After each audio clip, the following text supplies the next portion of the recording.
Say it clear. Say it right. Say our name. Built this nation with our bodies and brains. You benefit, don't give us credit, say our name. We FBAs, foundational Black Americans. You want us to fight every time you in pain, but when it's time to vote for, silence remains. Yeah. They wanna be us, from the style to the hair, from the lips to the hips, body shaped in our glare. They cross borders, profit off the fight, civil rights paid in blood just to stand in this light. Asia to Africa, you walk through the door, but this land got a history you can't ignore.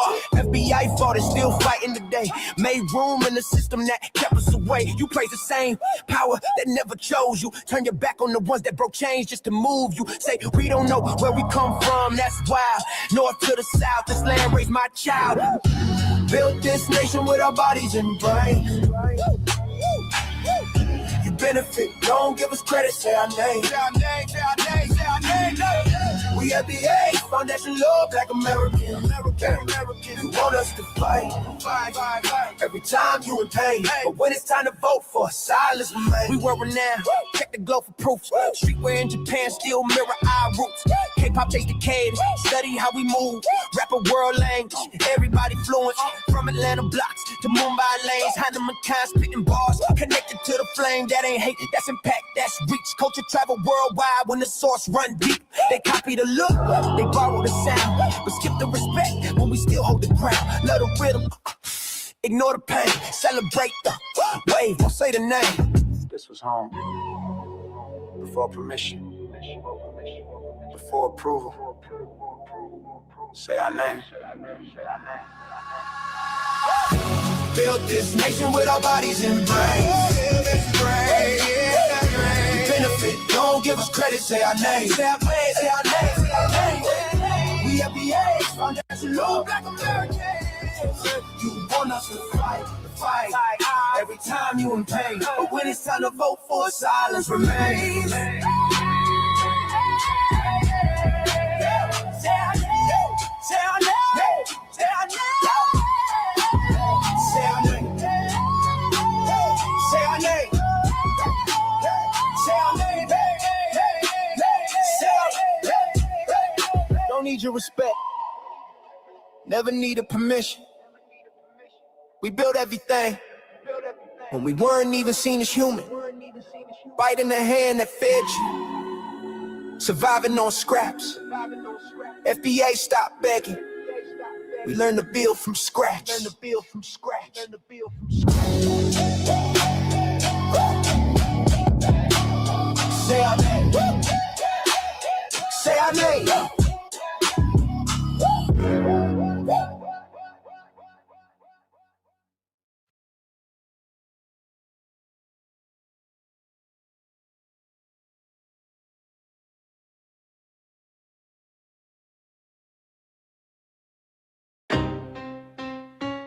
Y'all don't hear us.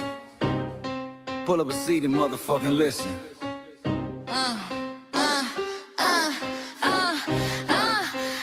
Pull up a seat and motherfucking listen. Hey, pack your bag, time to go home. Talking crazy on our soil where our blood and bones grown. This our grind, we outside on it. While y'all fools on the outside looking, y'all show no respect to Black America, so leave. Hey. Y'all don't get it, so it's time to go home. Get the hell up out of America, take your digits, make it just fly on. Y'all don't get it, so it's time to go home. Get the hell up out of America, take your digits, make it just fly on. You landed on the tarmac, fresh off the boat. Talking about y'all building nothing, man, you choking on the note. My ancestors the reason that this country even breathes. Picked the cotton, built the White House, planted the seed. Jim Crow laws, redlined the map, we was the target. You think that struggle's a costume, man, you can't mark it. We fought the wars, we bled the blood, we died for our future's chance. And you come here and give our legacy a side eye while throwing shade on the guard. While you benefit from doors we kicked down with our last breath. Now you spit on the architects who stared down death. Disrespect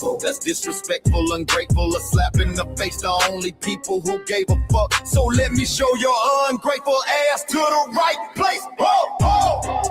Pack your bags, time to go home. Talking crazy on our soil where our blood and bones grown. This our ground and we outside on it. Why y'all fools on the outside looking? Y'all show no respect to Black America, so leave. Y'all don't get it, so it's time to go home. Get the hell up out of America, take your duties back just like home. Y'all don't get it, so it's time to go home. Get the hell up out of America, take your duties back just like home. Passport, the visa, the privilege to be here. Cause my grandma did march for y'all, so disappear from our land.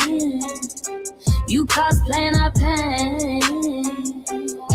Think it's a trend you can borrow, but you ain't inherit the ghosts of our sorrow. We the foundation, the bedrock, the soil, and the root. You not no branch on our tree, and unproductive people always cosplaying me. Talking about we ain't do nothing. You lost your mind.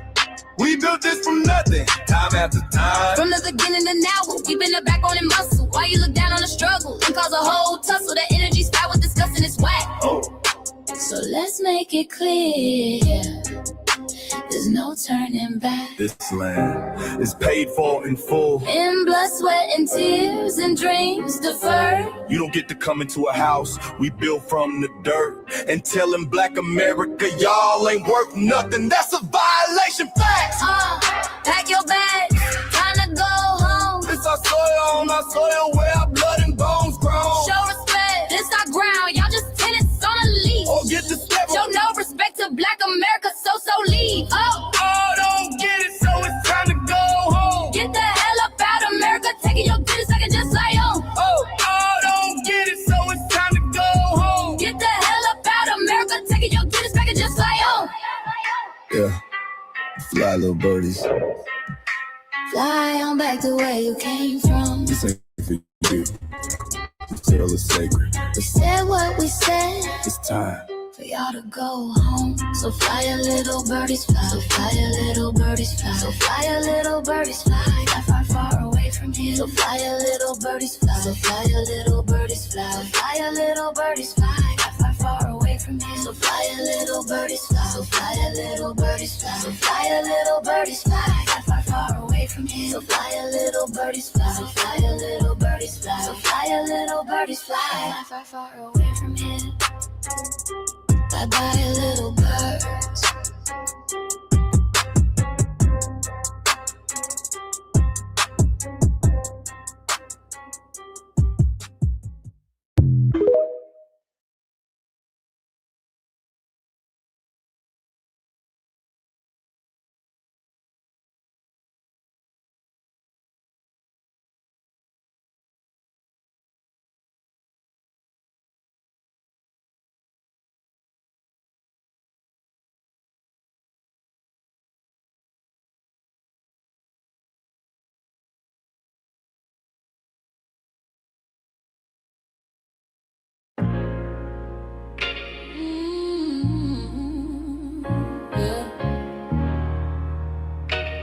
They thought we forgot, but we never forget. This one's for the roots. We built this land from dust and tears, 400 years, and we still here. They write new rules, but they don't see. Every freedom they got came off you and me. We planted seeds, they took the bloom. We lit the flame, they left the room. But we back now, know the skies. The spirits woke, we realize all we want is what we earn. That sweat and blood, yeah, that table turn. You can't buy culture, can't fake that vibe. This is our day, this is our ride. We happy day. Say it loud, say it strong. We the heartbeat that's been here all along. Foundation of Black Americans, stand tall. We ain't begging for nothing, we built that all. Born from pain and grace, you can see the truth written in our face. We the soul, the sound, to fight the flame. Foundational Black Americans, say our name. They love our rhythm, but they dodge our blues. Use our voice when it fits their news. They take our sound but not our scars. We the backbone, we the stars. Now the veil is gone, the mask is clear. We see the game, we know what's here. No more silence, no more lies. We lift that flag and watch it rise. Rise up, rise up. We the ones that made this nation breathe. Our flames are power, our roots are trees. We know worlds. It's rhythm and grace, sounds, and now we're reclaiming our rightful place. Can't copy courage, can't steal pain. You can't inherit soul by changing names. Our story ain't done, it's the revival. We guard the gate, it's about survival. We FBA, say it proud, say it loud. The world dances on what we vow. Foundational Black Americans. Still we stand, still we fight, still we demand. Every block, every song, we've been right here all along. The soul of a people strong and free. Foundational Black Americans.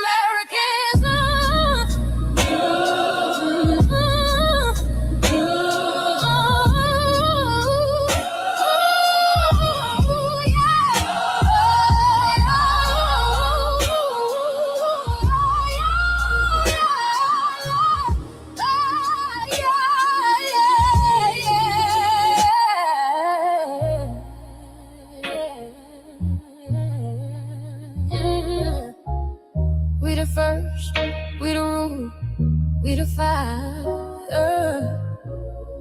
Still rising, still here. Foundational Black American. We set the tone and they copy the cadence. Dance to our drums and deny the foundation. Wear the style but don't honor the source. Smile in the crowd and you distance and force. Say you not us but you rap like we breathe. Take the rhythm, then fuse the receipts. I ain't mad, I'm just holding the glass. Showing the mirror, now answer it back. I ain't here to cancel nobody. Just keep it honest, keep it solid. If you eat from the table we built, don't act surprised when we guard it. Do you like that? Do you like that? When I flip your sound and I ride like that. Do you like that? Do you like that? Do you like that? Cause that's how it feel when you borrow my culture. Then act like we never matter. Hip-hop.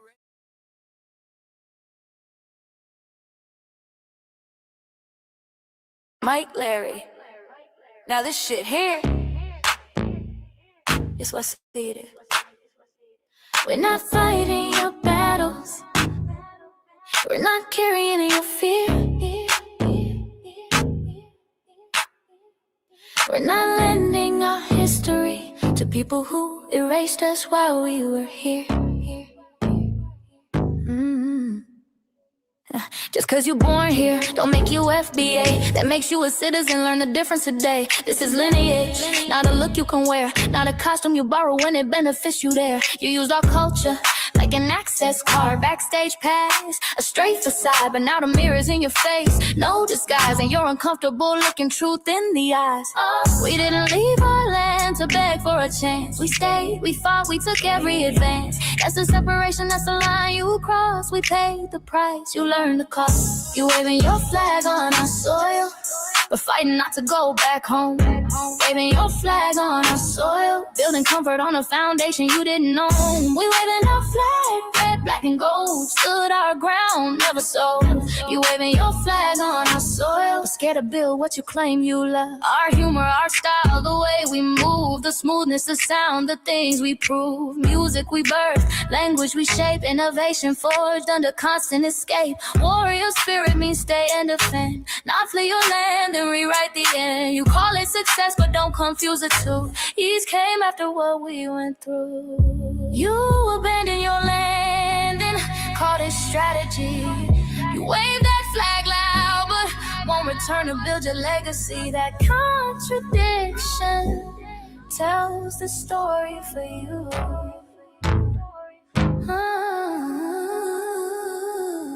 You waving your flag on our soil, We're fighting not to go back home. We waving arms where we were forged. Every inch earned, every brick known. We can't be deported, and that truth changes everything. We can't be deported, and that truth changes everything. We know who we are, and now we see who you are too. Just because y'all born here doesn't make you FBA at all. It makes you an American citizen. It's biologically impossible to be us because it's a lineage, not some damn costume you can just put on to look cool. You immigrants and immigrant Americans has used our culture as an access card, a backstage pass to our culture. Now y'all have to look in the mirror. Our sense of humor, the aesthetics, mannerisms, the style of dress, the smoothness, the creativity, our genres of music, innovativeness, our slang, our warrior spirit by staying on our homeland and fighting and not fleeing to somebody else's land to beg for a better life and shit on the very people who fought to have us there. That's who we are. And we know who the hell y'all are waving your flag on our soil and fighting to make sure y'all don't go back.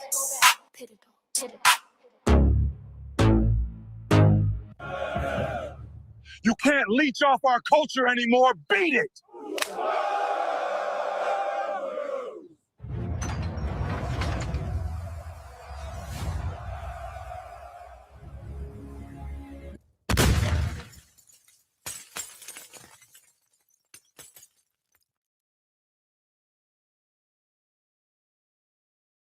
Mike Larry, man, you did it again. We really making history. Let's go. Do you like that? Do you like that? Flip your sound, how you like that? Do you like that? Do you like that? Say it loud, don't walk it back. Do you like that? Do you like that? You grew up mimicking us, now y'all switch it up. Turn the carbon copies, y'all ain't black, what the fuck? It's funny y'all connecting to our culture like it's Wi-Fi. Surfing on our waves of our culture, no more agua. Still in my culture for all these years. Look how time flies, all these colonizers in disguise. Y'all hate, y'all still hate us outside. Study doctor, vampires, it's the blood of our guilt. They copy the flavor, sip the juice, love the results, hate the truth. Who? Do you like that? Do you like that? Do you like that? Flip your sound. How you like that? Do you like that? Democratic shields, talking points, the road they fill. Fish and chips, agent on the mic, judging FBAs, but ain't you half white? Talking like you one of us, we need a poo face. The agent type with a prune face, like 50 and Jim, it's a cold game. Throwing stones cause we build our own lane. I'm joking, kinda, but I mean, smile calm, pressure intact. Y'all proud where y'all from, where they flag, beat they drum. But when it's us, tone switch fast. Same pride, but it's too much. FBA pride, lineage solid, you can't put this on, can't try it on. Built here, stayed and fought, that's the difference. That's the card. Do you like that? Do you like that? Say it clear, don't twist the facts. Do you like that? Yeah. Do you like that? Do you like that? Point made. No edit. No care.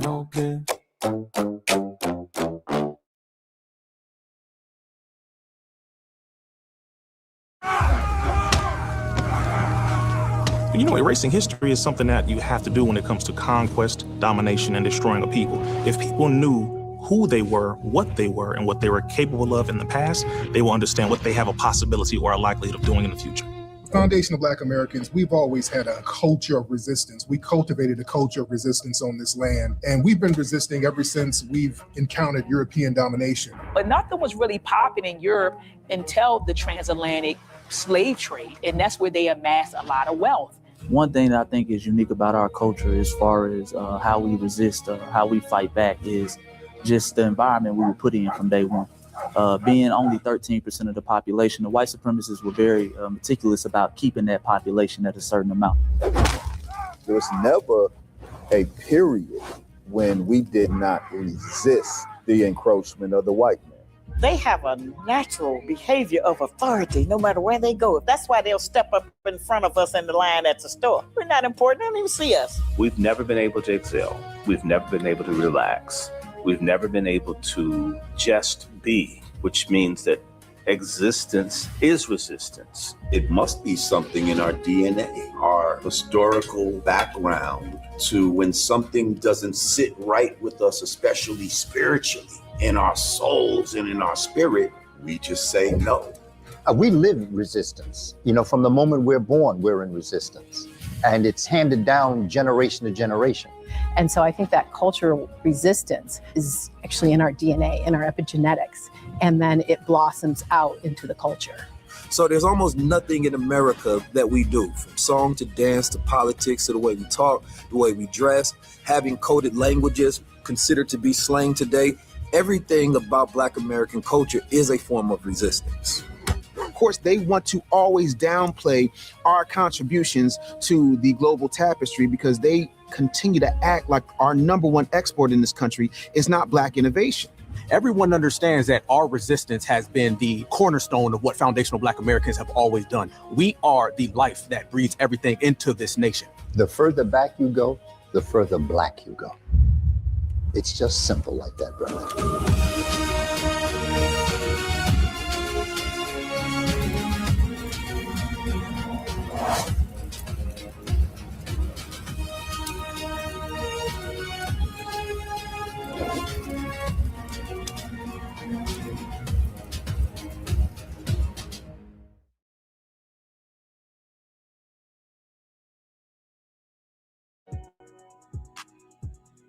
Introducing the B1 Rolodex, the easiest way to search for and support FBA and B1 businesses. Hundreds of entries from the Black grassroots for the Black grassroots. Free to use, free to download, constantly updated. Trouble navigating the document? Try using the map version. Notice a business missing? Use this simple Google form to submit an FBA or B1 business. Also submit anti-Black businesses, which are now being collected in that last tab. Find resources, contact numbers, and much more using the second tab. All the info you need to start practicing group economics today. Go to blacktruthunited.com. That's blacktruthunited.com.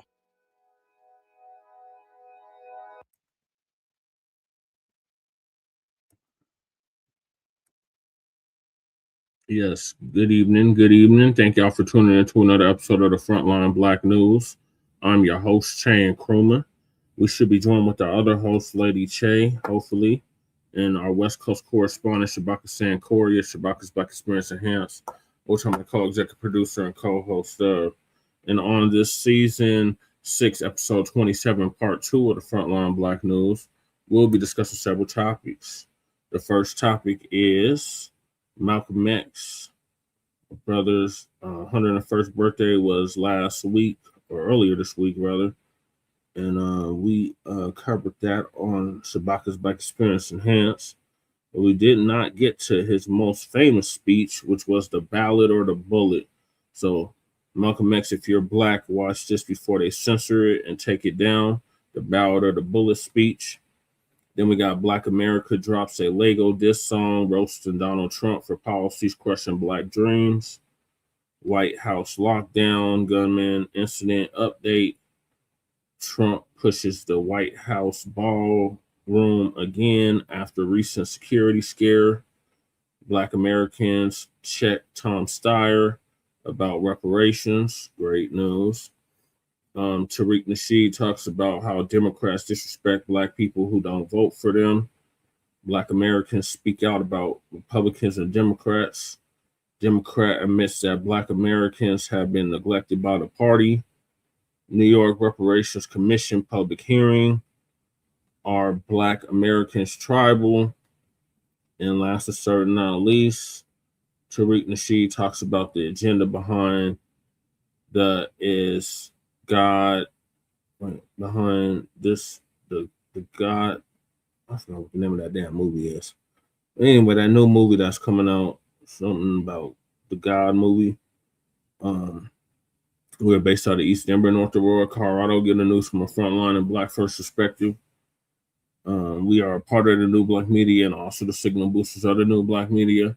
We have been around for 6 seasons now and counting, and we have several platforms that are part of the frontline campaign. Frontline Black News being one of the first, which was started back in 2020, 2021. And Shabaka's Black Experience Enhanced is based off the 50th anniversary of the founding and original Black Panther Party for self-defense. It started on Blog Talk Radio back in 2016 and have been around for 11 seasons now. Shabaka's Black Experience Enhanced covers Black experience from the beginning of time until 10 minutes ago. It is also part of the Frontline campaign and has recently, within the last 2 to 3 years, moved from Blog Talk Radio to StreamYard. Just make sure y'all like and share the broadcast, family. Remember, fam, hit that like and subscribe, like, share, and subscribe button. Please join us on StreamYard, YouTube, Frontline Black News. The links to all of our channels are in the description, including Frontline Black News. Frontline Black News 2, our backup channel. Definitely make sure y'all sub to the backup channel.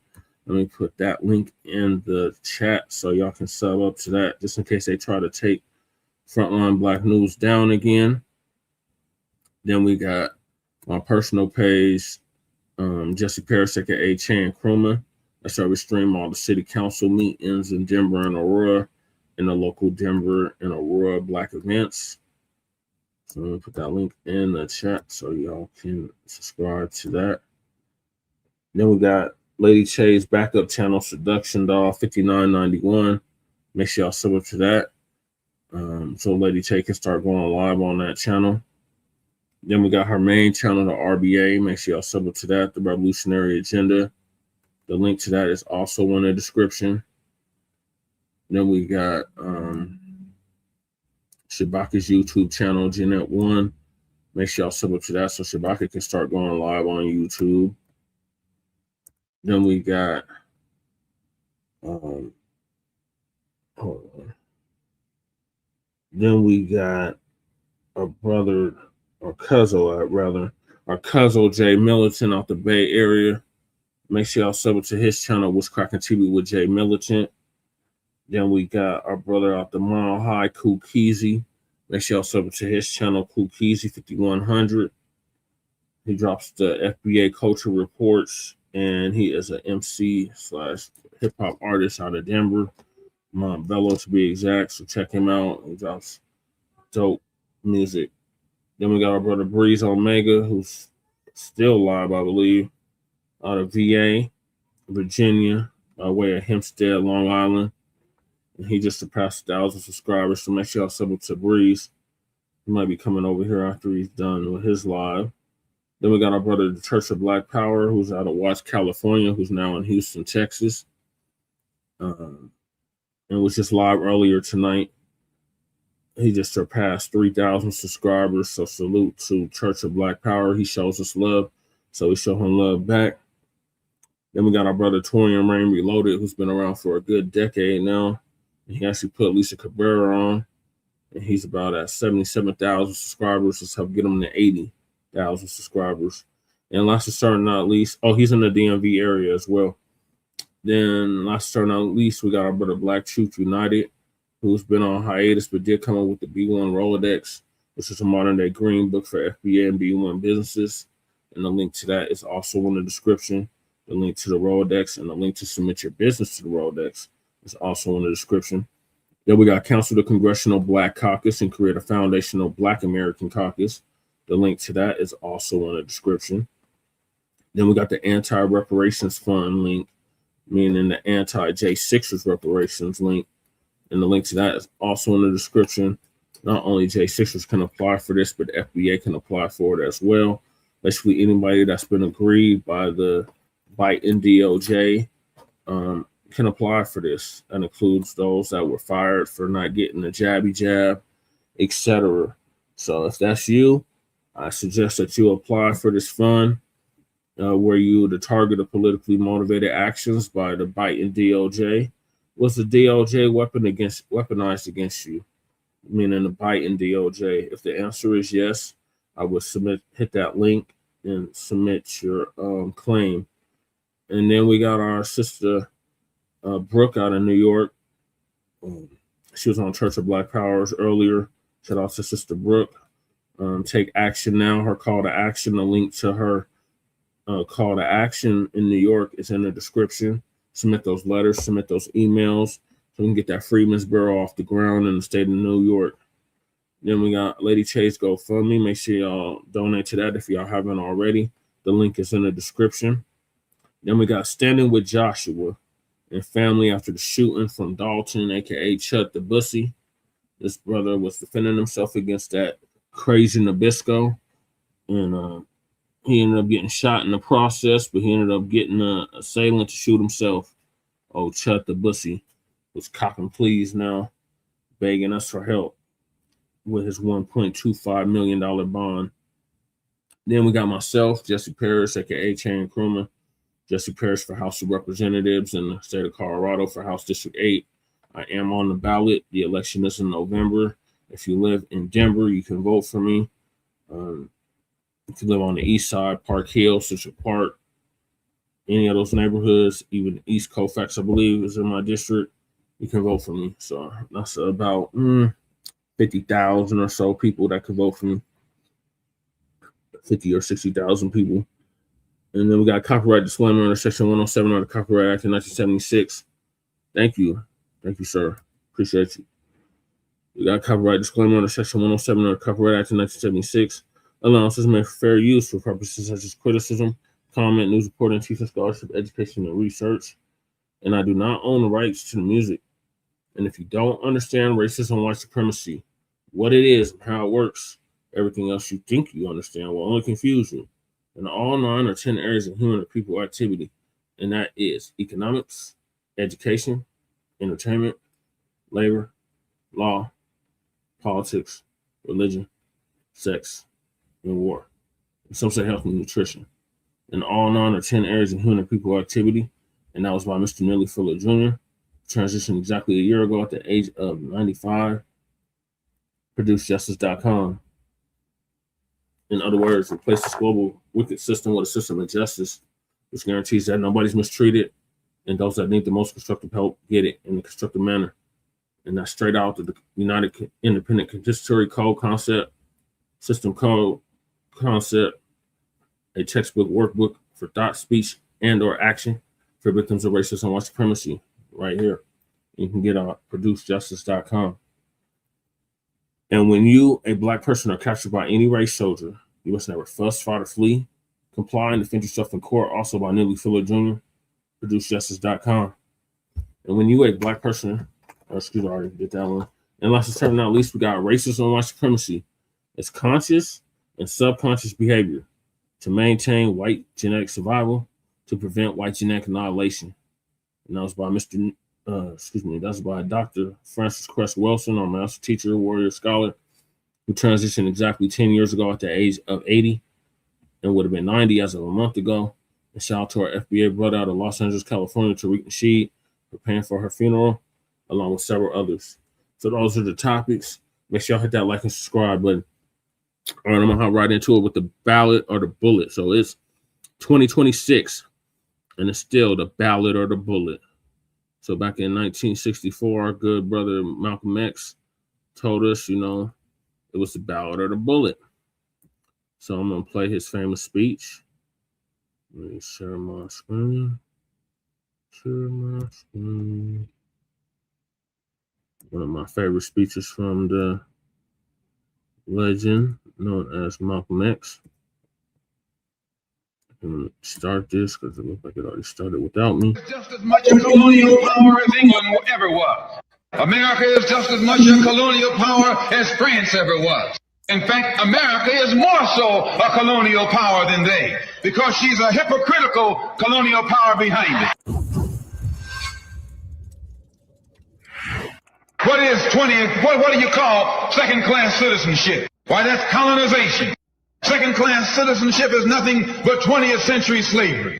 How are you going to tell me you're a second-class citizen? They don't have second-class citizenship in any other government on this earth. They just have slaves and people who are free. Well, this country is a hypocrite. They try and make you think they set you free by calling you a second-class citizen. No, you're nothing but a 20th century slave. Whether you are a Christian or a Muslim or a nationalist, we all have the same problem. They don't hang you because you're a Baptist, they hang you because you're black. They don't attack me because I'm a Muslim, they attack me because I'm black. They attack all of us for the same reason. All of us catch hell from the same enemy. We're all in the same bag, in the same boat. We suffer political oppression, economic exploitation, and social degradation. All of them from the same enemy. The government has failed us.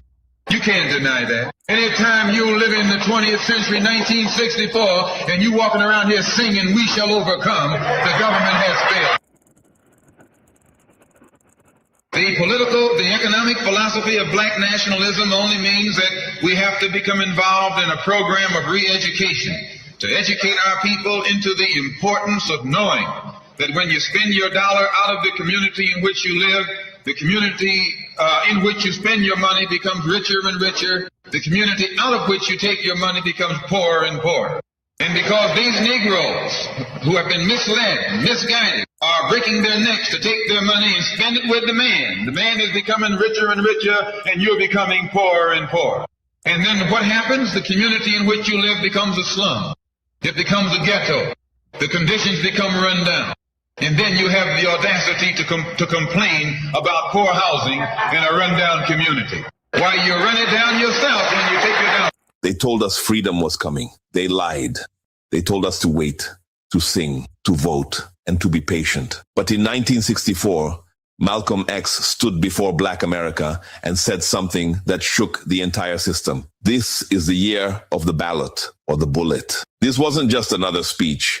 It was a warning, a wake-up call, and a mirror held up to a nation built on broken promises and black suffering. Malcolm exposed how religion was used to divide us, how politics was used to deceive us, and how integration became a trap instead of liberation. He spoke directly to black people, not as Democrats, not as Republicans, but as victims of a system that never intended to free us. This message wasn't polite, it wasn't comfortable, and it wasn't meant to be. Because Malcolm wasn't asking for acceptance, he was demanding power, political power, economic power, and mental freedom. While you watch, understand this. What Malcolm warned us about in 1964 is still happening today. Mr. Moderator, Reverend Clee, brothers and sisters and friends, and I see some enemies.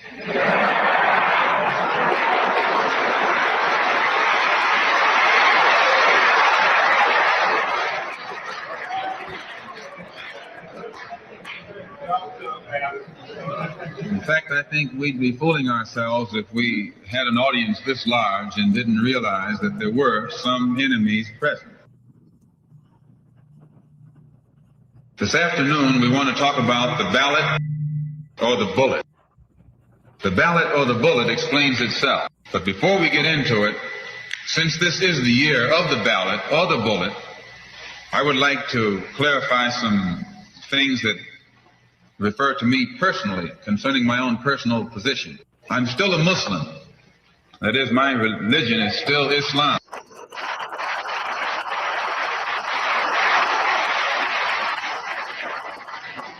My religion is still Islam. I still credit Mr. Muhammad for what I know and what I am.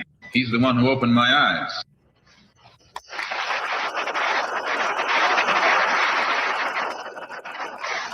At present, I'm the minister of the newly founded Muslim Mosque Incorporated, which has its offices in the Teresa Hotel right in the heart of Harlem. That's the Black Belt in New York City. And when we realize that Adam Clayton Powell is a Christian minister, he has the Abyssinia Baptist Church, but at the same time, he's more famous for his political struggling. And Dr. King is a Christian minister from Atlanta, Georgia, but he's become more famous for being involved in the civil rights struggle. There's another in New York, Reverend Galamison. I don't know if you've heard of him out here. He's a Christian minister from Brooklyn, but has become famous for his fight against the segregated school system in Brooklyn. Reverend Cleave, right here, is a Christian minister here in Detroit. He's the head of the Freedom Now Party. All of these are Christian ministers.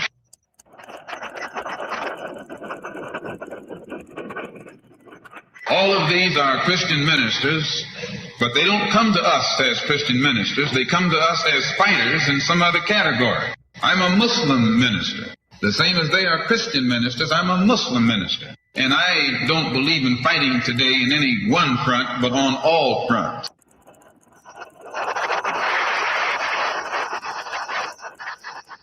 In fact, I'm a black nationalist freedom fighter.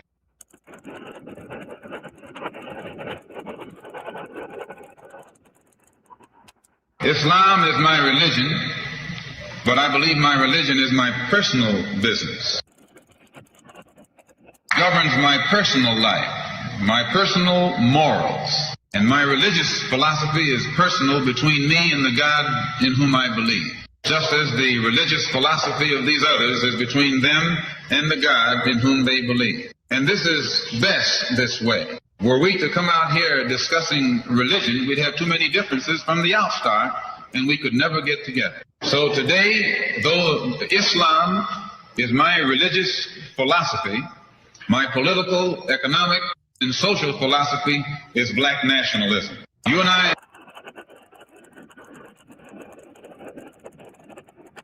As I say, if we bring up religion, we'll have differences, we'll have arguments, we'll never be able to get together.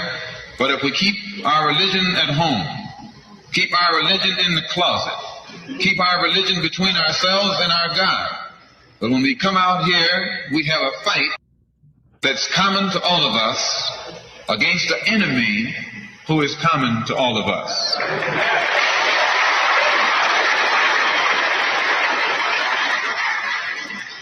The political philosophy of black nationalism only means that the black man should control the politics and the politicians in his own community. The time when white people can come in our community and get us to vote for them so that they can be our political leaders and tell us what to do and what not to do is long gone.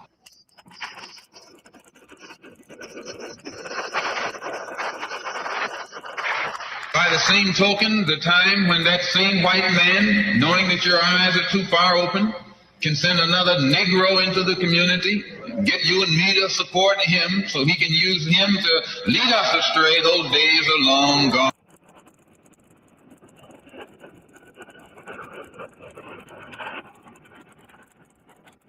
The political philosophy of black nationalism only means that if you and I are going to live in a black community, and that's where we're going to live, because as soon as you move into one of their, as soon as you move out of the black community into their community, it's mixed for a period of time, but they're gone, and you're right there all by yourself. We must understand the politics of our community, and we must know what politics is supposed to produce.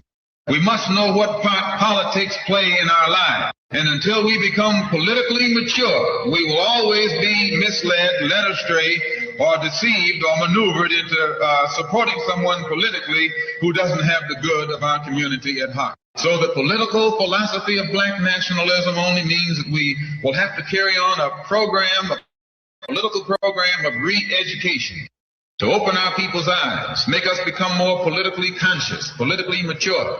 And then we will, whenever we get ready to cast our ballot, that ballot will be cast for a man of the community who has the good of the community at heart. The economic philosophy of black nationalism only means that we should own and operate and control the economy of our community. You would never find, you can't open up a black store in a white community. White man won't even patronize you. And he's not wrong. He got sense enough to look out for himself. And you who don't have sense enough to look out for yourself. The white man is too intelligent to let someone else come and gain control of the economy of his community. But you will let anybody come in and control the economy of your community. Control the housing, control the education, control the jobs, control the businesses under the pretext that you want to integrate. No, you're out of your mind. The economic philosophy of black nationalism only means that we have to become involved in a program of re-education to educate our people into the importance of knowing that when you spend your dollar out of the community in which you live, the community in which you spend your money becomes richer and richer. The community out of which you take your money becomes poorer and poorer. And because these Negroes who have been misled and misguided are breaking their necks to take their money and spend it with the man is becoming richer and richer, and you're becoming poorer and poorer. And then what happens? The community in which you live becomes a slum. It becomes a ghetto. The conditions become run down. And then you have the audacity to complain about poor housing in a rundown community. Why, you run it down yourself when you take your dollar. And you and I are in a double trap. Because not only do we lose by taking our money someplace else and spending it, when we try and spend it in our own community, we're trapped because we haven't had sense enough to set up stores and control the businesses of our community. The man who's controlling the stores in our community is a man who doesn't look like we do. He's a man who doesn't even live in the community. So you and I, even when we try and spend our money in the block where we live or the area where we live, we're spending it with a man who, when the sun goes down, takes that basket full of money in another part of the town. So we're trapped, double trapped, triple trapped. Anywhere we go, we find that we're trapped. And every kind of solution that someone comes up with is just another trap. But the political and economic philosophy of black nationalism, the economic philosophy of black nationalism shows our people the importance of setting up these little stores and developing them and expanding them into larger operations.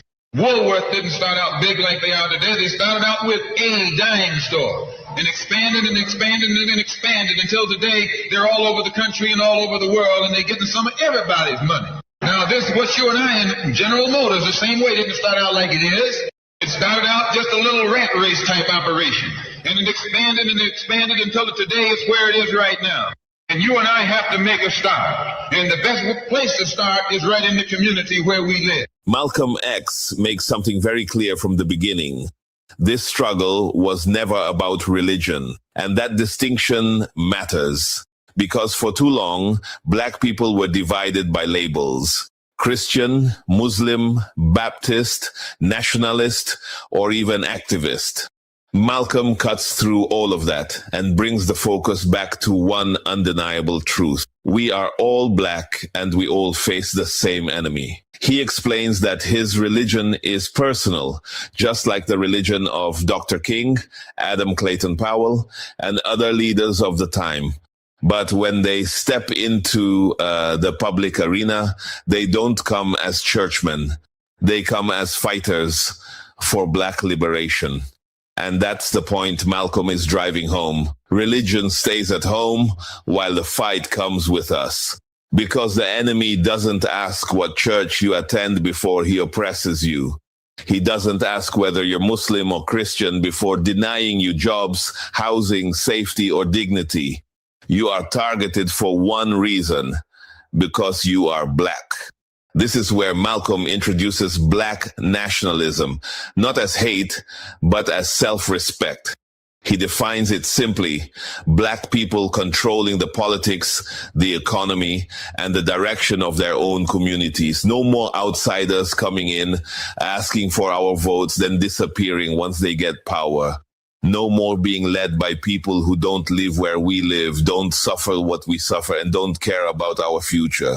Malcolm warns that as long as we remain politically immature, we will always be manipulated, voting against our own interests, supporting leaders who exploit us, and celebrating symbolic victories while our communities decay. Political awareness, he says, is not optional. It is crucial for our survival. And this is what makes his message dangerous to the system. Because once black people understand politics, once they understand power, they can no longer be controlled by empty promises. The ballot stops being a ritual and becomes a weapon. Malcolm wasn't calling for chaos here, but for clarity, for unity beyond religion, consciousness beyond emotion, and for a black community that finally understands its own strengths. So our people not only have to be re-educated to the importance of supporting black business, but the black man himself has to be made aware of the importance of going into business. And once you and I go into business, we own and operate at least the businesses in our community. What we will be doing is developing a situation wherein we will actually be able to create employment for the people in the community. And once you can create some employment in the community where you live, it will eliminate the necessity of you and me having to act ignorantly and disgracefully, boycotting and picketing some cracker someplace else, trying to beg him for a job. Anytime you have to rely upon your enemy for a job, you're in bad shape. When he is your enemy, anytime you wouldn't be in this country if some enemy hadn't kidnapped you and brought you here. On the other hand, some of you think you came here on the Mayflower. So as you can see, brothers and sisters, today, this afternoon, it's not our intention to discuss religion. We're going to forget religion. If we bring up religion, we'll be in an argument. And the best way to keep away from arguments and differences, as I said earlier, put your religion at home, in the closet. Keep it between you and your God. Because if it hasn't done anything more for you than it has, you need to forget it anyway. Whether you are a Christian or a Muslim or a nationalist, we all have the same problem. They don't hang you because you're a Baptist, they hang you because you're black. They don't attack me because I'm a Muslim, they attack me because I'm black. They attack all of us for the same reason. All of us catch hell from the same enemy.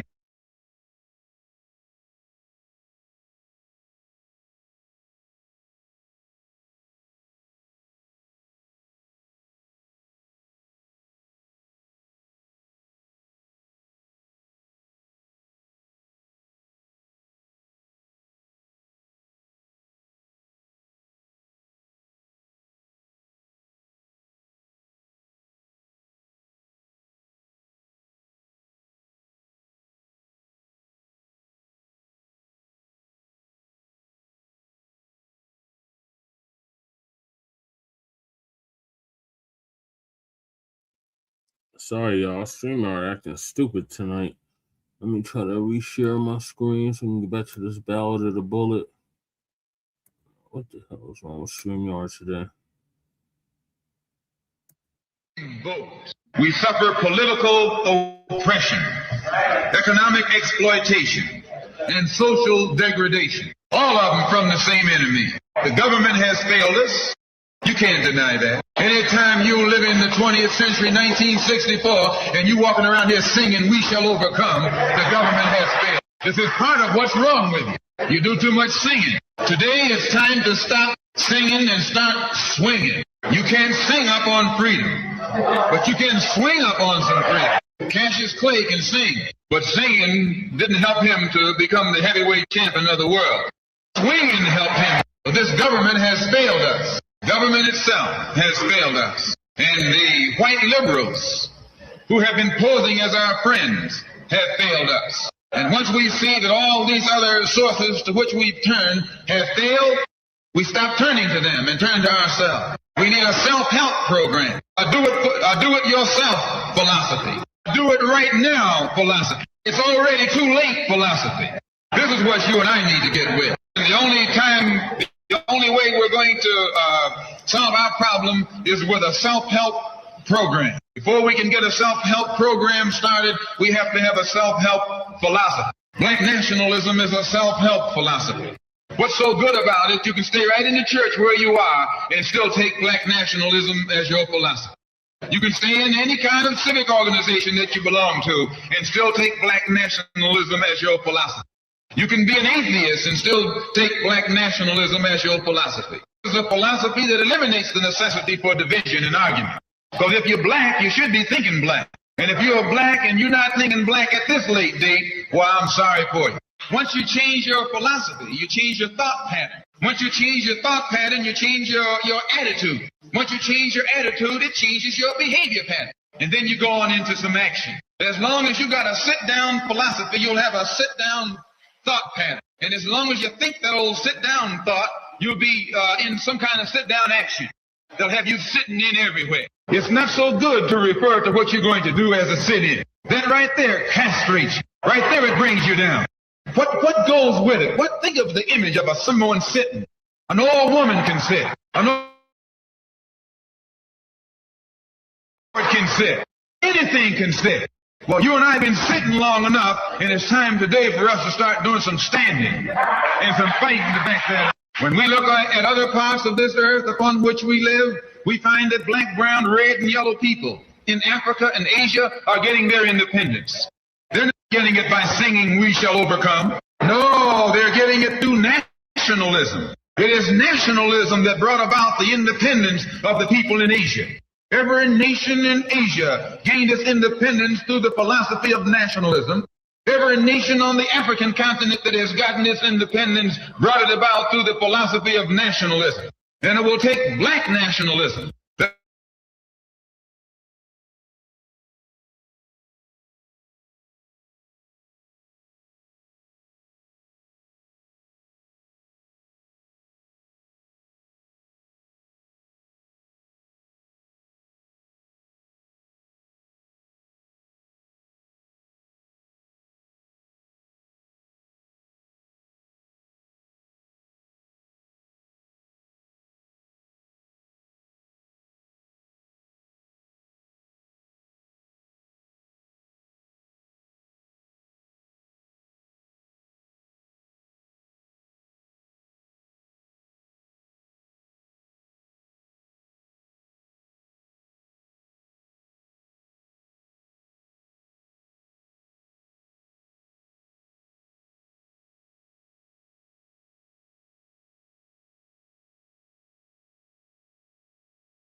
All right, thank y'all for bearing with me. I don't know what the hell is wrong with StreamYard tonight. They don't want this truth to get out because this is acting really stupid all of a sudden. Let's try this again.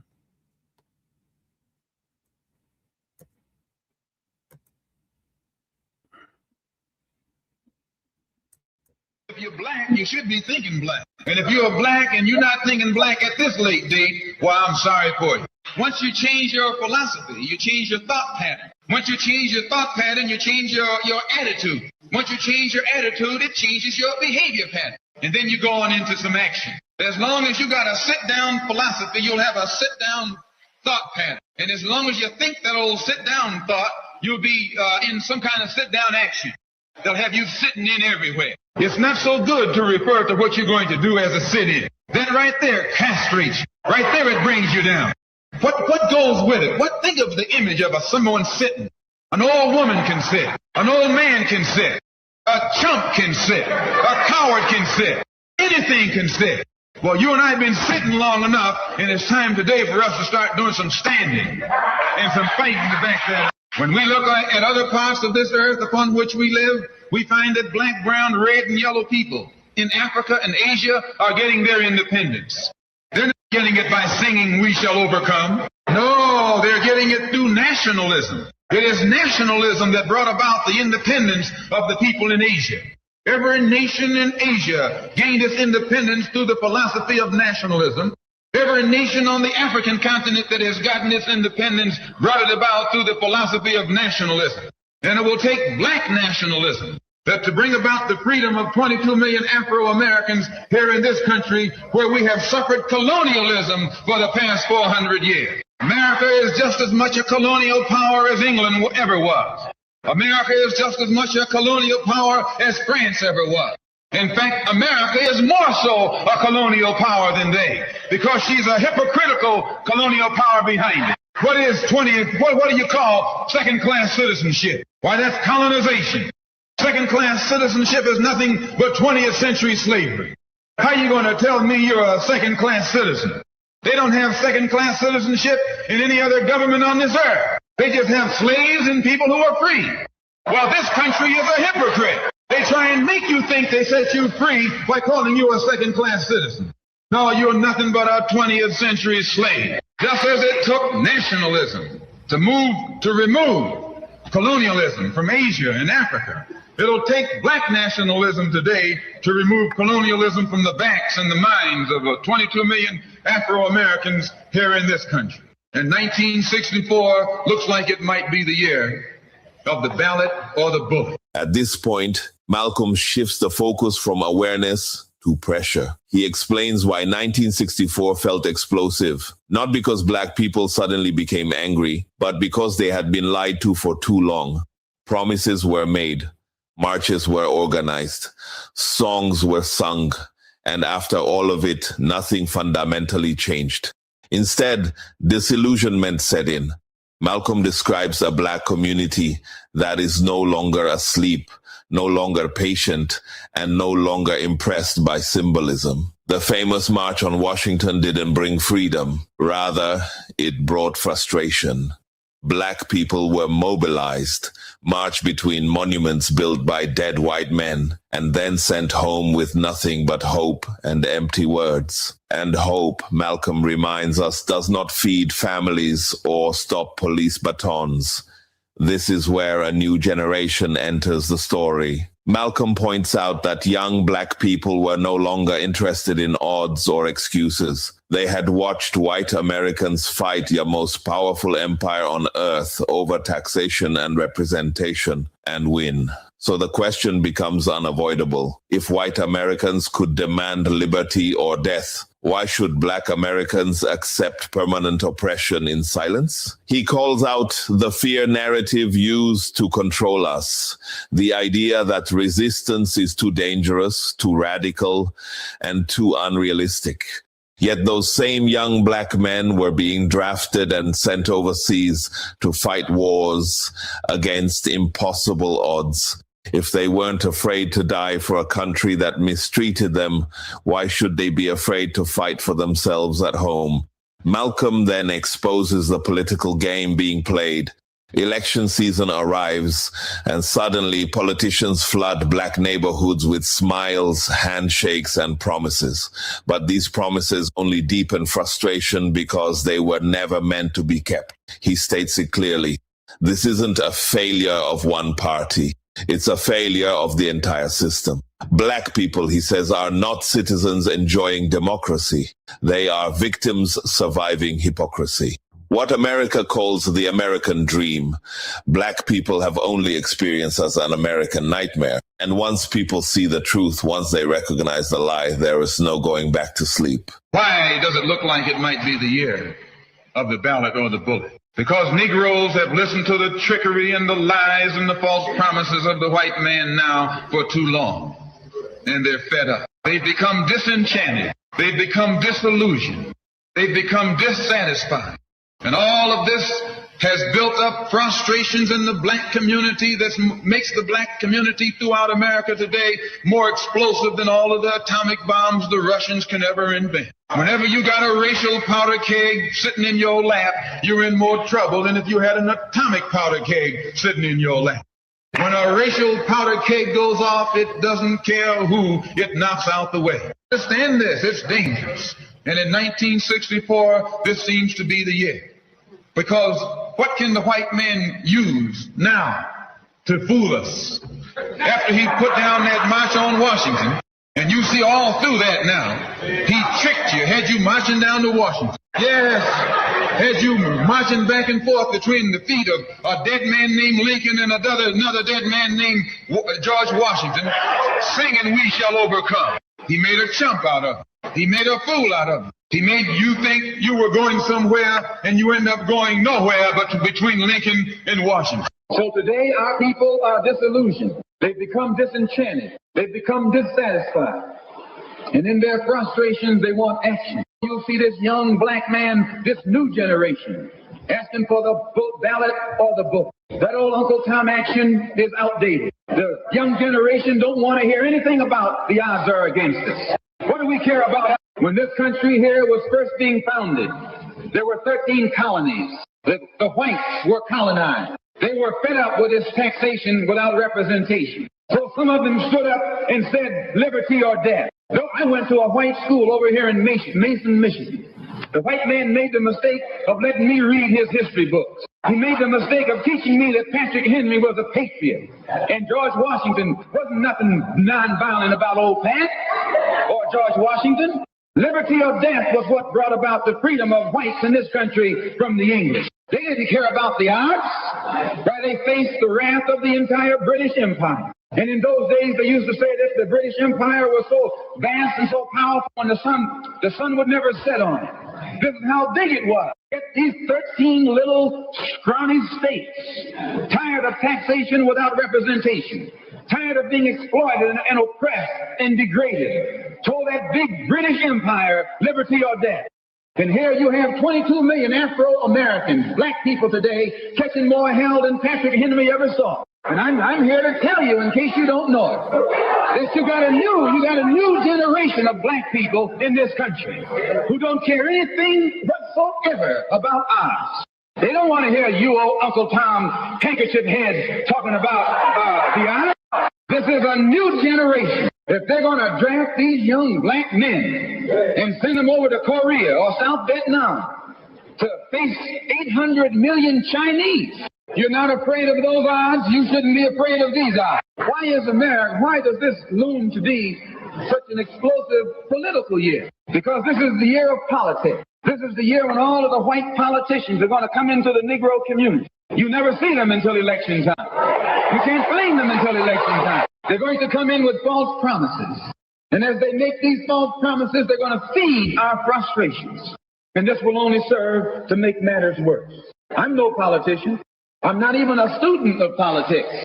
I'm not a Republican, nor a Democrat, nor an American, and got sense enough to know it. I'm one of the 22 million black victims of the Democrats, one of the 22 million black victims of the Republicans, and one of the 22 million black victims of Americanism. And when I speak, I don't speak as a Democrat or a Republican. I speak as a victim of America's so-called democracy. You and I have never seen democracy. All we've seen is hypocrisy. When we open our eyes today and look around America, we see America not through the eyes of someone who has enjoyed the fruits of Americanism. We see America through the eyes of someone who has been the victim of Americanism. We don't see any American dream. We've experienced only the American nightmare. We haven't benefited from America's democracy. We've only suffered from America's hypocrisy. And the generation that's coming up now can see it and are not afraid to say it. If you go to jail, so what? If you're black, you were born in jail. If you're black, you were born in jail. In the North as well as the South. Stop talking about the South. As long as you're south of the Canadian border, you're South. Don't call Governor Wallace a Dixie governor. Romney is a Dixie governor. 22 million black victims of Americanism are waking up, and they're gaining a new political consciousness, becoming politically mature. And as they develop this political maturity, they're able to see the recent trends in these political elections. They see that the whites are so evenly divided that every time they vote, the race is so close, they have to go back and count the votes all over again. And which means that any block, any minority that has a block of votes that stick together is in a strategic position. Either way you go, that's who gets it. You're in a position to determine who go to the White House and who stay in the doghouse. You're the one who has that power. You can keep Johnson in Washington, D.C., or you can send him back to his Texas cotton patch. You're the one who sent Kennedy to Washington. You're the one who put the present Democratic administration in Washington, D.C. The whites were evenly divided. It was the fact that you threw 80% of your votes behind the Democrats that put the Democrats in the White House. When you see this, you can see that the Negro vote is the key factor.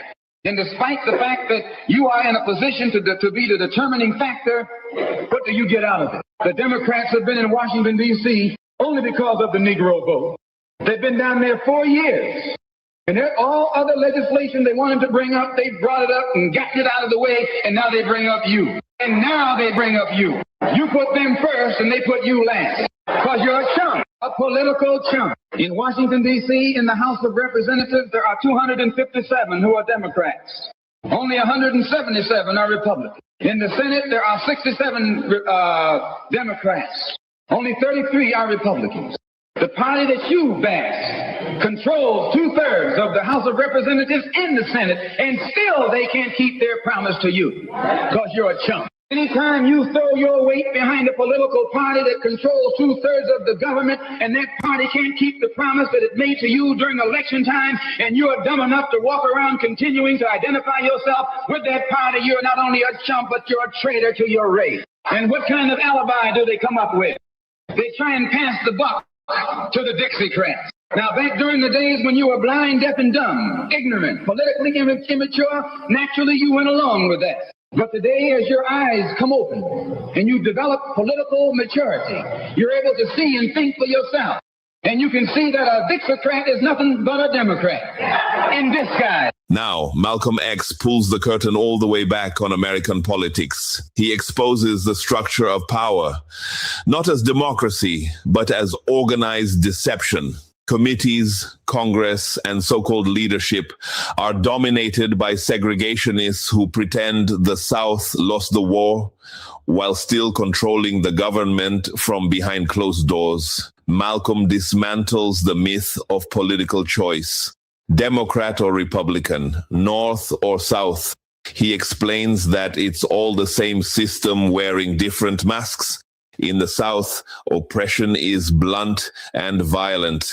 In the North, it's hidden behind policies, gerrymandering, and fake representation.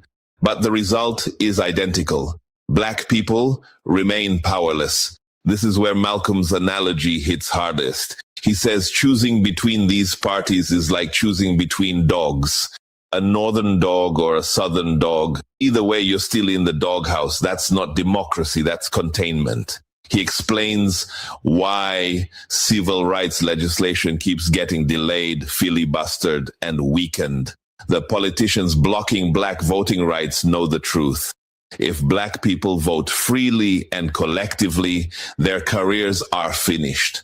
That's why the Constitution is ignored. That's why justice is stalled, because power is at stake. Malcolm also exposes political loyalty as a trap. Black people delivered elections, yet were placed last when it came time to deliver justice. Promises were made, then abandoned. And Malcolm doesn't soften his language. He says continuing to support a party that betrays you isn't just foolish. It's a betrayal of your people. This is the core of Malcolm's message here. Political maturity, understanding power, understanding leverage, and understanding that numbers mean nothing without unity and strategy. Once Black people recognize their collective power, the system panics, because a politically conscious Black community cannot be ignored, managed, or deceived. And that realization is exactly what the system fears most.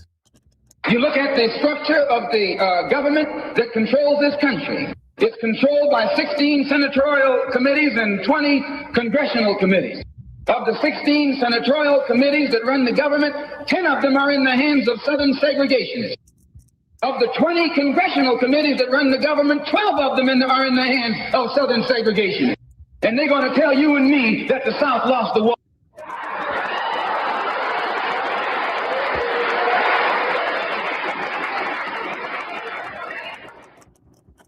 You today are in the hands of a government of segregationists, racists, white supremacists, who belong to the Democratic Party but disguise themselves as Dixiecrats. A Dixiecrat is nothing but a Democrat. Whoever runs the Democrats is also the father of the Dixiecrats, and the father of all of them is sitting in the White House.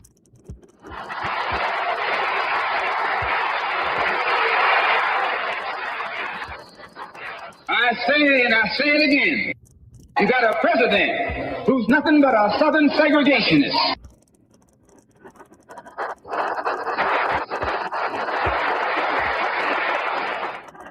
From the state of Texas. They'll lynch you in Texas as quick as they'll lynch you in Mississippi. Only in Texas, they lynch you with a Texas accent. In Mississippi, they lynch you with a Mississippi accent. And the first thing the cracker does when he comes in power, he takes all the Negro leaders and invites them for a coffee to show that he's all right. And those Uncle Toms can't pass up the coffee.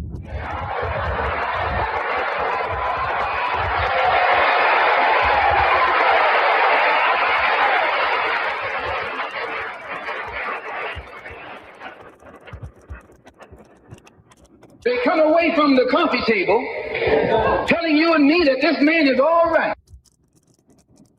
because he's from the South. And since he's from the South, he can deal with the South. Look at the logic that they're using. What about Eastland? He's from the South. Make him the president.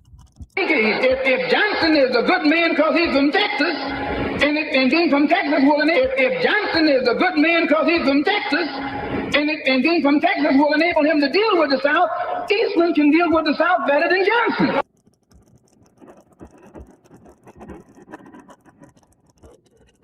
You've been misled. You've been had. You've been took.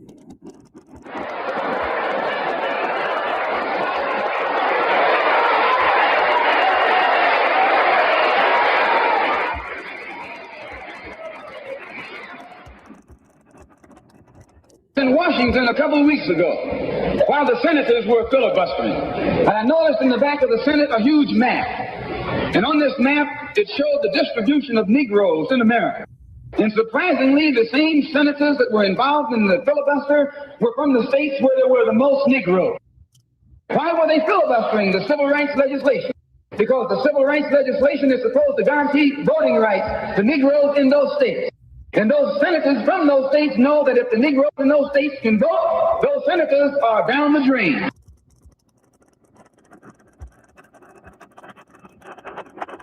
The representatives of those states go down the drain. And in the Constitution of this country, it has a stipulation wherein whenever the rights, the voting rights of people in a certain district are violated, then the representative who's from that particular district, according to the Constitution, is supposed to be expelled from the Congress. Now, if this particular aspect of the Constitution was enforced, why, you wouldn't have a cracker in Washington, D.C.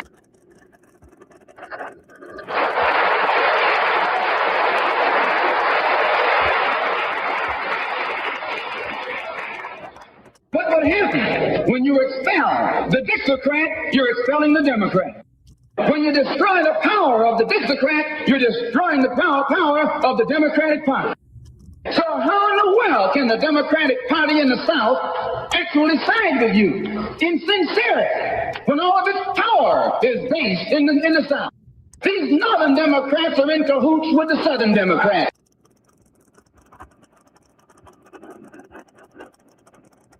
They're playing a giant con game, a political con game. You know how it goes. One of them comes to you and make believe he's for you.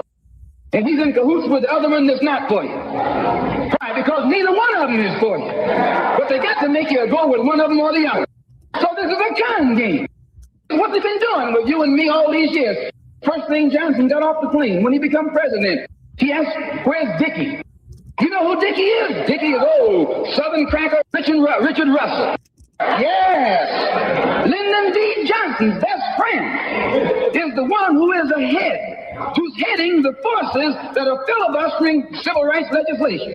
You tell me, how in the hell is he going to be Johnson's best friend?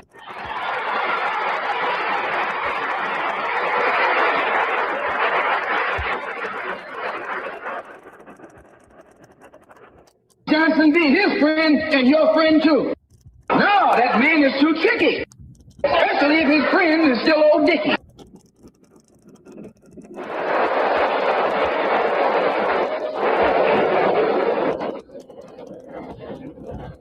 Whenever the Negroes keep the Democrats in power, they're keeping the Dixiecrats in power. This is true. Vote for a Democrat is nothing but a vote for a Dixiecrat. I know you don't like me saying that. I'm not the kind of person who come here to say what you like. I'm going to tell you the truth whether you like it or not.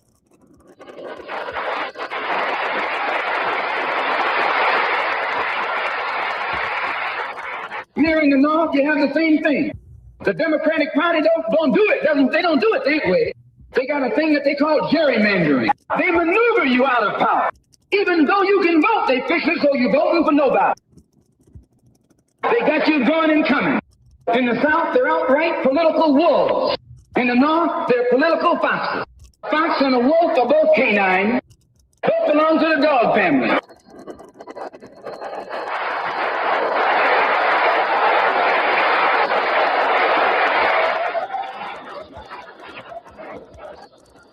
You take your choice.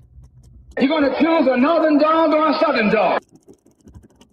Because either dog you choose, I guarantee you'll still be in the doghouse.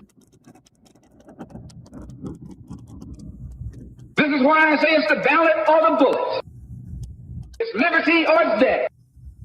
It's freedom for everybody or freedom for nobody.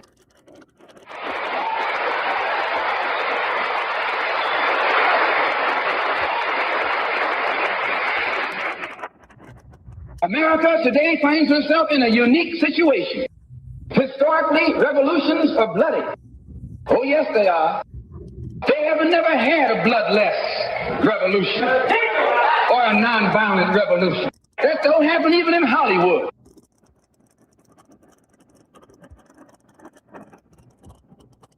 You don't have a revolution in which you love your enemy. And you don't have a revolution in which you are begging the system of exploitation to integrate you into it. Revolutions overturn systems. Revolutions destroy systems. A revolution is bloody. But America is in a unique position. She's the only country in history in a position to become involved in a bloodless revolution. The Russian Revolution was bloody. Chinese Revolution was bloody. French Revolution was bloody. Cuban Revolution was bloody. And there was nothing more bloody than the American Revolution. But today, this country can become involved in a revolution that won't take bloodshed. All she's got to do is give the black man in this country everything that's doing. Everything. I hope that the white man can see this.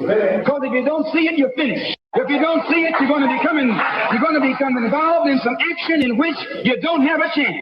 We don't care anything about your atomic bomb. It's useless.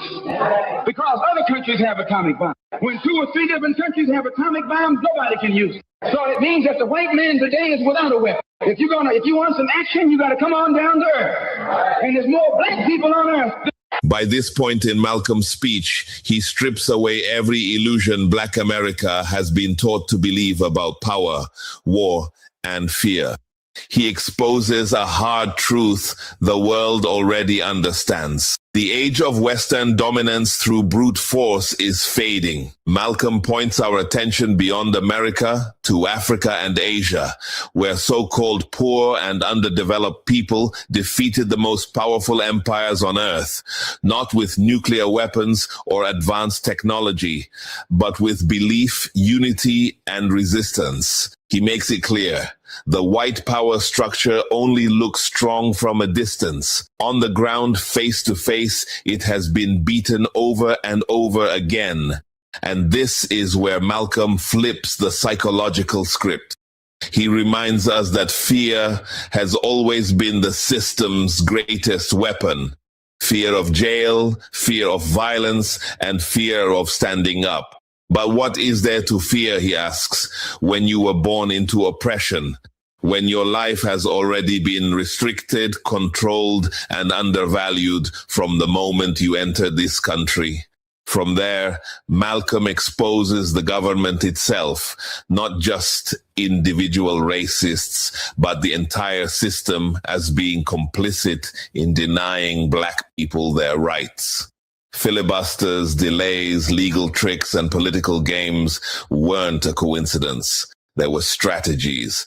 And once a government actively conspires to deny a people their humanity, Malcolm argues, it loses all moral authority. This is why he makes one of his most radical moves, shifting the struggle from civil rights to human rights. Civil rights keep the fight inside America's courts. Courts controlled by the same system causing the harm. Human rights take the issue to the world stage, exposing America's hypocrisy before the entire globe. Malcolm's message here can't be mistaken. You don't beg your oppressor for justice. You expose them. And you unite, and you reclaim your power, mentally, politically, and globally. This wasn't reckless talk, it was a strategic truth, and that's why it still provokes the system today.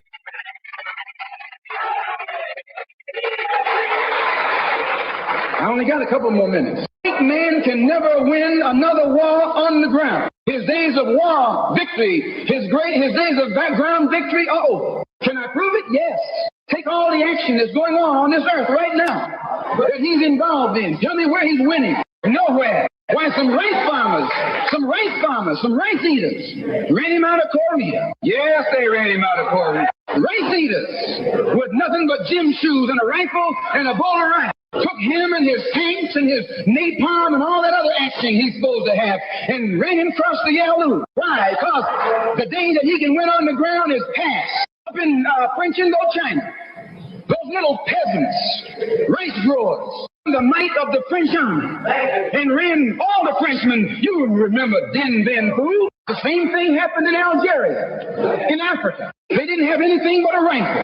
The French had all these highly mechanized instruments of warfare, but they put some guerrilla action on them. And a white man can't fight a guerrilla warfare. Guerrilla action takes heart, takes nerve, and he doesn't have that. He's brave when he's got tanks. He's brave when he's got planes. He's brave when he's got bombs. He's brave when he got a whole lot of company along with him. But you take that little man from Africa and Asia, turn him loose in the woods with a blade. That's all he needs. All he needs is a blade. And when the sun comes down, goes down, and it's dark, it's even Steven. So it's the ballot or the bullet. Today our people can see that we're faced with a government conspiracy. This government has failed us. The senators who are filibustering concerning your and my rights, that's the government. Don't say it's Southern senators. This is the government. This is the government filibuster. It's not a segregationist filibuster. It's a government filibuster. Any kind of activity takes place on the floor of the Congress or the Senate, that's the government. Any kind of dilly-dallying, that's the government. Any kind of pussyfooting, that's the government. Any kind of act that's designed to delay or deprive you and me right now of getting full rights, that's the government, that's responsible. And anytime you find the government involved in a conspiracy to violate the citizenship or the civil rights of a people, then you are wasting your time going to that government expecting redress. Instead, you have to take that government to the world court and accuse it of genocide and all of the other crimes that it is guilty of today. For those of us whose political and economic and social philosophy is black nationalism, have become involved in the civil rights struggle. We have injected ourselves into the civil rights struggle, and we intend to expand it from the level of civil rights to the level of human rights. As long as you fight it on the level of civil rights, you're under Uncle Sam's jurisdiction. You're going to his court expecting him to correct the problem. He created the problem. He's the criminal. You don't take your case to the criminal, you take your criminal to court. When the government of South Africa began to trample upon the human rights of the people of South Africa, they were taken to the UN. When the government of Portugal began to trample upon the rights of our brothers and sisters in Angola, it was taken before the UN. Why, even the white man took the Hungarian question to the UN, and just this week, Chief Justice Goldberg was crying over 3 million Jews in Russia about their human rights, charging Russia with violating the UN Charter because of its mistreatment of the human rights of Jews in Russia. Now you tell me, how can the plight of everybody on this earth reach the halls of the United Nations and you have 22 million Afro-Americans whose churches are being bombed, little girls are being murdered, whose leaders are being shot down in broad daylight? Now you tell me why the leaders of this struggle have never taken it before the United Nations. So our next move is to take the entire civil rights struggle into the United Nations. Let the world see that Uncle Sam is guilty of violating the human rights of 22 million Afro-Americans, and still has the audacity or the nerve to stand up and represent himself as the leader of the free world. Not only is he a crook, he's a hypocrite. Here he is standing up in front of other people, Uncle Sam, with the blood of your and mine mothers and fathers on his hands, with the blood dripping down his jaws like a bloody-jawed wolf, and still got the nerve to point his finger at other countries. You can't even get civil rights legislation. And this man has got the nerve to stand up and talk about South Africa, or talk about Nazi Germany, or talk about Portugal. No more days like those. So I say in my conclusion, the only way we're going to solve it, we got to unite in unity and harmony. And black nationalism is the key. How are we going to overcome the tendency to be at each other's throats that always exists in our neighborhood? And the reason this tendency exists, the strategy of the white man has always been divide and conquer. He keeps us divided in order to conquer us. He tells you, I'm for separation and you for integration, and keep us fighting with each other. No, I'm not for separation and you're not for integration. What you and I are for is freedom. Only you think that integration will get you freedom. I think separation will get me freedom. We both got the same objective. We just got different ways of getting at it. I studied this man, Billy Graham, who preaches white nationalism. That's what he preaches. I say that's what he preaches. The whole church structure in this country is white nationalism. You go inside a white church, that's what they're preaching, white nationalism. They got Jesus white, Mary white, God white, everybody white. That's white nationalism. So what he does, the way he circumvents the jealousy and envy that he ordinarily would incur among the heads of the church. Whenever you go into an area where the church already is, you're going to run into trouble. Because they got that thing, what you call it, syndicated. They got a syndicate just like the racketeers have. I'm going to say what's on my mind because the preachers already proved to you that they got a syndicate. And when you're out in the rackets, whenever you're getting in another man's territory, you know, they gang up on you. And that's the same way with you. You run into the same thing. So how Billy Graham gets around that, instead of going into somebody else's territory like he's going to start a new church, he doesn't try and start a church. He just goes in preaching Christ. And he says, everybody who believes in him, you go wherever you find him. So this helps all the churches, and so since it helps all the churches, they don't fight him. We're going to do the same thing, only our gospel is black nationalism. Our gospel is white nationalism, our gospel is black nationalism. And the gospel of black nationalism, as I told you, means you should control the politics of your community, the economy of your community, and all of the society in which you live should be under your control. And once you feel that this philosophy will solve your problem, go join any church that's preached. Don't join a church where white nationalism is preached. Now you can go to a Negro church and be exposed to white nationalism. But when you walk in a Negro church and a white Mary and some white angels, that Negro church is preaching white nationalism. But when you go to a church and you see the pastor of that church with a philosophy and a program that's designed to bring black people together and elevate black people, join that church. Join that church. If you see where the NAACP is preaching and practicing that which is designed to make black nationalism materialize, join NAACP. Join any kind of organization, civic, religious, fraternal, political, or otherwise, that's based on lifting the black man up and making him master of his own community. It'll be the ballot, or it'll be the book. It'll be liberty, or it'll be death. And if you're not ready to pay that price, don't use the word freedom in your vocabulary. One more thing. I was on a program in Illinois recently with Senator Paul Douglas, the so-called liberal, so-called Democrat, so-called white man. At which time he told me that our African brothers were not interested in us in Africa. He says the Africans aren't interested in the American Negro. I knew he was lying. During the next 2 or 3 weeks, it's my intention and plan to make a tour of our African homeland. And I hope that when I come back, I'll be able to come back and let you know how our African brothers and sisters feel toward us. And I know before I go there that they love us. We're one. We're the same. The same man who has colonized them all these years colonized you and me too, all these years. And all we have to do now is wake up and work in unity and harmony, and the battle will be over. I want to thank the Freedom Now Party and the Goal. I want to thank Milton and Richard Henry for inviting me here this afternoon, and also Reverend Clegg. And I want them to know that anything that I can ever do at any time to work with anybody in any kind of program that is sincerely designed to eliminate the political, the economic, and the social evils that confront all of our people in Detroit and elsewhere, all they got to do is give me a telephone call and I'll be on the next jet right on into the city. As Malcolm concludes his speech, his message becomes sharper, global, and unavoidable. He connects the black struggle in America to the liberation movements across Africa, Asia, and the colonized world. What's happening to black people in the United States, he explains, is not a civil rights issue. It is colonialism. And colonialism anywhere on earth has only ever ended one way: through unity and resistance. Malcolm exposes how America presents itself as the leader of the free world while denying freedom to 22 million black people at home.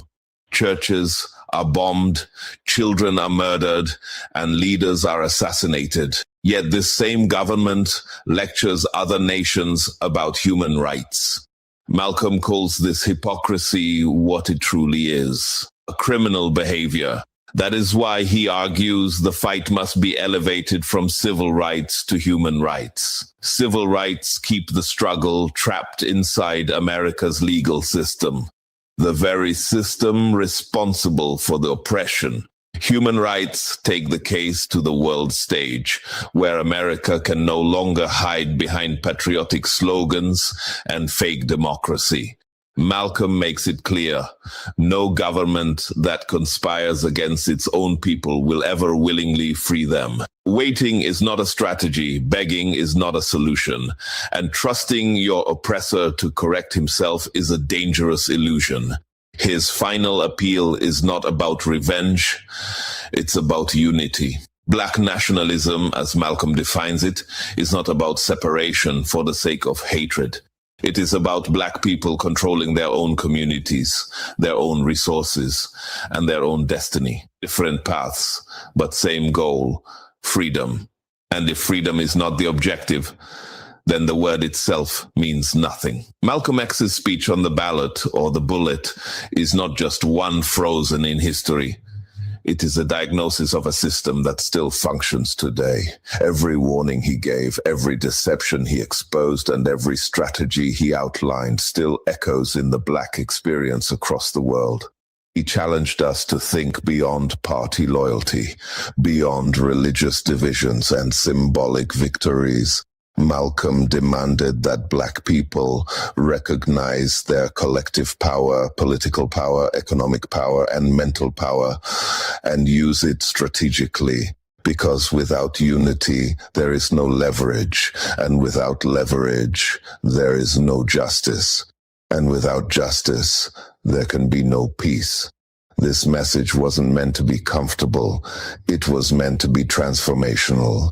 And the most dangerous thing about Malcolm X wasn't his anger.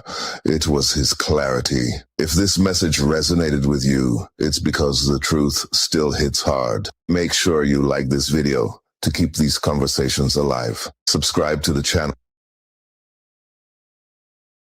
Make sure y'all like and subscribe to Frontline Black News.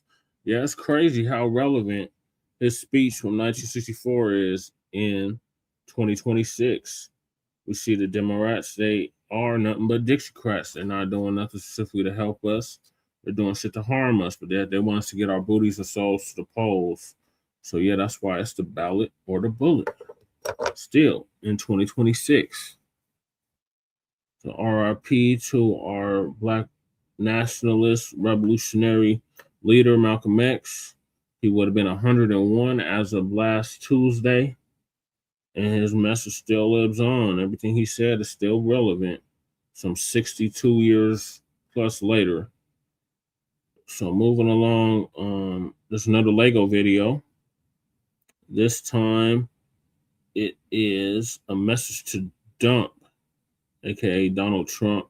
The dump as in human shit, and we want to make that perfectly clear. BlaccAmerica drops a Lego diss song roasting Donald Trump for policies crushing Black dreams. So I'm going to play that next.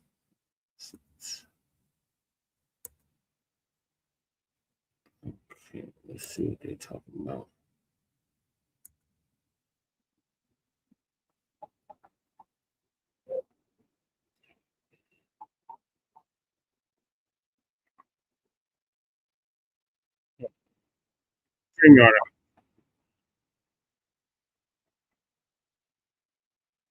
Black folks still fighting.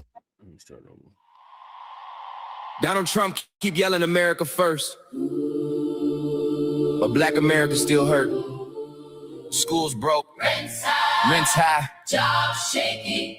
It's that pressure music, it's that response. Donald Trump talk loud on the stage and grin, but Black folks still fighting just to win. Donald Trump cut deals for billionaire friends. Meanwhile, Black dreams get crushed again. Donald Trump, you ain't helped the hood rise up. All them speeches still the rent too high, bruh. Donald Trump had the cameras and the power, but Black families still struggle every hour.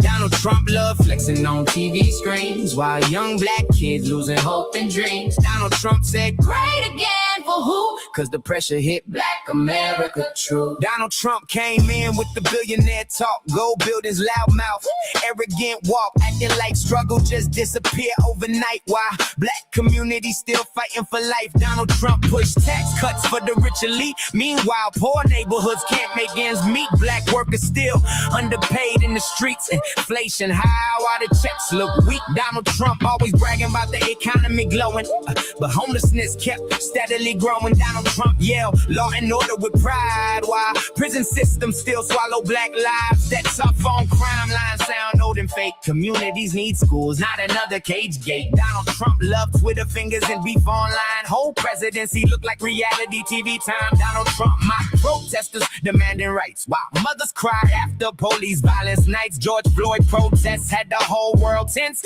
People wanted justice. Donald Trump talked defense. Donald Trump posed with a Bible for the cameras quick. Meanwhile, hungry families needed real help, not tricks. Donald Trump kept claiming he the chosen one, but Black unemployment fears never done. Student loans still drowning young Black graduates. Donald Trump's speeches never balanced that. Healthcare worries have families stressed every week. Prescription prices too high for the weak. Donald Trump loves saying fake news every chance, but facts still hit harder than a billionaire stands. Black voters peep game, they read between lies, see the truth hidden behind them TV eyes.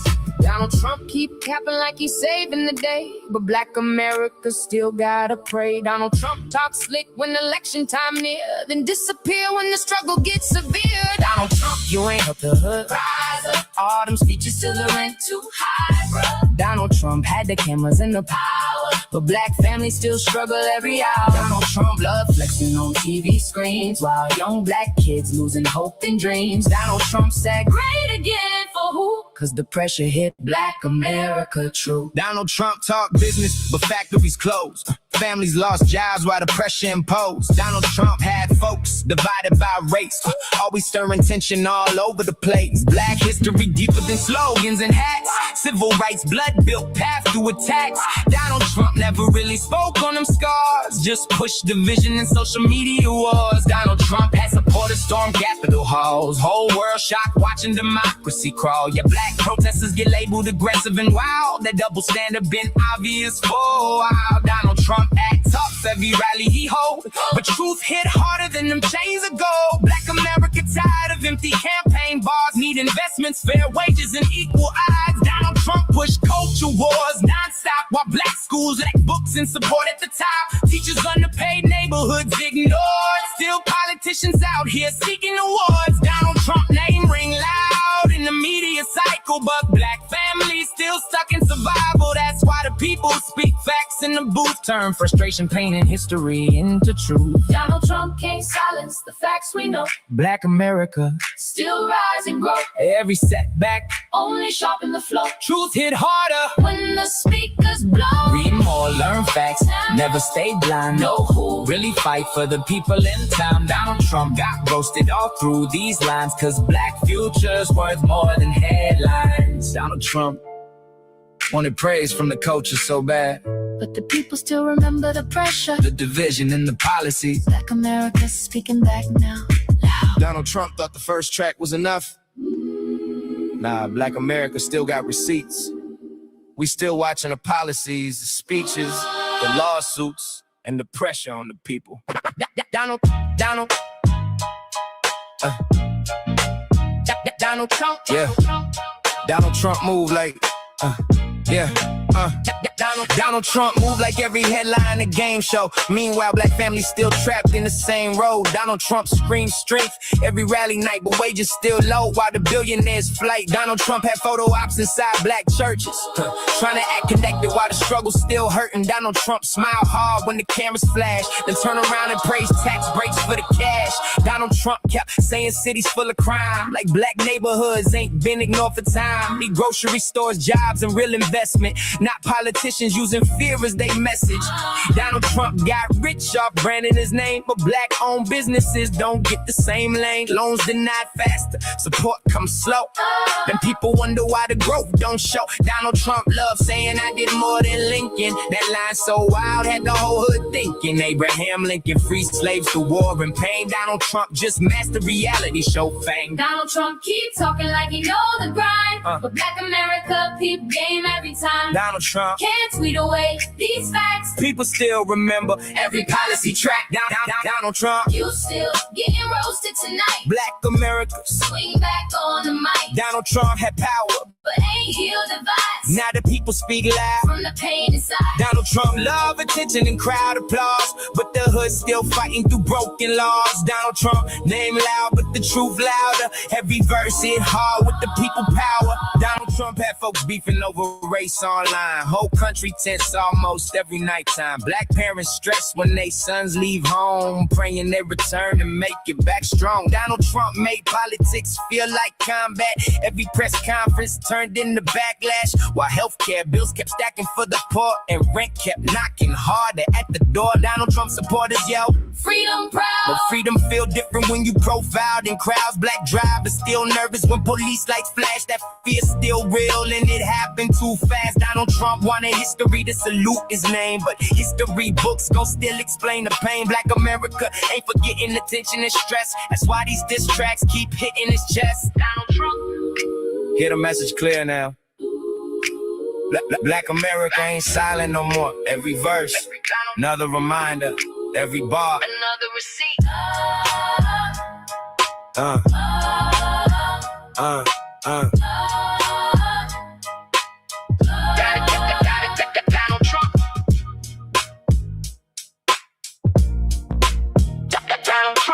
Donald Trump thought Black America forgot.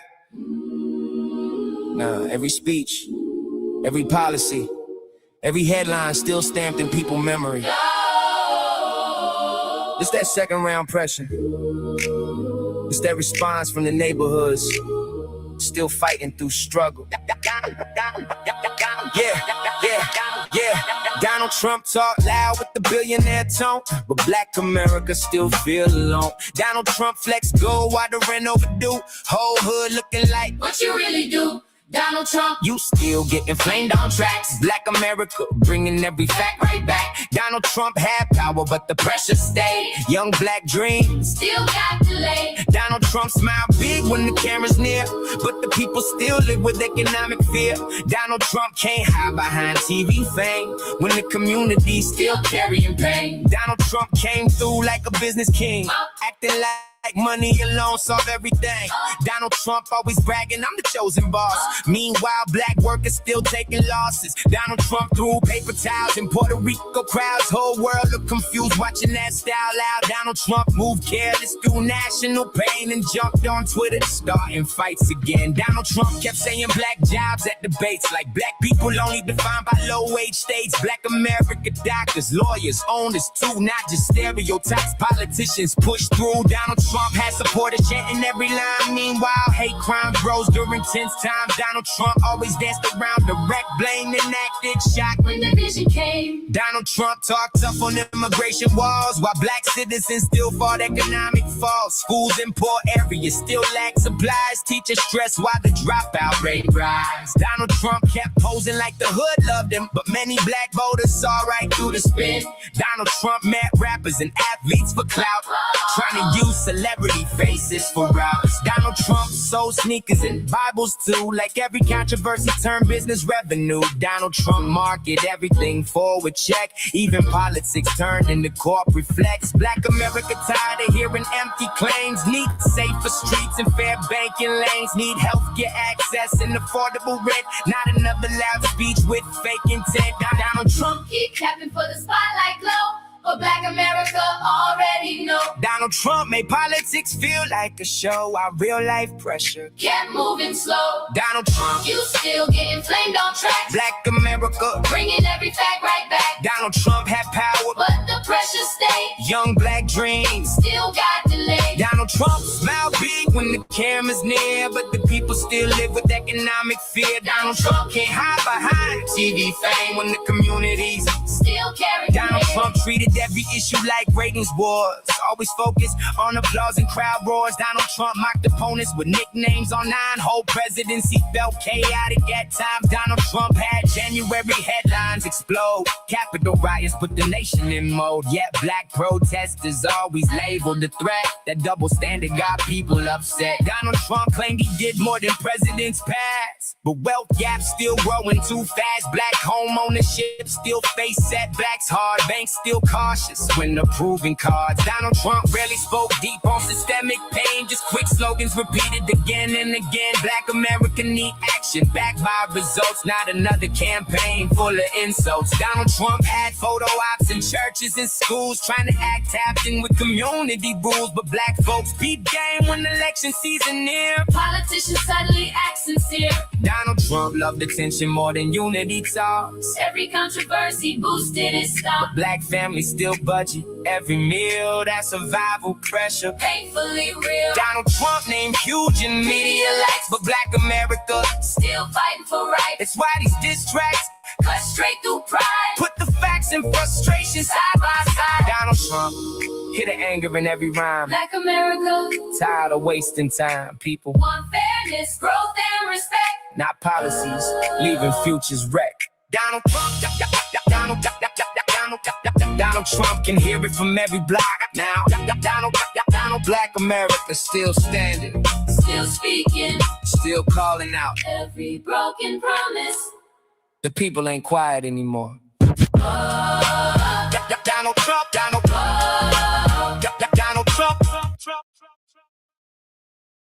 All right, that was an interesting video. I liked it. I wish I would have did one for Biden, though. Biden is the reason why we're in a lot of this hell right now. It's about things. You came in at the tail end of the video, but I covered the ballot split Malcolm X. Ballot or the Bullet speech, yeah. And then I just played this video message to Trump from BlaccAmerica. Oh, okay. Yeah, and then I think the X-Man did say in that speech, if you don't register to vote, that they'll we're going to run you out of town, you know. Okay, but like I said, you know, it'd be very interesting, you know, had he would have made it to 101 of how he would have changed his views, but all that is speculation. You see what I'm saying? Yeah, it's all speculation, but I think if he was in this time, he would definitely would have changed his views. Yeah. I think it would have, okay, because, you know, President Company excluded. Because I had a long conversation with this brother who I had to help this evening, who has a medical situation. See, politicians, and this don't apply to you, Jesse, politicians are prostitutes. You see what I'm saying? Hey, Val, they straight out prostitutes, because I'm looking at all these stupid motherfuckers over there in California, man, you know, dipping both sides of it, you know what I'm saying? And then keep in mind, why does, if you're supposed to be free elections and anybody, what was that lie they used to say, anybody could be president, and why the fuck you gotta have $50-60 million to do it? So then they're going to come at you with double speak. Oh, well, you got to buy advertisement, ad space, and all that shit. Okay, but motherfucker, you told me that all you got to do is be over the age of 35 years old and be born in the U.S. and you could be president. So where's the truth? Right. Well, the money is all up in the politics. Huh? The money is all up in the politics. You got Citizens United. Yeah. So as long as there's a Citizens United, there's going to be money, big money involved in politics. Right. And this is why I say with the money factor being involved, excluding you, okay, politicians are prostitutes. Mm-hmm. I mean, they might as well go see Chud the Bussy, as you call him. Yeah. Oh, my God. Yeah, I know. That's what I'm saying, Brother Che. That's just how disgusting that it is, okay? You got all this internet shit, man, that we pay for, right? But the only thing I'm seeing up here 95% of the time, man, is a bunch of goddamn advertisement. Motherfucker, how come you ain't paying me to put your shit up on my wall? You got to get ad blockers. That's all that is. And you're right. Now, those are the unwritten rules. Yeah, exactly, Val. You see, exactly. You see, and then two is that I told you what's happening out here with Floyd Mayweather, man. You know, with a paternity suit, from what I understand, and what have you. It's nothing but a money grab. It's because Shabaka, one of his accountants or something ran off with. Yeah, exactly. So $125 million. Yeah, exactly. You see what I'm saying? Exactly. You see? You know, so like we built this motherfucker. We got hit with fire hoses, knocked upside the head, unfalsely convicted. You see what I mean? Falsely convicted. You see what I mean? But as long as we out here killing each other and calling our woman a B word and all this old shit, we all right. But as soon as we say we want something for ourselves and get away from you motherfuckers, oh, you guys are black racists. We don't own no institutions to be racist. Now, you might not like the truth of what we're saying. We really don't fucking care. Right. You see what I'm saying? We really don't. You know? So this is why we entertain all the idiots that come up here with their bullshit, you know what I'm saying? And what have you. And then they come up here with their hate mail and all that, talking about all this shit, you know, you know, look what y'all do to each other and all that. Look, man, fuck all that shit. Let's look at the motherfuckers who ain't with that. You see what I'm saying? And quote unquote is trying to do the right thing. Look how they get hindered as well too. You see? You know, now I'm gonna try to share this YouTube link. Whatever happened yesterday. If we got idiots. Yeah, I had to restart my computer, so I gotta find the next clip, Shabaka. Because I had it, but I had to restart my computer streamer. I was acting stupid. It kept kicking me out. all of that jazz. So hold on, let me find this video. So the next topic is the gunfire incident at the White House yesterday, or the day before yesterday now. This is video.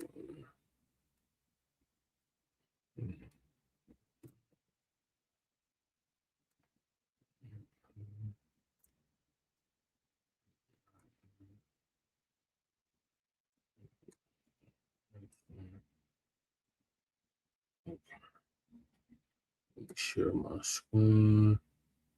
So, Shabaka, we got Brother Cow Dog in here. We got Sister Val Hawkins. We got Cardenas. And anybody that's peeking and not speaking. That's the video right there. How much of a damn playlist? Hold on, y'all. I'm having some difficulties. Okay, so I got this video pulled up. So Lisa gonna give us an update on the White House lockdown and the gunfire incident update. Somebody try to kill the dump again. It's gotta be like the 10th time he done had an assassination attempt on his life. I'm starting to lose count. At least you're gonna give us an update on this. Shout out to Lisa Cabrera.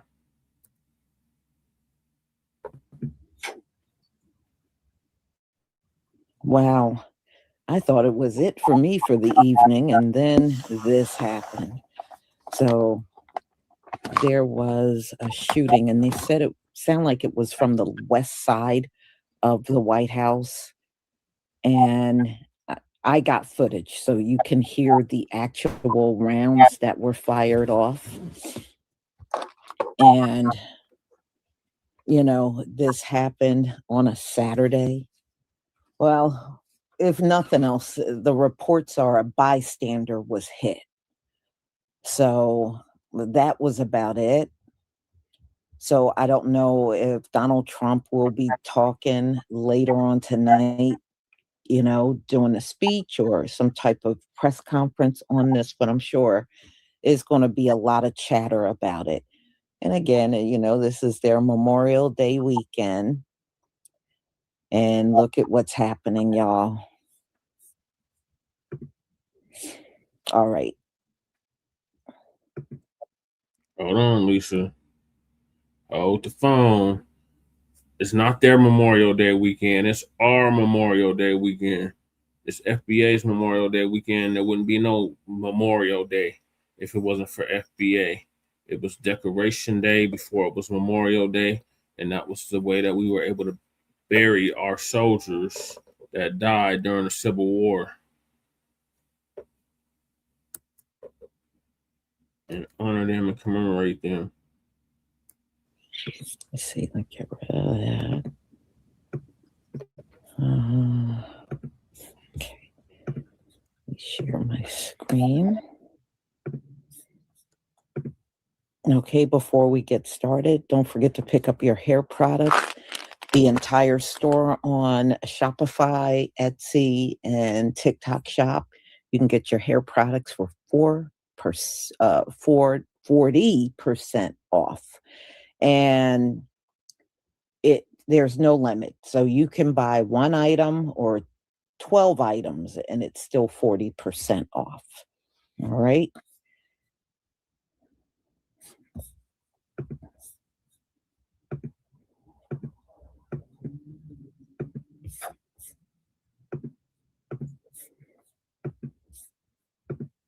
Okay, y'all, please give me a 1 if you can see my screen.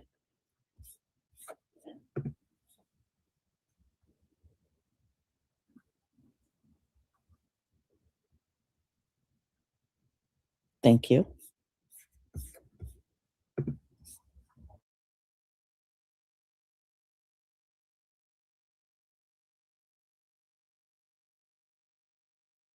gunman came up near the White House on the west side, what is described to me as Gate 17. This is kind of near 14th Street on the west side of the White House, and came up and brandished some sort of a pistol. We don't know what type of pistol it was, but he then fired toward the White House 3 times. And the United States Secret Service, they returned fire. We don't know how many shots that they got off, and they apparently took the gunman down. Some breaking news at the White House. Moments ago, several shots were heard at the property. Details are few, but CBS's Aaron Navarro is there and was outside at our live shot location when all of this happened. Aaron, what do you know? And we obviously saw that you were there being told to get down immediately.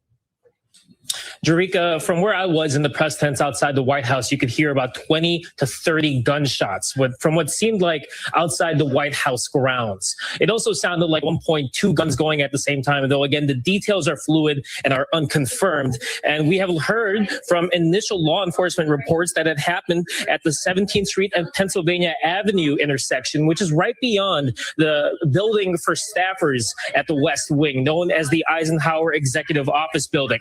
We could not see the shooters as we ducked down, but we did start to see Secret Service roam the north lawn of the White House as they yelled at us to get to the press wing and get inside. Currently, the White House is under lockdown. There is a Secret Service agent right outside the doors to the press briefing room, and you can see some of them start to roam the north lawn of the White House today. But this obviously comes just a couple of weeks after a shooting at the White House Correspondents' Dinner. I'm told that a gunman came up near the White House on the west side, what is described to me as Gate 17. This is kind of near 14th Street on the west side of the White House, and came up and brandished some sort of a pistol. We don't know what type of pistol it was, but he then fired toward the White House 3 times. And the United States Secret Service, they returned fire. We don't know how many shots that they got off, and they apparently took the gunman down.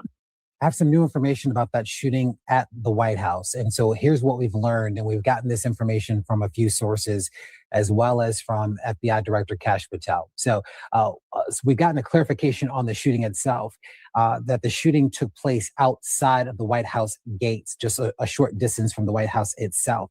Secret Service has responded to the shooting. And so there's a rather active scene just outside of the White House. Journalists in the White House press briefing room. Traditionally, they are there to do a number of reports for various networks and their own news organization. They remain on lockdown, so they can't either leave the press briefing room or new journalists are able to come in. We do know that the president is at the White House.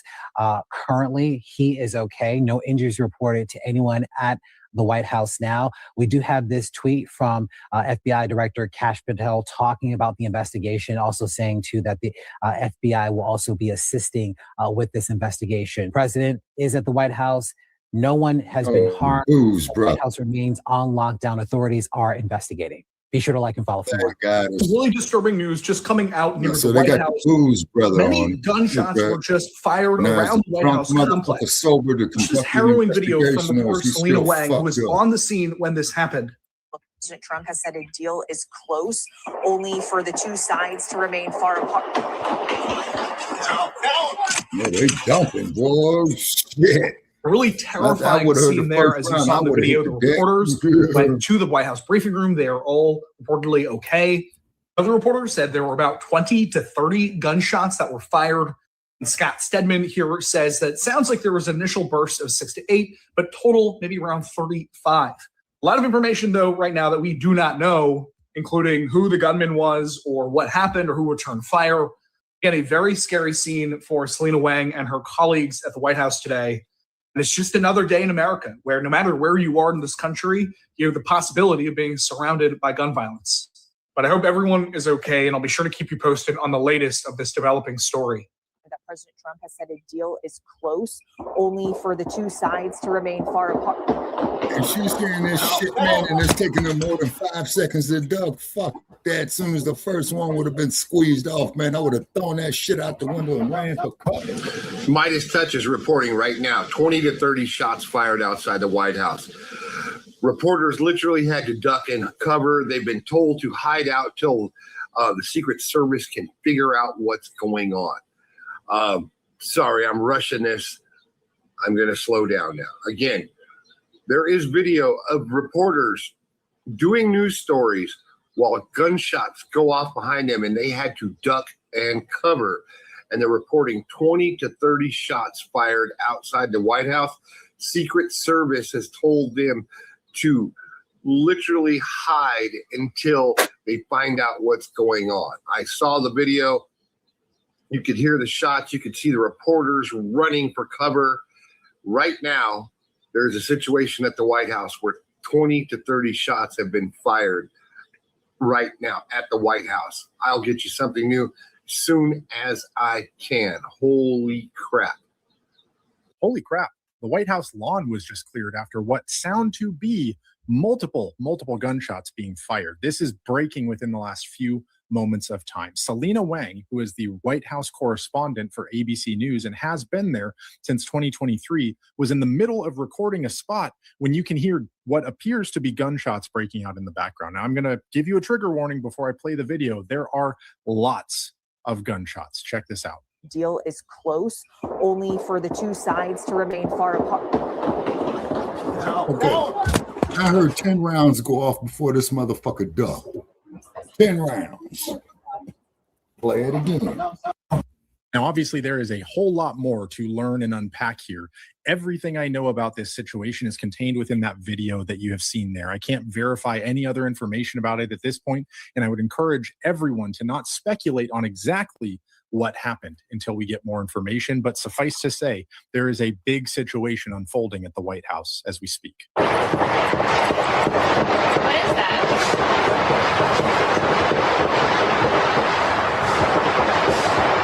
What is that? Sounds like tar.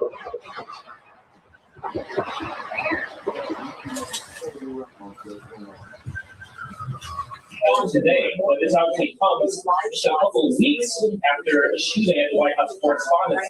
Really quickly, breaking news in case you haven't seen, there were shots fired around at least the White House. Reports of 20 to 30 shots fired. Selena Wang, who is a senior White House correspondent for ABC, was there and was actually recording something when the shots happened, and you can hear them on this recording. I'll play it for you in a second. But at least as of now, the White House is secure. All the reporters who are there are inside and safe. It doesn't seem that it happened on White House grounds, but it was close enough that you can hear this. And obviously this is developing, but for now, this is her video. That President Trump has said a deal is close, only for the two sides to remain far apart. No.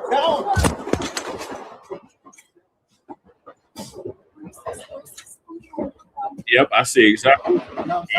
New breaking news right now. As of about 10 minutes ago, CNN is reporting that there were sounds of gunfire heard near the White House.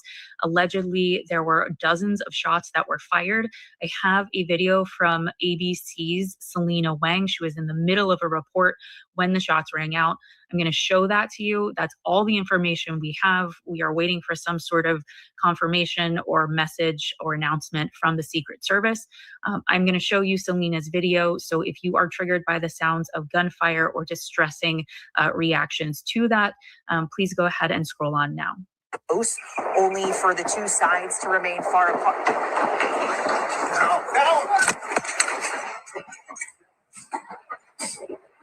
Yes. We also know that earlier this afternoon, the national security team was called back to the White House by President Trump. This includes Vance and Hegseth. Whether the shots fired and that calling back to the White House of that national security team is connected, we are not sure at this time. They could be two completely separate events.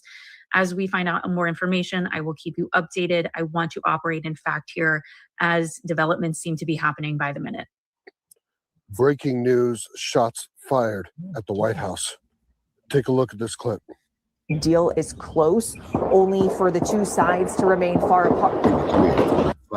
Those are multiple different weapons, multiple different calibers, multiple weapons that I heard in that clip. I think I heard between 2 or 3 separate weapons in that clip. It's worth pointing out that the Iranian parliament has put a bounty on Netanyahu and Donald Trump. I must point out to you that all senior leadership, government and military and otherwise, including J.D. Vance, has canceled everything and rushed back to D.C. right before there were shots fired at the White House. It's also worth to point out that Donald Trump has had assassination attempts on him before. I'm going to be following this story very closely, so if you want to follow this with me, drop a follow on TikTok, drop a follow on Instagram, Man, and I'll keep fuck you guys TikTok. updated. I love you guys. I'll talk to you later. Motherfucker, you love trying to get paid. Fuck you. And I ain't mad at him. But now this is the third time they're saying that somebody tried to bring harm to him. I just go to show, man, he's losing his popularity for real. Nah, Shabaka, this is like the 10th time somebody tried to kill him. Damn. Oh, yeah, I forgot the motherfucker at Mar-a-Lago who they said was hiding in the bushes smoking dope. That was another one. Mm-hmm. I remember he got the grazed ear. Oh, yeah. In Pennsylvania. At least 3 attempts on his life. I say it's more like 10 because those people hiding in the bushes. They have people, they had that correspondence dinner. Yeah. No, who knows? Val says they might have a bounty on this motherfucker. Damn. Okay, so he's had one. He has gone all the way back to 2016. He got 1, 2, 3, 4, 5, 6, 7. 7 attempts. I don't know. That's the first I heard about a bounty being on him and that Nahu's head. Damn. Well, I remember I used to read these spy novels by this dude named Robert Ludlum. And, excuse me, all the shit you see sounds like out of his books. Yeah. All right, let me get back to the video. I'm gonna pause. I think at least was having issues.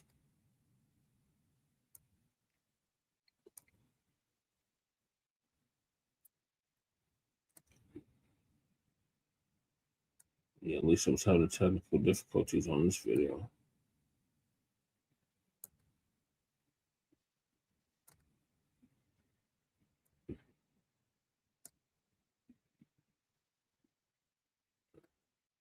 The White House is still on lockdown. It's still on a lockdown after pew pew was heard on the west side of the White House. Now, I don't know how many of you might have heard that. They're saying there were plans to pew pew Ivanka, that they're targeting her because of the ones that Donald Trump took out. So I heard that recently today. Now, I don't know how true it is. There are, people chattering about it online. I didn't know, but I'm sure if that is the case, Donald Trump sure will probably mention it. But y'all, this has been a crazy year. Sure been a lot of shots going off this year, and we'll see how the rest of the year goes. But now I don't know how the media is going to spin it. They may spin it as another assassination attempt on Donald Trump. We know how all the other ones have gone. So they may stay on that path of, this is another attempt. But, because we know the Iranians said they are going to get Donald Trump. That's what they're saying. So, okay. Randy Sparks, thank you for the super sticker and your support for my channel. FBA Queen Senior, thank you for the super chat. No sound, Lisa. Yeah, no, I'm here. I'm here. So, y'all, as more comes out, I'll talk about it a little more tomorrow. This is the holiday weekend, and I really don't think it was a lot of people up at the White House when this occurred. So, but like I said, as more details come out, I'll do another live. So, y'all, thank you for being here. I know it was sort of a last second thing putting this together, but you now know, yeah, there's some people that don't believe it, like that last attempt at the White House correspondent dinner. It was a lot of people finding that one hard to believe. So now we have this one just weeks later, this one. So y'all have a wonderful evening. Don't forget to pick up your hair products, and I will see you tomorrow. I don't think I'll be coming back tonight. But they said one person was hit, a bystander was hit. But I did not hear anything about someone else up at the White House being hit by all of this pew that was going.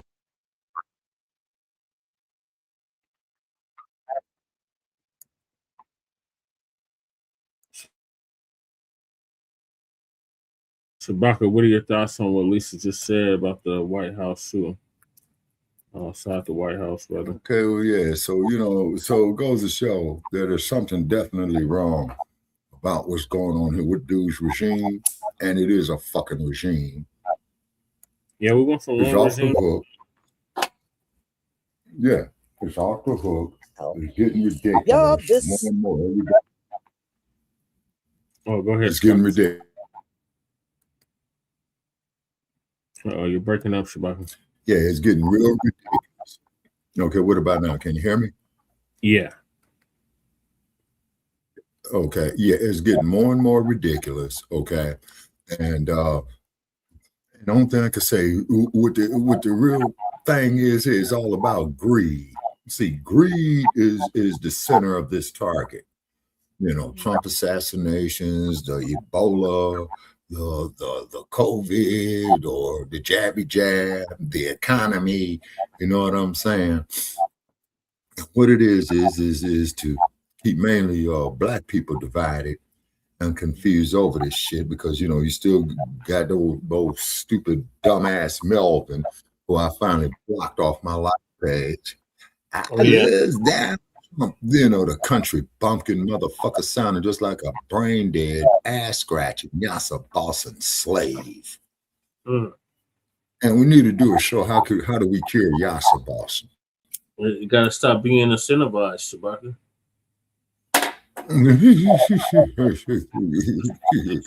No, but that goddamn syndrome, Brother Che, it's incredible, man. It really is credible. Uncle Tim Scott's warlocks. You know what I'm saying? It's just incredible. Ben Carson was going to sit up there and say, when our people were brought to these shores, they were in search of the American dream. Man, a motherfucker to sit up there and make something that goddamn asinine. He's got taking his own meds, man. Yeah. And a lot of us are because that motherfucker there, like. So I don't know how the time I brought to these shores, a lot of us were already here, and they took people from these shores. I'm just saying. There. Okay, well, only thing what I'm just saying is, Brother Che, is that there was a speech that Carson made, okay, and then of course, too, how come he wasn't picked up, man, for the second regime of Trump? I don't know, Sabah. I do. You know what I'm saying? Mr. Professor Black Truth says they always throw away their power tools. You see what I'm saying? He got broken. Right? Yeah. He got he's obsolete to him. Yeah, watch from shit always break rules. So Lisa got an update on what is going to come from the shooting. So Trump is pushing for The White House ballroom again after a recent security scare. The White House ballroom. So he's going to spend all that money. Whatever happened yesterday. Yeah, basically, he's going to spend all that money to create a ballroom with an underground bunker. Yeah. Okay. So in other words, the ballroom is the cover for the underground bunker. Yep. The shooting is rubbing me the wrong way, and I want to explain why. I'm not feeling this. I'm not feeling it at all. Now, the last two shooters were melanated men, when our people don't have this kind of history at all. So the Correspondence Dinner, about 3+ weeks ago, they had a biracial man that went up there loaded with a gun, right? And the shooter yesterday, now this one was a whole black man, and they took him out. They unalived him. When did our men ever do these sort of things? They don't. We don't have no history of being assassins, no history of attacking the White House, or we don't have that kind of history, y'all. So now I'm starting to question who's putting them up to exactly, this. Cow Dog. Is somebody putting these men up to this? Now, the one yesterday, Donald Trump described as very violent, as if white men aren't very violent. Right. So anyway, he had a long history of mental illness.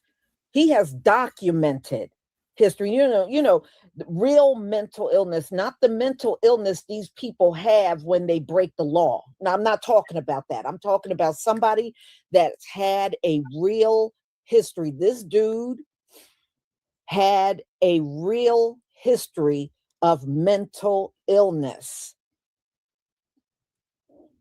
Okay, Lisa, he's fucked up in the head. Okay, get no argument from me.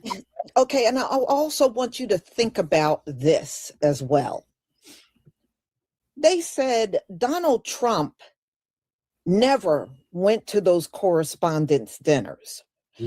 He shows up at the correspondence dinner, and there's an attempted shooting, right? And they said he normally don't even go to the correspondence dinner. Right. Now, Donald Trump is never at the White House on the weekend. He's never there. In fact, his son, Don Jr., got married yesterday. He didn't go to the wedding. But when this shooting happened, Donald Trump was up at the White House. Now, I'm just finding it very strange that 2 incidents happened, and twice Donald Trump did something out of the ordinary both times, and both times there was a shooting. Y'all, come on. Okay, I'm serious. All right. But yeah, Don Jr. got married. Instead of going to the wedding, he's up at the White House, which they said he's never up at the White House on the weekend.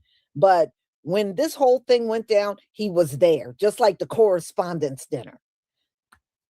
I'm just telling y'all, I'm not buying it no more. I'm not buying it. Repentant Judah, thank you so much for the super sticker and your support for my channel. Thank you. And, you know, they said it was a bystander that got hit. But from what I understand, I think the bystander is going to make it. They didn't lose their life. But the Secret Service got the gunman, and he's gone. He's gone. And you're going to see him, you know, in the videos that I'm going to show you. You're going to see him, young, melanated guy with locks, I don't call them dreadlocks because, locks are nice. They're not all bad. And number two, I don't know, y'all. I'm just telling you, maybe you don't agree with me and you think these are all legit. But I'm just not feeling it. And another reason why I'm saying this, y'all, Peggy Clark, thank you so much for the super sticker and your support for my channel. Another reason why I'm not feeling it is because both times, after both shootings, the Correspondents' Dinner and this one outside the White House, the first thing Donald Trump did was blab about that damn ballroom. That is not a normal human response. That's not a normal human response, y'all. And he wants the funding for that ballroom real bad. He wants the funding. Right now, they're denying him funding. And it just seems like since he's been denied funding, it's been back-to-back people showing up with pew-pews and spraying the place. And each time he's yapping about that ballroom. Now, you know darn well if somebody came outside your house and they start spraying bullets around, your first reaction is not going to be going outside to say, well, if I can just have this addition built onto my house, this could be avoided if I could just have this addition built onto my... Nobody reacts that way. Your reaction is, I'm glad everybody is well. Nobody got hurt. I was concerned about my staff that was here at the White House. I was concerned about, this and that, and my Secret Servicemen. That would have been a normal response.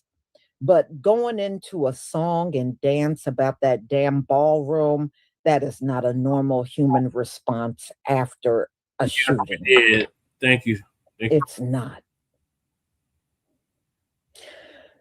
So, and nobody is feeling that damn ballroom anyway. I have not heard one person since Donald Trump started building this ballroom. I have not heard one person excited about that ballroom other than Donald Trump. He's the only one jumping up and down over that ballroom. I have not heard no excitement from anybody over that ballroom. Not even when you look in comment sections. You can look at comments, and when you look at the comments, you don't see nobody saying, wow, I'm so glad Donald Trump is building that ballroom. Oh, I'm happy that ballroom's getting built. Nobody is saying that because nobody is feeling this ballroom. This ballroom is not a necessity. And the White House has existed all this time with no ballroom. It didn't need a ballroom now. The White House, isn't that a place where the president and his staff should be working? That should be the thing you should be focused on, doing your job every day. A ballroom? No. It ain't no temple. It's like Satan's seat. That's what it is.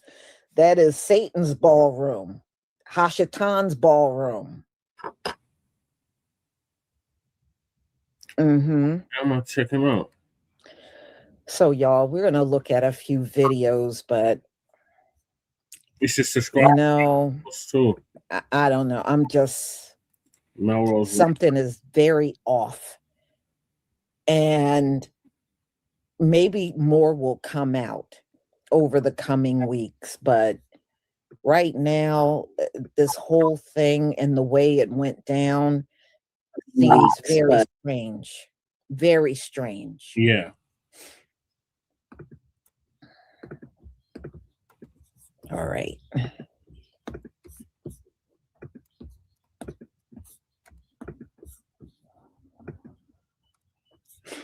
Please give me a 1 if you can see my screen. Give me a 1. Yes, Lisa, we can see your screen.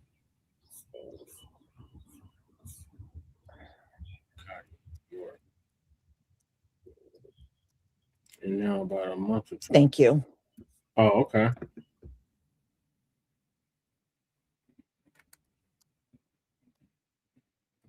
Oh, well, thank you for subscribing. Was that subscriber?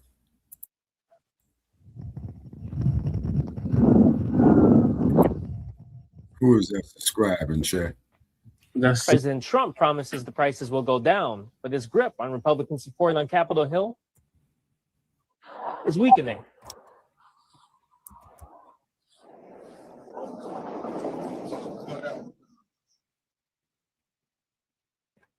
Now, what is this James Taborn saying? Overnight, know following about the shooting near the Malcolm White House grounds, Donald Trump once again called for He's the building drunk. of the He don't White know what House the fuck ballroom. he's talking Mind you, about. the shooting that occurred was Talking about this James Taborn. No, that's Jolena. Shabaka, what are you talking about? Put your spectacles. Oh, hold on. Yeah, hold on, man. Yeah, you're right, man. Let me get some spectacles on. Can't see shit. Yeah, hold on. Changing glasses. Now, these are the glasses. Finding glasses. Okay. Yeah, they can't call that in public. Right? Also, I get more money with which one. Oh, okay. Thank you. Hopefully it'll be monetized by then. Hold on, Jeff. Now I'm getting 5 folks. Okay. Now. Yeah. This is Sister Jolene. She subscribed to the channel like Jolene. Oh, okay. Thank you, sister. Okay. Now I got glasses on. Okay. They can't call that in public. Oh, okay. Okay. All right. Okay. The ballroom, huh? Damn, Val. Yeah. not inside the White House, was not on White House grounds, was near the White House. In a Truth Social post overnight, he said, quote, "This event is 1 month removed from the White House Correspondents' Dinner shooting and goes to show how important it is for all future presidents to get what will be the most safe and secure space of its kind ever built in Washington, D.C. National security of our country demands it." Not sure how a ballroom or even an underground military bunker would have stopped or prevented this shooting, or would have kept Trump safe in any way that was different than he was yesterday, given the fact that the shooter never entered White House grounds, was apprehended well before ever getting anywhere near the White House or the Executive Office building. But that is where we're at this morning. As always, spread the word.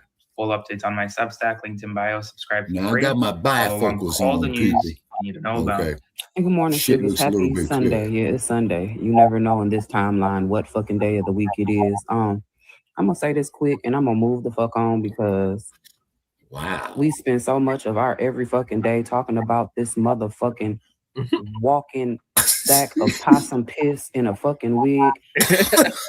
It's too much. But once again, these are my opinions, these are my thoughts. And I'm not gonna call it a staged assassination attempt, because in order to assassinate someone, they have to be in your line of sight, line of vision, like they have to be there.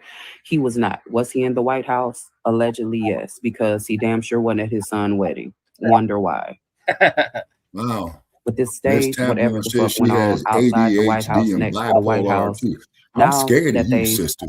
allegedly killed the shooter, and the shooter is a person of color, how fast do you think they're gonna flip around? Because it was dead in the water getting $1 billion from the taxpayers to finish that ballroom. How quick do you think they finna change their mind now? Because it is a person of color who attempted sister, this. started to hear about you being in a And car they admitted accident. that young man had mental health issues. Yeah, sorry to hear that. But how fast? Yeah.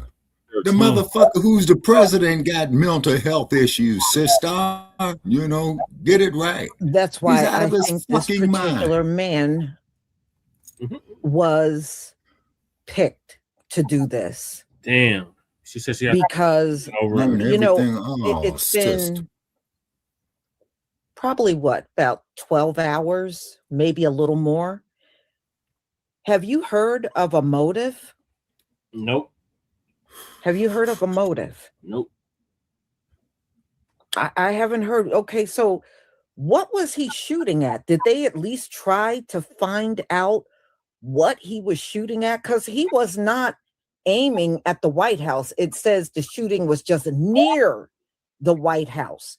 Okay, so what was he shooting at? And if he was mentally ill, it's easy for people like that to Cal crack Dog, Manchurian and Candidate. then Yeah. do something out of the ordinary. That is not unusual.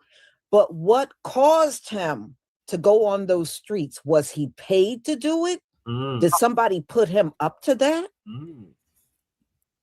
Was he extorted because to do it? Every single shooting, the ballroom.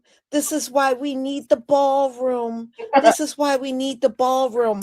But I'm not 100% in agreement with what this young woman is saying. She thinks it's a shoo-in that he's going to get the money now because it was, this was a black man that they found doing this shooting. It's the best thing. I don't know about that. That's still $1 billion handed over to Donald Trump for a ballroom that should not cost that amount of money to build. To defend yourself. It should not cost no $1 billion for somebody to build and you notice the price of the ballroom keeps going up. First it was 200 billion, then it turned to 400 billion. Now he needs you know what I mean? The price, it was I think it was 200 million, then it went to 400 million. Now it's $1 billion. Why do you need that kind of money to build a ballroom? Right. Now $1 billion. Yeah, it's okay, money sister. Yeah. Keep them power tools with you, sister. Yeah, definitely. He'll get the money now because this was a black. I don't know. I'm not 100% in agreement with that part. But let's go on.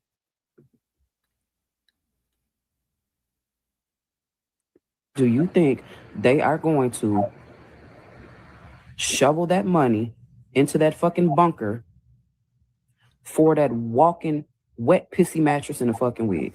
Pretty fucking quick.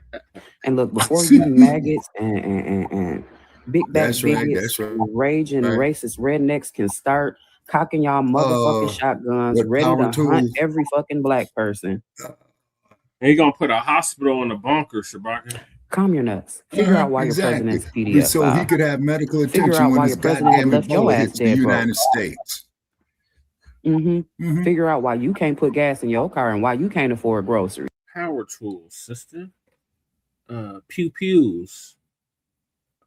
Okay, the power tools are identified, sister, as 22, 38, 44, 45, semi-automatic. Please connect the dots, ma'am. Like the referee says, protect yourself at all times. Is that your president? Hey, so take y'all asses on. We don't want to hear that shit. It's Memorial Day weekend, and bitch, we finna make the most of what's left of it. Exactly. Less than 3 hours after the White House shooting, Trump made 3 moves. Every one of them said something about how he leads. Move. Okay, we got the big city in the building. Yeah, we got Big E in the building. Salute Big E. Yeah. She said her daddy taught her how to shoot and use a switchblade. I know that's right. Exactly. She says she connected the dots. Yes, ma'am. And Cal Dog says, that 9. Okay. All righty. Okay. Okay. You to my fucking 9. The 9 millimeter. And get out there, on that pistol range, people, you know what I'm saying, and bust you about 4 or 5 clips in both hands. If you bust 9 rounds in the right hand, bust 18 in the left hand. Right. Because it only takes half a fucking second to get killed. Okay, AKA by Nina name Ross. on the record immediately. That's right. Yep, AKA Nina Ross. Yeah. Only friend, bitch nigga eater. Yeah. That's some old Spice One right there, Shabaki. Well, like the referee says, protect yourself at all times. And it's your human right to protect yourself. You know what I'm saying? Mm-hmm. Yeah. The agents who ran toward the gunfire while everyone else ran away. One of them took a bullet. His vest saved his life. Trump did not wait for a briefing. He did not wait for polling. He thanked the men who stood between him and a shotgun. Move 2. He protected the shooter's family. Let that sit for a second. The shooter's family. Trump signed an order blocking White House staff from going after the relatives of Nasser Best. Then he reached out to them privately and said it again publicly. The man tried to kill him. Trump made sure his mother was left alone. Move 3. He told the country he was alive. Not through a spokesman, not through a press release. He posted on Truth Social himself. 3 words. I am safe. Millions of Americans who were watching the news in fear exhaled at the same time. 3 moves, 3 hours. 1 for the men who saved him. 1 for the family of the man who tried to kill him. 1 for the country watching at home. That is not a reaction. That is leadership. Our perspective here on the North Lawn of the White House. Man, oh, God. Bruh.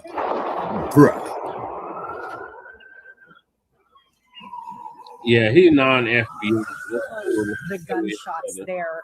We heard what appeared to be dozens of gunshots. Now, we don't know how much of that may have come from the suspect and how much of that was return fire from Secret Service. But in this moment, we heard shot after gunshot, what almost sounded like fireworks at first until it was clear that was not the case. Now, Secret Service rushed reporters off of the North Lawn from here where I'm speaking to you now. A gunman who opened fire near the White House was shot and killed by the Secret Service. U.S. President Donald Trump was inside the White House at the time. The building went into lockdown. A bystander was also struck by gunfire. The shooter, 21-year-old Nasheed Best, was taken to hospital where he was pronounced dead. Trump says the gunman had a violent history and a possible obsession with the White House. Damn cow dog. If people didn't exhale, they yelled, hell, he's still alive. Damn. Well, now, this brother here who did this job, what's the motive? That's what we're trying to figure out, Shabaka. I'm just wondering, because it is something not right about this whole thing, y'all. I'm just telling you. He was identified as Nasheed Countdog Best, said he's a skinny ass 21 years predator looking old. cat. Yeah, he do look like the Predator, Jesus. But it doesn't say. All right, so he lived in Prince George's County with his family.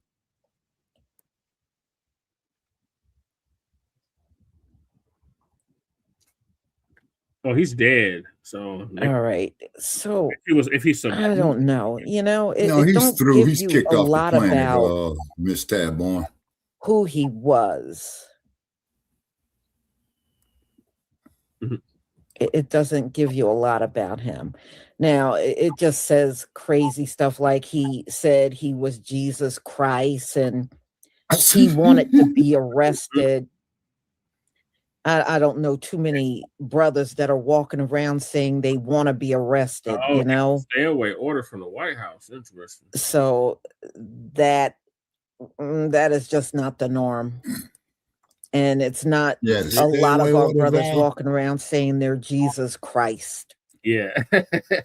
So let me see. I'm going to see if I can a little later, if I can find out more about this person. If he got this history, then it should be something out there about him. Is he Black Jesus? You know?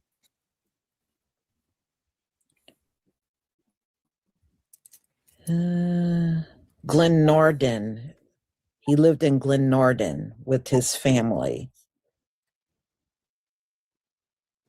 Yeah, he can't. He wouldn't be able to claim insanity anyway. He's dead now, though. So yeah. So I don't know. This is very wishy-washy. Yeah.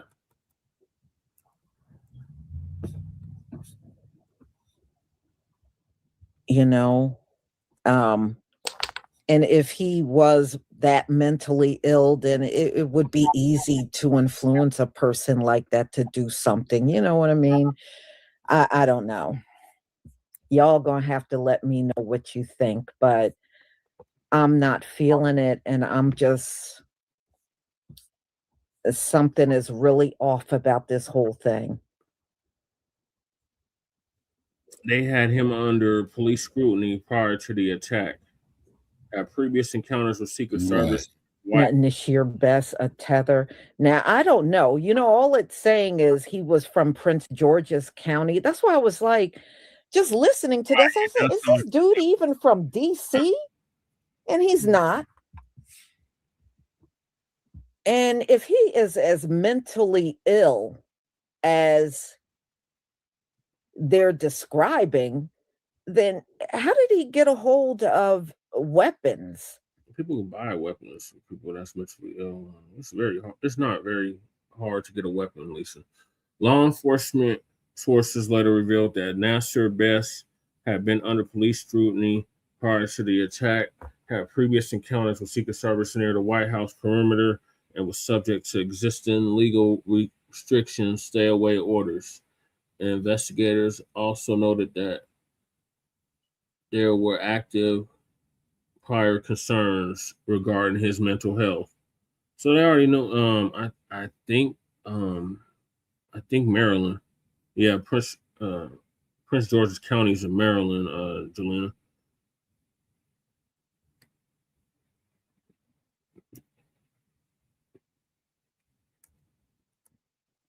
So how did he have, so this dude been a problem. Yo, he had issues, you know what I'm saying? but then again, a lot of these other dudes, they always have all kinds of issues, and they get a hold of weapons and go shoot up schools. So I guess in America, that's not a difficult thing. But yeah, you know, I just need to know a little more about this dude's background. That's all. I just need to know a little more because y'all, I'm getting tethered by something's not right. That's all I'm gonna say. Something is definitely not right. Tether alert. Because you know, Donald Trump says he had a long criminal history.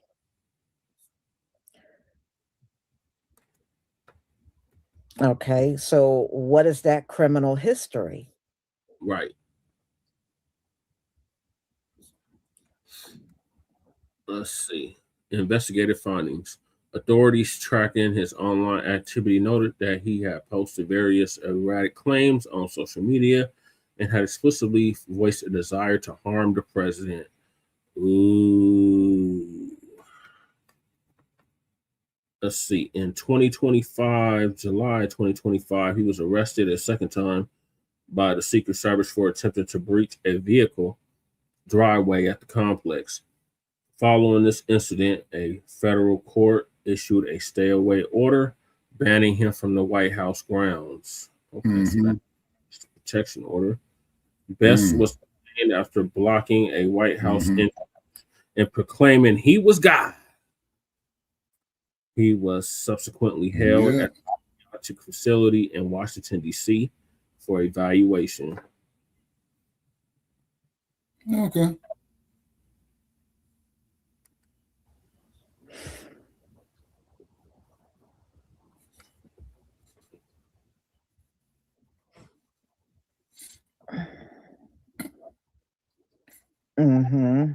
I don't think I've ever heard that first Nasheed on a brother. I don't think I've ever heard that one on any brother. I mean, Nas' full name, his stage name is Nasir, but yeah, actual legal name Nasir. No, I've never heard that. I'm getting either Haitian. I'm getting definitely Tether vibes. He's definitely non-FBA. I say he's either Haitian or African. This dude I'm here. not saying nobody could name their child that. Apparently they did. They gave him that name, but I have not met a lot of brothers in my lifetime with that name at all. Val says Prince County is part of the DMV region. Yeah, but it's in Maryland. Yeah, you know, yeah, something is, y'all. If you can figure this one out, let me know. Let me know, because this one, like I said, ain't sitting well with me.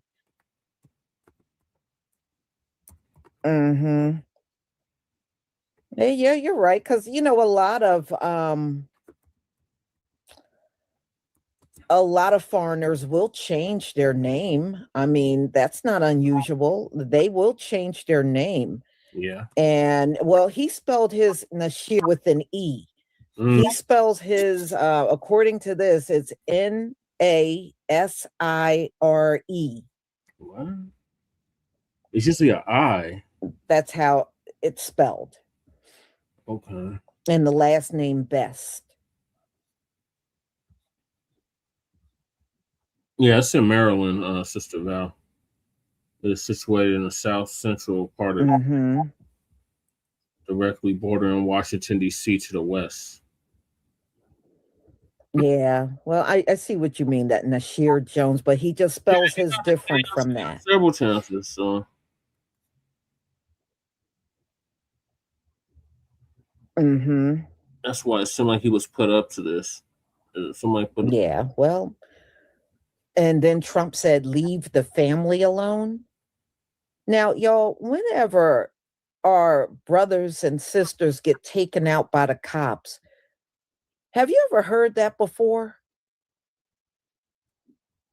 Oh, leave his mother, leave the family alone. Have you ever heard anybody, not even, I mean, anybody, a police chief or anybody, when our people get taken out and tell them to leave the family alone? Have you ever heard that before? Nope. But Donald Trump said that.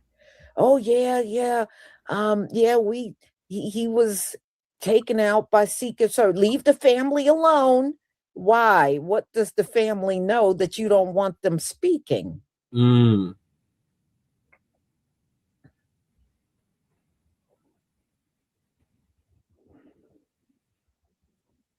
like I read, he was best was detained after blocking a White House entrance and proclaiming he was God. So Trump know about this dude. That's all thing like, yeah, he's a nutcase. He was a nutcase, but leave the family alone. That's the only thing I can gather. He already knew about this dude. Both of these detainments happened literally back to back. One in June, where he blocked the White House entrance and proclaimed he was God. In July, he was arrested a second time by the Secret Service for attempting to breach a vehicle driveway at the complex. So he been at Trump for a minute. I heard that case. At least a year since Trump been in office trying to get at him. Authorities trying on he been trying to get at him since he's been in office. So did the Democrats put this fool up to this nonsense? Probably. I mean, shit like this, I don't put nothing past it, Brother Che. And I do mean nothing. Okay, I'm just saying, I ain't never heard nobody say that before. Yeah. Especially when it comes down to our people. Yeah, Larry Holmes, yeah. Yeah, it could be all that countdown. His family signed the NDA.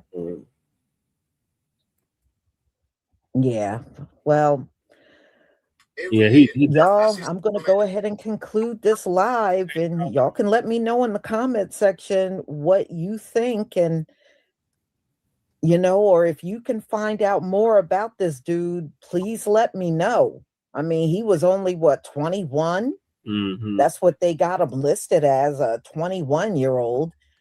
So he hasn't lived much life, but the mental illness, I mean, I can definitely believe the mental ill part. You know, a lot of people you live in this old crazy ass country long enough, it'll take its toll on you, especially if you are one of us. He's a cow dog. It certainly will. That's exactly why he don't want nobody to mess with the family.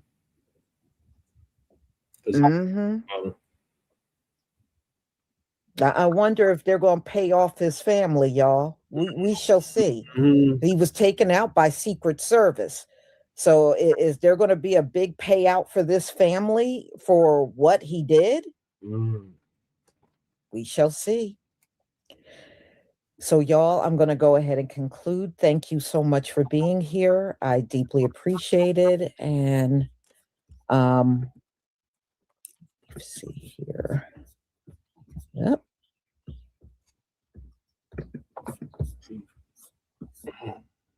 Okay, this is just too weird.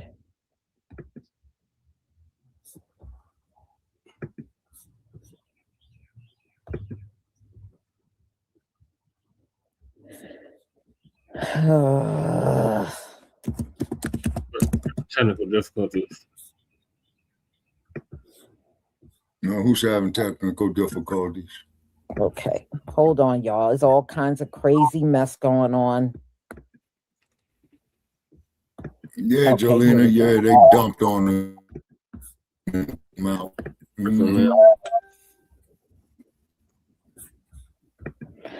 Okay, before we go, please, this is just a reminder, pick up your hair products. It's 40% off in all of my stores. Okay, Lisa. All right, Shabaka, what are your thoughts on this? Trump pushes the White House. Okay, on the situation here, man. Yeah. Okay, that there is some crazy shit, man. It could be a case of extortion. Dude could have been on meds. He probably had some loose in the sky to his coffee, you know, any damn thing. You know what I'm saying? But I will tell you this much. The only thing that's on which when I didn't accomplish was getting himself killed. You know what I'm saying? Yeah, apparently he had That's a all he death. did. God forgive me. Take all my life. Yeah, you know, he probably had some personal issues going on, man. He probably could have been diagnosed with cancer, man, or a catastrophic disease. You know what I'm saying? I mean, it's all speculation. You know what I mean? Well, there's no speculation. He's not. So y'all not gonna be able to put this shit on us. This ain't got shit to do with us. Because you know, every time a quote unquote black person does something like this, oh, what's wrong with the black community? They just need to get it together. No. Whoever lineage he belongs to. Well, give us our goddamn reparations money, man. We will. Whoever lineage group or ethnic group he belongs to, they need to claim this dude. Because we're not claiming this. This ain't got nothing to do with us. We're not sitting up here out here trying to kill the. Okay. Okay, Brother Che. Yeah. Okay, I was arguing with some Nabiscos on reparations Now and that we slavery. know that a president. I sent him the YouTube link, and I straight out told him, if you don't show up, you're full of shit and shut your goddamn mouth. Okay, he might be ghost listening. Oh, I was a nurse for 33 years. Okay, my mom was a nurse. My mom's been a nurse for about 30 years. Oh, okay. Okay, was you a registered nurse, sister, or LVN?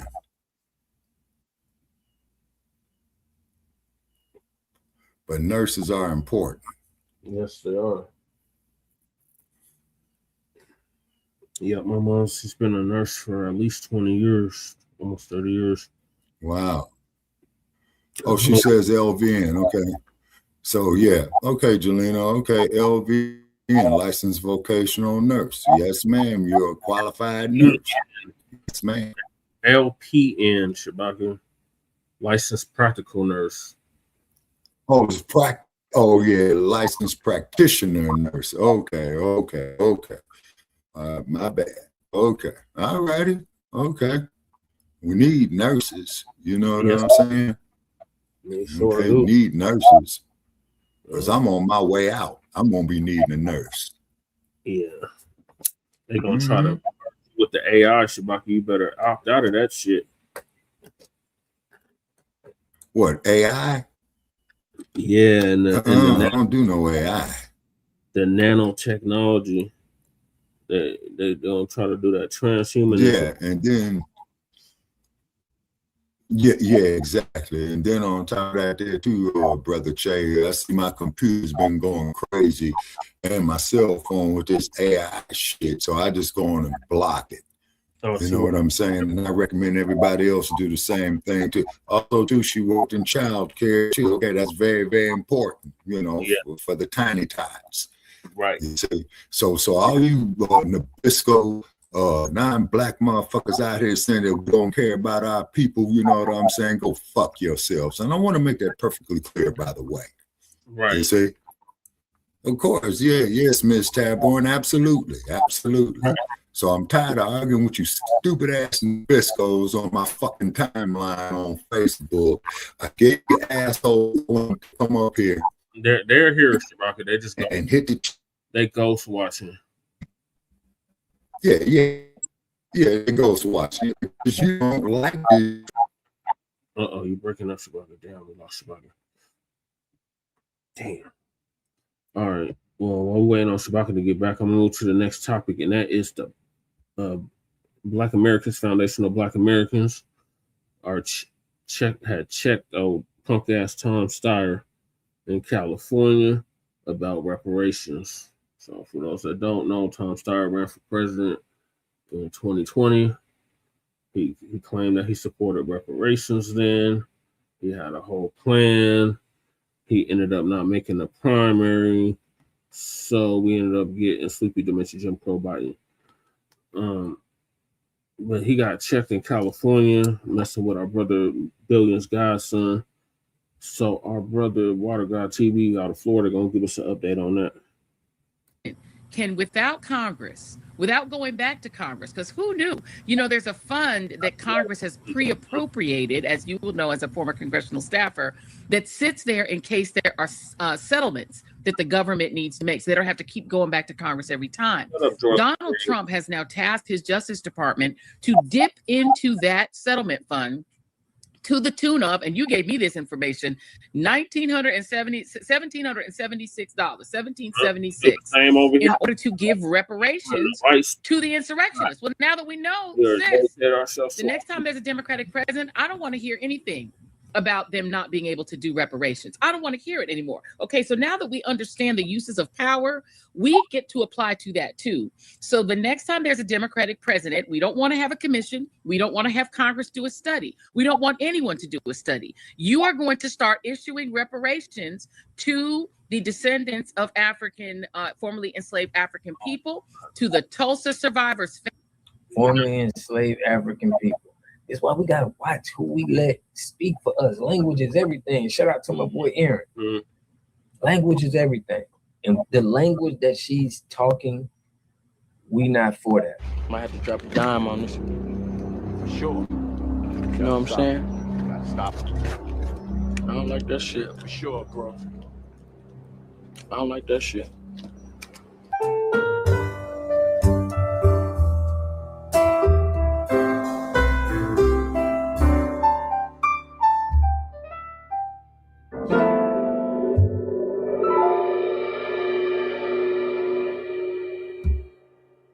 All right, y'all, we back with another video, man. Y'all know how we do. Always pushing health, wealth, and to better understand self. So welcome back, Shabaka. We lost you for a sec. Yeah, they on that bullshit. They on that bullshit. Yeah. Are you on the headset or the Bluetooth? I'm on the Bluetooth. Okay. You're like going in and out on the Bluetooth. Yeah. Did you charge it? No. Shit. Yeah, I charged it, and it was up here on the charge. You know what I'm saying? 5 hours. You know. It sounds like you're underwater. That's them, man. On the. Oh Lord! Hold on a second. Let me try something else. Okay. All right, so in your absence, I move to the next topic, and that is foundational Black Americans are demanding reparations from the Democrats. And Joyless Reed and Angela Rye are trying to run interference and speak for us, and we're not having it. And the part that you've been waiting on, Shabaki, Black Americans check Tom Steyer about reparations. Check this out, y'all. In this video, we going over Tom Steyer, okay? FBA out there in Cali. Shout out to everybody in Cali who be holding me down on this channel. FBA out there in Cali. Checcs, a Democratic candidate, okay, who running for governor. And they're saying reportedly he gave $50,000, okay, to a toxic anti-Black platform. I'm gonna play y'all this video when they checking them. And this is the time where we're checking people. We're checking. Listen, if you doing things that's not on code, we have to call it out and get straight into 2026. Because if we let this keep going on, we gotta nip it in the bud. Anything we see that people ain't holding, you know, they not respecting us, we gotta right there on the spot. But without further ado, make sure y'all subscribe to the channel, hit that like button, push me on the algorithm. I greatly appreciate that. Let's get it. Don't put your motherfucking hands on him. Let him go.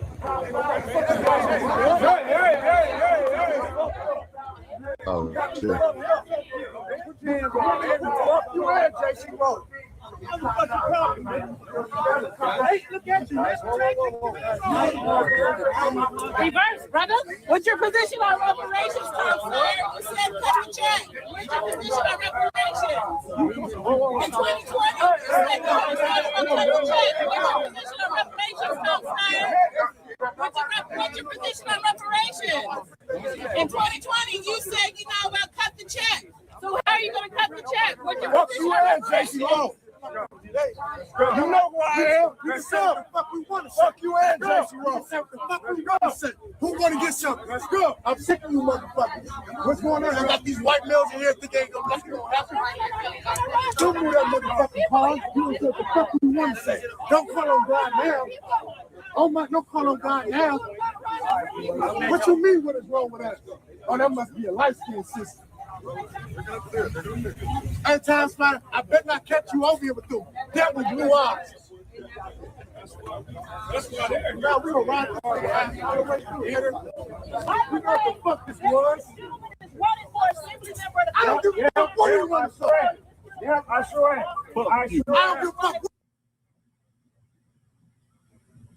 Now, I don't know what happened. You know, this is California, and they don't, you know, it's been a lot of Latino versus Black. So from what this video says, it says that he actually paid $50,000 to some anti-Black Latino community, which could be very disrespectful. But we're in a time where reparations is not something that we just asking for. It's old, you know?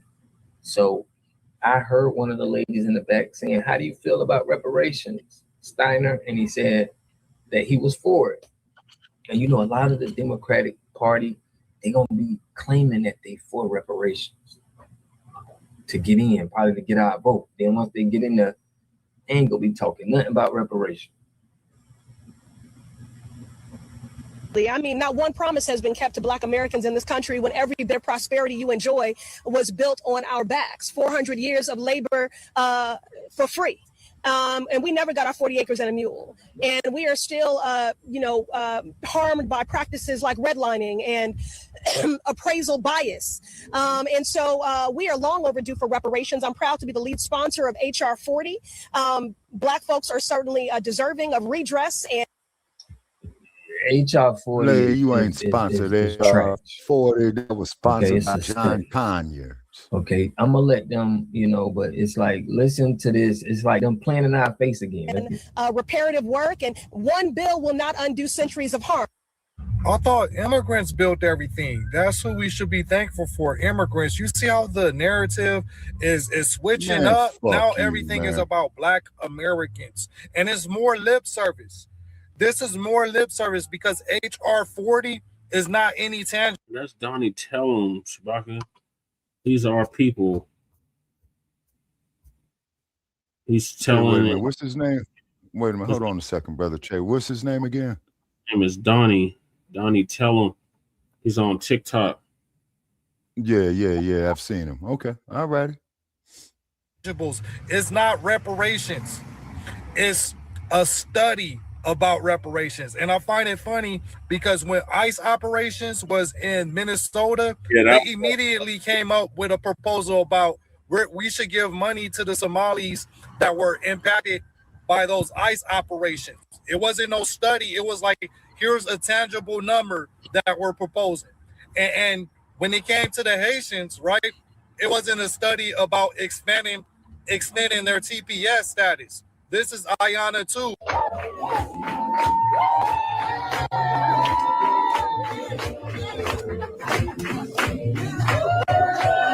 That because of her, they were able to extend the TPS status for the Haitians. But yet we get lip service. You want to talk about reparations? We pay reparations. What do you mean you want reparations? Our taxpayer dollars, which are mostly white people paying that, goes to what is it? Affordable housing, government programs, EBT, scholarships, DEI. You guys Fuck getting jobs. you, Holy bitch. shit. Let's take all that, Shut up, factor in you the theft, goddamn factor in the crime, Nabisco factor ass it in the Karen, murders, go and get then we'll talk fucking about your raggedy reparations on the ass, show. you How about raggedy that? You probably bitch. won't like that, will Fuck you? Because you're you. not going to like the numbers. But we are all, frankly, Bitch, I exhausted. don't give a fuck about you at all. Go sit in the goddamn sun, you stinking bitch. Reparations, government assistance programs, who anybody Yeah, they can best be. apply for, including immigrants who just got here yesterday. Almost nobody qualifies for. Is supposed to be reparations for 400 years of chattel slavery. And what does crime rates have to do with reparations? I'm starting to believe that most people actually don't know what reparative justice actually is. It's supposed to repair something that happened in the You got past. more white on And white I crime just than you love got how black people on black always crime. make it seem like Black people are the only ones who You got commit more white crimes. on black crime Like, than you got black on white crime. I agree wholeheartedly with that sister saying. I said the same thing the other day when I was at that Democratic candidate forum, and they kept every time they would bring up black, it has something to do with crime. It has something to do with criminal justice. It has something to do with criminality. That's the only time they brought It's up called black. double speak. That's the only time they brought up black. Any other time it was minorities, people of color, Right. vulnerable, under-resourced. Yeah, all that shit. Yeah. But up until that point, it was that. And then when they got to criminality and crime, oh, black people, Right. black people. Oh, now you care about black people. I was yelling the whole time. What are any of y'all gonna do for black people? They had to write a question on a 3x5 card, index card. Right. Them ones, I don't think they ever turned in my question, let alone Jeff punk ass had the white boy that was moderating ask the question. My question was, what are you going to do specifically for FDA? What tangibles are you going to provide? Well, anything you don't want to do, the colored troops will do for you. See, they still are that fucking mindset. Yeah. You see, thinking that we supposed to go clean up their shit behind their nasty troglodyte skanking asses. That's what they think. Shit, don't get me started, man. You know what I'm saying? And also, too, I want to make it publicly known here, Brother Che. Okay, you Nabiscos out there who's on my motherfucking page talking that bullshit. I sent you the fucking YouTube link, and you bastards still ain't come on. So fuck you, motherfuckers. I want to make that perfectly clear. Okay, well, thanks for the heads up, I guess. I just found out about him about, I've been listening to him a couple months. This fake water company. Oh, it's a fake water company. Oh yeah. Yeah, water guy Rob is a scammer. So he doesn't have a water company? I'm confused. Okay, this is Hal 9000. Okay, prove it, Hal, that it's a fake water company. No, there's some truth to what he's saying, Shabaka, because I heard from another source something similar. So basically, okay, well, I mean, was there any complaints filed against him, any court documents, anything like that? Not that I know of, Shabaka, but I haven't really looked into it like that. Okay, all right, okay. Because the brother was always, he was always cool, cordial to me. Okay. We've been in these meetings, and he basically he stiffed us on one of the meetings. He didn't show up. He was a no call, no show. Damn. So I don't know what that's all about. Yeah. But I'm just I think that Bluetooth is garbage. Not changing subject, Chad. I think that Bluetooth is garbage, man. I had that motherfucker about 4 or 5 years. I think it fried out finally. But go ahead, man. Sorry, but I was just much clearer. Whatever you did, it sounds much clearer. Yeah, I'm on a headset We're now. the only crimes happen in every single community. This is the reason why I will never take the opinion of outsiders into account when talking about Black American issues. There's just not, it's just too unserious. So y'all see the white woman say that, okay, if we look at our crime stats, that's why it's important that they put, these last shootings that we had that was at the White House, and I don't know if it was at the White House specifically, but it was one at a dinner for Trump. It's been shooting, right? And it's been Black people. So we always see like okay, AI Hal, thanks for the heads up. I'm gonna have to look into that further. Supremacists always lie on the stats of crime for Black people. So we know this is done right. to try to. That's to keep the police department employed. The slave patrollers, like right. So we don't get reparations. I think this all comes hand in hand. It's like they're gonna talk about our crime, talk about what happens that they can see, so it could push people to say, "Hey, man, they're acting like that. They don't even deserve reparations. How we treat them is good, okay? Because look how they act." Stockholm syndrome. It's making perfect sense to me. Okay, now we're gonna listen to these ladies. They sound like Democrat shields. We know she's one, but check this out about reparations. President who has decided to not only pardon the insurrectionists that he sent to the United States Capitol January 6, 2021, but also he has now said, I'm going to pardon you. I want you to set your path in order. And I also want to give you some money for doing it, Joy Reid. He said, don't even worry about the $10 billion that I believe the IRS owes me. Let me also ensure that they have money. They can apply to 5 commissioners, Joy, and get paid. But when we ask about HR 40 or reparations, even for a study, they don't want to touch that. What you got, sis? Apparently, reparations are something that MAGA is in favor of. And now we don't care about no study. Right. Like, you see how they trying to push that? Like, who gives a damn about a study? Did they do a study when the J6? Did Trump do a study before that? It's like it's so obvious that we got Black people that's really trying to stop our progress. It's messed up. Well, it's called the house nigga syndrome. That's what that is. No, I think it's really important for us to act on the information that we have received. Now that we know that a president can, without Congress, without going back to Congress, because who knew? There's a fund that Congress has pre-appropriated, as you will know as a former congressional staffer, that sits there in case there are settlements that the government needs to make, so they don't have to keep going back to Congress every time. Donald Trump has now tasked his Justice Department to dip into that settlement fund to the tune of, and you gave me this information, $1,776, in order to give reparations to the insurrectionists. Well, now that we know, sis, the next time there's a Democratic president, I don't want to hear anything about them not being able to do reparations. I don't want to hear it anymore. Okay, so now that we understand the uses of power, we get to apply to that too. So the next time there's a Democratic president, we don't want to have a commission. We don't want to have Congress do a study. We don't want anyone to do a study. You are going to start issuing reparations to the descendants of African, formerly enslaved African people, to the Tulsa survivors. Formerly enslaved African people.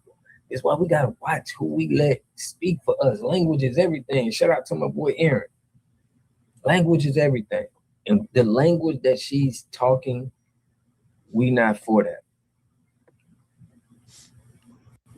Families, to the families of the survivors of every massacre that has taken place, with the government of the United States either standing aside or participating. Because now we know that we can do reparations. So guess what, Papi and Mommy Chulo?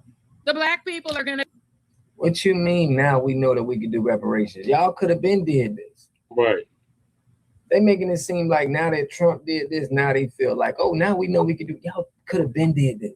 Y'all could have been gave out a hate bill. You gave out a hate bill to Asians. When you talking about all of these massacres that happen in America to Americans, you got a hate bill for Asians. This is crazy. But now they trying to run with our narrative. If y'all see, they're saying now that Democrats is president, so this is the push that they trying to really play with us. They trying to say, oh, now that we Democrat, now that when Democrat get in office, we could just, y'all been in office for so long and ain't never. Sister Jolena, when you get your reparations, you can live your best life without them.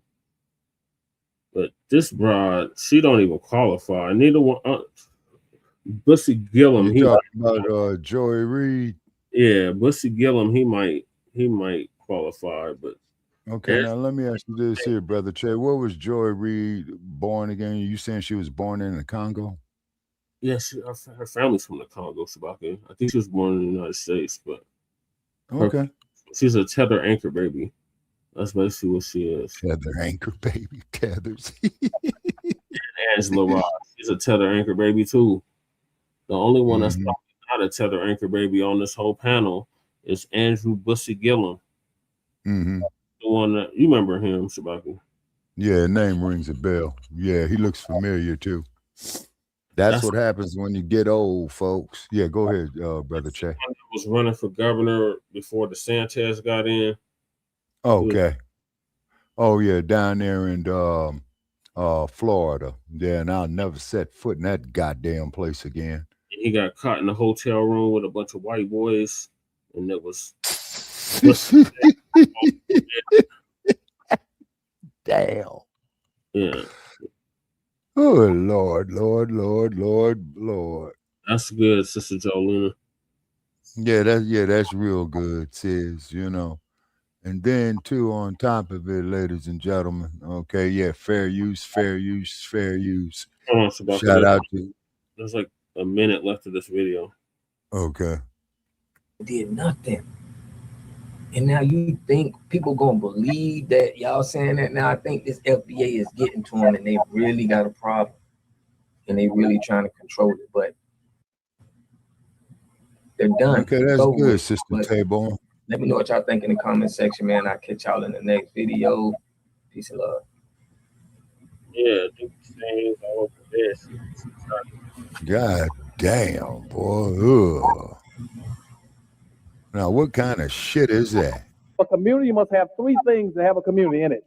You must have a wholly independent economic structure that can provide goods, service, products, and things for your own people, and jobs and tax for your own people. You should at least control four basic things. You should be trying to control water, food, medicine, and energy to be able to survive and compete. Here we got Mr. Pollock. He had a cornfield. He took advantage of a free water test from us, and this is what we found in this water. We found sulfur. We found. So the water test and the equipment and the company is fake. That's what AI HAL 9000 was. Hardness, and we solved these problems with an easy fix of 2 tanks. So get your free water test today. Stay blessed. Click the link below. All right, now you see with this water crisis shit, Yeah, go ahead, Okay, Shabbat. is that's how they could, this is how they're gonna kill us out here in the desert. Yeah, we And gotta I'm sure open up. Goddess will yes. See, we got to purify our own water, people. We got to make our own water purification. We got to make our own clothes. We got to make our own automobiles. See, that's macroeconomics. That's what the X-Man was saying. They say he said it over 60 years ago. They say we don't need to on none of these other groups for a goddamn thing. It would be nice to have them on us, and we can get to return some favors. You know what I mean? Right. You sound like you're underwater again. Oh man, it's motherfucking StreamYard, man. Hold on, might have dust in it. All right. We got one more from Water God. Okay, what about now, brother Che? Much better. Okay, yeah. So it's dust inside the terminals right here. Okay, I got to go get this computer cleaned. Yeah. Yeah. Because in dust you got metallic parts in it. You know what I'm saying? Okay, but the thing is though, Black family, fuck the Nabiscos, fuck these other groups, fuck these goddamn ass tethers. You see what I'm saying? And fuck all these motherfuckers, okay, on the continent, okay, that sold us out for trinkets, although their stupid asses got captured also, you see. And I'm really hoping that them motherfuckers, man, was the main ones that suffered, man, on the passage. See what I mean? And then we had circumnavigated the globe, you know what I'm saying? Just like Michael, who had earlier today, was that earlier today, Brother Che, or yesterday, where he had related some information about Asia. You know what I mean? Yeah. Yeah, you see. So you Yasa bosses, leave town or change your fucking name. You Tim Scott, you warlock motherfuckers, you damn what was that no good bastard over there, Mark Ridley Thomas in LA County. Goddess Navi. Are you familiar with Mark Ridley Thomas? Fuck that short fat fuck with his Hitler looking mustache.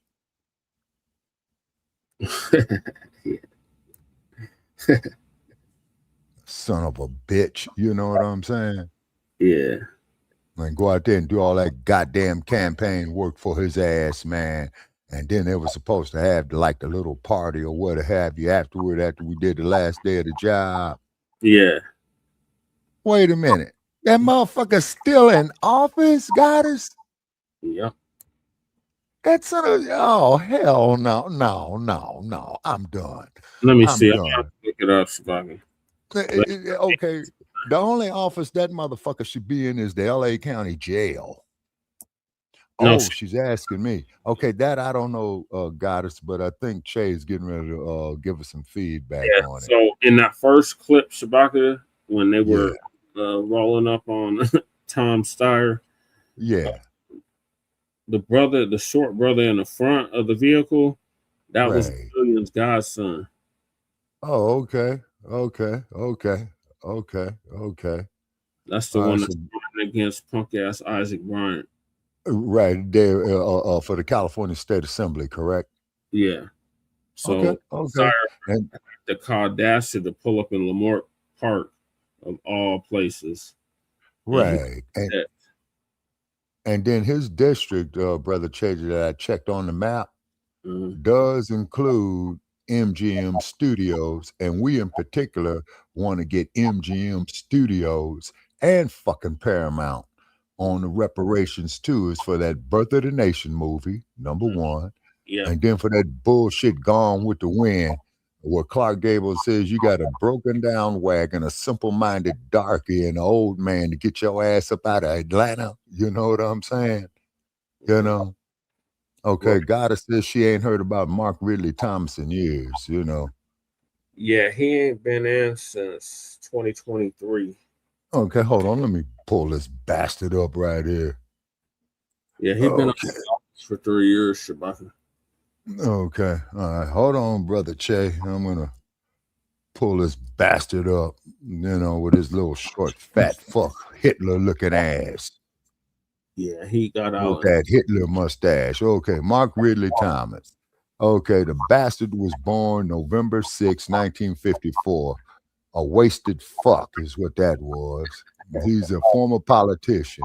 He spent 3 terms in the LA City Council from the 8th District from 91 to 002, and again for the 10th District from 2020. Oh, this girl, Mr. Cotter, this gets even better. Okay. Yeah, he's in jail. He just got out of jail. He got and then again, wait a minute. Okay. And let me see. And he ran again. Wait a minute. The 91 to 002. He again for the 10th district in 2020 until his expulsion from the council in 2022. He was a member of the LA County Board of Supervisors. Yeah, you remember me telling you, man, that campaign work I did for that bastard, and he gonna say y'all ain't coming to the party. And this son of a bitch was the supervisor from 2008 to 2020. He was a California state senator representing the 26th district from 2006 to 008 and was a California state assemblyman representing the 48th district from 002 to 006. He was chairman of the Assembly Democratic Caucus. Now get this. This bastard been hit with 19 criminal counts in 2021. Indicted, meaning that he was formally charged. He was found guilty of 7 of the charges a little more than 3 years ago, including, you're going to love these, conspiracy, bribery, honest service mail fraud, and 4 counts of honest services wire fraud, extracting special benefits for his son from USC while voting in support of motions and a contract sought by the university. On August 28th, 2023, Ridley Thomas was sentenced to 3.5 years in the slam. Yeah, so he is. No, he's out on bail pending an appeal. Gruesome Newsom to the LA County bail commissioner, you need to revoke this motherfucker's bail and go throw his ass there in the goddamn Twin Towers. Fuck him. Now get this. This bastard graduated Manual Arts High School in Los Angeles, which wasn't too far from me where I was living in South Central. He earned a BA degree in social relations and a master's degree in religious studies from Immaculate Heart College. Ridley Thomas went to motherfuckers a PhD in social ethics and policy analysis from UST in '89. After a brief stint as a high school teacher, this bastard was executive director of the SCLC Conference of Greater LA for 10 years. During that period, he also hosted a public affairs program on Pacifica radio station KPFK FM in Los Angeles. Well, motherfucker, you better be glad I didn't call your punk ass up. Okay. All right. He served the first 3 terms on the LA City Council beginning in '91. Okay, representing the 8th District. During his tenure on the council, he created 8th District Empowerment Congress. He founded the Afro-American Voter Registration, Education, and Participation, in 2002. That's that bullshit that I did there, Brother Che, when we went out there and worked our asses off, man. And his staff said, yeah, we have an after party, and we go to the damn party. And they told us, man, this ain't for you. Get the fuck out of here, or we had the LAPD arrest your ass. Yeah, that's the same year he got elected to the state assembly. Yeah, that no good bastard, And then the largest organized effort to register African American and urban voters in the state of California in more than a decade. Now, see, that's what we was doing, Brother Che. We was registering people to vote, right? Yeah. And they wanted all the information on the card, including the optional information. And I'm speaking to his staff, you know what I'm saying? So they're coming up to me, hey, man, we love the work you put in. Okay, and he says, yeah, we having an after party, you know what I'm saying? And then when we go to the after party, motherfucker got up there and said, this ain't for you. Get the fuck out of here. You know what I'm saying? Otherwise, we'll have the lapdogs arrest you. And they were on the spot. Okay, Ridley Thomas would have been forced to leave the council in 003 because of city term limits that prevented him from running for re-election. So he chose instead to run for a seat in the California State Assembly representing the 48th District. In his 002 election, he defeated Republican opponent Gerard T. Robinson. Gerard T. Robinson. Why does that name rings a bell? That's Was T. more than eight. Huh? It's T. Roberts. Yeah, Gerard T. Robertson. Oh, wait a minute. So that's T. Roberts. Yeah. Okay, so they're one and the same. Okay, with more than 80% of the vote in the assembly, this bastard served as chair of the Democratic caucus and was a major proponent to efforts to encourage an NFL team to move to the LA Coliseum, which is located in his district. Okay, he also sponsored a law that aided redevelopment in Exposition Park as part of a failed effort to attract a team. In the assembly, Ridley Thomas, as chairman of the Select Committee on the Los Angeles County healthcare crisis, and it's a bad healthcare crisis, was a leader in addressing the problems facing the hospitals and healthcare system of LA, sponsoring a bill that would create an office of the Inspector General in an effort to detect and prevent fraud, waste, and abuse in governmental agencies. Well, that's enough time wasted on this no good bastard. You know what I'm saying? Okay. No, Jesus. Yeah. All right. What are your thoughts on I guess we can move on to the next topic.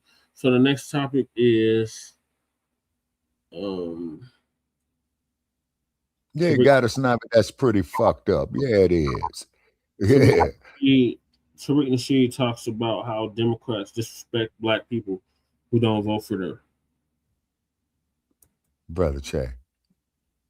The damn Democrats, man, was the ones who brought you the damn Ku Klux Klan. Of course, they're gonna disrespect us, man. But they want to vote. They've been doing. That's Yeah, but they want How you to. doing? I'm good, beloved. How are you? All right.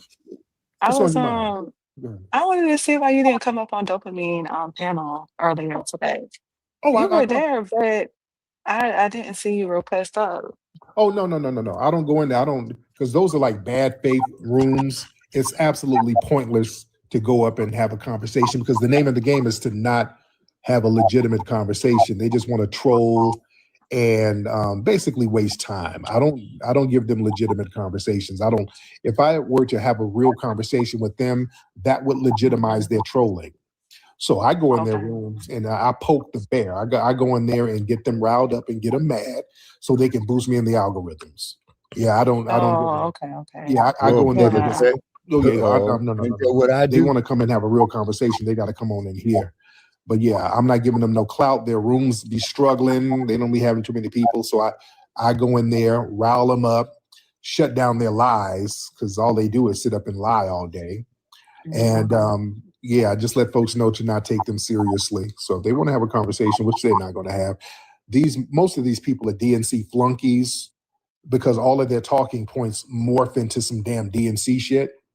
And these folks basically are paid to come in our rooms or come in these spaces and try to shame us for not voting Democrat. That's what it's really about. Right. And the Democrats blame me for losing. Because they'll say it. They've said this several times. Yeah, they've said this several times. If you let them keep talking and they get mad enough, Tariq, it's your fault that Trump is in office now. It's your fault that the immigration is bad. They literally blame me all the time. And I tell them I don't think I'm that powerful, but if you do, more power to you. But that's what it is. How you doing, dear? You good?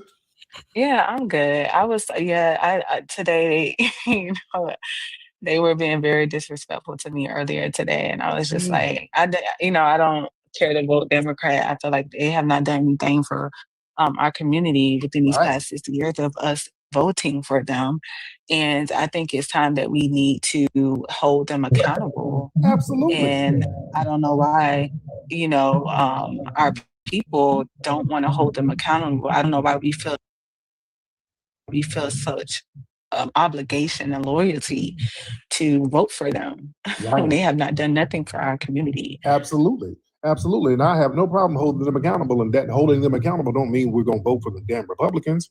But yeah, we're not going to let you just get away with just benign neglect. What's up, T King? What up, though, Tariq? I'm good, man. How are you? I'm good, man. I guess And I'm then you. how long is this cat gonna last? They was accusing me of being you in that room. Oh, damn. Oh, damn. No, you say, no, you know, I don't vote no damn MAGA. I didn't vote for Trump. I didn't vote for nobody because nobody had an agenda for us. They call everything MAGA and all that nonsense. Right. They know that we ain't no damn MAGA.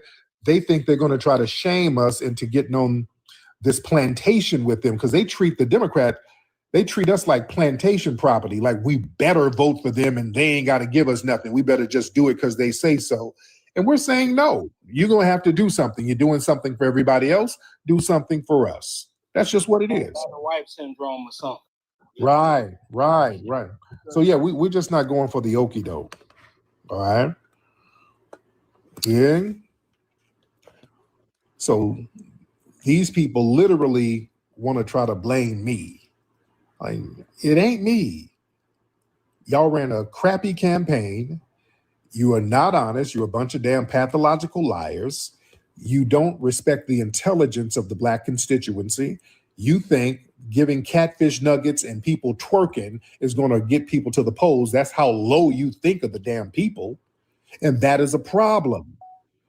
DNC flunkies, take this back to your paymasters at the DNC. You're going to continue to lose because there's an intelligence and there's a renaissance right now of intelligence within our lineage where you're just not going to do all of that ratchet shit and think we're going to come galloping around. There's a whole new vibe. So you're going to have to come to the Black constituents with respect, with tangibles. There's no way around it. Lying and whining about me ain't going to stop nothing. You can lie and whine about me all day. That's not going to stop delineation. Delineation is here. I don't know what you think you're going to do with all that lying and whining. There's no such thing as a reverse delineation. People are not going to undelineate. Delineation is an awakening. You're not going to become unawake. Once you know something and realize something so powerful as how your lineage is and how important it is, you're not going to go back. This is the new norm. Y'all need to accept that shit. This is the new norm. Nobody's going to go back to pretending that we are generic Africans. We're just not going to do that. So y'all need to get with the program, respect the lineage, do the right thing, and bring the tangibles.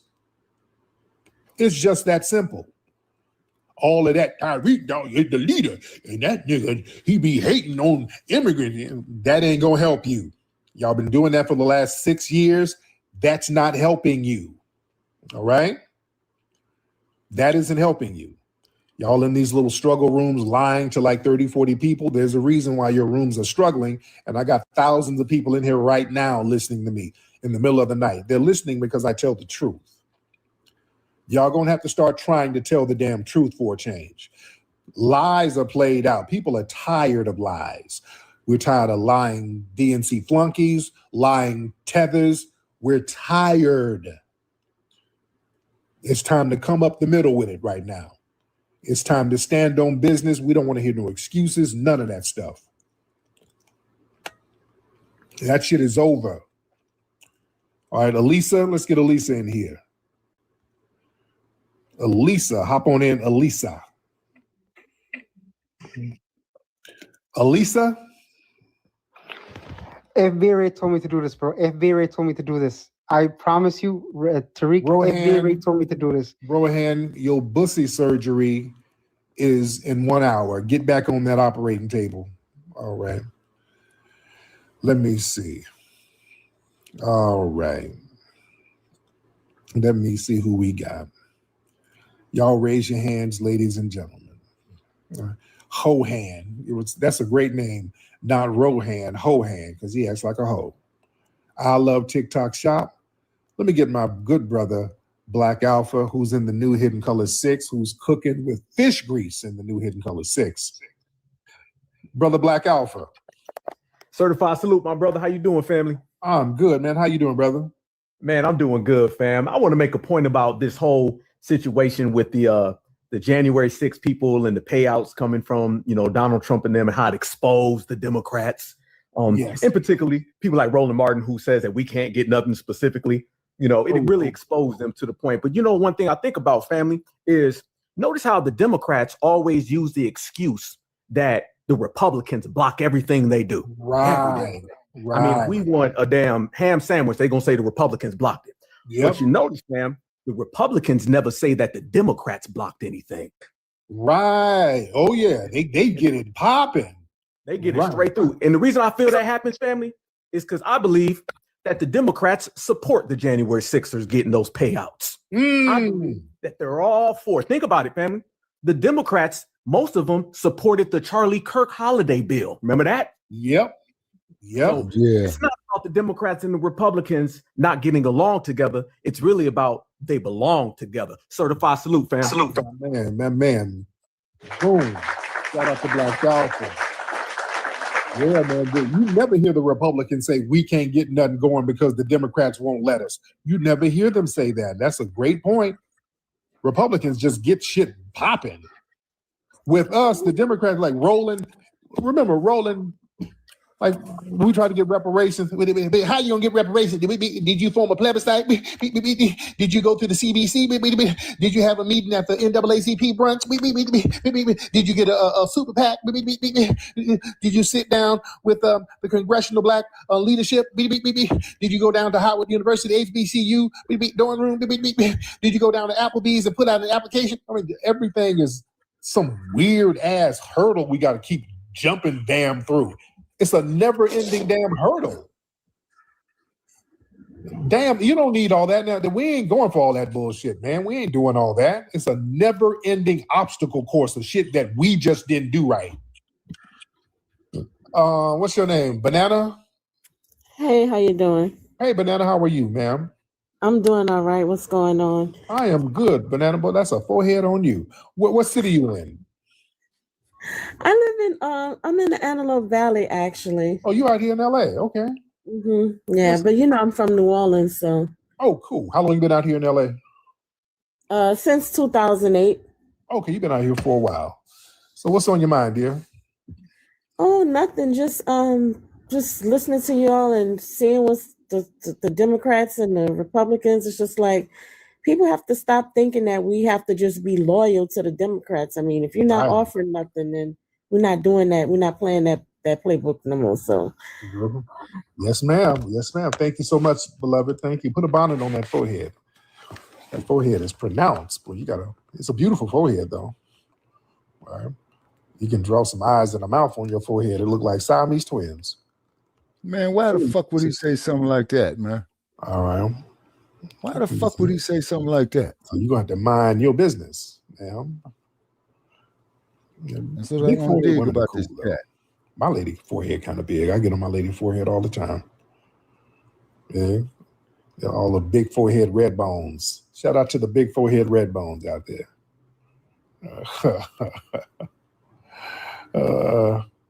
Let me see. Let's get the family in here. Y'all raise those hands. Any more big forehead sisters up in here? What's up, Star? I see you, Star. Like I said, I couldn't do nothing with this motherfucker. Let's see. Plus this punk ass hat. All that shit's unnecessary. Let's see who we got. You know? Man. I ain't mad at the dude for making money, but all that shit there is unnecessary. I don't do shit like that. Who is this? I'm seeing a lot of people. ICE, GOP. Okay, Let's tell you what, you are not ICE getting GOP from me from Kamala Harris. ICE GOP, hop on in. Hold on. ICE GOP. All right, let's see who we got. Let me see. Y'all raise your hand. Let me get you in here. Raise your hands. Let me see. I'm trying to get y'all in here. Let's get FBA Profound. Some Epsom salt too, sister. FBA Profound. What's up, brother? What's up, Tariq? How you doing? Rohan, do you have any bras at all, man? I mean, do you just not get no ass at all, bro? What the fuck? Hey, that's kind of Bro, when I first joined this live, bro, FBI told me to. Lord, man. You about the no ass getting this dude ever. Oh, carrot head tether. You don't get nothing, dude. That's a sign of just a lonely punk. Man, that motherfucker wouldn't be talking to me like that. Dude, you're very, very moist. All right, let me get 6 in here. Mr. 6, hop on in. I love TikTok Shop. What's up, 6? Salute, brother. How you doing? I'm good, man. How are you? Oh, man, I love the work you're doing, man. I appreciate everything you're doing, man, getting the word out there, man. Having these Democrats running for the woods and everything, man. I appreciate everything you putting out there, man. It's like, I'm glad you put that out there because it ain't no excuses now. No excuses. No excuses you can make. No excuses you got. You sitting up there talking about getting J6 reparations and, Right. Thank you, brother. Yeah, we're not allowing any excuses from nobody. Yeah, they're gonna have to come through the middle. What's up, B-Man? Talking about getting J6 B-Man. What's going on, Mr. Reek? Yes, sir. Yes, sir. How you doing, B-Man? All right, brother. Shout out to the FBA fam, man. I just wanted to say, I love, what's been going on, man.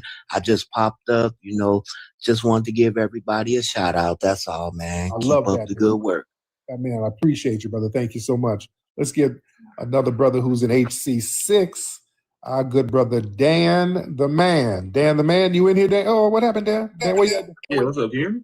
Yeah, I can hear you now. Yes. Yeah, my bad. My phone be tripping sometimes. So I just want to add to shout out to the homie Black Alpha who just got up and spoke. When you actually read the thing they saying is reparations, that's not what that was. So one of those activists that worked for the IRS under Joe Biden released Donald Trump tax returns in 2019. He sued the DOJ and won $10 billion. Damn. And instead of him taking the $10 billion, what he did was, he's like, you know what? I'm going to throw my people a bone. I'm going to not take the $10 billion. I'm going to drop it down to $1.776 billion, which is $1.7 billion, basically. And I'm going to give it to the victims of injustice under the Biden era. Basically throwing his people a bone. Now, the main people who qualify for this is anybody. So if you can prove that you were done wrong under the Biden era, so if you got fired from your job for not sticking to, C-19 regulations, if you got police brutality or anything like that, you can apply and get it. There's a 5-person panel that's going to run that under DOJ, and whatever money they have left over goes back to the federal government. The only person who cannot get paid under this deal is the Trump administration. It's called reading. Reading is fundamental. See, now the Democrats know this. Roland Martin know this, but they're not saying that. They're playing in our face by trying to rile us up and telling us it's reparations.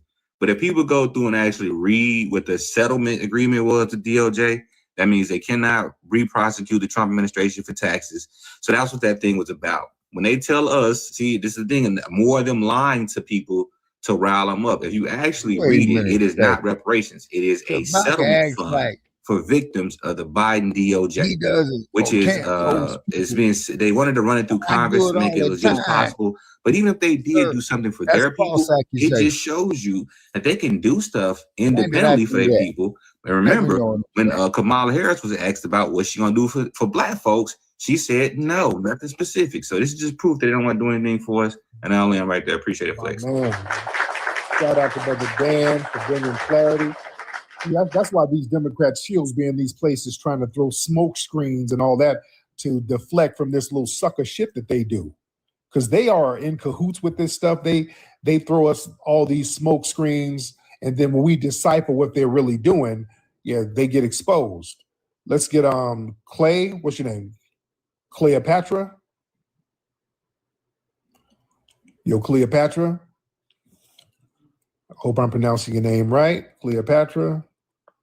All right, let me get Cleopatra up out of here. Cleopatra ain't ready. Let's get Live Free. Live Free, you in here? All right, let me get some more people in here. All right. Let's see. Y'all raise your hand. We got Rohan. Unfortunately, the sassy Rohan is in here with multiple accounts.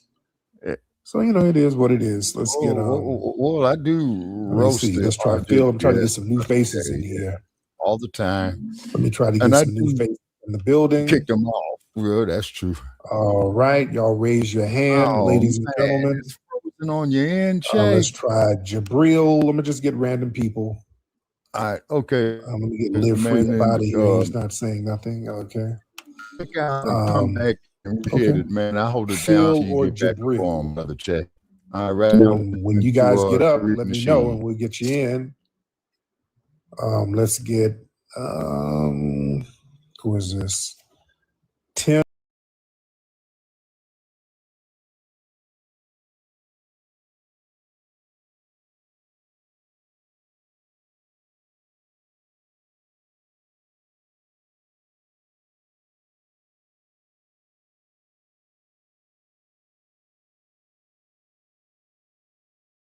Based at, okay, but we notice when we talk about our people's stuff, we always have these problems, but when these other groups go up here and talk derogatory about black folk, they seem to be coming through loud and clear. Just don't understand that.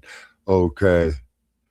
All right, Brother Che says the StreamYard, okay, going out. Yeah, okay, so Brother Che, he'll be back with us, our co-executive producer of Shabaka's Black Experience Enhanced and what have you.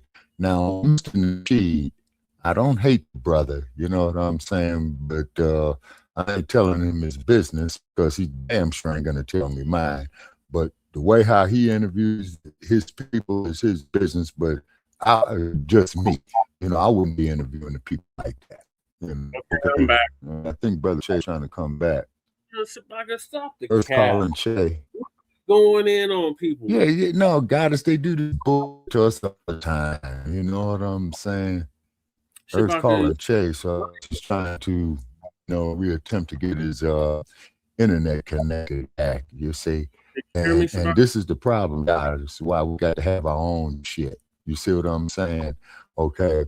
It's because, they knock shit you with a fine-tooth comb. You know what I'm saying? They don't like it of what you say, but we're not saying it for them to like. Yeah. Okay, yeah, Breezy, yeah, they do the same thing to Breezy. I noticed that thing too. They do the same thing to Breezy. You know what I mean? Everybody in the new block. But what it is, Che, you back? Okay, get your ass out the refrigerator. Having trouble connecting is often caused by unstable internet.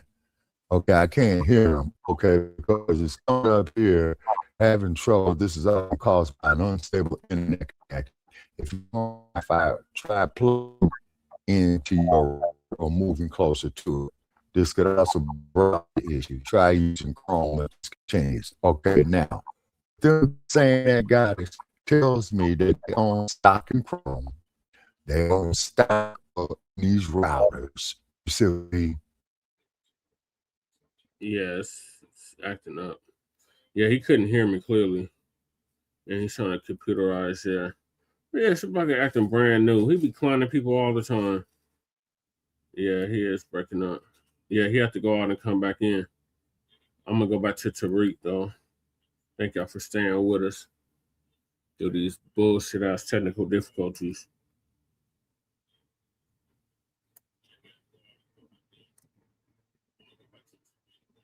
Phil or Jabril. When you guys get up, let me know and we'll get you in. Let's get who is this? Tim. Let's get Tim. I'm just trying random people. All right, who is this? Who is this? That Tim? Right. Mr. Tim. It was good. Yeah, they all of us. Tim is having a conversation with somebody else. All right, let's try. I've been on. Okay, let's try Elena. I've been on New Black Media Content, other New Black Media Content creators' streams, and they'll just end abruptly, just out of nowhere. So yeah, they definitely honing in on us. and trying to put a wrench in the game, but we still at it. Well, no monkey is going to stop this show.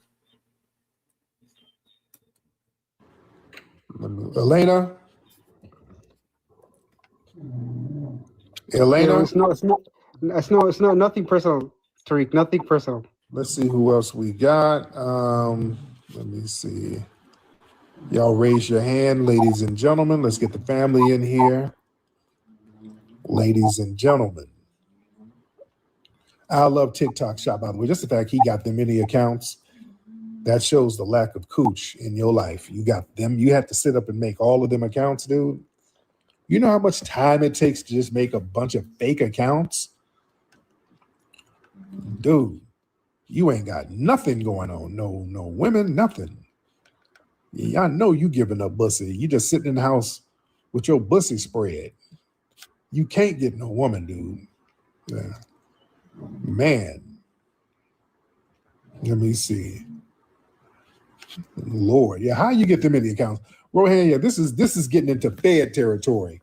The fact that you got them many accounts, that's like some Fed shit, Rohan.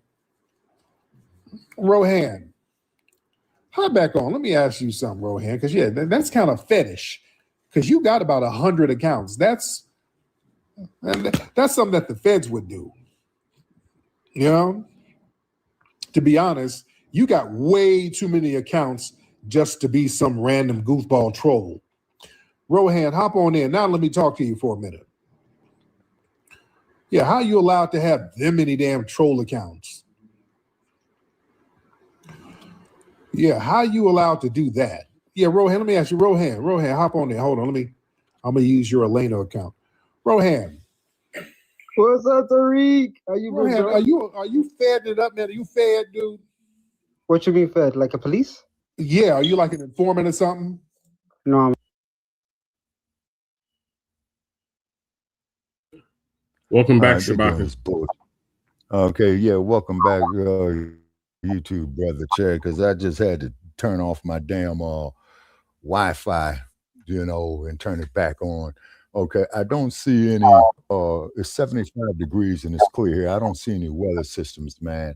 So as far as I'm concerned, man, they got us up under a microscope. StreamYard, you're in Tualatin, Oregon. Okay, so you don't like our people. You know what I mean? Of where you're located at. StreamYard, Shabaka. I've seen this on other platforms too. Restream, really? Streamlabs.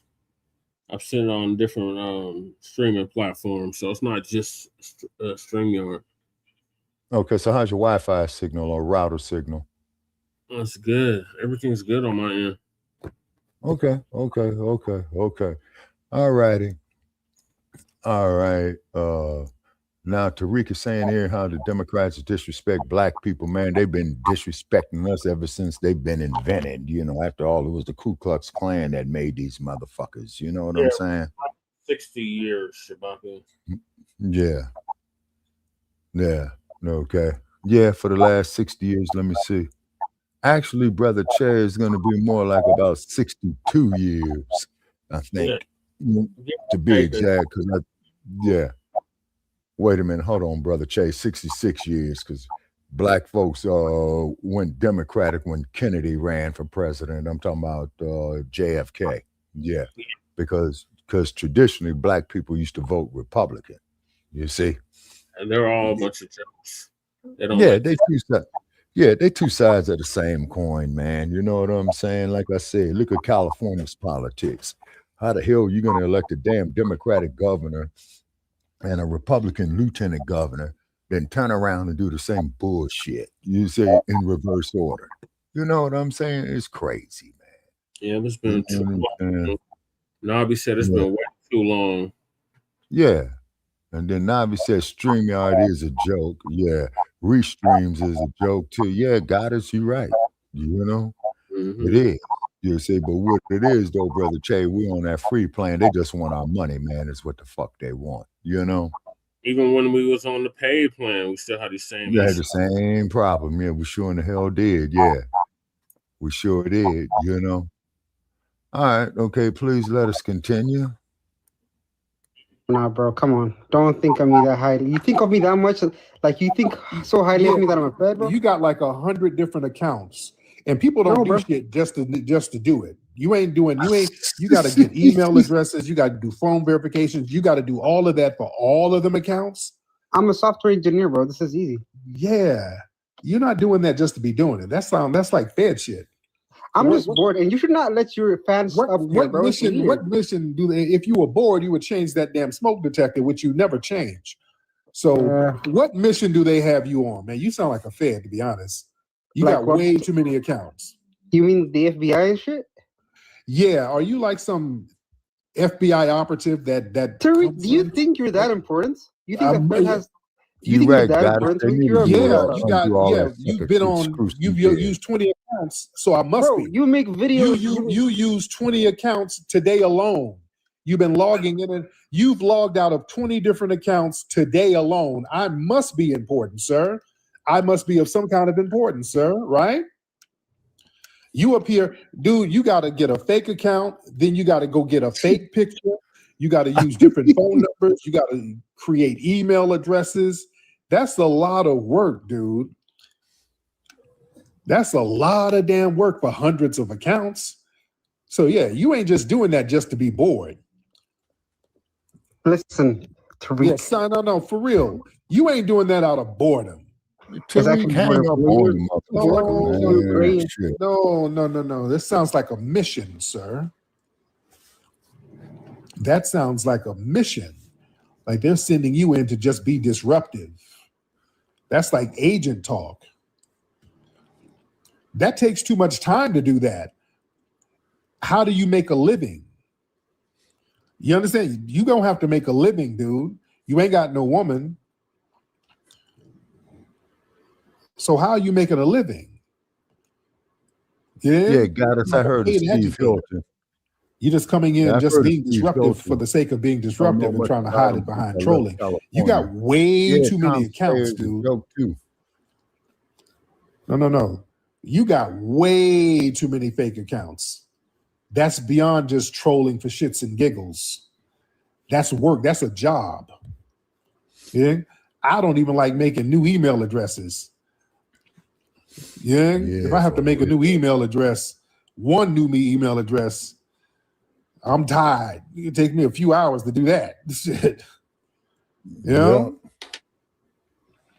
You got hundreds of them. Hundreds of email addresses. You got to use different phone numbers for phone verification. Then you got to use different photographs. So you got to do all of that to make all these troll accounts. That sounds like a job, man. That's a job. Yeah, this delineation movement has the alphabet agencies on alert. Because I want y'all to understand something. Family, I want y'all to understand how this delineation movement that's happening right now, the intelligence agencies, like I said before, they view this as a threat.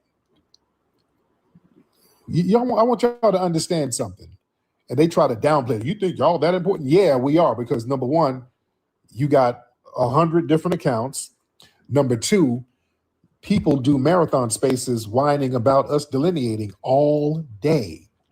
TikTok, if you go through TikTok in the daytime, it's like literally 20 or 30 spaces of people whining about FBAs. So listen, the intelligence agencies people, they view this delineation movement as a threat. You understand? Because this movement is powerful and there are no leaders to it. There's no leadership. So that's why they keep trying to create a proxy leadership to it. You see? And for a long time, grievances from our lineage, it's been managed by absorbing us into a broader amorphous category, people of color, minorities, marginalized communities. So that dilutes and that really neutralizes a lot of our demands, and that neutralizes and redirects a lot of our energy. You understand? Now that we're focused on lineage, man, our energy levels are supercharged. And now we have an impenetrable perimeter now. So we can't be socially engineered into fighting for the interests of outside groups.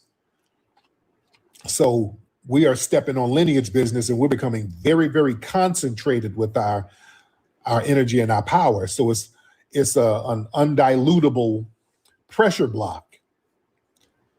That makes sense? So yeah, the alphabet agencies don't like that. Remember, COINTELPRO was all about stopping Black unity, meaning foundational Black American unity. They wanted to stop us from being unified because they know we get on code with each other. We're very, very powerful. And they understand our demographic. We got a high spending power.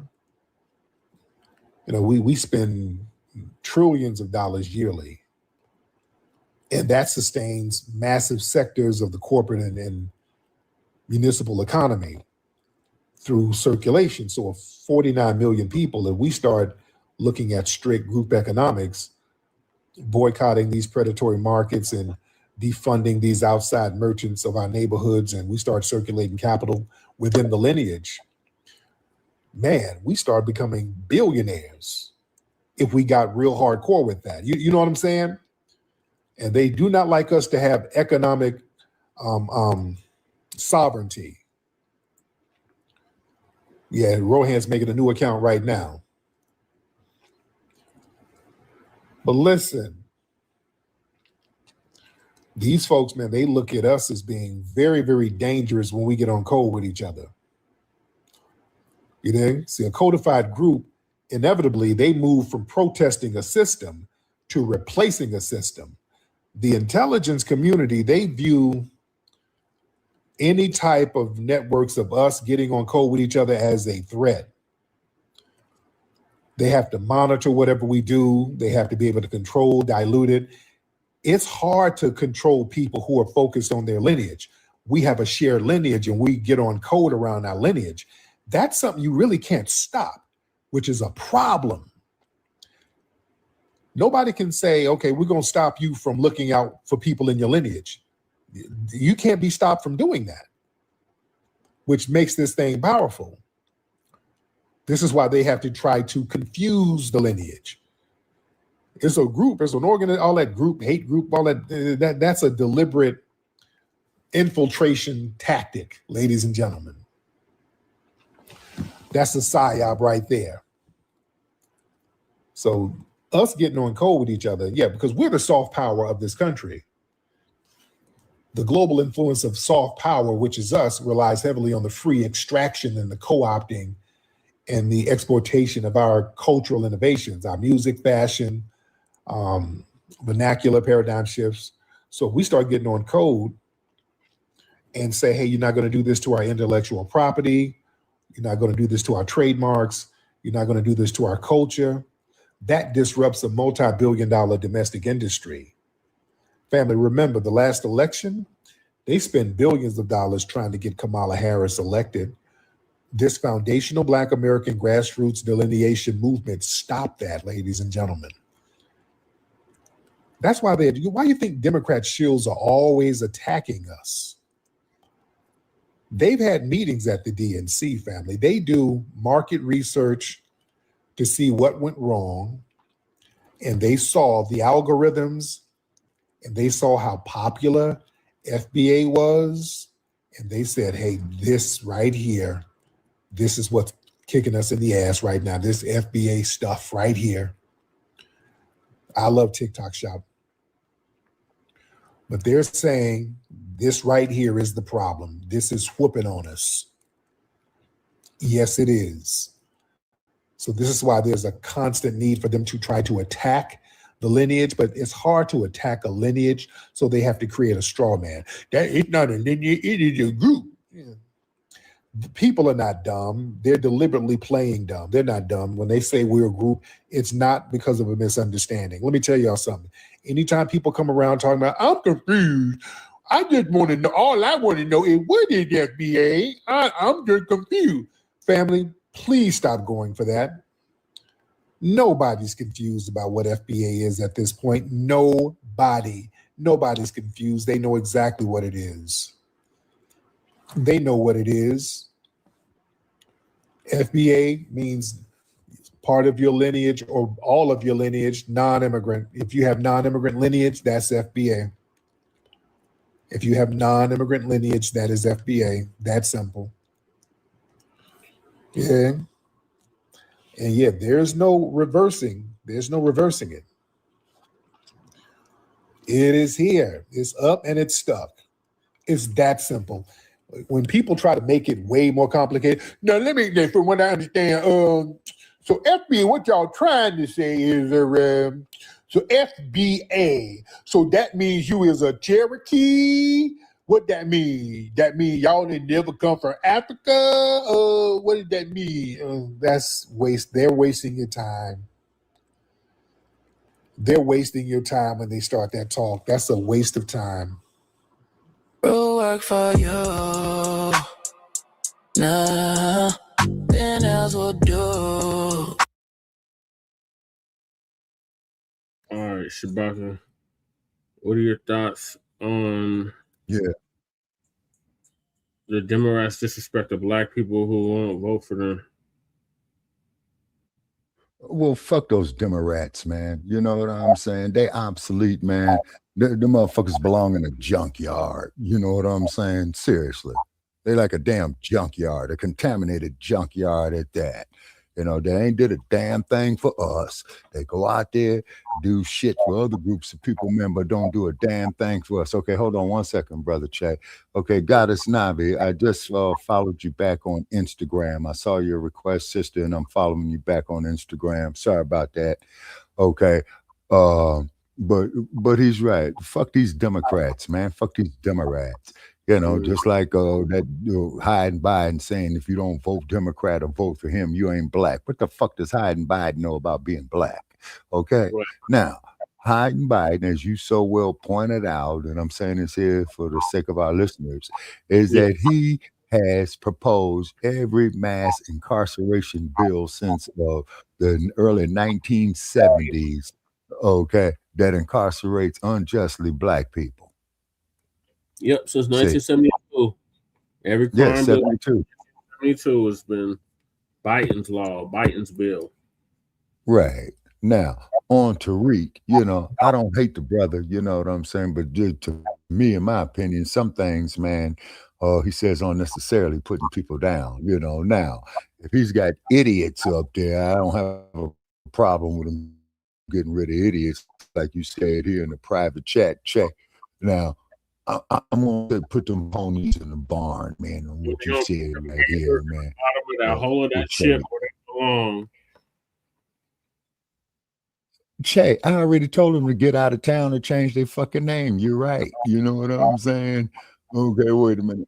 Okay, you say here that I roast Nabiscos all the time, which I do, and kick people off the platform. All of that, yeah, which I do. You know, I am guilty of that. You know what I'm saying? Only why you acting brand like I don't do those things? I wouldn't dare do such a thing. Sir. As long as I got deniable plausibility, listen to me when I tell you this. I never had sexual relations with that woman. Yeah, you remember that one? Yeah, you know what I'm saying? You know, okay, got it. So therefore, you know, I followed you back on the Instagram, I believe, Goddess now, because I saw your request up there. I just have a heck of a time getting off into it, you know what I'm saying? So I don't know if the computer's filling up with data in it, because you know how you got to get your computer swept. See, this is what I really wish, man, that they would start throwing these motherfuckers in jail, man, behind this spam shit, because, you know, shit you don't want, shit you don't need, right? But they keep hitting you again and again and again with it, man, and it's pulling all your data, and you paying for the service, you're paying for the computer. You see what I'm saying? Actually, in my opinion, wait a minute, Brother Che, I just gave you a campaign idea. It's invasion of your privacy, man. you could place that there off in your campaign, man. You see? Yep. It is an invasion of your privacy when they come up there sending you a bunch of bullshit you didn't request. Yep. You see what I mean? And then I read up on that no good bastard Mark Ridley Thomas. Mark Ridley Thomas, fuck you. I hope you hear it. The name is Shabaka Sankori Trick. Get with me on Twitter at Shabaka capital ESP if you don't like it. You can bring your ass up here and I'll tell you about your stinking ass. Fuck you, Mark Ridley Thomas. And I hate to have to say that. You know what I'm saying? Now, at least the dump as in human shit, he's a crook. He tells you he's a crook. He's on Jailbird 1, blowing shit up, raising up the goddamn gas prices. You know what I'm saying? And he ain't doing shit about it. Okay. Now, Jailbird 1, Donald Duck dump. You're a crook. So decency is not in your stinking ass. And you're 80 years old, so you're probably shitting in your damn diapers too. You know what I'm saying? An American sad ass, you stupid drunk ass motherfucker. I'm just so sorry that we cannot put that video up there with your drunk ass. You fuck with Trump, you fuck with me, and the guy who hosted the video said, American sad ass, you ain't gonna do shit. You know, what the fuck are you gonna do with your drunk ass? You see what I'm saying? Now, this is the problem with the alcohol, and I related to Jay, you know, a little bit there, you know, about Lerone Bennett, brother Chase. So I'm gonna call Jay personally because a lot of times when Jay is on, you know, he shouts us out. But you know, but the best time, you know, is to call Jay personally sometimes, you know, like I said, you know, if we disagree agreeably, you know, but if you're in Nabisco, you're gonna get the business here. You see what I'm saying? You know, because you Nabiscos want to come in here, don't want to divide and conquer, man, and we shutting you down on that. Okay, now Hal 9000 is saying the dude is a Pan-African. He be on the FBA podcast from Boston, just trolling and spamming. Oh God, Boston, you know. Yeah, I don't ever want to see it. Okay, he's talking about the dude, the cat who was on Tariq. Oh, yeah. Yeah. Okay, and then also too, we definitely want to give a shout out there to Word Radio out of Philadelphia. Okay, WURD. Okay, when you guys come on there early in the morning in Philadelphia at 7 a.m., it's 4 o'clock here. But you know, you all have recognized us and what have you. So therefore, we're definitely working out Word Radio. They are very, very highly. Okay, excuse me, Hal. To whom are you talking about, Hal? He says, I'm talking about you, sir. State a name, Hal, and if you're disrespectful, man, we're going to bop your ass upside the head with the wrench. We got 10 seconds to clarify. 10, 8, 4, 3, 2, 1. Bop him upside the head with the wrench. Wait, we don't even know who he's talking about. Okay, he says I'm talking about you, sir, and I was the last one who was talking, so I'm going to assume that is me. Okay, specify who you talking about, Hal. Or better yet, Hal, why don't you bring your ass up here? He won't show his face, Shabaka. Oh, okay. All right, hit him with the wrench. Okay. Val, you got the wrench, bop Hal off. Hal 9000, bye-bye. You know? Yeah, he's on the vertical. Let me see. Okay, see if you could bop him with the wrench. Because he won't come up. He'll come up on camera. Okay, he can come up any way he wants. I just want to hear his voice and let's debate. That echo is back. The echo is back on me? Yep, I can hear myself. Okay, then that's in the system, brother Che. Because I'm hearing myself too. Oh.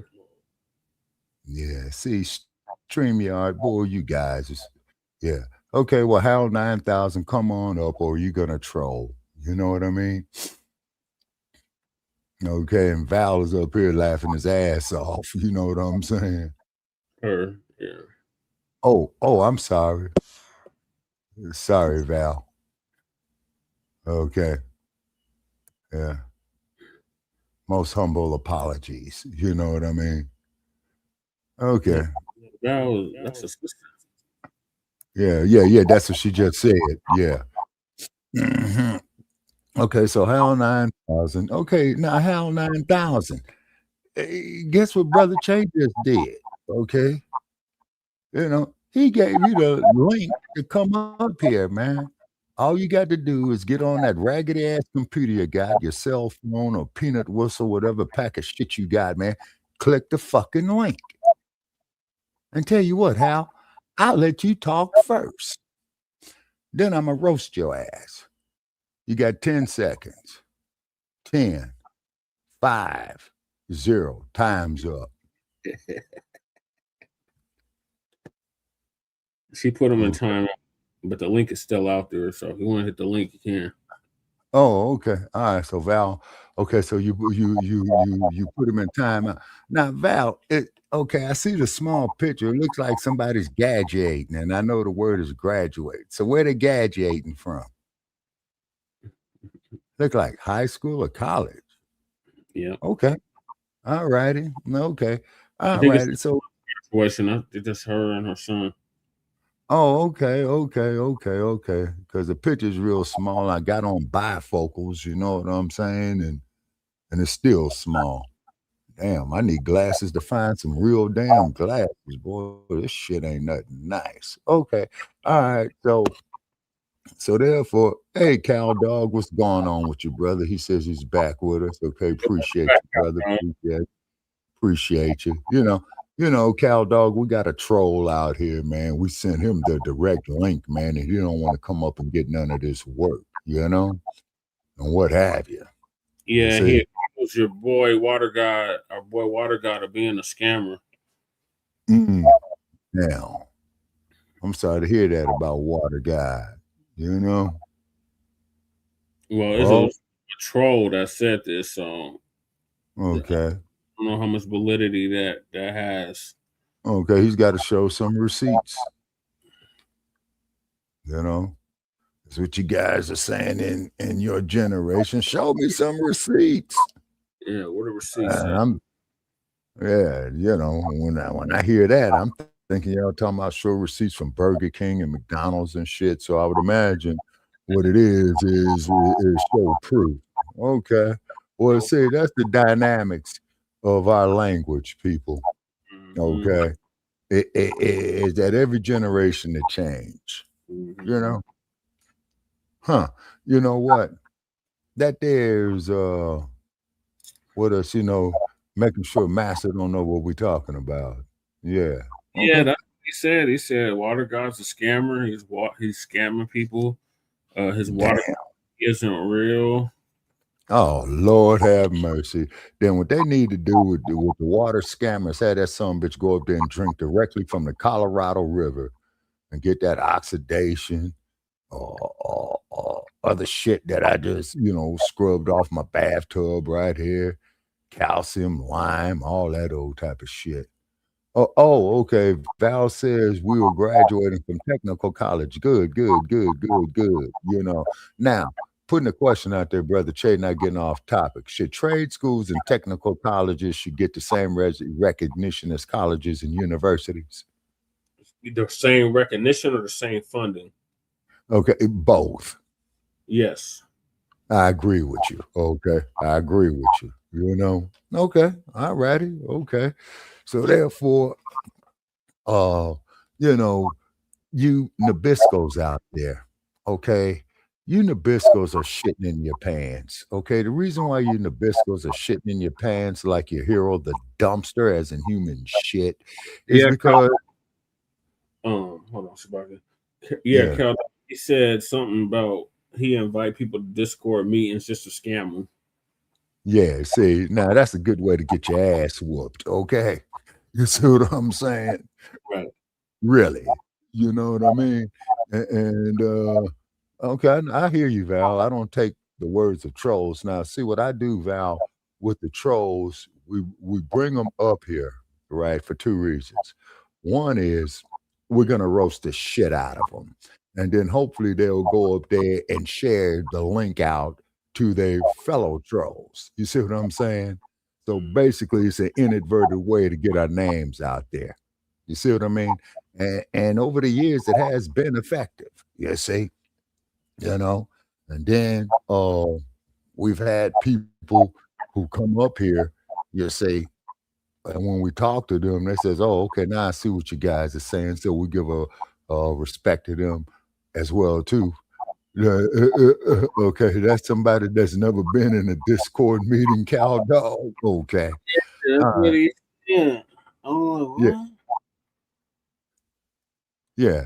Okay. All righty. Okay. So he don't want this business. Okay. All righty. Okay. The link is still in the chat, so he didn't hit the link. Okay. All righty. Okay. So the link is there. You know what I'm saying, and what have you. And then, okay, and sister here is saying we're starting a Black-led party. Okay, all righty. Now, please get candidates that's going to represent our issues, such as with the Reparations Now. That's why I got the Reparations Now up there. You see what I'm saying? Today, you see? Because we built the fucking country, number one. We contributed greatly to the gross national product from our free labor, plus the market of slaves it sells, is because the only thing what a gross national product means is the total amount of money that was spent on goods and services in a given period of time is generally a year. Okay, so that's what the gross national product is. And I believe Dr. Claude was saying that there too, Brother Che, in the lectures that we did and that he's did, and then 10 years ago he said that these immigrants is the new triple K. Okay, Dr. Anderson, huh? 13 years ago he said that. Yep. Okay, well, we hope Dr. Anderson as well, you know, and Dr. Anderson, if you see us out there, man, out here in cyberspace, internet land, or what have you, please get with us, Doctor. We'd love to have you. Yeah, also, he don't make nurses no more. Oh, okay. All right. He's in his 90s now. Oh, okay. So he's retired. Okay. And like Dr. Marimba Ani, I believe that she's up in her mid 70s going on the 80s, you know. Yeah. So we contribute, I'm sorry. We thank you for your contributions. Okay. So we try to get it off into our historical files, you know, for the generations after us. Then and I'm sure Brother Che is going to have a dossier of files, you know, when he gets up into the age group, when he becomes an elder, to pass on down to the following generations. Okay. But one thing that that I'm going to pass on down to y'all, there's only two sexes, male and female. And then I'm putting it out there and researching two guys and also two cow dog, that Angela Bassett and Denzel Washington have both came out publicly that they are not with that alphabetized agenda. Okay, so I think what had happened was they made their money to secure their families out of their careers, and now they're coming out here standing there, and to quote Tariq, now that's standing on business. Right. You see what I'm saying? You know, that's standing on business, because they will get those residuals for the rest of their lives. And then after they transition, then they could assign the residuals, you know, to their descendants, as I understand California civil law. And then I'm getting ready to go out here. Now get this here, people. Podbean. Yeah, Podbean. They got an office here in Las Vegas. I find out, man, the Shabaka's Black Experience Enhanced, Brother Che, is on fucking Podbean. Yep, it's on Spotify. And Spotify. Yeah, so I'm gonna go over there and see Podbean, you know, after this holiday today, because ain't today Memorial Day being celebrated? Yes. Okay, so everything is closed. Okay, so I have to go over there and go talk to them. I might dress halfway. Now, should I go over there, ladies and gentlemen, with a button-down shirt and slacks, or should I put on my shorts, my sneakers, and my pullover T-shirt? How should I go present myself? Oh man, I would say it's so goddamn hot. What's the temperature gonna be?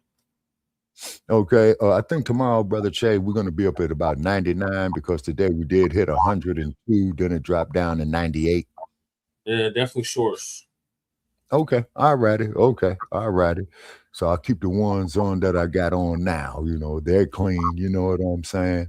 And whatnot. So if they don't believe me, I'm just gonna say, hey man, pull up one of the back episodes. Right. I mean, it sounds just like you. Yeah, pay me, motherfucker. You know what I'm saying? I ain't gonna say it like that. It's on Spotify. Just type in Shabaka's Black Experience Enhanced. It's probably on Spotify. Yeah, no, we are on Spotify, Brother Che, because I was listening to some back episodes, man. We did like often and 19 and 2019, 2020, and what have you. You know what I'm saying? And then we had that particular hater, you know, who had came up there. You know who I'm talking about, right? You know, the one that's back east. I'm gonna leave it at it right there at that. So I want to go get all his shit on our stuff, man. Delete it. You know? Oh, the neo-Nazi. Yeah. Okay. Val Hawkins says, "Come as you are." Okay. All righty. Okay.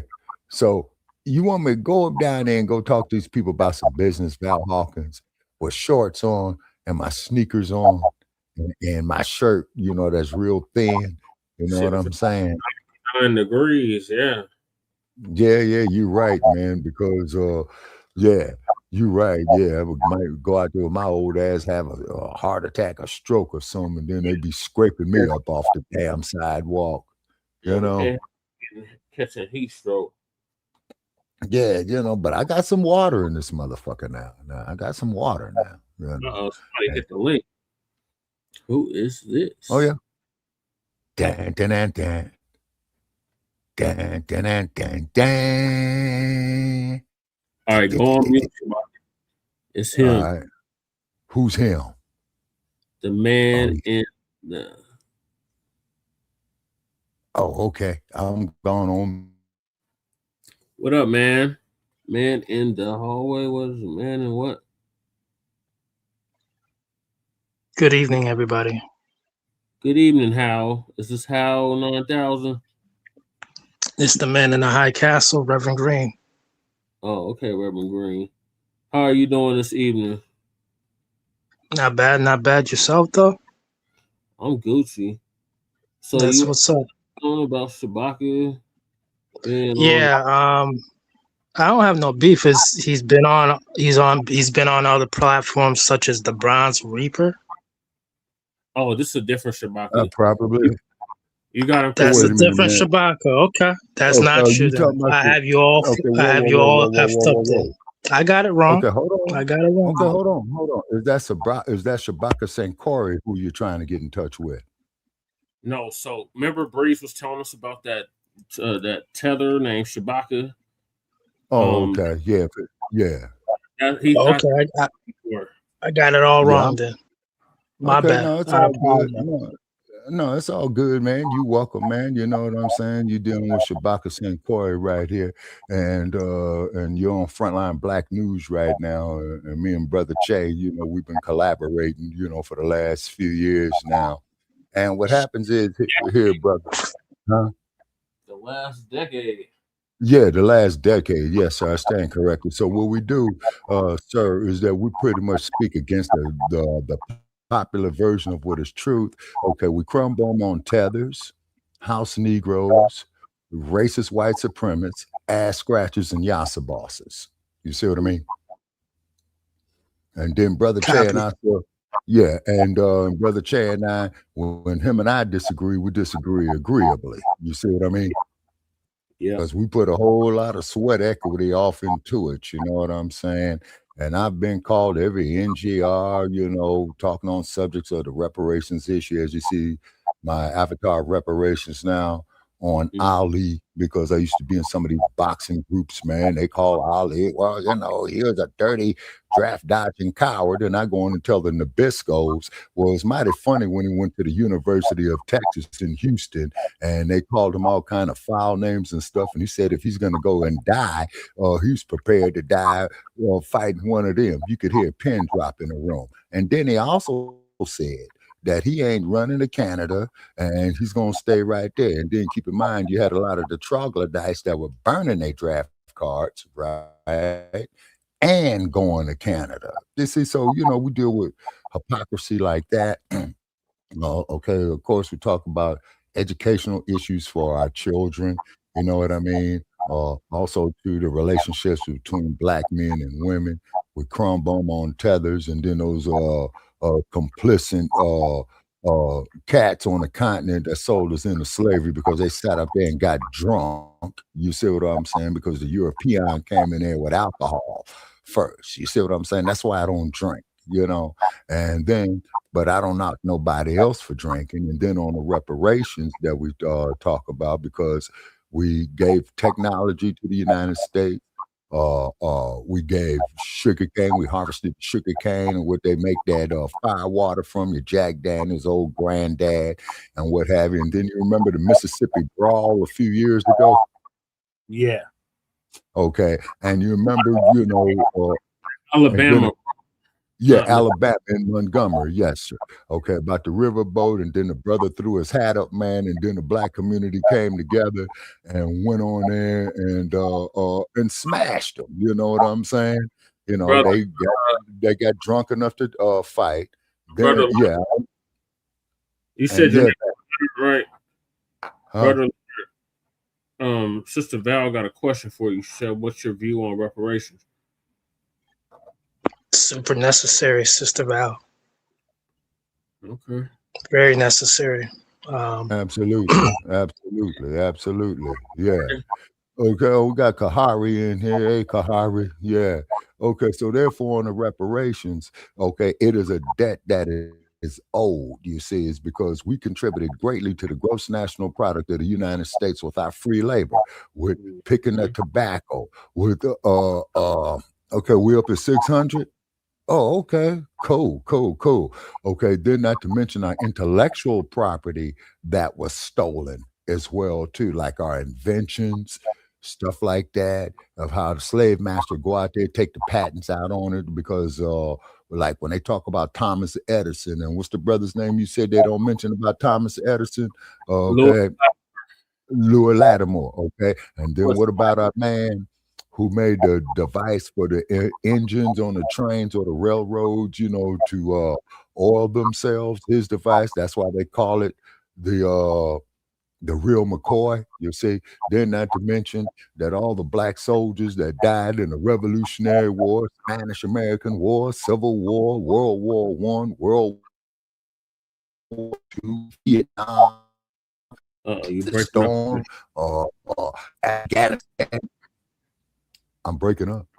Yeah, as soon as you started talking about the wars, start sounding like you're underwater again. Brother Leonard, how did you find out about it? Were you just scrolling on YouTube? Or who's Brother Leonard? Okay, I see. How did you find out about us? Who's Brother Leonard? Yeah, Brother Leonard. Oh, shout out to Brother Leonard. Leonard Day Julius. Okay. Yeah, he's been with us for a minute. Okay, Brother Leonard, thank you for joining us, man. You know what I mean? And you've been following us for a while. There ain't never a dull moment here. You know what I'm saying? And then too is these the Yasa bosses, okay, and these tethers, okay, they are extremely dangerous, and they should be charged with treason, in my opinion. You see Absolutely. what I'm saying? Identity theft. And right. Yeah, exactly. And the same ones on the continent too that sat there and went for that bullshit when them the Bissels came there. Oh, we got some fire water for you. Oh, you give us all your POWs. So then as they got the POWs, right? Okay, is that that says, well, this market is picking up pretty good. Let's go get the ones who sold them to us. You see what I'm saying? Such as with the Amistad case. Okay. And then to quote the words, I forgot the name of the brother man out of South Africa. He stated that in the beginning, we had the land and the European had the Bible. We closed our eyes and bowed our heads to pray. When we rose our heads up and opened our eyes, the European had the land and we had the Bible. And I forgot who said that, Brother Check. That there. Yeah, and then I forgot who it was. but also too, Brother Che, you remember that picture we showed of them brothers over there in Nigeria? Was it Robert Mugabe, sir? No, this is way You know before. what? Yeah, this is before Mugabe. Oh, okay. Because because what they did with Mugabe, now the thing is I distinctively remembered about Mugabe, you know, before he got up in age, Brother Che, they wanted to have the book fair in Harare, the capital city, right? Yeah. So Mr. Mugabe said, yeah, y'all could have the book fair right here. So then here comes the alphabetized agenda. You see what I'm saying? And Mr. Mugabe says, no, we don't do that here. So get up out of here, take it to London, take it to New York, better yet, take it to San Francisco, but you're not going to have that garbage over here. You say, now, what's going on with this Ebola virus? Okay, I'm keeping a close eye on it, Brother Che. You see what I'm saying? Okay, because they had practically eradicated it, right? Now, all of a sudden, and it's out there in droves and what have you. You say, because they want that gold, they want that land. The Chinese want to build that Trans-African highway all the way from South Africa, man, up there to Kemet. You see what I mean? And so they just figure, well, we're going to help themselves to that gold, to the tungsten, to the silicon, all the stuff that you have off in your laptops. You see what I mean? Comes off the continent. You say, then you got the tethers, you know what I'm saying? Or, these scam artists who, inboxes in the mail, as you know, and you probably got some of those emails about 5-6 years ago. Oh yeah, I'm such and such over here in Ghana, and I got $500,000 million that I want to transfer into your bank, and then he wants all your bank information, man. Then the next thing you know, your stuff is wiped out. That happened to a whole lot of people. They tried to come at me with it. And I went on there and cussed him out, man, and told him he was full of BS, man. You know what I'm saying? So then I got called all kind of foul crap. So I just went on and deleted and blocked him. You know what I mean? I really did. I really, really did, And then we had a TikTok account. And then there's some business going on with TikTok, okay? And I'm trying to get it back is because it was building us up a little bit. Then all of a sudden TikTok came to me with some nonsense. You see what I mean? And then also too, sir, we do have like uncensored episodes, and sometimes we'll put a rating up there, like if they're gonna have children or mothers watching, is because when we was with Blog Talk, we had open mic uncensored, right? So, we went off, and then we got an admonishment from Blog Talk where a lady was saying she was on her laptop and she was listening to the show, okay, but she had her children present, and we got off the hook, so we got admonished on that. And this is like we'll say, well, this show is for those 18 years of age and over. You see what I mean? Okay, now, the other groups who come up here, we don't mind talking to them as long as they're going to be disrespectful. But one thing these other groups are not going to do, they're not going to tell us about our history, because we do not tell other groups about their history unless they did some direct attack on us. You see what I mean? Now, does that sound fair and reasonable to you, sir? It sounds very reasonable. Those on the continent, especially, they will advocate for the white South Africaner, and they'll say, hey, this person's been here for 8 generations.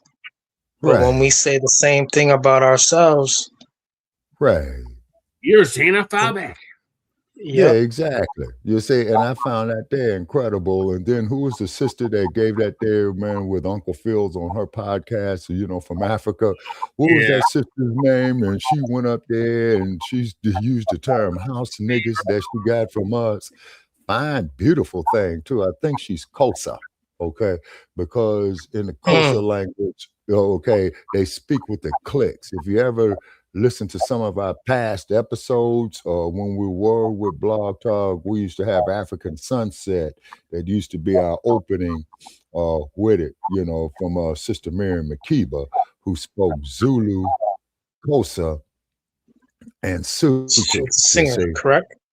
Yes, sir, that is correct. And she was married to Hugh Masekela at one time, and she was also married to Kwame Ture as well. and Sister Miriam transitioned in 2008, I believe. You see what I'm saying? And then she made a big hit in the late 1960s called Pata Pata. That was an international success, you know, because I believe, Brother Che, that she was even on the Ed Sullivan show at one time, you know, during the time, you know, the Black empowerment era. And then, of course, Ed Sullivan. That's when she did that speech where she said, "Poof, they discovered you." Yeah, exactly. Yeah, what she says is that we leave our traditions orally. You know, we pass down our traditions orally, generation after generation. But then the white man comes here and says, "Poof, you've been discovered. Now all of a sudden you exist." You see what I'm saying? And down there they call them the Boers. Okay, like Stinky Bird.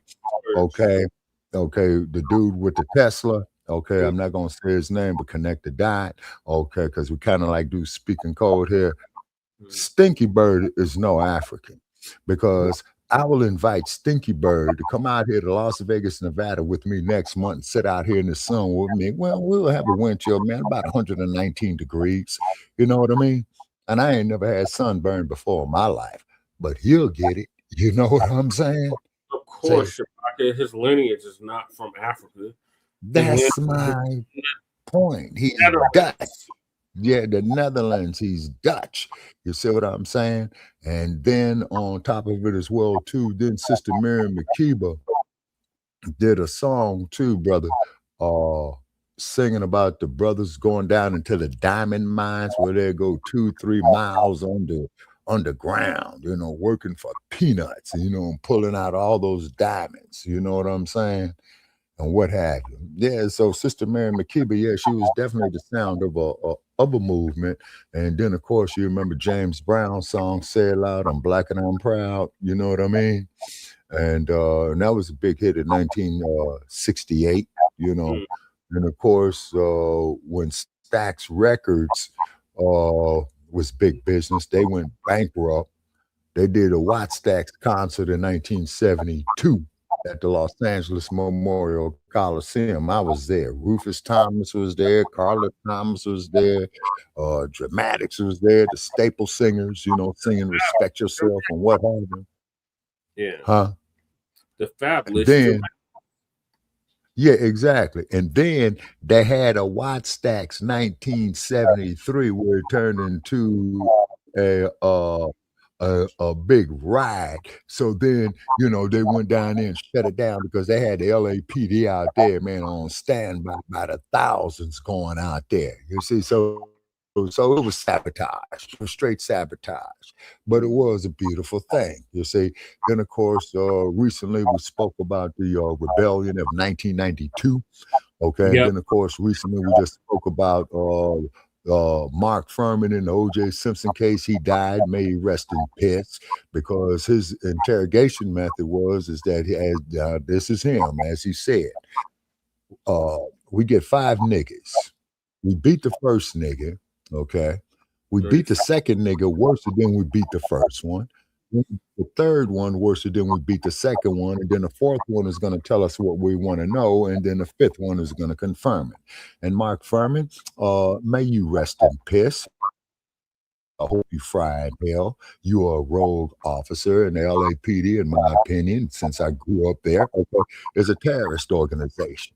Look at Daryl Gates. Look at the Rodney King case. No justice, no peace. You see what I'm saying? Then the cold part about it is they go up there, get Rodney King. Can we just get loud? Come on, man. He got hit upside the head 52 times, man, with a nightstick. Then we're at 5 hours. Finish your thoughts. I got to get to the next few topics. Yeah, exactly. Okay, so then after that, then of course, man, you know about 1992. You know what I mean? Yeah, exactly, Mr. Vaughn. May Furman rest in peace. So moving on out there, brother, you know, so I was just giving you a brief summary. So we're going to continue with the show as Brother Che is doing the itinerary. And thank you for joining us, man, and get back with us. Well, I have a much clearer understanding, sir, and I see that I had it wrong, and where do we go here from here? I think it would be great to just let y'all just kick it and do what y'all was doing. Okay. I appreciate it. And this is Leonard A. Judah. This is your other page, or Leonard sent you? You said. Who's that? You don't know who Leonard A. Judah is? No, Leonard Day Duda. Yeah, he's usually over here. Yeah, they do. Yeah. Nope. This is I'm getting much familiar with who y'all are. I hit the like button. I subscribed, and appreciate. Okay, thank you, sir. Yes. Thank you very much. Yeah, y'all. thank you, sir. Where are yes, you? sir. Based? Yeah, good look. Are you in the States? You in the United? You in the States, obviously. Where are you at?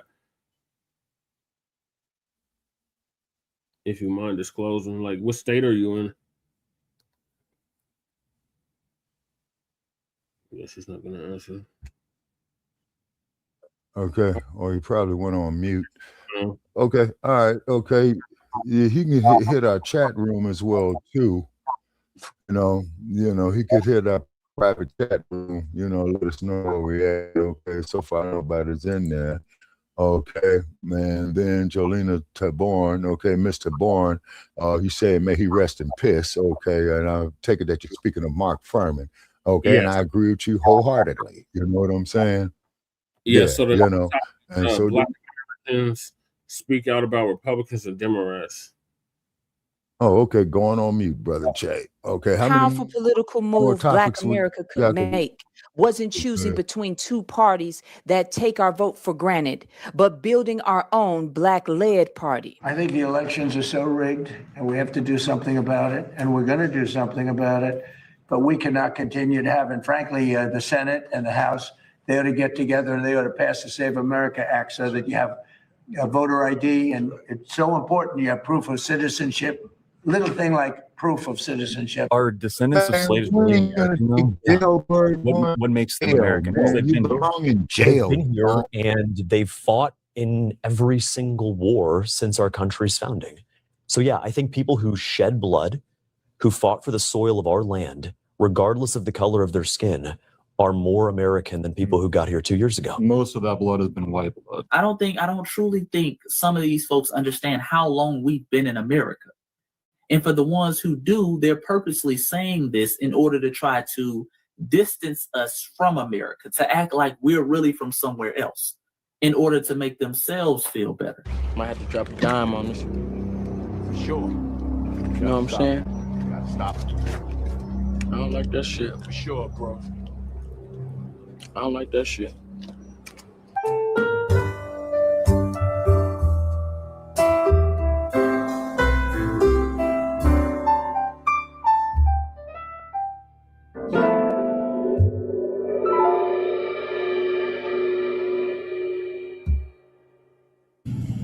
All right, y'all, we back with another video, man. Y'all know how we do. Always pushing health, wealth, and a better understanding of self. Check this out. I'm going to show y'all in this video, we're going over how a lot of Black Americans are upset with both political parties, and they want to start our own political party, and they're bringing up some hypocrisy on how these political parties play us, okay, on both sides. There's been a lot of statements about how Trump is fighting for the J6ers to get a form of reparations for what they've been through in storming the White House. And, you know, I've been doing videos about this, and a lot of people have been coming into my comment section saying, hey, why aren't y'all yelling at Trump? Why aren't y'all going at Trump for this when Trump is taking care of his people? We're going at the Democrat Party because they with this black stuff. They tell us we supposed to be voting for Democrat. We black. Look at those. Sister Jolena, the damn YouTube held your comment for review. So I just unlocked, showed it. So I just want to let you know YouTube on that bullshit as usual. Right, puke tube as we call it. Yeah. Those white people over there, they racist, it's pointing at. So it's like, we're looking at what you're doing. And when we look at what you're doing, you're not doing nothing. shout out to everybody who is, stand on their neck, because they decided to put shields in my comment section and have people like saying points that we clearly explaining in the videos. It's like they trying to get some type of win in the comment section. But neither here nor there. We're gonna go over some clips, man, on how this Democrat and Republican is going. You got Vivica Fox out here trying to make sure the Democrat Party is in play. A lot of celebrities are going to get on the bandwagon of these politicians. Not because Vivica it's like a cheap Fox. market for the politicians. They feel like they already got clout, and it's a good commercial.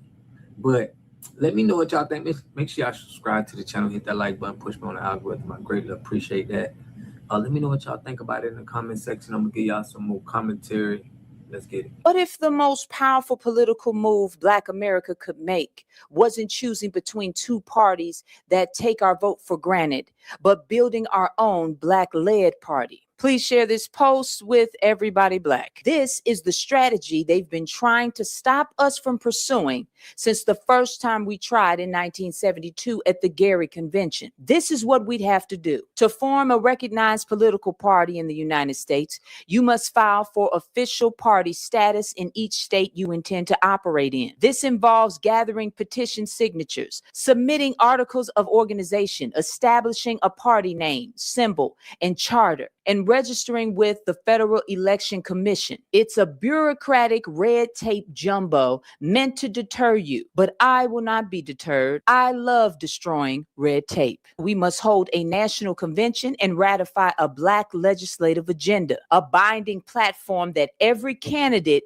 that we run must uphold. Delegates from every state, every city, every community where Black people have been underserved, underfunded, and underrepresented, which is every state in this stolen America. Criminal justice, economic investment, education equity, housing, healthcare, reparations policy. This agenda is not a wish list. It is a contract between this party and the people it serves. No more empty promises from the left and no more Project 2025 strategies from the right. Here is where this strategy separates itself from every failed third-party attempt in American history. We are not, I repeat, we are not running a candidate for president, because the presidency is a national race and third parties don't win national races. Instead, we are laser focused on state legislative seats, city councils, mayoral races, school boards, and selected U.S. House and Senate districts,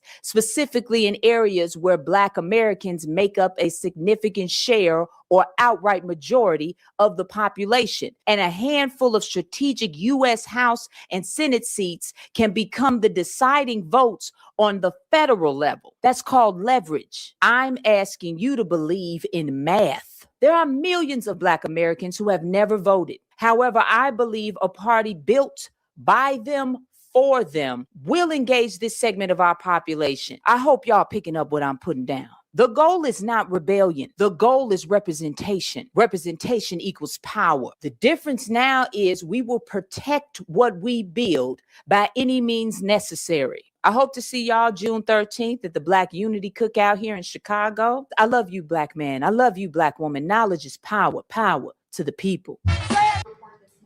Their report on the last election on why you won and Democrats lost. One thing that it mentions is how they failed to reach Middle America, Southern Americans. Do you think they've learned lessons from that election, and have you seen that report? I think the elections are so rigged, and we have to do something about it, and we're going to do something about it. But we cannot continue to have, and frankly, the Senate and the House, they ought to get together and they ought to pass the Save America Act so that you have a voter ID. It's so important. You have proof of citizenship, little thing like proof of citizenship, and also mail-in voting, which is so crooked. So in Maryland, as you probably saw, they had 500,000 mail-in votes that were corrupt. They were corrupt. They said the printer made a mistake. Don't believe that.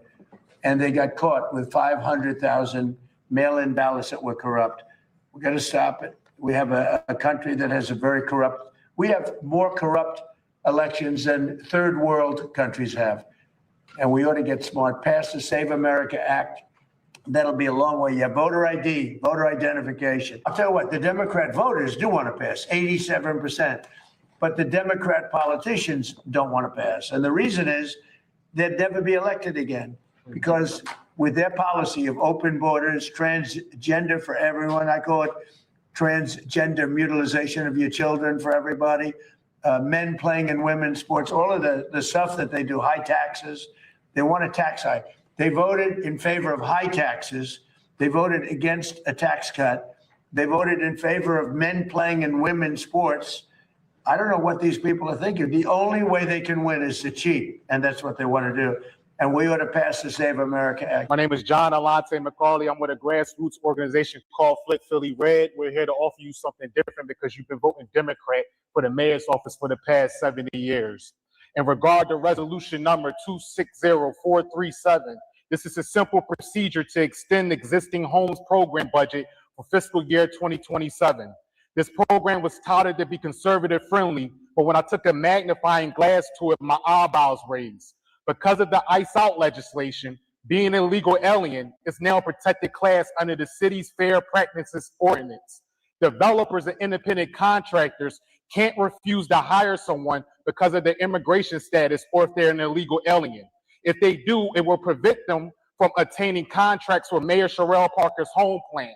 That means if they hire them, they can't hire you. And if they hire you, you can't get a fair wage because that illegal alien would do it for cheaper. When you fight for illegal aliens, you fight against yourself. Why would I want to sign up for a plan that would take 20 plus years to pay back the principal and interest? 1.26 billion off of 800 million paid back. You look at me crazy for wearing a MAGA hat. I look at you crazy for allowing this mayor and the city council to raise your wage tax, property tax, the business income tax, realty transfer tax, sales tax, soda tax, hotel tax, parking tax, tax. Nowhere in the United States Constitution or the Pennsylvania State Constitution does it say government is responsible for providing housing. Maybe if Senator Dave McCormick challenged Ms. Taxum to Death Parker on free markets and capitalism, instead of eating cheesesteaks and passing out free food, we wouldn't have this problem. John Alante McCauley for PAGOP State Committee, Stacey Garrity for Governor. Are descendants of slaves really American, though? Yeah. What makes them American? Because they've been here. They've been here and they've fought in every single war since our country's founding. So yeah, I think people who shed blood, who fought for the soil of our land, regardless of the color of their skin, are more American than people who got here 2 years ago. Most of that blood has been white blood. Sure, that doesn't change the fact that the individual who lost their life or who sacrificed doesn't change that fact. I mean, proportionally, Black men are only 13% of the population. So yeah, I mean, most of it is going to be white blood, absolutely. But there are brave Black men in my state, in our state, who have gone to war, not just in the global war on terror, but in Korea, in Vietnam, World War I, World War II, the Civil War. Their contributions matter just as much. That's true, but predominantly that experience has been one reserved for people of European descent. And I think it's important for us to make that observation and not just count that out. Well, you can make the observation. It doesn't make it, it's an observation. It's empirically true, but look, if you're someone from Sweden or from South Africa, and you're white and you come here and you've been here for 2 years and you are on an H-1B visa, you are not more American than a Black American or a white American who's been here for 5 or 6 generations. I hear you. And we can move on after this, but I guess we are from America. We are part of the foundations of the United States of America. Family, understand, we were here in the United States before it was called the United States of America. It was called the United States of America, and it was established in 1776. We were here before then. That's not even arguable, okay? That's non-negotiable. We were here before then, family. I don't truly think some of these folks understand how long we've been in America. And for the ones who do, they're purposely saying this in order to try to distance us from America, to act like we're really from somewhere else, in order to make themselves feel better. I was born here. My dad was born here. My granddad was born here. My mom was born here. My grandmom was born here. My great-grandmother was born here. My great-great-grandmother was born here. My great-great-great-great-grandmother was born here, and so on and so forth. I don't understand why you're trying to tell me who I am or how I should identify. All right, y'all. So there y'all see it, man. Let me know what y'all think about that in the comment section. We is going live tonight. Y'all see how they trying to put now. Fishback is going against Byron Donalds. In Florida, we got a whole discussion to have on that. So y'all look out for that discussion because Byron Donald was kind of winning right now, and we got to make sure he ain't that there old clip he don't Jesse? stand for our reparations and what we represent here in Florida. But I appreciate everybody who tapped in. Make sure I hit that. Yeah, that's a recent clip, Shabaka. It's not an old clip. Now, it seems to me I've seen this here before a few months ago, Brother Check. Well, yeah, I did it a month ago. But yeah, it's happened this year. Okay. All right. Okay. See, so therefore, the reparations is a debt that is owed, you see.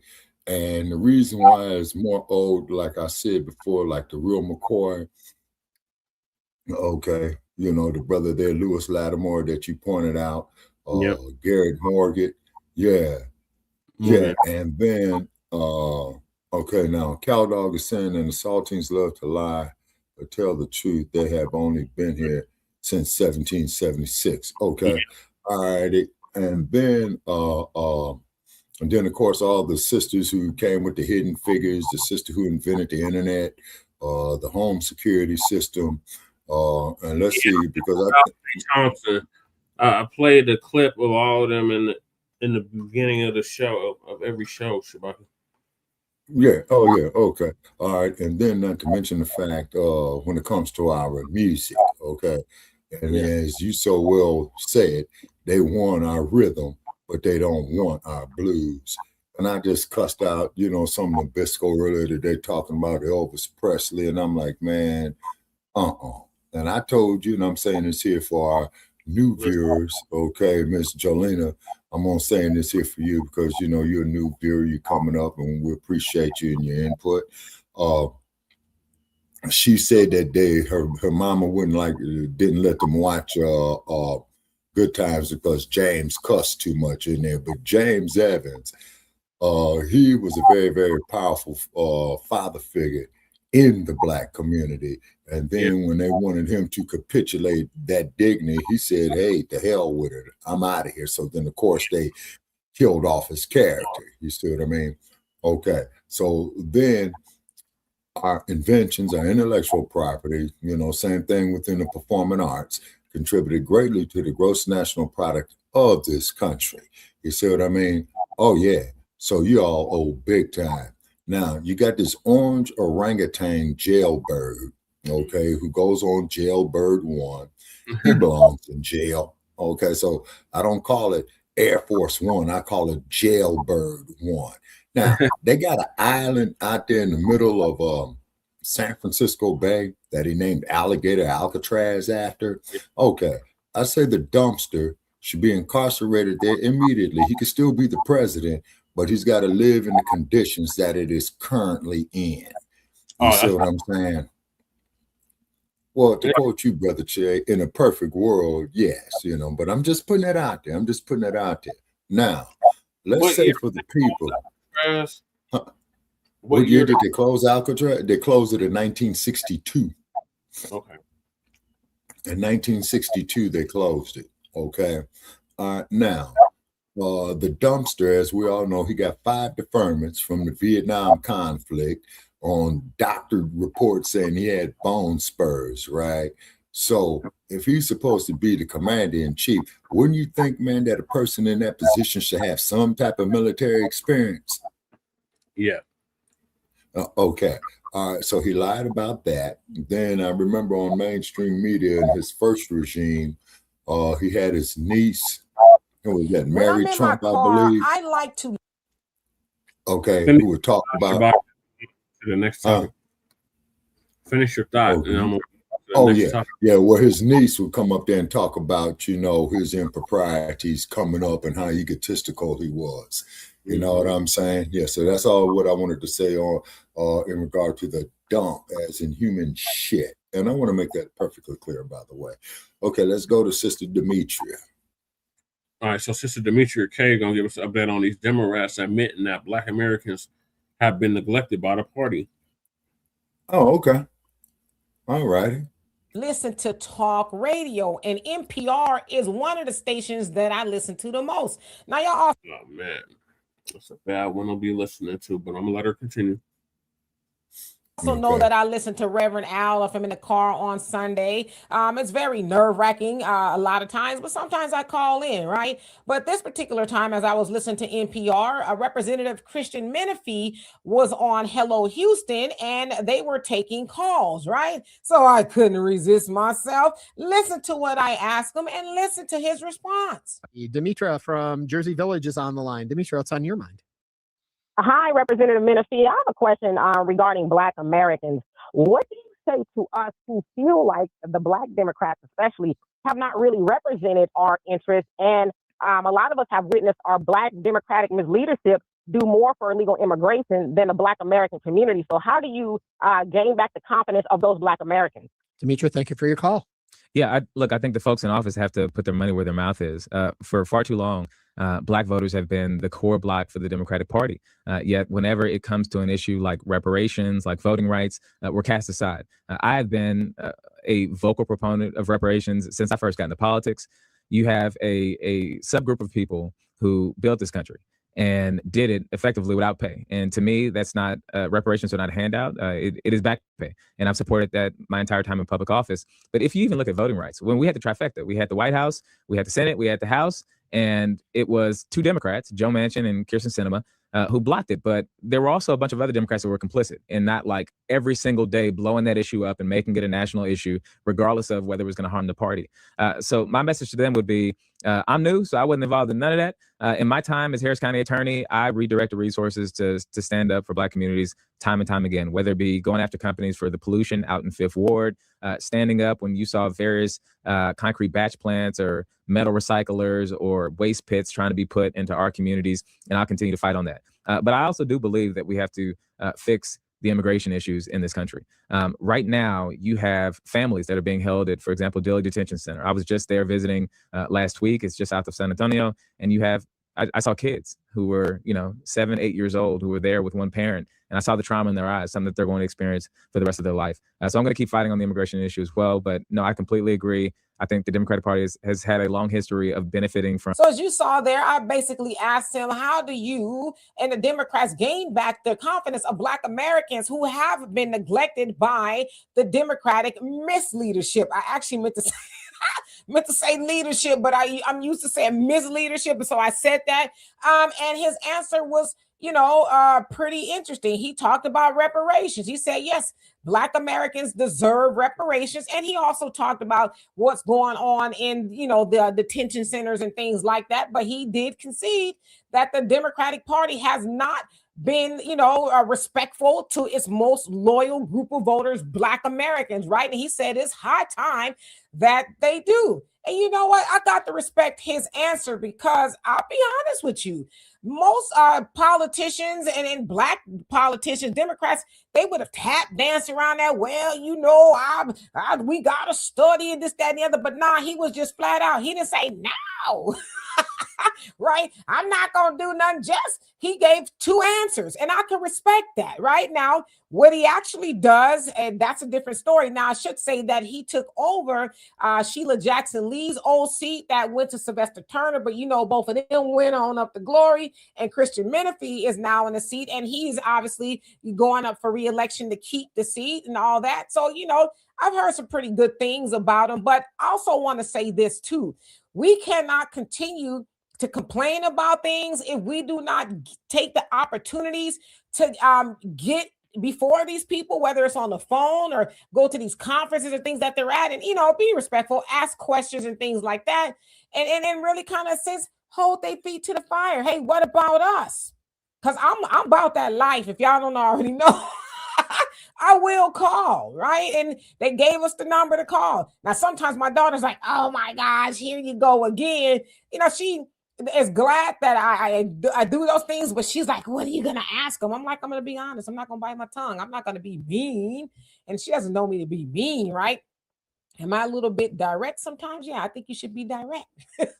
But we have to start asking them and say, hey, I'm listening, right? That also lets them know I'm listening. Now, I don't know how many people listen to Hello Houston. I think it's a pretty cool show. They talk about all kind of things locally and they let people call in. But again, when people like it, Christian ministries or different politicians or somebody that has some say-so over your quality of life, when they're on, that lets them know, hey, oh gosh, they are paying attention. Because I don't think he expected for somebody to call in and ask specifically about Black Americans, right?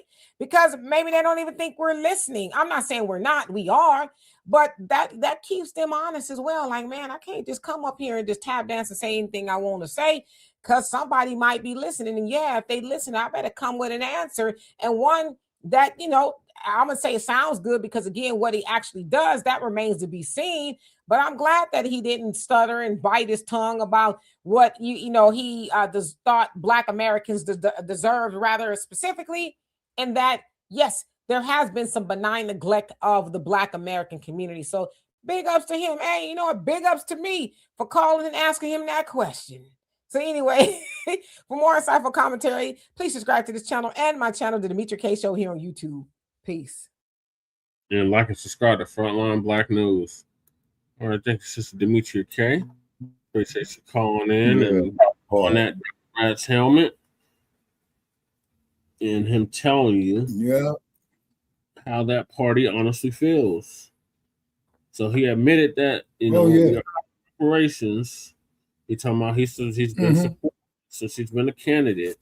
But has he pushed any policy? Has he pushed any bill besides HR 4, which is not reparations, to get us our reparations? And then you see exactly.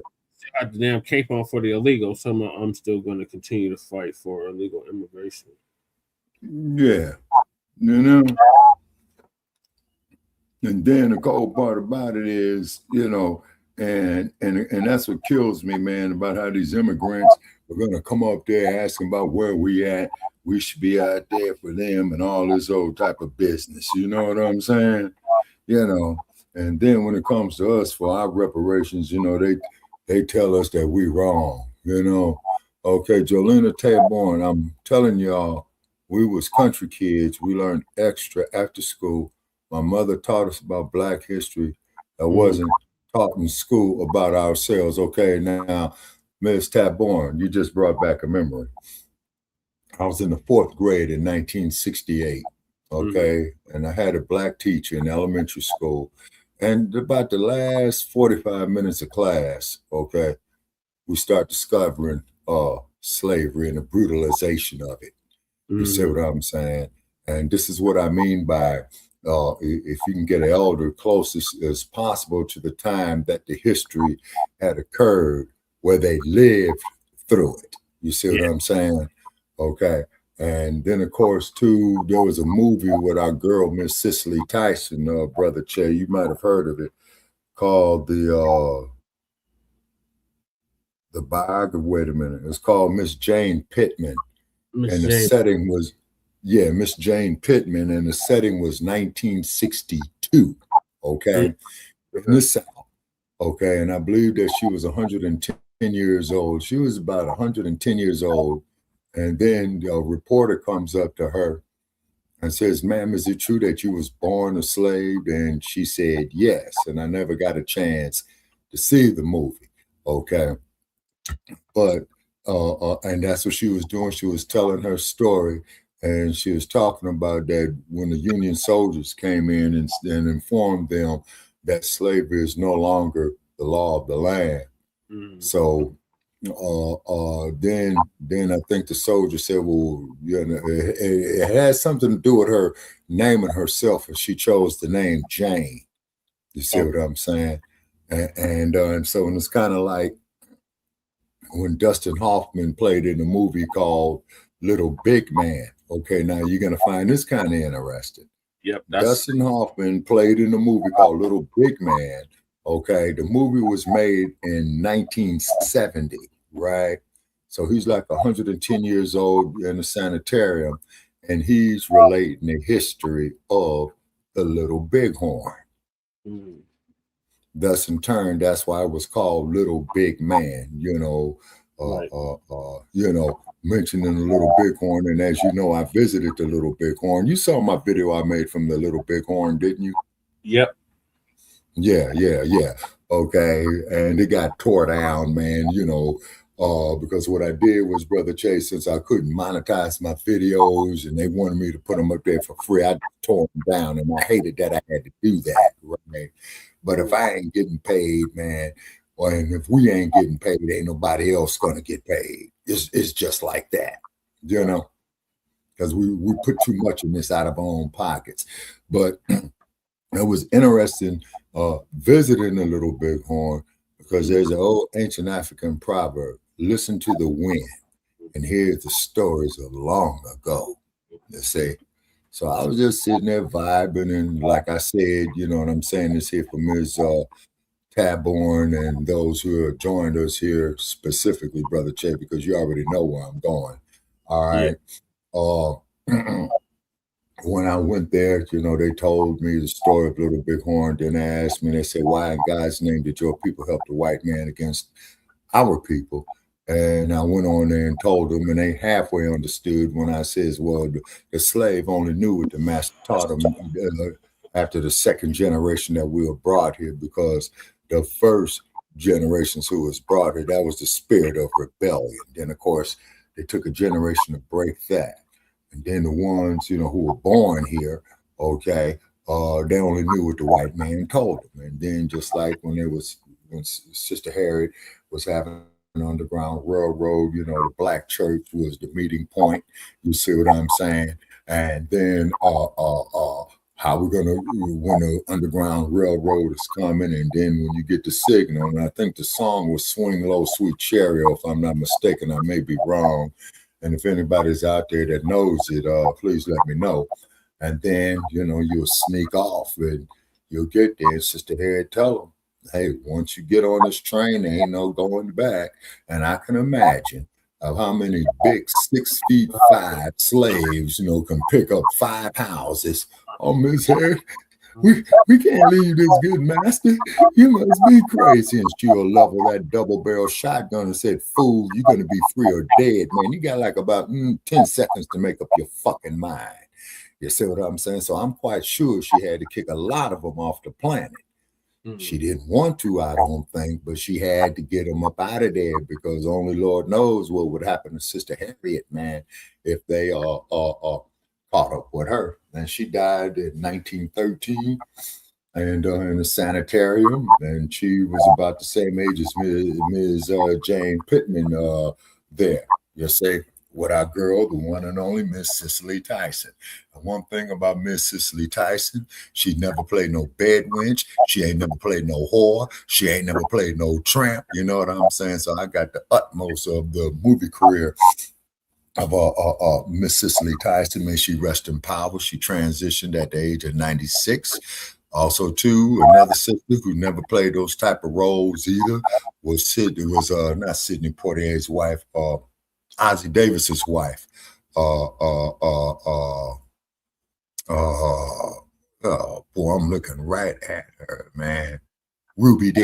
Yeah, that was Ozzie Davis. Yeah. Because together. Ruby D and Ozzie Davis were at the Wattstax concert, because they showed a clip of a man, in it, in 1972.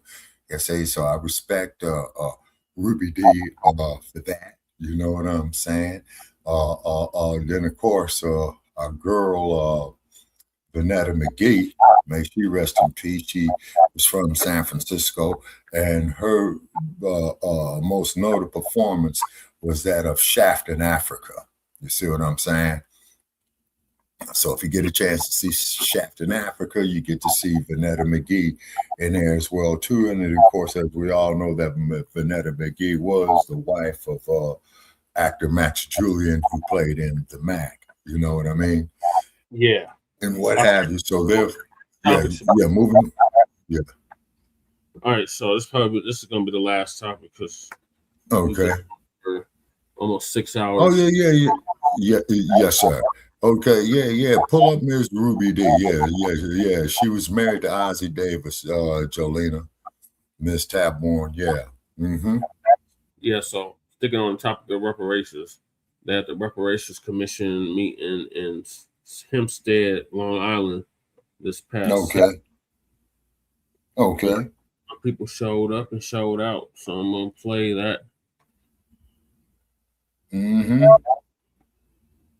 Always abides in what is best for the Shout out to the Men of Mass Media for streaming this as well. Okay. If I'm not mistaken, Shabaka. Okay. community. So I wanted to thank them for that. And thank you to this commission. I want to say a special thank you to Mikhail Salaj for inviting me here this morning. It's so important that we as elected officials stay involved in the process. You elect us to be your voice, but we also need to hear your voice. And so I'm thankful for all of you that came out this morning to be here. And to this commission, thank you for volunteering your time to do this great work. We talk about the inequalities here in New York State, but particularly here on Long Island, because there's a perception that Long Island is very, very wealthy. Even if it is wealthy, it does not mean we do not deserve reparations for the wrongs that were done to us. And so I want to make that clear. On Long Island, whether you're wealthy or not, it does not negate the fact that we deserve reparations for the injustices that have been done to our families. It doesn't matter where you're from. It doesn't matter where you're from now. We deserve reparations. And I want to thank you so very much for the work. I disagree with that statement. Now, it does matter where you're from. So they're trying to make it a free-for-all, like they was trying to do in California. And I'm glad our brothers and sisters shut that shit down. I'm letting her bullshit ass speech. That you are doing. Okay, Miss Tapborn says you can call me Jolena. Okay, Miss Jolena, if I'm saying it correctly. Miss Jolena. Okay. We thank you for being here with us today, Legislator Vivian Russell. With that, we are going to get ready to prepare to hear from you. And we want to if you haven't seen the work of the commission, or if you haven't joined a public hearing in the past, this is our opportunity to lift your voice, to speak to the theme, for you to share your experiences, for you to provide testimony, and for you to give the commission recommendations for our report. As you know, we have a report that will be that we will be submitting to the governor, to, of course, our bill sponsors in the legislative body, to ensure that we have one research-based report. And part of that research is going around to the public hearings. This is our 19th public hearing, number 19. And we are really proud of that we have been going around the state, learning, listening, and typically a public hearing begins with an education session. This session, we prioritize your voice. And so if you have not had an opportunity to sign up, to provide your public testimony, there are sign-up sheets in the room. I even think Melody might have some. We want to thank our team. But it's an opportunity for you to provide to provide us a recommendation, your testimony, and what you witnessed and why this work is so important. And so we want to thank you for that. So quickly, I just want to give you a little bit of information. We've already heard from our elected officials, but I want to direct you to just the work that we've been doing. As you know, there has been an effort for a long time to have reparations, and we want to acknowledge our great leaders on the federal side. So that it was introduced, the first reparations bill certainly has been introduced we want to acknowledge Congressman John Conyers Jr., and late Representative Sheila Jackson Lee, continuing to bring forth a reparations effort. Unfortunately, that has never come to pass in Congress, unfortunately, but the fight still continues. And so, but in New York State, we want to acknowledge that this bill was passed in December. And we are grateful. In December of 2023, our great Governor Hochul signed the legislative bill, and that is Bill 1163A, and establishing this commission. And so our bill sponsors are Assemblymember Szilagyi, who's here with us today, and we're so grateful. Let's give her another round of applause. We can do better than that. Come on, we're in Hempstead. Thank you. And also Senator James Sanders Jr., who is not here with us today, of the 10th District, but let's give him a round of applause. For establishing the bill. And so I just want to quickly remind you what our task is. And our task is to examine the I'm glad I legacy of learned slavery, cursive. Subsequent discrimination against people of African descent, and the impact of the forces that are still existing today. We also are putting together a report. You've heard me mention just it like with already, that woke shit they will have doing in Florida, recommendations of the Jolena. appropriate actions to remedy Yeah, these that's long-standing woke. You know, inequities you that we can't see read right that. now. It makes white people feel bad. Shabaka, woke just is a synonymous term for black. So whenever they say woke, they're talking about black people. Okay. And so we look forward to providing that final report to the temporary president of the Senate, of course, the governor, the speaker of the assembly, the minority leaders of the Senate and assembly. And we plan to do that soon. So I'm looking forward to next steps. If you want to see this bill, you can go to, I think we have a couple copies here, but you can certainly go to our website, and our website is ny.gov/reparations. And you can see the 19 other public hearings. You can also learn about our business meetings, and I'll share a little bit about that really quickly. And then you can see just the work that we've been doing around the state. Here are our core mandates. I'm not going to read them all to you because this time we want to prioritize your voice. But we have been getting these going around, having public hearings. In fact, our next public hearing is next Saturday. We will be at the National Urban League's Conference Center. That is a brand new, beautiful building built for the community in Harlem, New York. And so we will be there next Saturday. But I want to share that these are the commissioners. I want to acknowledge that there are 9 commissioners. 3 of us are represented today, but there are 9 are represented on the screen. But certainly we cannot do this work without the leadership of the staff, because as we've already heard today, none of the 9 commissioners are paid. We all are volunteers and have full-time jobs, but we have a I'm already seeing red flags with this already. I'm seeing non-FBA people on this damn commission. Saying, it's on this commission. And then all I'm hearing is a bunch of double speak, man. This ain't nothing but more foot dragging on the issue. Because see what they're trying to do, Brother Che, is this, okay? Just like I was arguing with these clowns. Well, nobody is alive who was a slave. But I'm going to say it here, and I'm going to say it explicitly. You sons of bitches are still benefiting off of it due to the initial investment of the free labor, particularly with the sugarcane industry. Lie, Shabaka. When they say that's a blatant lie. There's still people living that were enslaved. They still have slavery. Oh yeah, wait a minute. They have slavery up to the 1960s. Later than that, in parts of Mississippi, they had slavery going on into the 1980s. So that needs to stop with that bullshit. Oh, okay. I didn't know that, man. I thought I was well aware of the 1960s. But wait a minute, though. All the way until the 1980s, Brother Che? Yeah, in parts of Mississippi and the rural South, they still have slavery going on. And remember, okay. Black Joe showed us that. He did. And they took the video down.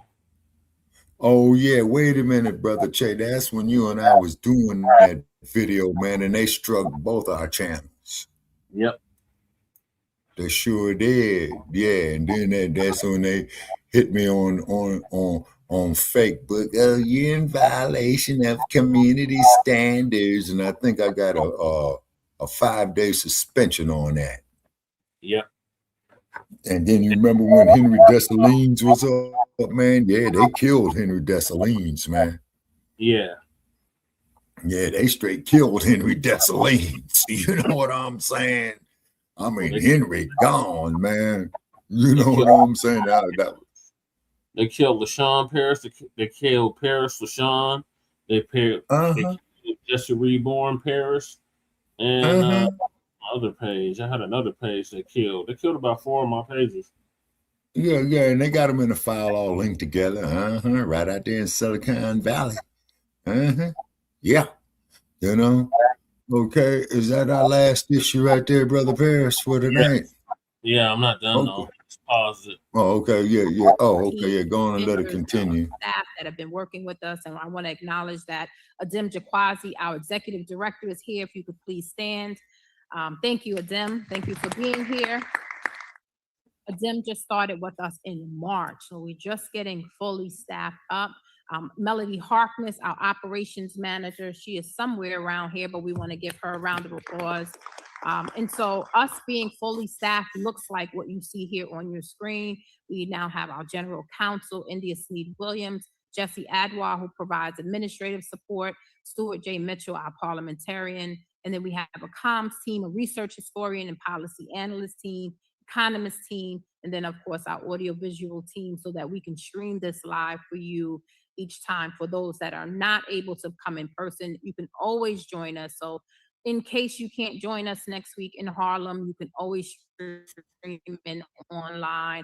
You can also watch the past videos either on our website or on YouTube. We also have an executive committee. I just want to go back and just acknowledge that the executive committee really provides the support to the staff through the times that when we're not in interim, when we're not meeting, but making sure that the staff have a support and some guidance on behalf of the commission. So we want to acknowledge our executive committee, but also acknowledge that we want to hear from you. And so if you go to the website, which I've mentioned already, ny.gov/reparations, that's our official website. But you also have an opportunity to, if today you're inspired by what you hear, or maybe you felt like you don't have all of the words you want to say put together, or your ideas fully developed, you can send us an email. You can send us an email, or you can even call in. And ain't nobody going to respond to it. It's going to be a bot. Recommendations to the commission. So the email is on the screen here, and we all receive a copy of that email, which is a great opportunity for us to be engaged with you. And so you can email us, or you can, as you are here today, those that are here in Hempstead, you can attend a public hearing. And so we have 2 types of meetings. In the business meetings, we learned last week that folks don't like to attend our business meetings. But our business meetings are where we get to do the primary work. And so this is where we take care of our internal business. We have internal discussions. We vote on next steps for the commission's work. And so those meetings aren't as exciting because we're not hearing from your voice. Okay, Jolena. Yeah, it is Memorial Day. Yeah. Where you at, Miss Jolena? The community. We just had one 2 weeks ago. And we'll continue to do that work. So you'll continue to see those meetings. You can watch a business meeting online, or you can attend a public hearing like you are today. And our public hearing is where we provide an opportunity for the community to lend their voice and provide testimony relevant to the theme or what's important to them. And so you're talking about why you believe or not believe reparations should move forward in New York State. And so we look forward to hearing from all of those. Yeah, y'all don't want to hear from me. As I've said, you can y'all ain't gonna listen to me. Or you can get involved by calling in. I want to just share that you can call in and you can learn more about that by looking at this screen here. But the number is 518-473-3997. So you can call in and lend. Yeah, I called in. I lended my thoughts on the subject. It went straight to It went straight to voicemail, right? Mm-hmm. Yeah, you see what I'm saying? That's that bullshit, man.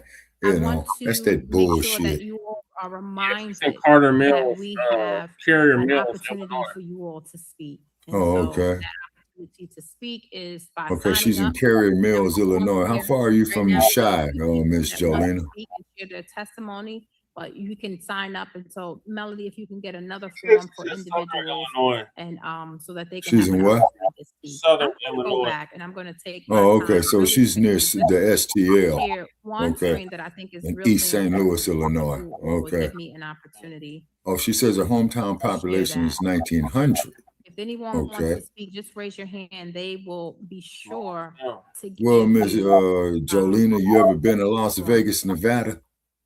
You ever been out here to Mississippi or the West? Yeah, Southern Illinois. Yeah. So one of the things that I Yeah. wanted to share, because many people, and I mentioned this earlier in my remarks, is that they just don't understand why New York State has a commission, and didn't understand that New York had an active role in slavery. And most people don't know that there was a live slave market at the foot of Wall Street in 1711. And most Exactly. people don't know that. Nor do they Exactly. We understand that. covered that too, Brother Che. Know that this is New York had a very active role in slavery. And so one of the things that I wanted to bring, slavery was introduced to New York City when the Dutch settled in 1626. Those are early Okay, so writings Jolena, you never been to about that, Chi-Town. where African men and women were brought here to New York State. Oh, she never and been to there Las were, Vegas. Oh, okay, the Mississippi or the West. Okay.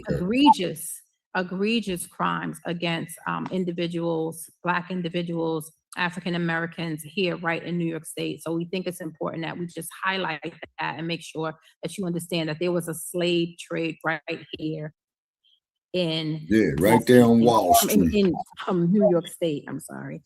I also want to make sure that you understand about the pervasiveness of slavery. There was the census record. You could see how this documents how widespread slavery remained in New York State, especially after abolition. New York State did not fully abolish slavery until 1827. As you remember, I said that there was a live slave trade here in 1711. New York did not abolish slavery until 1827. So it reflects New York State's complicity in systems like slavery. And then we had the well-known 3/5 clause. Oh, she said she was born in the Chi. Oh, okay. Involved.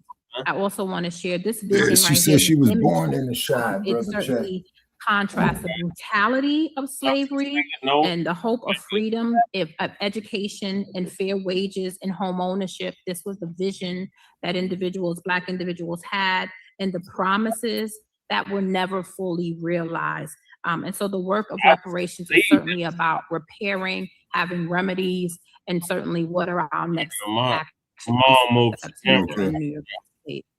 So we thought it was important to But mention she that says, but her before we move parents forward moved with back there. Okay. your public All right. statement. Yeah. So with that, I will make room for public comments. So what we'll do is we'll ask you to come to the microphone.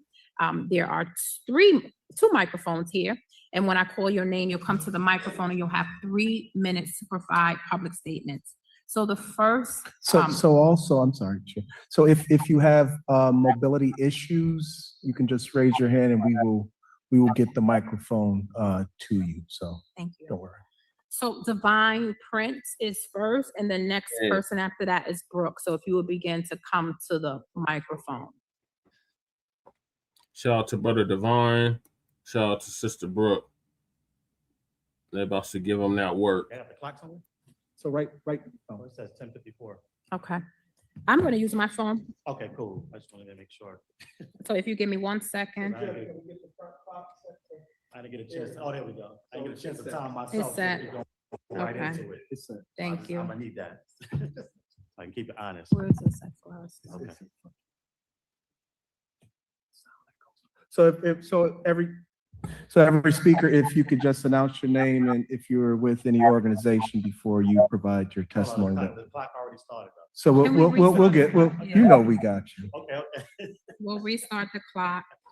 Do you see it restarted yet? All right, Okay. Let's go. All right. Good morning. My name is Divine Prince. I'm the current president of the U.S. Freedmen Project.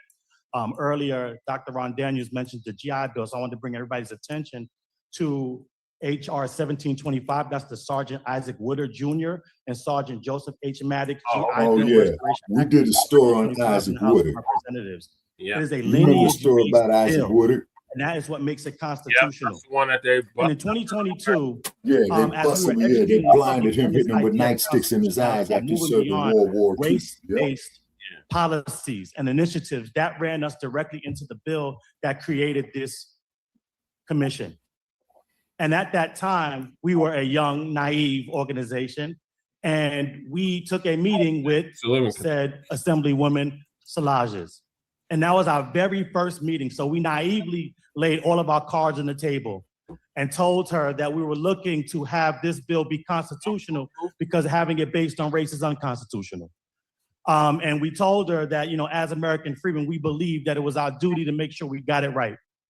And she told us that as a Haitian American and a member of the Haitian Roundtable organization, whose motto is, as Haitians, we are keepers of our legacy, she understood us and she felt for us and she would work with us. Unfortunately, that was the last meeting we ever had with her, and she never returned any of our phone calls. And that's because her position on reparations is the Pan-African race-based model. Now, that sounds like it should just be a difference of opinion that we can get over. Unfortunately, race-based policies are unconstitutional whether we like them or not. And we have only been proven right since that first meeting with Szalages when we see the race-based protection getting torn down. The race-based fearless fund. What do you mean? He's right. That they okay, that race-based policies should be illegal. Why is that? They are illegal. They're unconstitutional, Shabaki, because of the 14th Amendment. Well, okay. Well, it seems to me, if I got this here right, sounds like, yeah, that they shot us in the foot with that. Okay, so that's why I was advocated of us building up our own businesses, man. We can't do that because the 14th Amendment. No, Check. Shabaka, we can't do anything race-based. Okay, sir. I'm talking about us as a people building up our own businesses, because with them getting rid of DEI, that means we could hire who we want. That's what I'm getting at. Okay, you can get at that all you want, Shabaka. That doesn't negate the fact that the reparations can't be race-based. Okay, so who they going to give them to then? They're going to give them to a specific lineage group, Shabaka. That's why we're going by lineage, not race. Okay, hold on. Whoa. Okay, so you're talking about the ones who had ancestors on the plantations here in the United States, right? Yes, Shabaka. Okay, then you and I both qualify for that. Duh, Shabaka, that's what we've been saying all along. Yeah. Okay. Getting torn down. The black farmers not be able to get their resources because it's a race-based bill. And now we see race-based districts being torn down all throughout the South. Why? Because the Equal Protection Clause of the 14th Amendment protects us from all white policies, but it's a sword that swings in both directions, and it prohibits all black policies, whether we like it or not. An African American is a race-based term, a federally recognized race-based category. Its definition is anyone with origins in the black racial groups of Africa. That means American freedmen and all Afro-immigrants to the country are African American. So any legislation written with that language is going to get thrown out. At the hearing in Rochdale, I was there as well and told the commission that Edward Bloom said that he's coming for everything that comes out of New York because it's a race-based bill. We have a way to do it, and that's through status. And at my last 10 seconds, I want to make sure I honor and give a shout out to Assemblyman Noah Burrows. He is on our disaggregation bill that helps us solve this problem. So I'm asking Member Szalages, will she join her colleague, sign on to A6341, and help us move that in the Assembly and the Senate? Thank you so much. Thank you.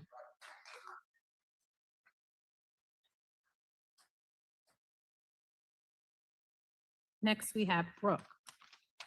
After Brooke, I'm sorry, is, okay, if someone can help Brooke.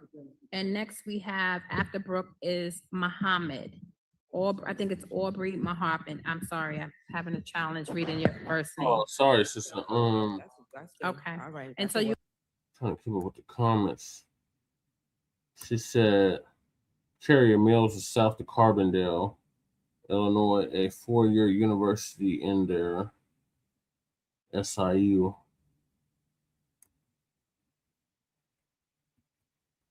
Shabaka went on mute. You can go ahead and come to this microphone. You'll be after Brooke. Yes, Southern Illinois University is SIU. Assemblymember Szilagyi, let's be very clear. The people you descend from did not build, cultivate, or develop the land we are standing on today. You stand here pushing a bill that is not only deeply flawed, but unconstitutional at its core. You praise nonprofits and public, but when the U.S. Freedmen Project raised concerns, you shut them out. You didn't want to hear their comments. You didn't want to hear their warnings. And you certainly didn't want to hear anything about constitutional issues baked into this legislation. You have worked overtime to undermine this entire commission by attacking its foundation, a foundation rooted on specific historical experience of foundational Black American freedmen whose ancestors were enslaved in the United States. Instead of respecting that lineage and that legal claim, you are fighting tooth and nail to secure a status for individuals who are not citizens, who are not voters, and who are not the people who elected you. You show more urgency for non-voting populations like TPS than you do for actual constituents who put you in office. That is a betrayal of responsibility. Yep. Now, to Sylvia Vivian. And that's why I quit voting. Yes, that's why I'm voting for Stan Brown. Reparations is in the United States. Reparations in the United States are owed to the descendants of those enslaved by the U.S. government on U.S. soil. That is a specific lineage, a specific harm, and a specific debt.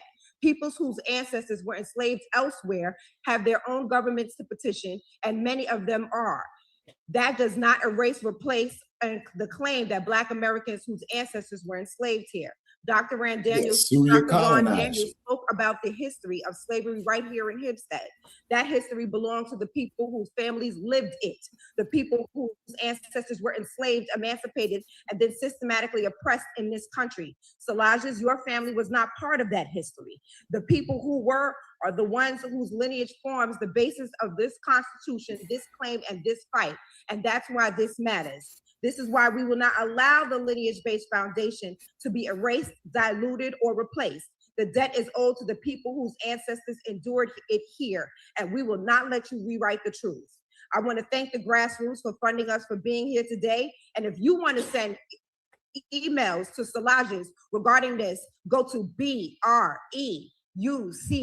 Who am I voting for, Jolena? That's BREUCK, calltoaction.com, and send emails to her. I'm voting for other legislators regarding this unconstitutional bill and regarding our delineation and disaggregation for the bill Black Cats. Now stuck. That's who I'm voting for. In the Senate. Mm-hmm. Please send emails to James Sanders. Because I've worked elections for 20 years, man, and I've seen through all this bullshit. The only one I support for any public office is Jesse Parrish, who's on here with me for what he's trying to do in Colorado. Next is Aubrey Muhammad. I sample ballot. I put it in a shredder. They got this politician out here named in Nevada named Scam Brown, who's a crook. And the reason why I wanted to vote for Scam Brown, because I know not to expect shit. You see, from him. Is compensation and atonement for foundational Black Americans who built the foundation of America. And wait a minute, hold on, let me mute out because that's the refrigerator in the back. In return, but a Holocaust that is unatoned to this day. And off the jump, coming in here, something that's wrong with the energy from this commission and those involved. It seems like a stall tactic. We're right here in Hempstead. It's right, slavery was here in the 1700s. In this area, Democrats, you fund what you want. Right now, Democrats and Republicans. Slavery was here in the 1600s, homie. Get your lies straight. Get your lies straight. It was basically Caucasian. in the 50s. Then in the 60s, Blacc, our people came up from. he's not lying. He's talking about Hempstead, Long Island. He's not talking about the whole United States, or at that time, the 13 colonies. He's talking about New York State. The South. My mom came up here in 61. White flight. It was all black town, village, up to the 90s. Democrats, you imported from South America replacements for us. Foundational Black Americans were not been compensated for our exploited labor that built America into a superpower that attracted these scabs. Scab is a replacement, cheap replacement, exploited labor. That's all you want them for. They're buffers, a scared class. Because foundational Black Americans be fed up with this crap. You're gentrifying this village. You're importing Latinas to displace foundational Black Americans back to the South. And Democrats and Republicans, you team up for that. Oh, you was? Oh, imported okay. 25 million. Democrats, you imported Well, if 25 you ever million. come out this way, let us know, sis. Replacement buffer class for your But voting. it's getting ready to get hot. And you prove the energy from this commission is not towards us. You just, my man, you just put him at the head of the commission, I believe it was. I heard an African name. That's not a foundational Black American. How would he have empathy for our cause? You don't feel our pain. You're not from the soil. This is all you do. Thank you, Mr. Muhammad. You know, reparations is for foundational Black Americans. Trump just proved he looked out for his people, gave a compensation plan, 1.7 billion for his team. Look out for our team. We demand, or else. Thank you, Mr. Muhammad. Or else what? And to He's anyone talking that does not shit. have the opportunity to Or finish their else testimony, what? as said before. Or else they're not getting our votes, Shabaka. Like, I don't know what I heard about this for you to comprehend. They're not.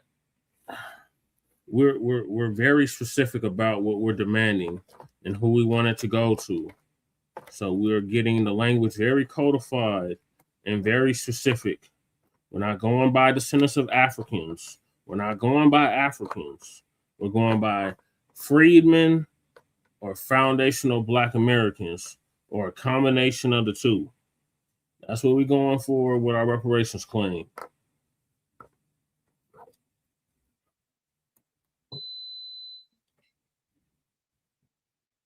What's that beeping? That's on their end, Shabaka. As we mentioned before, you can submit your complete testimony to either the website or you can call in to deliver it orally. And that number is 518-473-3997. So next we are going to have, we want to thank you for signing up. Next, we are going to have James Taj, and I apologize if I've mispronounced your name, and William Moss are next. Okay, and is that, can you just tell me your name? Okay, thank you, Mr. Hodge, for being here. So next we have William Moss and Lynette Battle, and then Susan Gottrear, I'm sorry if I'm mispronouncing that, will be next. So William Moss, are you here? Thank you, Mr. Moss. Well, Mr. Moss is coming down because, you know, it takes a little time to come down the steps. Lynette Battle, if you can prepare.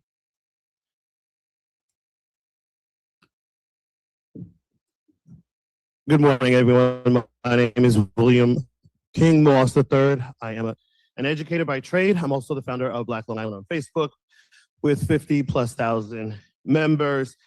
I come here today to ask that these things be taken into consideration for the reparations movement here in New York. Number one is hiring of public school teachers and administrators. As you know, the public schools have been the civil rights foreground and battleground in this country. That war is not over. Some battles have been won and some battles have yet to be won. We have integrated school children. We do not have integrated school jobs. Here in New York State, 15% of the 733 school districts have all white faculties. That is still modern day segregation when it comes to public school employment. Black people are being kept out of many school districts throughout the Okay, state. Sister And that needs to be Jolena. addressed. Okay. There is a bill on the floor called the HOPE Act, hiring outstanding professionals in education. That is an equal opportunity bill. No, it's not a DEI bill. It's just leveling the playing field. That If you ever come to Denver, we certainly also need state laws. Yeah, what for she could felony do, Brother police Che, is officers that she can come out of the shy to do harm to people on the streets. If they and they're in handcuffs. okay, she would have to cross Iowa and being and beat up Nebraska, then Colorado. Those police officers need Then to what be she could do in jail from Colorado doing those in the kinds of summer things. months, she can come straight to They need to 70 be or take her to the similar 15. tracks like 18B for people who have issues. Yep. She just of got to go civil to rights. Eisenhower. They're victims of discrimination. Yeah. They should be able to get. But she has to do it before winter. For their cases. There needs to be a fund just for that, so that individuals who we know are being harmed within our society, specifically Right. have an avenue to get the legal support that they need to have a fair chance at winning cases. These are just three of the many things that I think should be at the table. I will leave my information with you. I have plenty of more ideas than that, but in the interest of time, I'll leave it there. Thank you, Mr. Moss. And I want to just remind you that you He can lives in send Stan, via Kentucky. email to us at Reparations Commission. Yeah, at he was raised since 10 months old. Please. Oh. Thank you. Thank you for being here. Is he anywhere near Louisville, the birthplace of the greatest heavyweight boxing champion of all time? Good morning, everyone. My name is Lynette Battle. I hail from Valley Stream, New York. I support reparations because for me, this is not history in a textbook. It is family history. I am a foundational Black American. That's right. My parents were sharecroppers. My grandparents were born in the direct shadow of slavery, and my great-grandparents were enslaved. The harm and economic impact did not disappear. It passed from generation to generation. I appreciate these bills, acknowledge the need to study the legacy of slavery and discrimination. But one of my concerns is that Black Americans have been studied for generations. Right. We cannot allow reparations to become another report that sits on a shelf without action. Right. My Right. thoughts and recommendations are direct financial compensation for descendants of enslaved Africans. She says she will, Brother Che. Housing, land ownership, and property restoration programs. Tuition-free education and student debt relief. Grants and investment. She had me until she said that descends from African shit. That is a free-for-all. That includes people like Joyce Reed and Kamala Harris. Hell no. That's why we got to be very specific about the language, because you just open up for Mandani,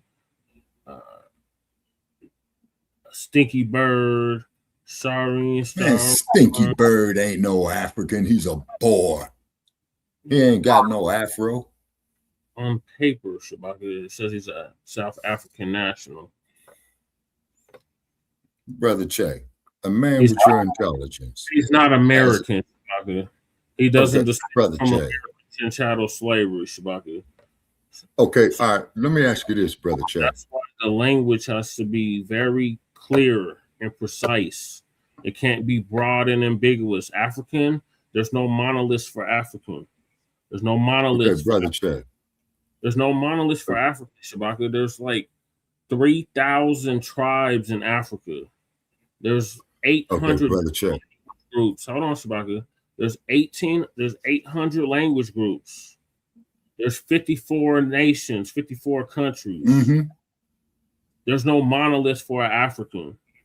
So when you say, "Oh, he's not African," yeah, that's true. His lineage is not African. But there's light-skinned Africans. There's Arab Africans. There's obsidianly black Africans. There's all kinds of different Africans. It's not just a monolith of Africans. Mm-hmm. That's why we got to be very precise, clear and precise. And when they talk about the Senate, that opens the door up for Caribbeans to get in. That opens up the door for Africans to get in. That opens up the door for anybody in the diaspora to get in. And these same groups, hold on, Shabaka, these same groups do not include us in their reparations claims. They got CARICOM in the Caribbean. They don't include us in that. Yeah, Obama set that shit up. That was before Obama. Shabaka. You talking about AFRICOM? You're talking about CARICOM, which is in the Caribbean. Wait a minute. Okay, wait, I'm trying to figure out. I think Slick Willie set that shit up. Or Bush Senior said no, or Bush Jr. set it up. No, Shabaka. None of them set it up. It wasn't the U.S. that set it up. It was the former British colonies and French colonies that set that up. That's what I keep saying. Caribbean Command. Okay. Hold on. Okay, yeah, that there would be Caribbean Command. Okay. All right. Okay. All right. No, you're getting it confused with AFRICOM. It's not the same thing. So CARICOM is something completely different from AFRICOM. Okay, what the CON means, Brother Che, whatever that they set up, just means command. No, Shabaka, it's different. Hold on, Brother Che. Hold on. An acronym for Caribbean community. Like I've already done the research, but here it is. The Caribbean Community, or AFRICOM, is an intergovernmental organization established to promote economic integration, foreign policy coordination, and functional cooperation amongst its members. Mm-hmm. All right, and I got here CARICOM Secretariat. The CARICOM Secretariat's mandate is to contribute and support. Okay, hold on, Brother Che. Whoa, okay, boy, I'm getting tired. I'm glad it's Memorial Day because I'm sleeping all damn day today. Now this damn computer, man, is going with this damn bang shit. Okay, CARICOM. Now I'm trying to get to. Okay, and they got all these goddamn articles and shit of it like that here, and it's headquartered in Georgetown, Guyana. Correct. Okay, hold on, Brother Che. Okay. No, because I'm just trying to find out what the actual letters mean. Okay, I literally just told you what they mean. It's shorthand. It's not even a full acronym. Shorthand. Mm-hmm. For Caribbean community. That's what it means. Mm-hmm. Okay. All right. Yo, man. Okay. Caribbean community. All right. Healthcare and mental health investments for impacted communities, and funding for genealogy, truth-telling, and preservation of our family history. I also believe the bills need strong accountability, clear eligibility requirements for descendants, and a firm commitment to implementation, not just recommendations. The wording of these bills also matter. Language should be intentional and specific. Terms like historically disadvantaged or broad minority language can dilute the unique harm done to descendants of enslaved Americans, Africans in the United States. The legislation should clearly acknowledge slavery, sharecropping, Jim Crow, redlining, exclusion from federal programs, and generational wealth theft. And the murdering of unarmed Black people by the police. Quite frankly, it is difficult to watch this country suddenly find money and political will for funds and protection. Come out the general fund. That's already being paid for. But what she's leaving out is the chattel slavery that took place in New York State up to 1828. Okay. 20, what is it? 1820. Yeah, 1828. Sections connected to January 6th hooliganism and insurrectionists, while still hesitating to fully acknowledge and repair the lasting harm caused by slavery, segregation, and systematic discrimination against Black Americans. That contradiction is painful and deeply offensive. Selena. Reparations cannot just be symbolic. The damage was systematic, generational, and economic, so the repair must be as well. Thank you. That's you, Dre. Thank you. No, she said she's fixing some coffee. And Miss No, Battle, I was looking at the picture of this panther right here, pouncing on something. So next we have Full grown, Susan. Susan, please help me with your last name, and I big kitty. apologize. Yeah, hi, Susan Goderer. If you take out the H, she'll be fine. Thank you. Good morning. My name is Susan Goderer. I'm the director of the Nassau County, New York Civil Liberties Union. This testimony is submitted on behalf of the New York Civil Liberties Union's Racial Justice Center. The NYCLU has 8 offices across the state with over 90,000 member donors. The Racial Justice Center was created in 2023 as the continuation of the NYCLU's longstanding commitment to achieving an anti-racist New York. I'm here to support the commission fulfilling its full legal mandate as written in Senate Bill 1163A and Assembly Bill 7691. The law as written and adopted by the New York State Legislature is clear and the mandate is broad. This legislation explicitly requires a study of the legacy of slavery and its ongoing harms to all people of African descent. No. The statute was intentionally written broadly to capture the full spectrum of slavery-based harms and subsequent discrimination. Shit we're talking about right there, like they're trying to make it a broad, ambiguous tent, or all these other groups can capitalize off of it. No, it has to be very specific. This is why we got to have our people on these panels and these commissions, because these damn tethers is messing. They already throw a wrench in the game. They, like I said, they're trying to pull another California in New York. Nation. Remember California, that had tethers on the damn commission out there. Yeah, on the committee reviewing it and shit, and then they had some Hispanics up there as well too, who had vehemently opposed it. Yeah, well, that's to be expected, Shabaki. But I'm talking about the actual on these boards. They're not of our lineage, so they shouldn't be on these boards. They're not of the group that was aggrieved and harmed by this. Be on these groups. It's gonna get worse because you're gonna see people, OTBs is about to get on here speaking. Oh man, I don't even want to see them, man, because I know the shit that they're gonna come up with. A robust evidentiary record of the full range of harms caused by government-sponsored discrimination, such as redlining, exclusionary zoning, and inequitable public investment. These government policies have affected Black New Yorkers regardless of lineage, excluding a subset of Black Americans. Bitch, they're not Black Americans. They just got here yesterday. Like, this is why they need to do away with that. Yeah. In other words, Brother Che, now here's what you and I agree on. They need to get rid of the, as you see, you so well said on our introduction. See, this shit is too broad and ambiguous. You see?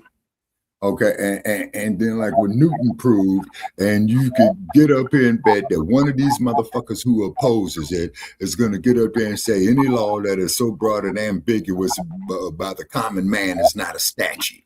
You see? Well, they're gonna watch for a motherfucker to come with that one. They haven't come with it yet, Shabaka, but what they're coming with is like they will. Hold on. Go ahead. What they're coming with is lawsuits. They're coming with lawsuits for violating the 14th Amendment. That's why we can't do race-based policy. That's what Brother Devon was saying in the beginning. He was like, you started arguing with him, and I'm like, no, that's what it has to be. Because you got people like Ed Bloom, like he was talking about, that's just itching and waiting to file lawsuits against our reparations, because it's gonna, if we do a race-based, that violates the 14th Amendment. Because there's a clause in the 14th Amendment that says that you can't have nothing race specific. Okay, now here's a countermeasure to that. Okay, that you've heard me say loosely on. Well, we build up our own businesses since Trump got rid of DEI, right? And we build up our own businesses to do build, okay. One, put our own people to work, then accumulate the wealth. Okay. That only would work if we were actually had cohesiveness and we actually lived in the same communities. We don't. Okay, but that's just like that okay. model, so that model would have worked in the 60s and 70s, Shabaka. It's 2026. I understand that, Brother Che. We can still work it because we got the internet to our advantage, because a lot of our people contributed greatly to the development of the internet and the laptops. Okay, I'm not following you, Shabaka. What are we doing with the businesses? Okay, what we're doing with the businesses is putting our own people to work. Then we ain't got to hire these other groups because Stinky Bird got rid of, not Stinky Bird, the dumpster, Jailbird got rid of DEI. Putting them to work doing what, Shabaka? Okay, building up our own businesses, our own technology, Brother Che, our own real estate ventures. You see what I mean? That's what I'm saying. Shabaka. Okay, all right, the theory is this. Out there. Our technologies is already okay. out there. So, like, are we going to enforce? Are we going to enforce that our intellectual property being stolen? Are we going to put that in the reparations claim? Like, I'm just hell yeah, put that in the reparations claim, like the real McCoy, like Lewis Lattimore. Hell yeah, put that in the reparations claim. You damn right. The hidden figures. You know what I'm saying? You damn right put that there in the reparations claim. It's because, see, that there is generating capital. Now, when we generate the capital, invest in our own businesses, we put our own people to work.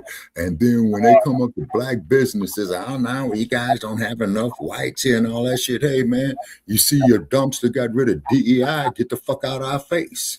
That's all what I'm saying. I'm just saying, Che, they let their guard down on that one right there. And we are in a very good position to capitalize off of it. They let their guard down on that one. If this was 1976, Shabaka, this is 2026. I understand that, Che. But the point, okay, now let me ask you this here, Che. All right, let's say you and I go off into a business, okay? Say by the luck of the draw, man, I go up here, man, I hit a jackpot out here, say for 100 grand in Las Vegas, right? I would say, okay, Che, you got legal knowledge. Draw up the contracts, the paperwork, and what have you. We find us a location, the land, 4 factors of production: land, labor, capital, risk management. Risk management speaks for itself with the idea. The land and the location of your business, the labor, the people who you put in work to do it. Then that means business, Shabaka. Where's the land going to be? Where's the land? Who's going to patronize this? Who's going to be the clientele? And it has to be where people are located. Okay, all right, okay, Brother Che. All that there is great and fine and dandy of what you're saying. But let's say Denver, Colorado. Okay. Let's say we go to your place, Denver, Colorado. Okay. Well, man, we got us a big ass warehouse. Okay, so we're gonna go in here, gut this warehouse, man. We're putting up our own computers, we're putting up our own marketing program, we're putting up our own offices, our own headquarters, right? Any Nabisco that come in there, anything other than black that come in there, a tether coming there, he's being shown the door. Nabisco, anything non-black coming in there, no, man, we're not hiring. We're putting our own people to work. We're not violating no laws. Actually, you are, Shabaka. What law we violating? You're violating the Fair Employment Act. That's what you're violating. Okay, but we emphasizing no DEI. In other words, Brother Che, we feeding their own bullshit to them backwards. DEI was just a quota, Shabaka. But you're still going to be in violation of the Fair Employment Act, which says you can't bar nobody based off of race, ethnicity. Okay, tell you what. Yeah, we'll let the Nabiscos come in and clean the toilets and mop the floor. Yeah, that's what we'll have the Nabiscos do. will give them the menial shit. Yeah, give them the All the menial. management, man. Yeah, all the management is going to be us. This is in theory. Yeah. That there's a way to get it. Yeah, they can come in and clean the toilets. Yeah, they can come in and clean up our piss and shit. Yeah, they could do that. Yeah, you violate. Yeah, they could. Yeah, Title. they could. What is that? Title 9. Yeah, you're violating Title 9 of the Civil Rights Act, which prohibits discrimination based on race, color, religion, sex. Okay, but no DEI. That this is before DEI. DEI was just an answer or a band-aid to what we were demanding in 2020. Okay. But brother Check, but didn't a dumpster sign no DEI, man? And that didn't overturn Title 9 of the Civil Rights Act of 1964. Okay, then brother Check, then all these black folks he laid off from the federal jobs, man, then that means they got a lawsuit to sue his ass. And that would be the grounds to impeach him. But as you say, in a perfect world. Right. This didn't overturn the EEOC, which is the U.S. Equal Employment Opportunity Commission. Yes, sir. I'm very familiar with it. You see what I'm saying? Okay, so what we do is that in theory, okay, all the management positions go to us who are conscious, okay? Then when OTB's coming in, okay, yeah, man, you can sweep the floors, you can clean our toilets, you can pick up our shit, you know what I'm saying? And on that, I don't think we're in violation of no laws. You see, it's chess, not checkers. You see? Does that make sense? It makes sense in practicality or in theory, but well, it's in theory, brother Che. Okay, case in point, man. You and I, we got this business opened up, right? Okay, so management, you know, is ourselves, brothers with, you know, specialized skills and all that. Okay, here comes a Nabisco. Hey, Nabisco, yeah, do you know how to mop floors? Do you know how to clean toilets? We got a job for you on that. Yep. Well, I want to promote, you know, to get up there with you guys. All positions are filled. See, that's what I mean by it's chess, not checkers. Well, see? The Nabiscos will say that would be reverse discrimination or reverse Okay, racism. so therefore, what you saying the term, not you, but them saying that that's reverse discrimination means that you recognize the fact that discrimination exists. See, that was that bullshit with the Alan Bakke decision in California. You see what I'm saying? Yeah. All right, let me get back to the clips, Bakke. Yeah. Then after this one here, man, I got Leave to a lay it down, significant brother portion Che. of documented racial injustice completely unexamined. We strongly urge the commission to commit to its full mandate and resist pressure to narrow its scope, because a thorough and inclusive process honors the breadth of experiences shaped by slavery and the centuries of subsequent discrimination that So you're followed. colonizer. Thank you. Narrow the scope. We are You're grateful colonizer. for your comments. At this time, we're going to prepare to take a 6-minute break so that we can have our online participants join us. Yeah, so you If can there all are get your any other goddamn lies individuals that want straight. to They provide kill me public with that comment that are shit. here, first of all, thank you for being here. We are in Yeah, get your internet Hempstead, lies New straight. York, at Start Hempstead blocking High School. motherfuckers. But if there are others in the Put that audience that AI want to shit have in there. provide public comment, you're welcome to sign up. Okay, So we're going okay, to Mr. prepare Bourne to take says a you guys break take care. unless I'm going to my call my colleagues son to in my about right or 45 left minutes. want He to should say be something before we getting go. ready for it. Okay, Sister So Jolena, I thank you will for make a quick joining us, comment, man. and I know Yeah. someone Have a good in the audience had a question, and so we will Is the sun rising where have a you at, Brother conversation with Che? you. So this period here is just strictly to hear from So you from got the the crack public, of so we don't dawn, have okay. a back and forth as far as that. So whoever had a question, we will Mhm. we'll make sure that we come see. Yeah, but I know the sun is up, man. Okay, All good right, we'll night, take good a quick morning. break and Miss we look Jolene, forward is the sun to our rising where you at, virtual ma'am? portion. And so thank you, Before you leave Hempstead, us. for being here. We are in Hempstead, New York, and we will be back shortly. Thank you. Fast forward.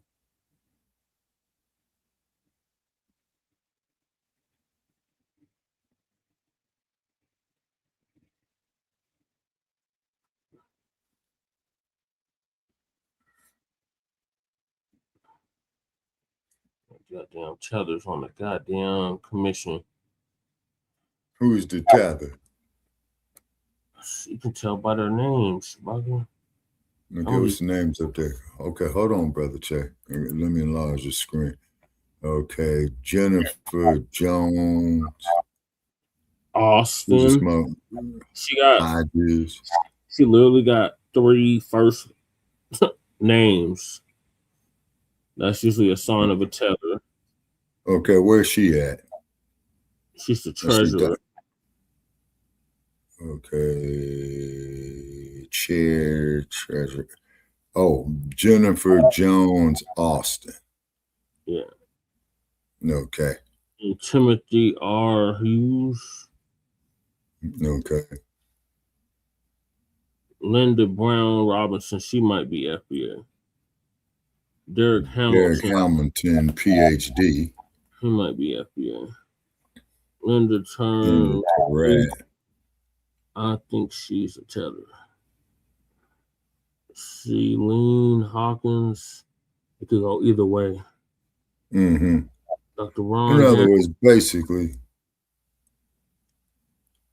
okay, basically what this is here, what I'm saying right here, Brother Che, this is going to be a repeat of that same bullshit Gruesome Newsom did in California. Yep, and this time it's gonna be Kathy Hochul that vetoes it. Oh yeah, the governor of New York, yeah.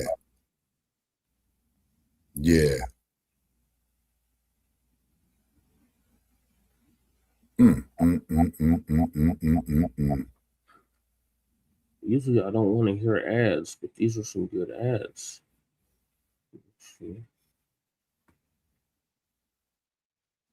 Sister Brooke and Jamani Williams, I saw you earlier. You don't speak for us. Oh yeah, we covered this story right here, Brother Che.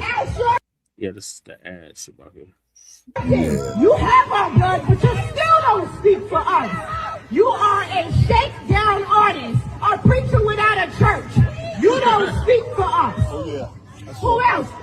Is that Blacc? Yeah, I saw that. You might have been voted in, but you wasn't voted in by us, and you don't speak for us. And that's why we're going to make sure that you lose all these extra bodies that you put on the. Shout out to Sister Brooke, giving them that work.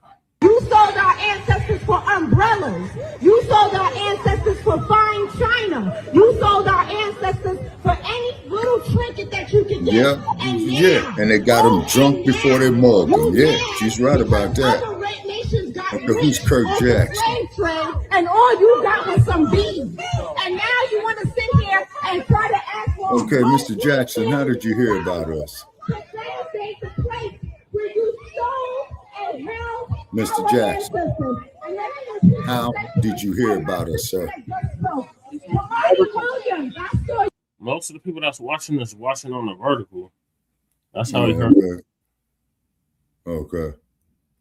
Now Mr. Jackson says he will absolutely not allow any African to think we're entitled to our reparations.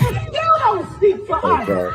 You are a shakedown artist. Do you think white people are entitled to our reparations, Mr. Jackson? Who else? Is that Blacc? Yeah, I saw. Shabaki. They got their own goddamn claim. That's what he's saying. We're not letting these other groups have anything to do with our reparations. Mm-hmm. And these people they goddamn colonizer. That's what the brother is saying in the chat. Yeah, okay. I agree with Sue your colonizer, most definitely. Okay.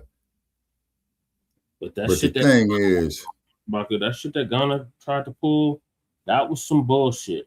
And yeah, it was. Yeah. We covered that story and we both crumbed on it real bad. Yeah, we really did. Because them motherfuckers wanted some goddamn trinkets and some fucking alcohol. You see what I'm saying? Yeah. Yeah, them motherfuckers wanted a goddamn drink and some motherfucking trinkets to let them stankin' motherfuckers come in there. Say, that's what I'm pissed off about. Okay. And Mr. Jackson, I stand on what the hell I just said, sir. Some goddamn alcohol. Motherfucker want to get drunk. Can't stand motherfucker that drinks. You might have been voted in, but you wasn't voted in by us, and you don't speak for us. And that's why we're going to make sure that you lose all these extra bodies that you putting on the.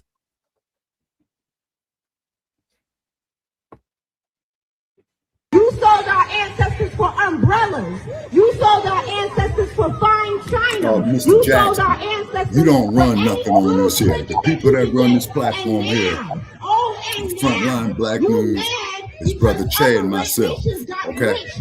You don't run nothing here. And all you got was some beans. You And a now guest you want and to you sit happy to here have. and try to ask for $100 million to validate the place where you stole and held our ancestors. And let me repeat the sentiment of my sister that just spoke.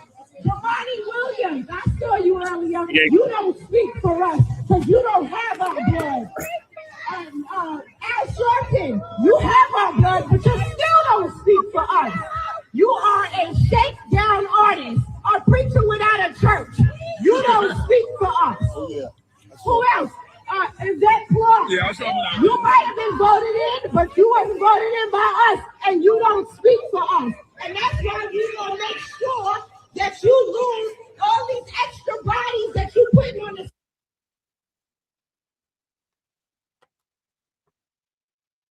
You sold our ancestors for umbrellas. You sold our ancestors for fine china. You sold our ancestors for any little trinket that you could get. And now, Shit, you took the words out of my mouth. you mad because other nations got rich off the slave trade, and all you got was some beans. And now you want to sit here and try to ask for $100 million to validate the place where you stole and held our ancestors. And let me repeat the sentiment of my sister that just spoke. Jamani Williams, I saw you earlier. You don't speak for us because you don't have our blood. And Al Sharpton, you have our blood, but you still don't speak for us. You are a shakedown artist, a preacher without a church. You don't speak for us. Who else? Is that Clark? You might have been voted in, but you wasn't voted in by us, and you don't speak for us. And that's why we're going to make sure that you lose all these extra bodies that you putting on the.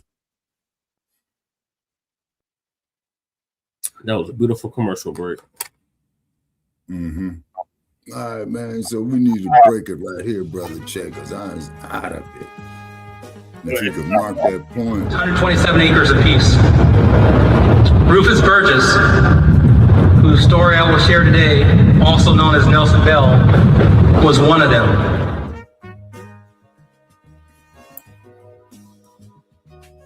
And I want to really, just express my thanks for everybody that made it out for such an important Mr. Jackson. forward that you guys are going to be blessed with. We spoke with you earlier. Now, what do you feel about the troglodyte? Now, who's the worst thing? The tether or the troglodyte? URGESS. Yeah, no, I mean, like I said, they're equally enemies. Like they're both trying to undermine us. That's like a bad faith rhetorical question. They're both bad. Okay, no. I'm asking. Okay, he answered my question. Okay, now, Mr. Jackson.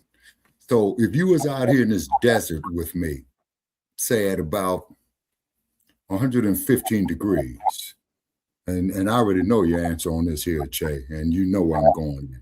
Yeah. And you saw the tether dying of thirst, and you saw the troglodyte dying of thirst. Okay, who are you going to give some water to if you had water to spare? Now, I want to see where you stand on that, sir. Motherfucker, I ain't trying to change your goddamn mind, man. I'm asking you a fucking question. I ain't trying to change your fucking mind, man. Okay. He says no. Okay. All right. Chill, Shabaki, you running off our viewers. When you start cussing people out, like we're trying to blow the channel up. We're not trying to push people away. That's our people. We're trying to get rid of the troglodytes, though. Don't want the troglodytes over here. But our people, we would love to have y'all here. Mm-hmm. Brother Che. Okay, Mr. Jackson. What it is, Mr. Jackson. Okay. This is a sensitive issue, and I'm in pain, sir, and I am tired. Okay. So I didn't mean to disrespect you. Okay. And I'm a little short-tempered because I'm in pain. Okay. So basically, people, this here is a complicated issue, okay? And this is something, man, that has to be gone over with a fine-tooth comb. We just can't blanket this. You see what I'm saying? It's not truth hurts. It's just lineage. What truth, man? It's just a lineage. What truth? You ain't hurt me with nothing, cat. I'm speaking truth. I've been doing this shit, man, for 12 years. Okay, now, the point is, okay, about the water theory. Okay, right. Now, true enough, the tether got a whole lot to answer for. The tether's got the answer, okay, for, what do they call that, Brother Che? Who was that bastard, Benedict Arnold or whatever, and they hung the motherfucker for treason? Okay. Yeah, okay, whoa. Hold on. Okay, so these damn tethers should be persecuted for treason. Well, yeah, in a perfect world, at the same time. Yeah, no. Now, comment on that there, Mr. Jackson. Man, I ain't got to do shit, okay? All right, now, you, Mr. Jackson, okay, you would go save the troglodyte as opposed to an African if you had to choose between the two, correct? No, Shabaka, that's not what he said. He said none. He said none. Okay. All righty. Okay. Now, I never said they did like me, man. Okay. I never said that. Okay. And you up there yelling, man, because you in caps. Okay. So that's why I'm yelling back. They don't like you either. And I'm going to tell you something else they don't like you. White Americans don't like you. Yeah, like white Americans do. They hate you and me. See, go to Los Angeles, Mr. Jackson. Go to Los Angeles. Yeah. Go get jacked up by the Mark Furmans, man. What's your wife? No, my woman is dead. Okay. You said they want your house, they want your wife, they want it all. You're talking about the tethers. Mm-hmm. Yeah, right. Okay. Now, what's happening is, Brother Che, with the man, what I'm trying to get this man to see, okay, is that he and I are agreeing in the indirect way, like you and I agree in the indirect way. See what I mean? Okay. Just like, the scam that they were sending the emails. Oh, I'm from Nigeria. I got $500 million. I'm trying to put off, in bank account. No, I'm not a tether target because I'm not going for it. Now, Mr. Jackson, just please listen to this story here. Okay. The emails, Brother Che, was that 4 or 5 years ago with the dude who sent the email, man. He's a Nigerian bank. I'm a black man in America. Okay. All right. Is that I got $500 million I need to transfer into your bank account, Yeah, and, you're a black man in America, but where's your lineage from? Alabama, Shabaka. We've been over this let's see. Okay.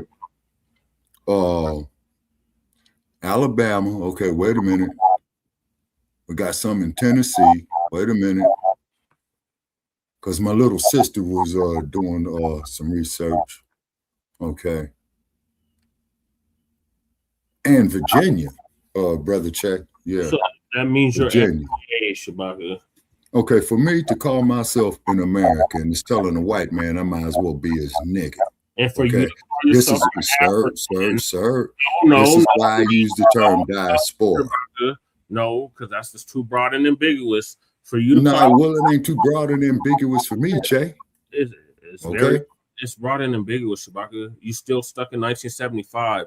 We're not in that time no more. We're in 2026. It's time to update your information. Okay, sir. The updated information is those so-called Africans, Shabaka, they don't consider you African. The one that Check. I never said that. Shabaka. I never said you that. said that you identify as a diasporic. As a diasporic African. What does the word diaspora mean? Spread out. Yes, spread out. And Shabaka. Okay. Spread out is what it means. But you're not an African, Shabaka. Okay, bro, check this out. And you're not an African. Okay, sir. If I was an American, I never would have got jacked up by crash the way I did. I never would have had my fucking civil rights violated by the Mark Furmans, the goddamn Daryl Gates of that murderous organization called the Los Angeles Police Department. They said you're a black man, period. The suspect is described as a male Negro, period. You're FBA though, Shabaka. These same people call you a Kata, Shabaka.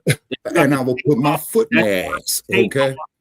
And I will put my foot in the ass. Then they're gonna call you on the Kata. You can put your foot in the ass. And then this motherfucker will be eating his right hand, then the left, then I will put my foot in his ass. Okay, but they still gonna call you back and all. Today, you go over there. Yeah, well, then that motherfucker there will be just like what Franklin said to Charlie Brown. If I was to knock out all your fucking teeth, that there will get your mind right. That's what you got to do with these motherfuckers. He's a Southern lineage. Okay. Hold on, Shabaka. Alabama, Tennessee. Yeah, Virginia. Alabama, Tennessee, and wait a minute, and Virginia. We just found out at Virginia. God damn, let me get my statement on. You just keep talking. Those places are nowhere in Africa. They're right here in the United States. Che. I didn't hear you say nothing about Ghana. I didn't hear you say nothing about Nigeria.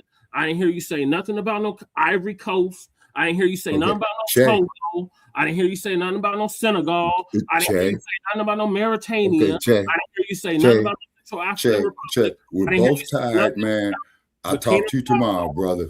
All right, give me a call later on the day, man. Just give me a call later on the day. I'm tired. Talk to you later. I can't do it. Exactly. They'll call you a Kata.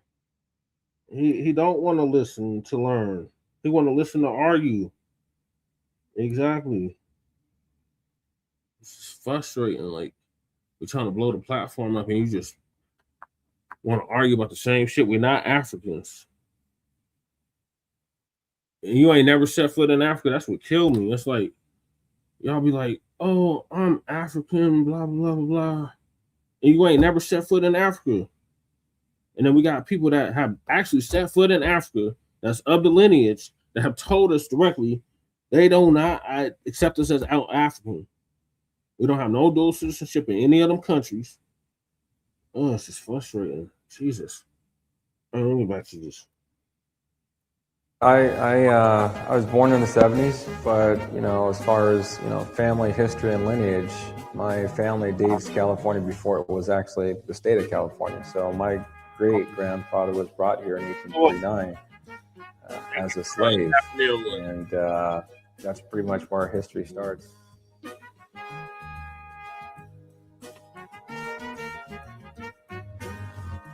Jonathan Burgess, Jonathan, last name Burgess, Burgess. Yeah, no, I'm fifth generation California that I know of, descendant of Rufus Burgess. Got brought to California as a slave. Families here during the gold rush, pioneers of California. If you look at the book Negro Trailblazers, the only man listed for the town of Coloma is my great grandfather.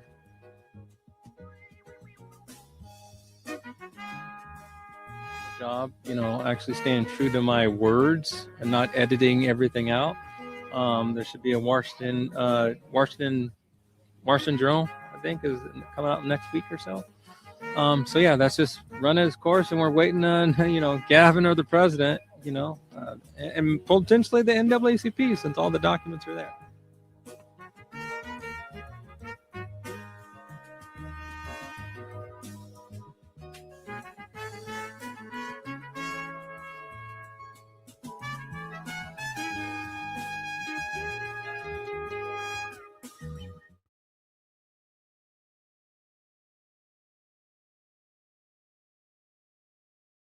also Dr. Steven for their leadership and allowing us to be at this great school today.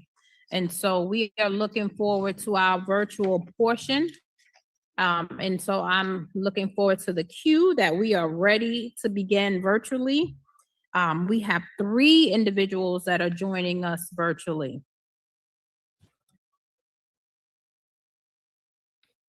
So first we have In the Box Media. We also have Yvonne Anderson. And we have Kurt Joseph. So those 3 individuals are joining us online. You will go in that order. So In the Box Media, Yvonne Anderson and Kurt Joseph, we are ready for you. And we are ready for our technology folks to get them on the screen.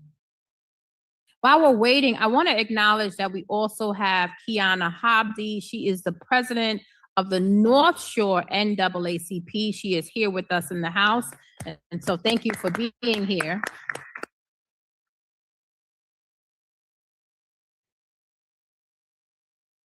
While they are getting the tech ready, I'm going to call, we have 2 other speakers that are here in person. James Hodge, if you would like to come to the microphone, and Denisha Marshall, and forgive me if I mispronounced your name at all. You can come to the microphone and prepare your remarks. I hope so too, because this is. Thank you. Thank you. Trying to get him up to. Mr. Hall, you have 3 minutes. Hodge, I'm sorry. Stuck in an error where it's. Good morning, Commission, Assembly, Salages, Noah Burrows, members of the community. My name is James Hodge, and I stand before you today as a community advocate right here in Long Island. I want to thank the Commission for creating the space. The theme of today's hearing is Truth Before Repair. Education, history, and work of reparations. We're here today to put truth on the record because for generations, our communities have felt the compounding systematic weight of educational underfunding and economic exclusion. But truth without a mandate or an action is just a history lesson. We are here for repair. When we talk about education and history, we have to look at a structural reality. Historical inequities in state education funding have created deep generational resource gaps in Black neighborhoods, Black and brown, Black neighborhoods. Well, Black. Just keep it Black. I'm sorry. I'm sorry. Black. I'm gonna stop. That's just okay. to say I said nothing about when you spoke, brother. Oh my God, these goddamn old niggas. Oh God, remember TBA told us about these old niggas. Oh my God. Here he come up here with this bullshit. And I give you total respect. And if we speaking about respect, we should just respect each other no matter what we feel. That's it, brother. I respect you totally, and I hear you, and I agree a lot with what you're saying. And I just respect you. And I'm just asking for the same respect. Okay, if we could. That means we could please ancestors stop. together, brother. We could please I'm stop. sorry. We're going to restart your time, and we're going to give you the opportunity to speak. And we've always tried to maintain a peaceful, respectful environment. If we can honor that today while we're in Hempstead. So, sir, Mr. Hodge, if you can go ahead and start. Okay. And go ahead. Well, I'll just finish wherever I was, but I give respect because I look to demand respect as Continue I on, Mr. Hodge. Go for ahead. many years, karate students to give respect. Respect is number one. So again, as I say, and I'll get back to where I was, but the core argument of, when we talk about education and history, we have to look at the structural reality. Historical inequities in state education funding have created generational resource gaps in Black neighborhoods and our communities. We see it in our schools, we see it in our infrastructure, and we see it in our local economics. Too often, when the conversation turns to reparations, we hear cries to say it's not feasible or the funding isn't there. Yet, we consistently see government systems find the political will and billions of dollars overnight to fund sudden corporate bailouts, political crisis, or enforcement priorities. The issue has never been the lack of resources. It has always been the lack of political will. It is time for New York State to show the same urgency as they are for systematic justice that it does for political convenience. To ensure this historic effort moves beyond research and into real-world transformation, I want to formally place 3 critical questions on the record for this commission to address. What specific mechanisms in the commission exploring,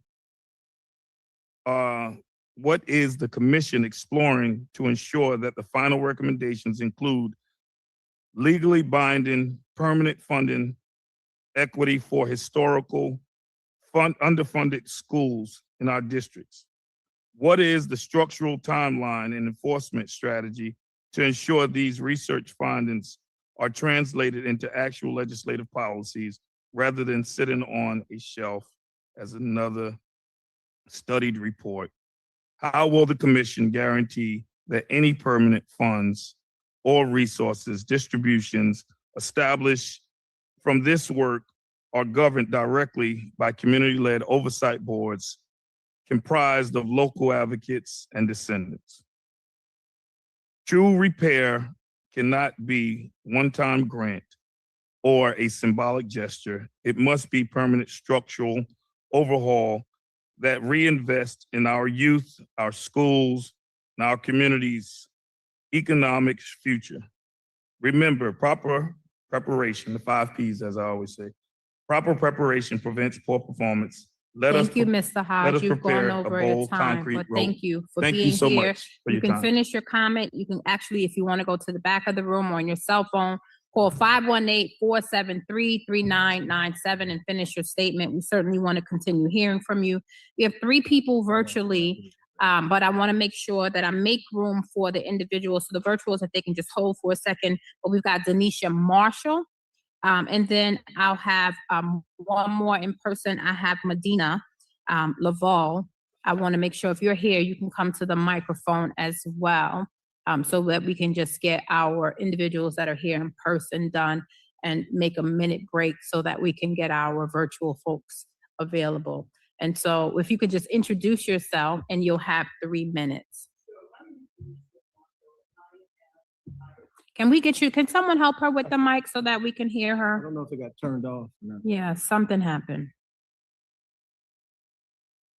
See if it got turned off. There it is. It's, I don't, I for hear the some, tap. can you get her that microphone? Thank you. Thank you for being patient, Ms. Marshall. We're glad you're here. Hello? There Yep. you go. Hi. There we go. We can restart the 3 minutes. Hi, thank you guys for having this open forum. My name is Denicia Marshall. I am African American who was raised between Brooklyn and New York. I did my undergraduate at Stony Brook.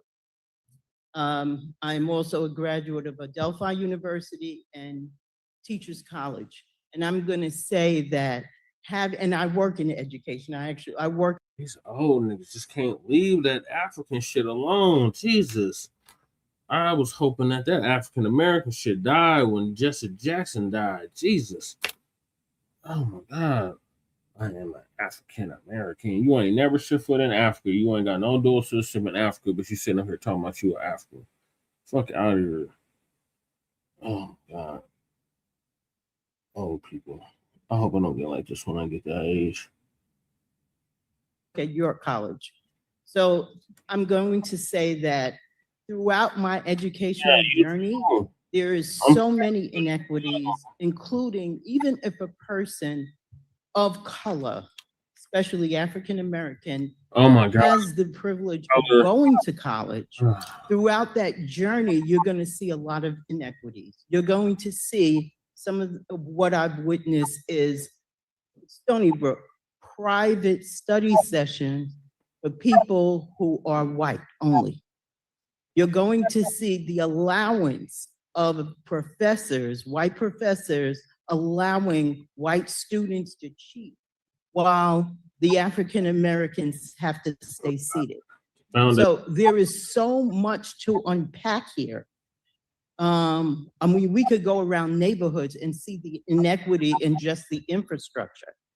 But when you get actually into the system itself, right, it's so much from the people who get grants, from the people who get the best internships, that it's going to lead them to management roles. All of that is institutional racism that has been built into the system that we need to dismantle so that everyone has a fair opportunity. Thank you. Thank you. Thank you, Ms. Marshall.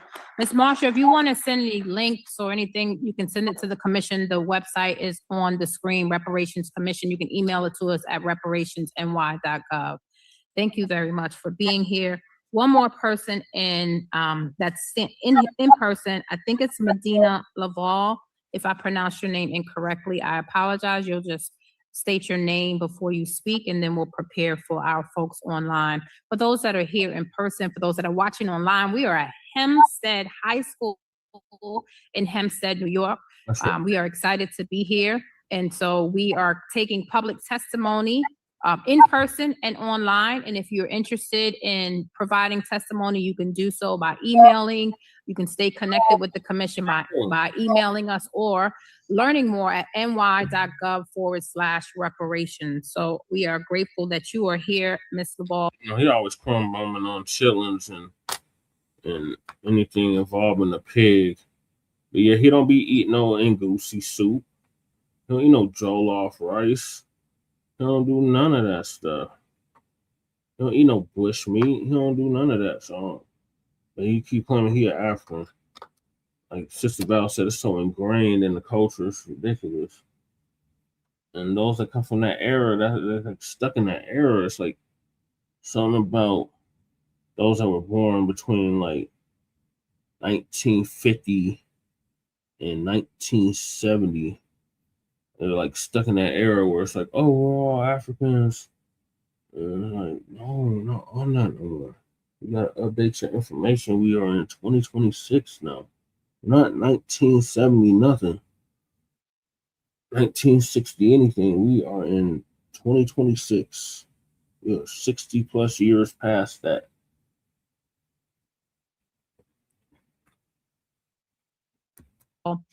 Thank you.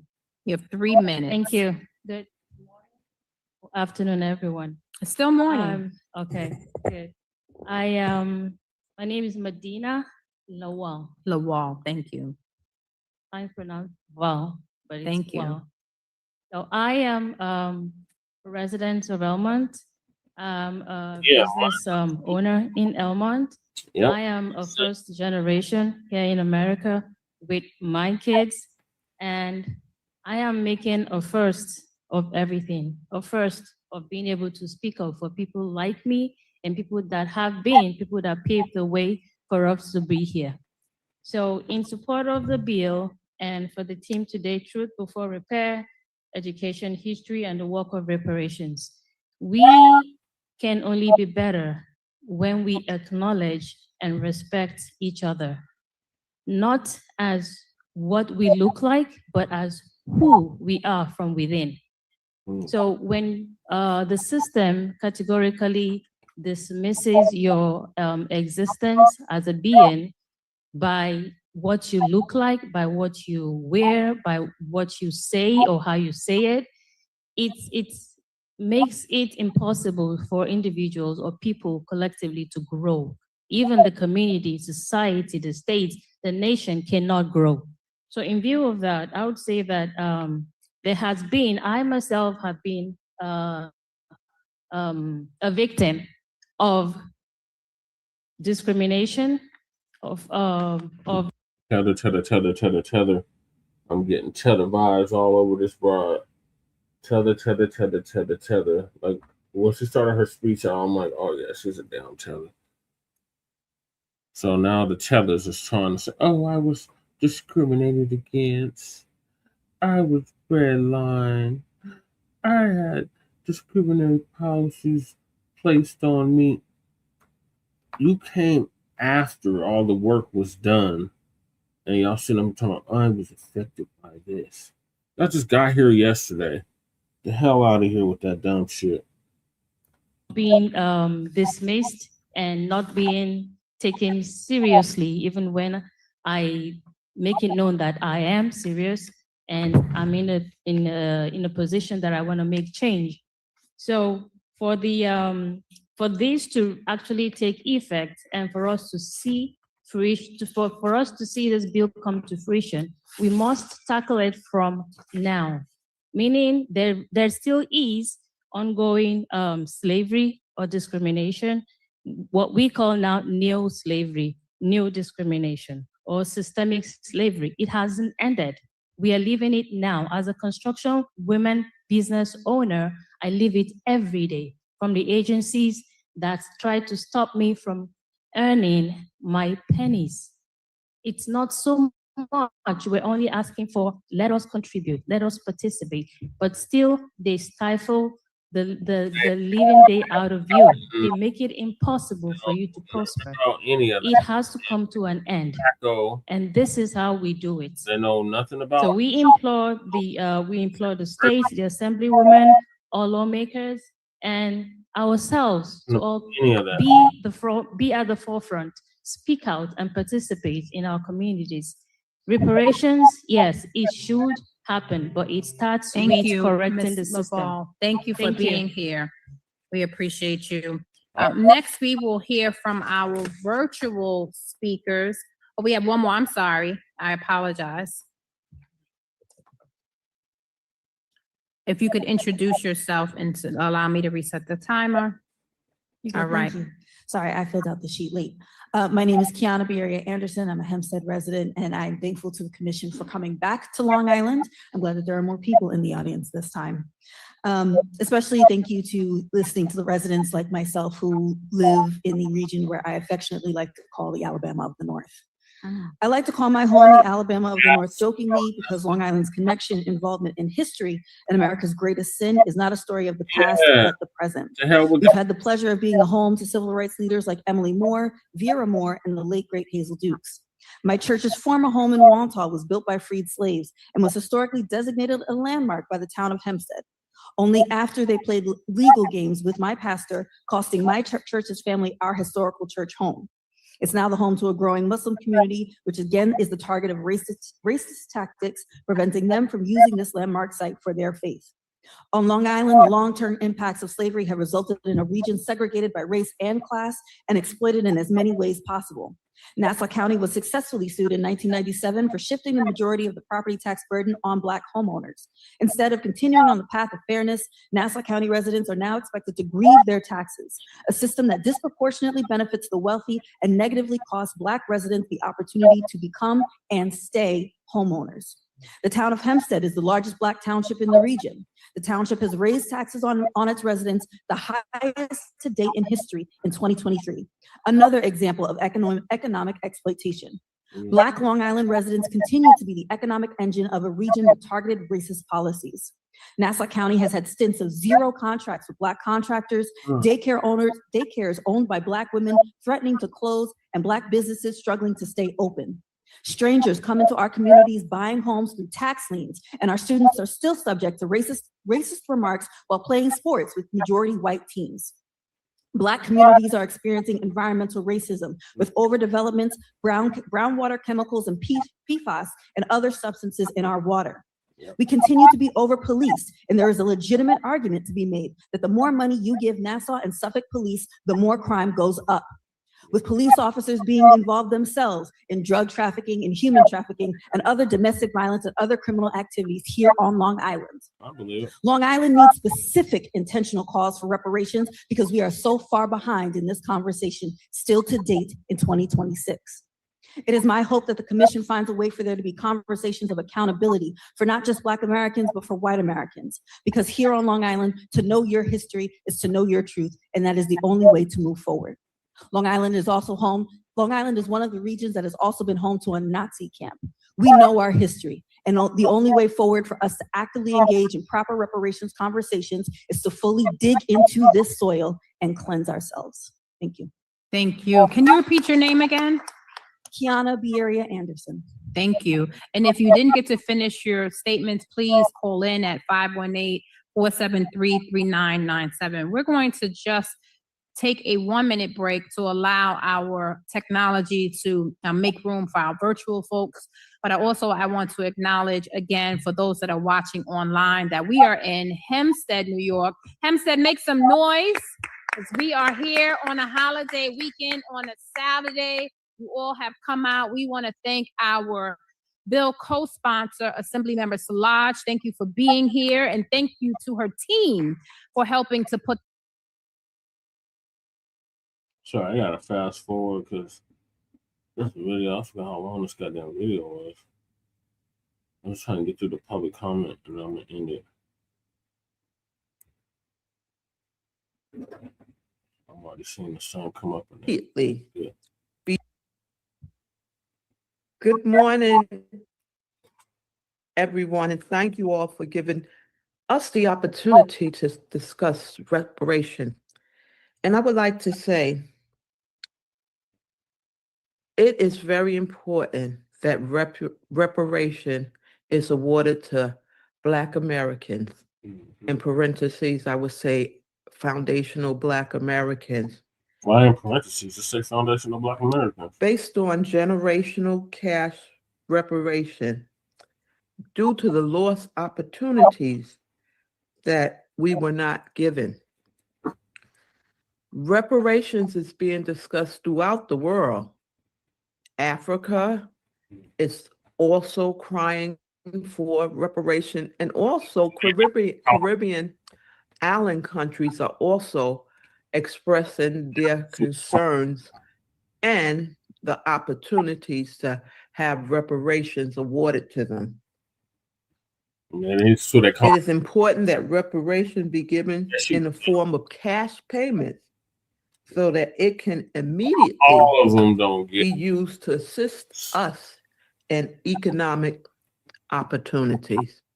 And with that being said, I would just like to express my gratitude for the panel in allowing us to have this opportunity to express ourselves about this very important matter of reparation. Thank you. Thank you so much. Thank you so much for your testimony. And I believe we are going to In the Box Media, that is virtual, In the Box Media. Hi, good morning. Good morning. Yes, I am In the Box Media. I'm an independent journalist coming from Mount Vernon, New York, Westchester County. And this is my first time ever speaking on these panels, so bear with me. When we speak about reparative compensation, we must understand that the economic conditions many Black Americans, aka foundational Black Americans, face today did not happen by accident. They were created through policies, enforced through laws, and sustained across generations. Even after slavery ended, Black Americans was promised freedom, but freedom without protection, resources, and economic stability left millions vulnerable to new systems of control. Jim Crow laws legalized segregation and stripped Black communities of equal access to education, voting rights, employment opportunities, and public resources. Entire generations was forced to survive without systems specifically designed to limit advancement. At the same time, redlining became one of the most devastating economic weapons used against Black families. Black Americans were denied home loans, denied access to certain neighborhoods, and denied the opportunity to build generational wealth through property ownership. One of the primary ways wealth is transferred in America. While other communities accumulated equity and financial stability, Black families were often locked out by banks, federal policies, and discriminatory housing practices. The consequences of these policies did not disappear. They continue to affect wealth gaps, school fundings, neighborhood resources, healthcare access, and economic mobility today. Reparative compensation is not about charity. It is about accountability for a measurable harm. If policies were intentionally created to economically disadvantage a people, then policies can also be created to repair that damage. This is not only a historical issue, it is a present day issue with historical roots. And if America is willing to acknowledge the profit gained from generations of exclusion, then it must also be willing to discuss what repair look like for the descendants of those who carried those burdens. Justice is required more than remembrance, it requires action. And I also want to say that I feel, in my own opinion, as a Black American, foundational Black American woman, my great-grandmother migrated from Virginia to New York in the 1940s. She was chased off her land that she owned in Virginia. My dad's father is from North Carolina. Okay. I feel like reparations should be lineage based of the Americas, of the USA, and of American soil. I get that we have other groups of people coming from Africa, Caribbean, and South America, but this is not of y'all. Right. Is that the time? Yes, thank you so much. And once again, if you have additional testimony that you would like to submit, please do so at our website, or you can call in. So thank you once again. We are going to go back to our in-person testimony, and I believe we have a Kiana Anderson. No? Okay, you already went. Okay, thank you. And people were asking out in the hallway, who was that? And so, yeah, they appreciated your testimony. And please submit that as well. I think we have a George Reyes. Yeah, what the hell is this? You can take. Doing speaking on our reparations.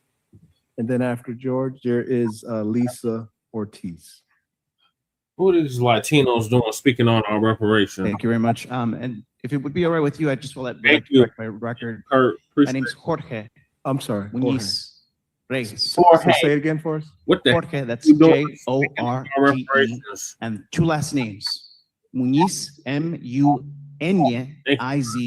then Reyes. I know the government likes to chop off our names, but my name's Jorge Muniz Reyes.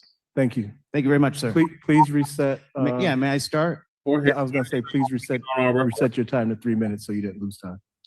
Yeah, good.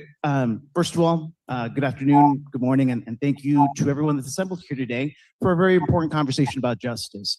As I said, my name is Jorge Muniz Reyes. I've been in Hempstead as a worker, taxpayer, got to work most of 2024, and I've come very, very often here. It's a community that reminds me a lot of where I grew up, not far on, well, I still consider it part of Long Island. It's Brooklyn, but I guess it's the county of Kings, and we're in Nassau County. And we got a different government here led by tyrannical Republicans, you know, that I've worked most of my life to try to oppose because they're hurting all of us. Whether you're Black, Mexican, red, yellow, brown, we all in the same boat. No, we're not. We got targeted by white nationalist racists that want to go around and kidnap us. And by the way, let me just, I hate to give my back to my neighbors. I'd rather give my back to the government because they're not trying to help us at all. We know who's been in power and who's in charge right now. And it's sad and shameful that they doing studies about reparations when it's been clear in this day what they got to do to repair and give justice, give freedom to the Black, Mexican, indigenous communities and peoples that have been here long before the European white nationalists showed up and will be here long afterward. Give them everything that's due to them, full justice today, not tomorrow, not a study, not another government panel, today. And you know what? One act of reparation they can do for my family can start immediately because they got a couple work days left in their Albany work session. And the Democrats who assembled this idiotic government panel can do a very helpful thing. In the budget they just passed, they said that they're gonna outlaw the Blackman immigrant caging jail, which by the way, charges 60% of people who have never even committed a crime. They're caged there for $200 a day. Bruce Blackman is collecting those checks in your name. That's blood money as far as I'm concerned. And I know reparations, you fucking Latino. Like, why are you even speaking at a reparations commission on our... What we got to do with blood money. We got to abolish it. And these fools don't want to go all the way. The way to go all the way is called the New York for All Act. And you got to talk to everybody, starting with Noah Burrows, starting with Kiana. I'm talking about everybody. Go to Mr. Bruce Brewington and tell these fools to do their fucking job and pass the New York for All Act and abolish ICE. Give freedom to everybody. Give freedom to the black man, the Mexican woman, the families that have been terrorized by these white nationalists long enough. Abolish ICE. Abolish these clowns. Deport all you motherfucking illegals. How about that? Deport every illegal. DEI. Deport every illegal, including you. The fuck out of here, Jorge. The hell you doing speaking on our shit? Real people to work. Put the neighborhood. Put the freedom first. Fuck these clowns. Have a great day, y'all. So thank you. Thank you.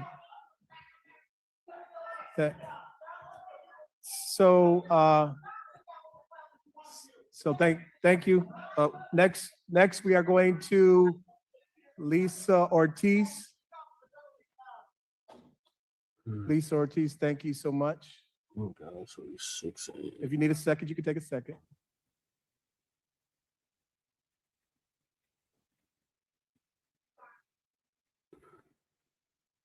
I understand, Brooke.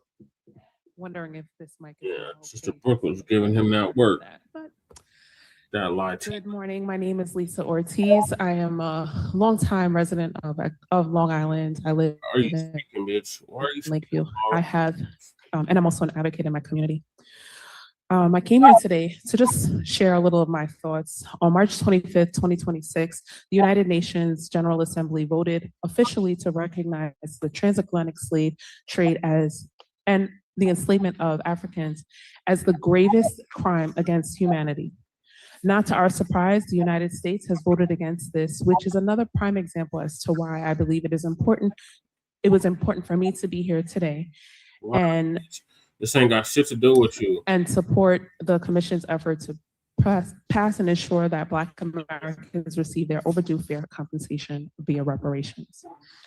Today, we are living through the aftermath of injustices that have plagued people of color. Here on Long Island, we have some of the most segregated communities. We pay high taxes, and our schools typically do not have the proper funding to support the needs of students they serve. When the idea of regionalization was introduced, there was pushback.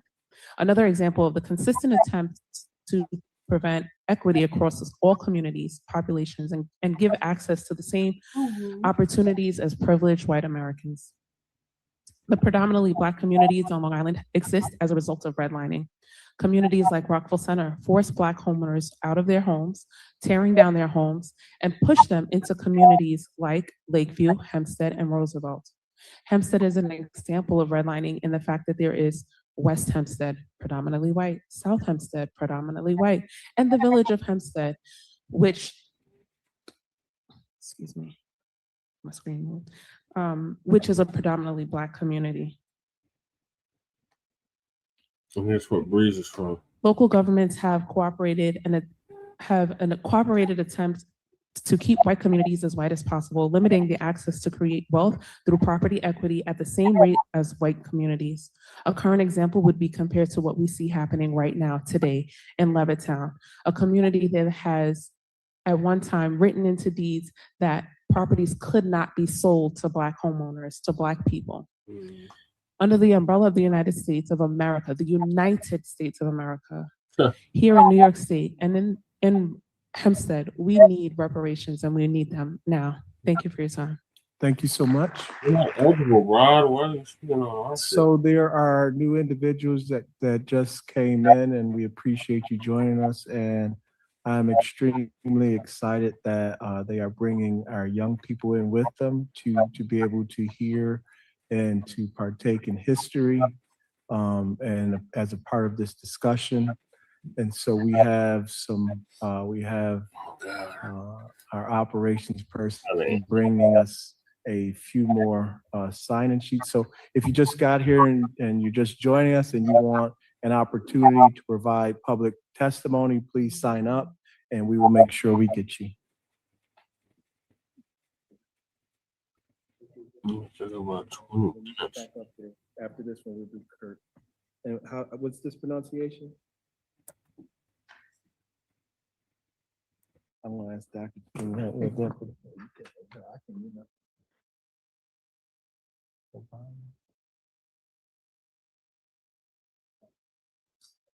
So I'm going to spell it, and I apologize. It looks like it's a A, B, maybe I-O-D-U-Y, and then last name is O. Jay, do we have someone? Okay. Oh, so so Melody, if we're ready for our virtual individual, it looks like Kurt Joseph. If we have our virtual Kurt Joseph is ready to provide testimony. Yes, I am. Thank you. You have 3 minutes. So I just wanted to start by saying that I'm hearing a lot of comments previously before me stating that, reparations and this discussion should only be for the lineage of those who are descendants of African slaves in the United States. Damn it. I wanted to be clear and state that there is a film directed by a Long Island resident who is of Haitian descent, who lives in the United States, who directed a documentary called The Forgotten Occupation. I would like to submit that film as evidence as to why we need to think about reparations on a global perspective, not just a domestic policy. Reparations is not a domestic. It's still your goddamn colonizer. What is you talking about? Yes, it is a domestic issue. It's the United States government that afflicted the harms onto my ancestors, motherfucker. So yeah, it is a domestic issue. Fuck is you talking about? Oh my god, y'all see how these mothers do? I'm sorry, I'm just getting upset about this shit. I'm like, oh my god. They trying to make it a big old tent. Oh, they just do for international reparation. No. That's why I'm glad Sister Brooke and Brother Divine was there to set the record straight. Cause Jesus, these goddamn tethers calling in. Oh, we gotta make it about African people. Oh, it has to be about international, not domestic. No, we're not going for none of that shit. Policy solution. It is a global policy solution. And as such, I want to state that the film that is produced by Roxane Gay and directed by Alan Martin explains the U.S. occupation from 1914 to 1935. And you can watch that film as evidence as to why reparations should not be limited just to African slaves that started coming to the United States in 1619. So as you watch that film, I just want all of you to be in here in no damn 1619. We were already here before that. See, this is the type of shit that irritates me. We've been here for thousands of years. We didn't just come here on a goddamn ship or a boat. We had already been here. So when they talk that dumb shit about, they didn't arrive until 1619. No, we were already here. We were here before all you other groups, including you pretendians, you $5 Indians, you Siberians. So what the hell is this dude talking about? See, this is the type of shit. If it was reparations for any other group, it wouldn't have all these OTBs or OT, whatever the hell that group is, calling in talking about, I think you should expand this out. I think this should just be for your specific people group or ethnic group or lineage group. It should be for everybody. You wouldn't have none of that shit going on. But when it comes to us, we got all these damn OTBs and tethers calling in on our shit. This is our reparations claim. Go sue your goddamn colonizer and stay the hell up out of our FBA business. Reminded that whether it's Haitians, Jamaicans, or Africans in Brazil or Honduras or Argentina, or maybe even Mexico, reparations is not just for African Americans in the United States. It is for the entire diaspora. So I just wanted to be clear on that. And at this point, I will yield my time. Thank you. Fuck the diaspora. Them motherfuckers better sue their goddamn colonizer and stay the hell up out of our claim.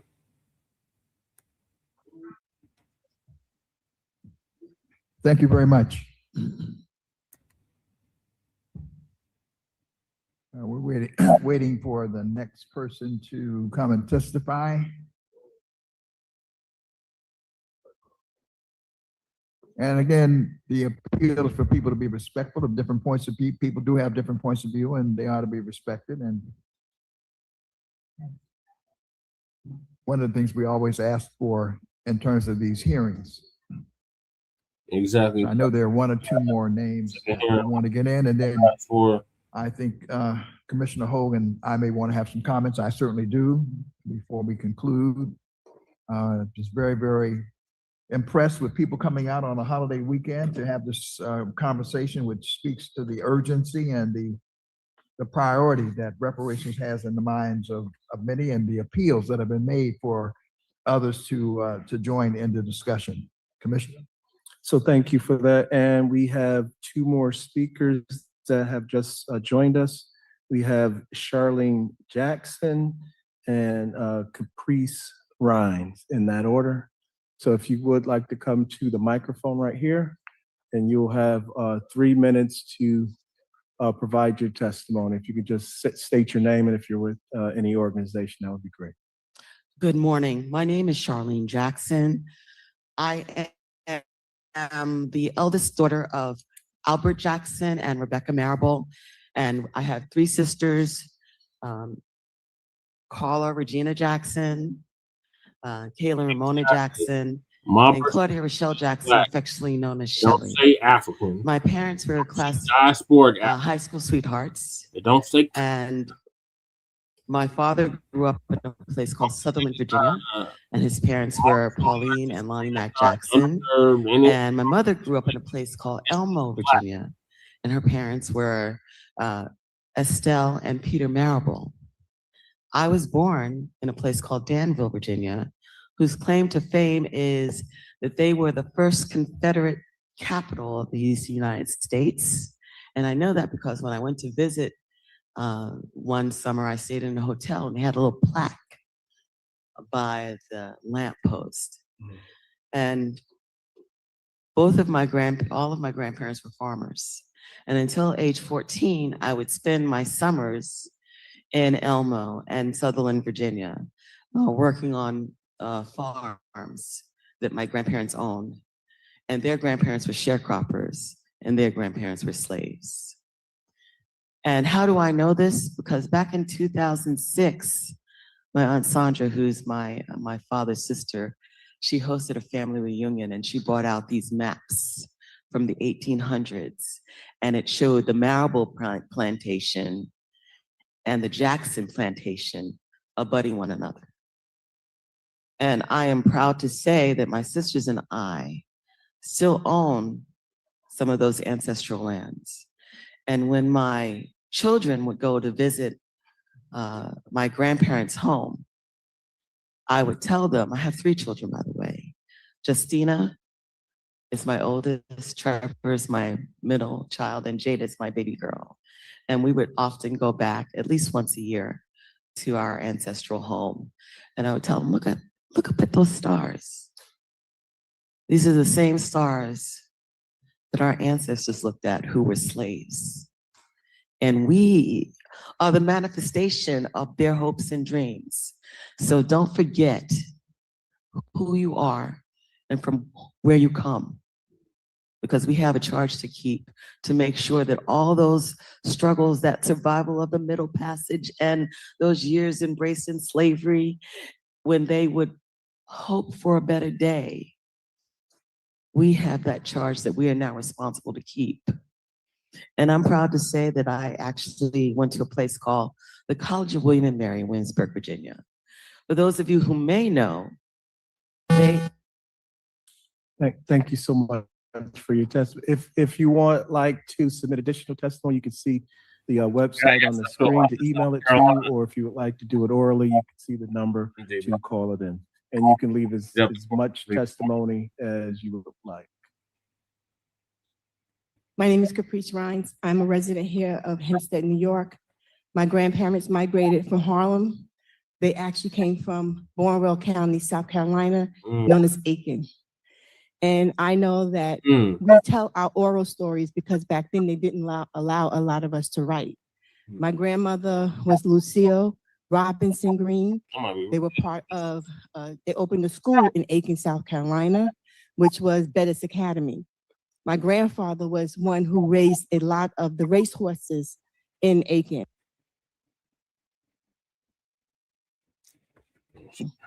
They came to New York for a better life. Then they came to Hempstead. Actually, my aunts and them graduated from Hempstead High School. They were one of the first Black people to buy homes here in the Heights on Harvard Street. But what I'm saying is that my grandfather had to drop out of school at 5 years in the 5th grade to help feed his family. And then at 65 years old, he got his GED. And after that, he didn't stop. He went to Nassau Community College and he obtained his doctorate in theology. We have to stop allowing people to do what they do to us. They do owe us reparations. It's time that they pay up. Now they're trying to take everything from us. We are the only minority. I'm not saying minority. I'm an indigenous. I don't call myself African American. I am an indigenous American Black person. That's right. I'm born on this land. That's right. And we have to accept who we are. Some of us don't know who we are. I know who I am. It's time for us to accept who we are. This is our land. It's no one else's land. They migrated here. Their families migrated here. We did not migrate here, and we built this country. Exactly. And we need to be we have to have reparation for the work that our families did. It's not just education, giving us college, because they've taken that away from us, giving us voting rights. No, we deserve those rights. And we have to do better for one another. We are not combative. They say we are combatives. We have to be collaborators. What you did here is awesome. Whoever put this together, my hat's off to you. It's time that we come together and get what belongs to us. My grandfather bought his house, and then he bought a house in Freeport, and he opened his business in Freeport. It's time for us to stop coming against one another and come together. My philosophy is many hands make the load light. If we put our hands together and stop people from stepping on us, we can do what we need to get done. We need reparations. I need them for my grandchildren to pass it forward. It says a righteous man leaves a legacy for his children. And I want to be that righteous man and woman who can do that for our children. We deserve it. It's our right in this country. If they offered the Sioux Nation $500 million for their land, we need a piece of the land, our 40 acres and a mule. Thank you. To my, up front, are you ready to provide testimony at this time? That's okay. Is there anyone else that has come in and wants to provide testimony into the public record at this time? You would like to? Okay. If you could step up to the mic. Dim, is this microphone working now? Okay. If you just state your name for the record. Hello, everyone. My name is Matthew Darchev. I'm from Westbury. I'm very happy that this meeting came together. I'm always happy to see the public and politicians coming together to have this tough but very necessary conversation about a very fraught topic, reparations. I want to say for the record that I absolutely support reparations, that I don't think we have a proper democracy in the United States until Black people are made whole and are able to fully participate in that democracy and that society, for the record. Now, for the New York State Assembly, I want to add a little piece of information that I think is necessary for how we enact reparations in the state.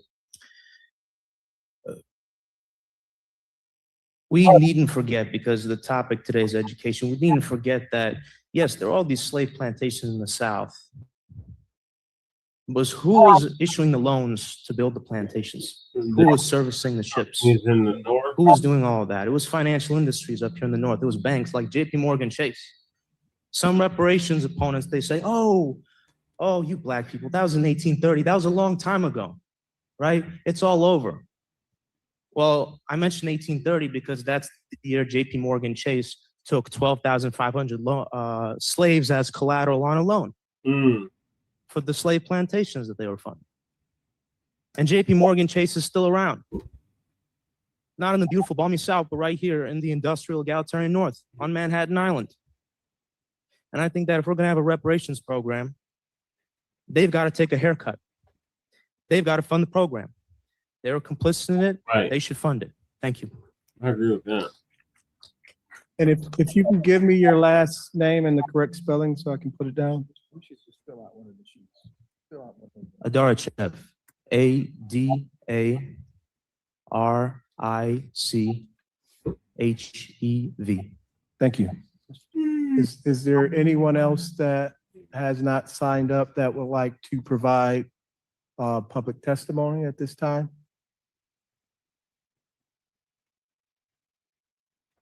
That's it. All right, so I will.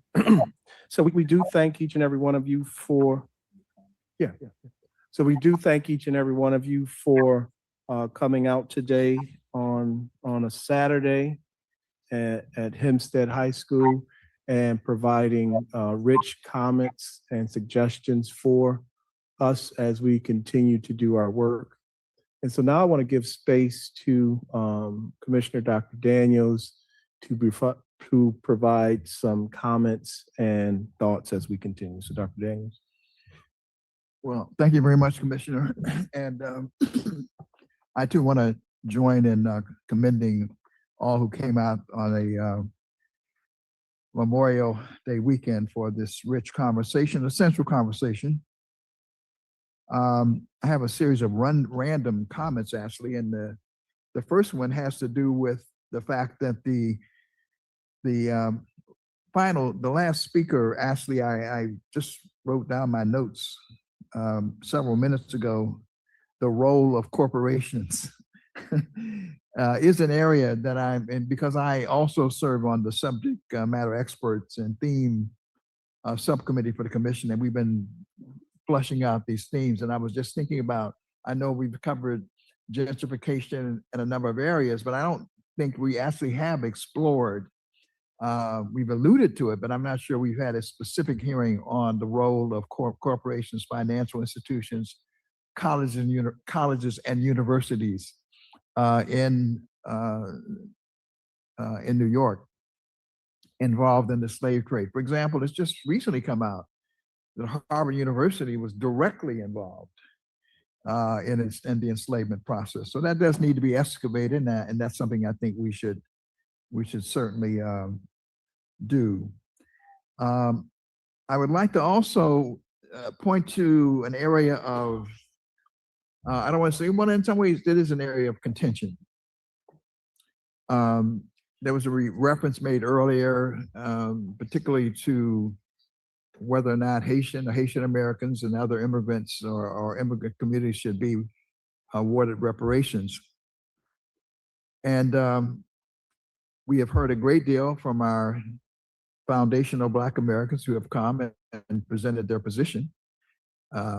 I think I'm a foundational Black American by definition. And I do appreciate, it seems, some evolution and development in the position, because reparations is not only for enslavement, it is for all of its legacies. That's why the bill says reparations for enslavement and its effects, if I recall the way the language reads in the document. The debate has been over, however, who those effects apply to. And I do recall in one of our earlier hearings, and I wanted to pull it out for that reason, is that early on when there were assaults that took place in New York, early on in the colonial era, that not only were there persons who had been enslaved, recently enslaved, but also there were immigrants from Jamaica and Haiti who were assaulted and who were victimized by that racially exclusionary attacks in that period. And so the point is that reparations is yes for those who are foundational and who were enslaved, but if one looks at the effects of enslavement, if you come to someone like Abner Louima, who was brutalized here in the city of New York, or Amadou Diallo, they're not quote unquote foundational Americans, but there are people who are in the city and because of the color of their skin and their heritage were brutalized. And people who were affected by redlining or other racially exclusionary policies are impacted. And so it's a kind of a false dichotomy to sort of have this debate between who and when, I mean, between the who. And so therefore, I really, really wanted to also commend the American Civil Liberties Union. The position that they outlined today was a comprehensive position.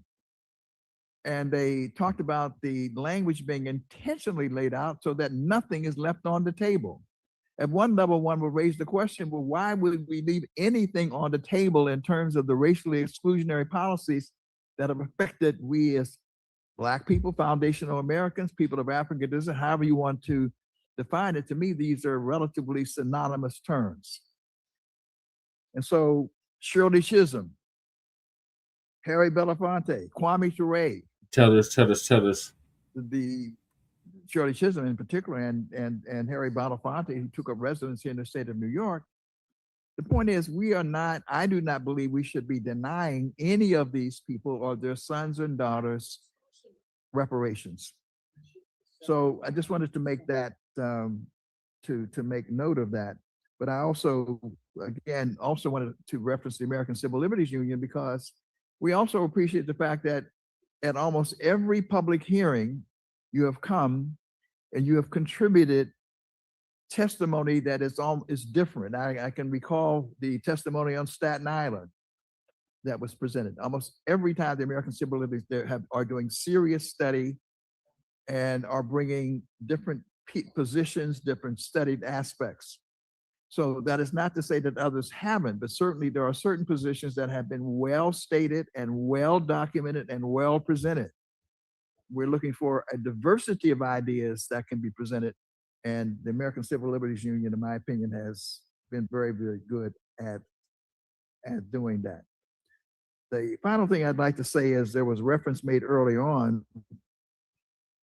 Let me just say on the question of legality and whether or not which terms will or will not be accepted. First of all, we should not delude ourselves. The fact of the matter is the content and the composition of the judiciary matters, and who sits on the Supreme Court or the appellate division or the district division impacts how things are interpreted. So in what was in one era, the discriminatory effect or disparate impact, which said if it looked like a duck, walked like a duck, and sounded like a duck, it was a duck. Didn't matter about the intentionality of it. That was one court. Now we have a different court that has a different philosophy. And that philosophy is indeed correctly very adverse to anything that seems like and smacks of race. So the idea that we feel that we can somehow craft something that will not in some way look like it's racial is somewhat problematical. However, we do have a legal team, we have legal counsel, and there are a whole body of lawyers who in fact are dealing with an injury and harm-based, let me say that again, an injury and harm-based proposition in terms of how to present reparations. And the question is, will that survive? this current Supreme Court and or the the current judiciary? We don't know.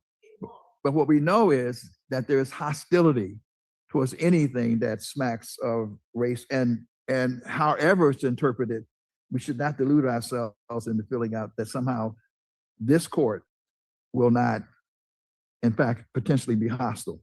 My final point is that there was a reference made to the federal legislation. I don't want people to think that somehow the federal legislation has not been a successful effort. It has been a very successful effort. In fact, under the leadership of the Honorable Sheila Jackson Lee, with whom I had the privilege of working, and with the HR 40 Strategy Commission, we did have enough votes, both in the House and the Senate, under the Biden administration, to take it to actually pass the bill in the House. But given the nature of how the laws are set up, we would not have been able to get it done in the Senate. So the outlet is an executive order. But there's a huge amount of votes and of co-sponsors that were amassed. That leadership is now being provided by Congresswoman Ayanna Pressley from Massachusetts. And it's really a matter of waiting, sort of a shift in the composition of the Congress before another effort will be made. But it is more likely to be done by executive order, and it will happen. HR 40 is going to become the law of the land. But it may take us a moment to get it. But there's been very successful organizing leading us right to the prefaces of getting it done. So I just wanted to this fool is still bringing up HR 40 just to let you know how out of touch these goddamn Democrats, goddamn tethers are. Jesus Christ. All right, I'm about to end this. For those observations, Commissioner Hogue, just in terms of having heard the very outstanding testimony of diverse points of view, all of which I think are worthy of consideration and deliberation by this body. So thank you so much, Dr. Daniels, thank you, Dr. Daniels, for thank you, Dr. Daniels, for your life's work and service to this, and your service and what you bring to the commission. Also want to give a wonderful round of applause to all of our participants that have taken place today. And we can't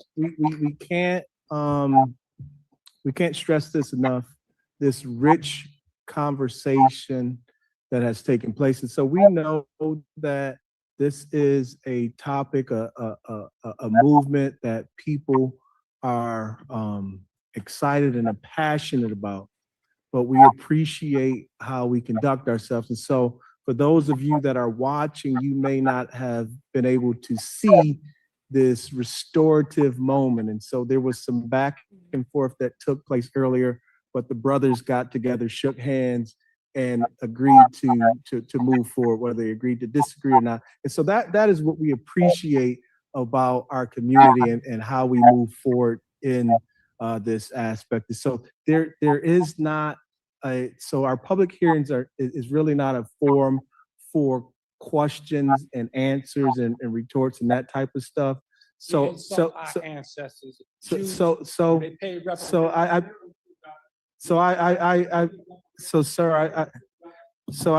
thank you for showing up. And once again, I want to encourage everyone that is able to make it and is willing, our next public hearing. And so once again, this is an opportunity for the public to provide testimony to the Reparations Commission. And we are really looking for recommendations as well as a historical standpoint of lived experience, but we're really looking for recommendations to our commission so that we can include it and it can help guide us in the work that we do. So that next public hearing is next week, May 30th, from 12 noon to 4 p.m. at the National Urban League Conference Center, and that's located at 117 West 125th Street in New York, New York. And that zip code is 10027.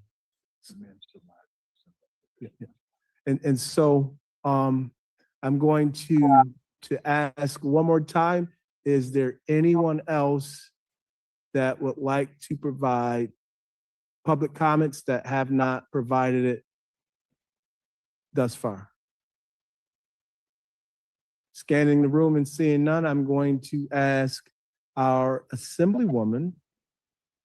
You don't want to close us out with any closing word? So we want to thank Assemblywoman Szilagyi and her team for bringing this together. Some doubted that individuals would come out on a Memorial Day weekend to participate in this necessary work. And so Hempstead, you have proved them wrong. And so we thank you for your participation, and we ask that you continue to stay involved in this work.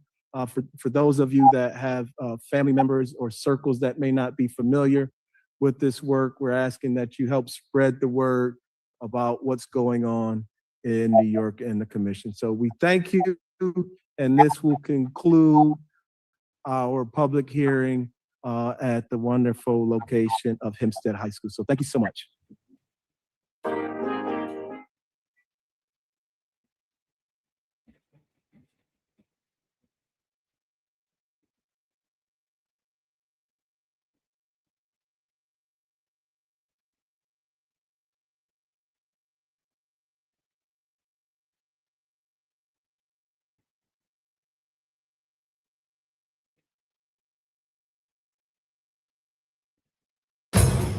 Please move item 7172 to the inactive file. I just want to know, what did you know about bills not being brought to the floor? The two critical reparation bills, Senate Bill 1403 and Senate Bill 13. Forgive me, because there's over 1,000.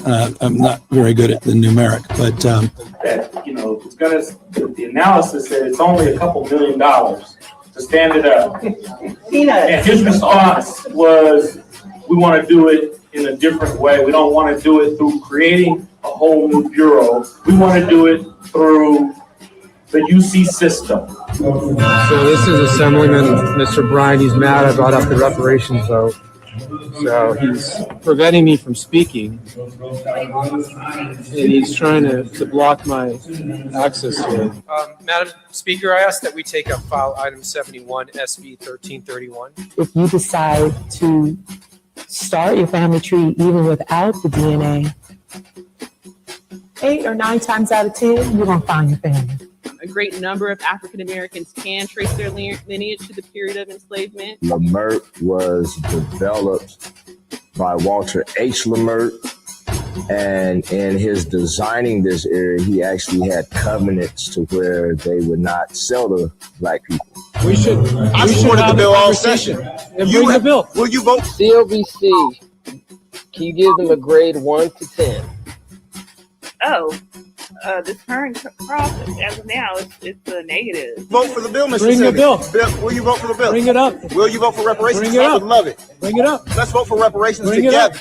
It's a spirit of anti-blackness, and we must call it out. And so I'm going to call out on August 31st, 2024, that the California Legislative Black Caucus, the majority of them, and the governor allowed the enemy to use them to try to keep us down and keep us as bottom-class citizens. Just think that all the other members have at least about 10 years left. So we're not going anywhere. I've heard it slightly changed, and some of the advocates who were part of the coalition last go around are now expressing concerns of whether or not they'll still be able to stand behind it if those changes are not corrected. In so many years, it will hardly be no black folks left in California. We love y'all, we thank y'all, and we demanding reparations right now. First of all, America, from the evidence that they gave us, you're guilty. What happened on August 31st, 2024 was a betrayal. We know that if we don't have our hand in this process as much as we possibly can, it can't be corrected from the outside. So in terms of our role isn't done until they're issuing the checks for our reparations. The time for reparations is now. Yeah. What do we want? What do we want? What do we want? What do we want? What do we want? Reparations. What do we want? That part. Yeah.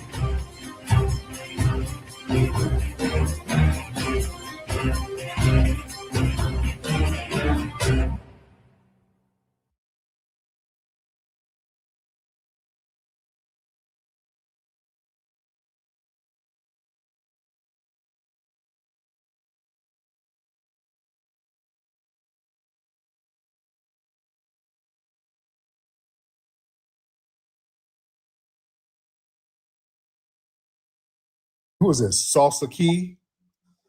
Yeah, hello. Hello, Salsa Key. Yeah, I heard you talking to the Colombian dude before, Yes. and you said how Africans are like tribalist, and I mean that is true, and you said Black Americans aren't, right? No, we're not tribal. We're not tribal at all. Okay, so what do you think of like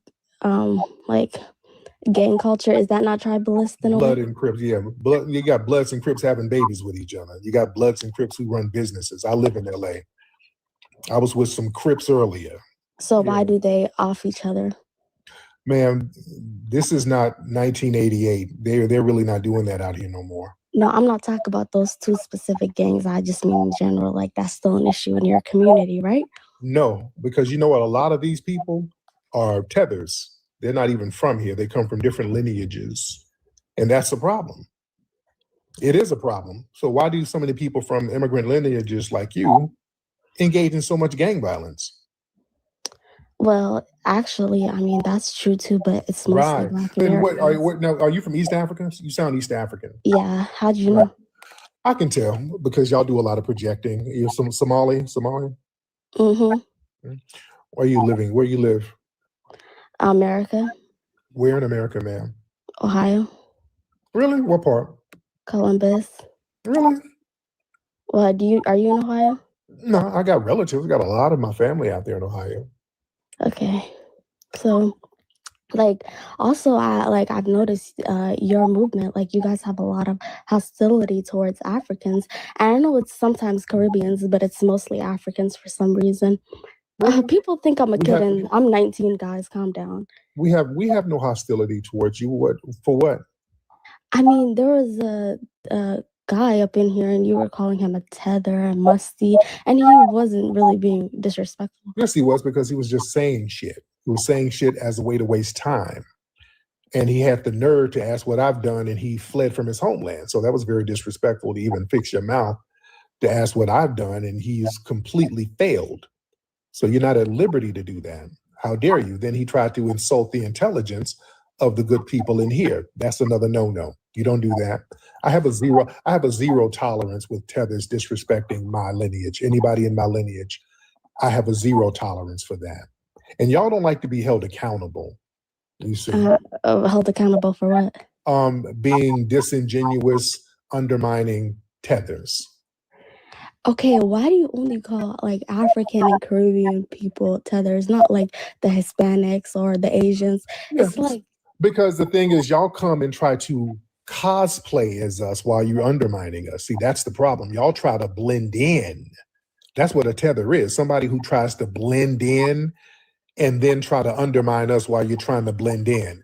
So y'all come among us and try to use your melanin. And when we try, for example, when we try to get reparations, it's always one of you damn melanated immigrants popping up talking about, hey, you know what? We don't need no reparations. Why we begging the white man? We don't need nothing. And then when we look in your background, you're not even qualified to get it. That is a problem. All right. That's not hostility. That's making sure people who come from different lineages don't come among us and try to undermine us the same way they undermine the different people from their homeland. It's just making people accountable, ma'am. I mean, even if you take the Africans and the Caribbean people away who stand in the way of you guys getting reparations, the white people will still never give it to the Black Americans. So it's like you're blaming people who have no power. What do you mean they'll never give it to us? What are you talking about? Like you want the U.S. government to give Black Americans reparations, but the U.S. government will never do that. Yeah, they were never going to give us civil rights, but we got that. They were never going to get rid of slavery. We made them do that. There's a whole bunch of shit they said they were never going to do, and we made them do it. See, that's what not fleeing does. When you stand on business, you can get stuff done. You can make things happen. You think, okay, the colonizers won't let me get something, so let me just flee somewhere else. That's not how we think, beloved. We stand on business. We're not hopping on everybody's inner tube, running all over the place, and then trying to give advice. That's the thing. You can't give us advice, ma'am. You can't tell us what we're not going to get. You couldn't get nothing out of your homeland. Your homeland got decimated and you got kicked out of it. So you're over here with the foundationals, ma'am. So let us cook, okay? There's like 48 million Black Americans, right? Right. And the U.S. is in debt, and you think they would like go further in debt to give Black Americans reparations? Yeah. I mean, I have nothing against it, but Yeah, but that's pretty not your problem. unrealistic at But this yeah, point. ma'am, that's not you're not even qualified. So I why know, would I you don't why would need you even be concerned reparations. about it? Why would you be concerned? That's the problem. Y'all tethers are so concerned about our reparations. Y'all always want to interject about our reparations. We don't go over there telling you how to flip your bushmeat and season it. So why are you in our business all the time? That's what we're saying. Why are you even in our business? You're not qualified for the reparations in the first place. See, you're just being xenophobic towards me. I'm not even coming from a place of malice. Yeah, you are. You're being passive aggressive, beloved. I mean, it's because you're insulting like African people. Ma'am, you're insulting us, telling us what we ain't gonna get. That's an Well, I insult never to us said. because I never you're technically. I never projecting said. your failed mindset onto us. Don't do that. We don't want you projecting your failure onto us. Okay, listen. Technically, I never said that. I said it's just unrealistic at this time. Did you not hear me when I said that? You can't tell us what's realistic or not, ma'am. You're not at liberty to tell us that. So We're you're not telling you. We're not you, ma'am. Okay, so you're telling me the only thing standing between you, Black Americans, and reparations is African and Caribbean people. Is that what you're telling me? That's you trying to make yourself more important than what you are. We don't care about you. We don't care. But you just said we melanated immigrants stand in your way. Ma'am, I said whenever we try to do something, we have a lot of you in our mix. This is why we delineate. But as far as standing in the way, it's like flicking off a gnat. Okay, get out of here, gnat. Okay, if we're just in that, well, why do you have so much hate towards us, but not like the white Americans? What you got to hate? I mean, you come up with insulting terms like tether, bushmeat. Like, What do who you says have that? to hate, ma'am? You hate up. You don't hate down. Well, I don't think I'm below you. Yeah, you had to flee, ma'am. You fled from a shanty town in bushmeat. You have nothing to hate, beloved. See, you're just being xenophobic now. Ma'am, did you not flee from shanty towns? That's not xenophobic. That's a reality. Yeah, but what's with the bushmeat? Y'all eat bushmeat over there. You eat it and you travel with it. That's a reality. I'm not making that up. Bushmeat is a delicacy over there. The hell are you talking about? That's not an insult. Y'all love bushmeat. You love it in the morning. You love it with Spam. You love bushmeat with green eggs and ham. That's what you like. Don't get mad at me because y'all eat bushmeat. Yeah, okay.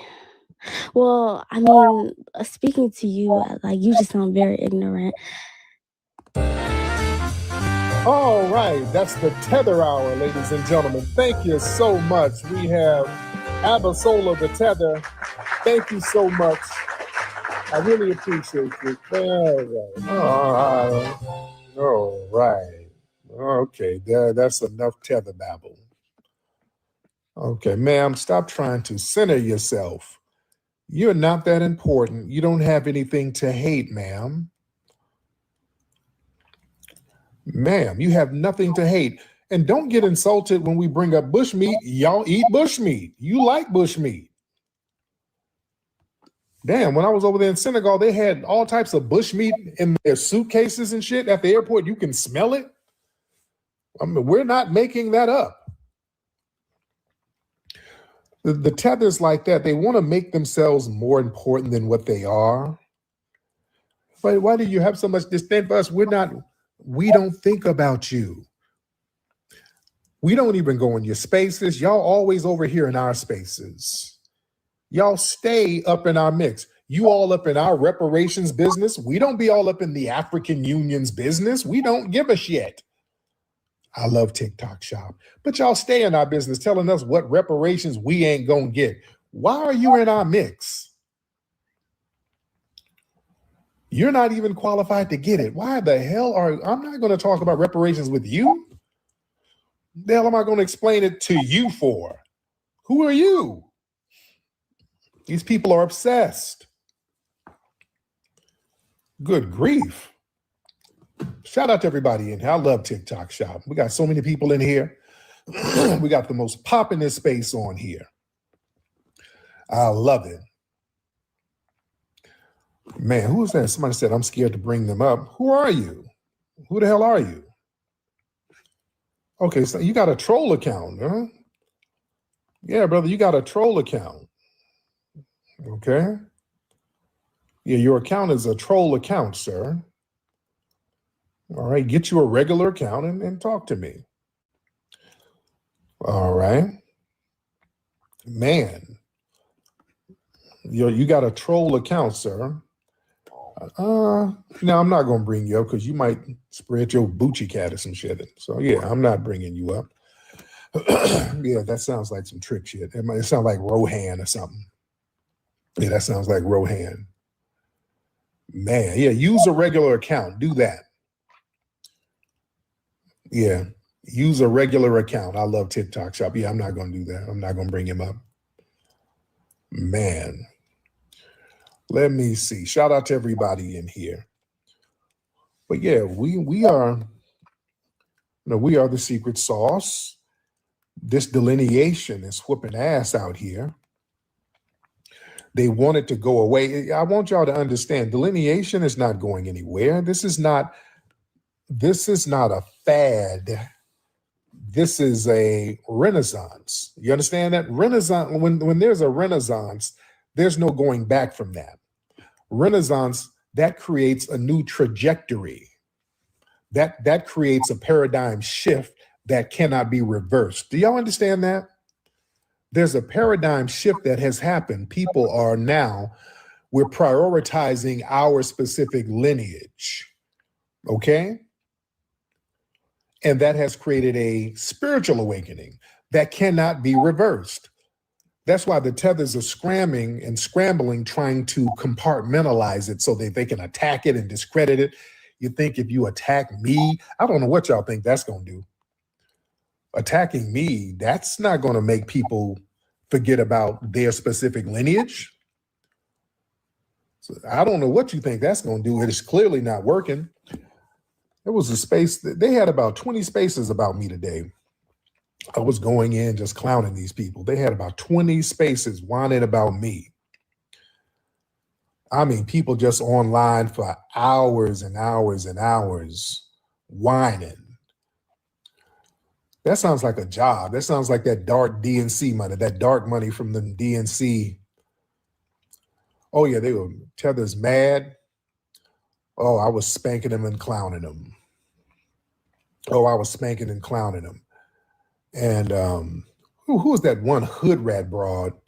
That bad built who's the bad built broad? I don't know her name. I just hopped in the room and some middle-aged hood rat started crying and whining. I don't even know her name. Oh, she was very, very mad. And yeah, this is the one with the Kenyan husband. She has a Kenyan husband, right? Yeah, with her little old bad built ass. And she thinks she's fly. I guess whatever city she's in, I guess she hangs out at juke joints or some shit. Yeah, she thinks she's fly. You were probably fly about 15 years ago. No, those days are over. You hit the wall, beloved. And I think she knows she hit the wall. Yeah. What's her name? Somebody sent the picture. Hold on. What's her name?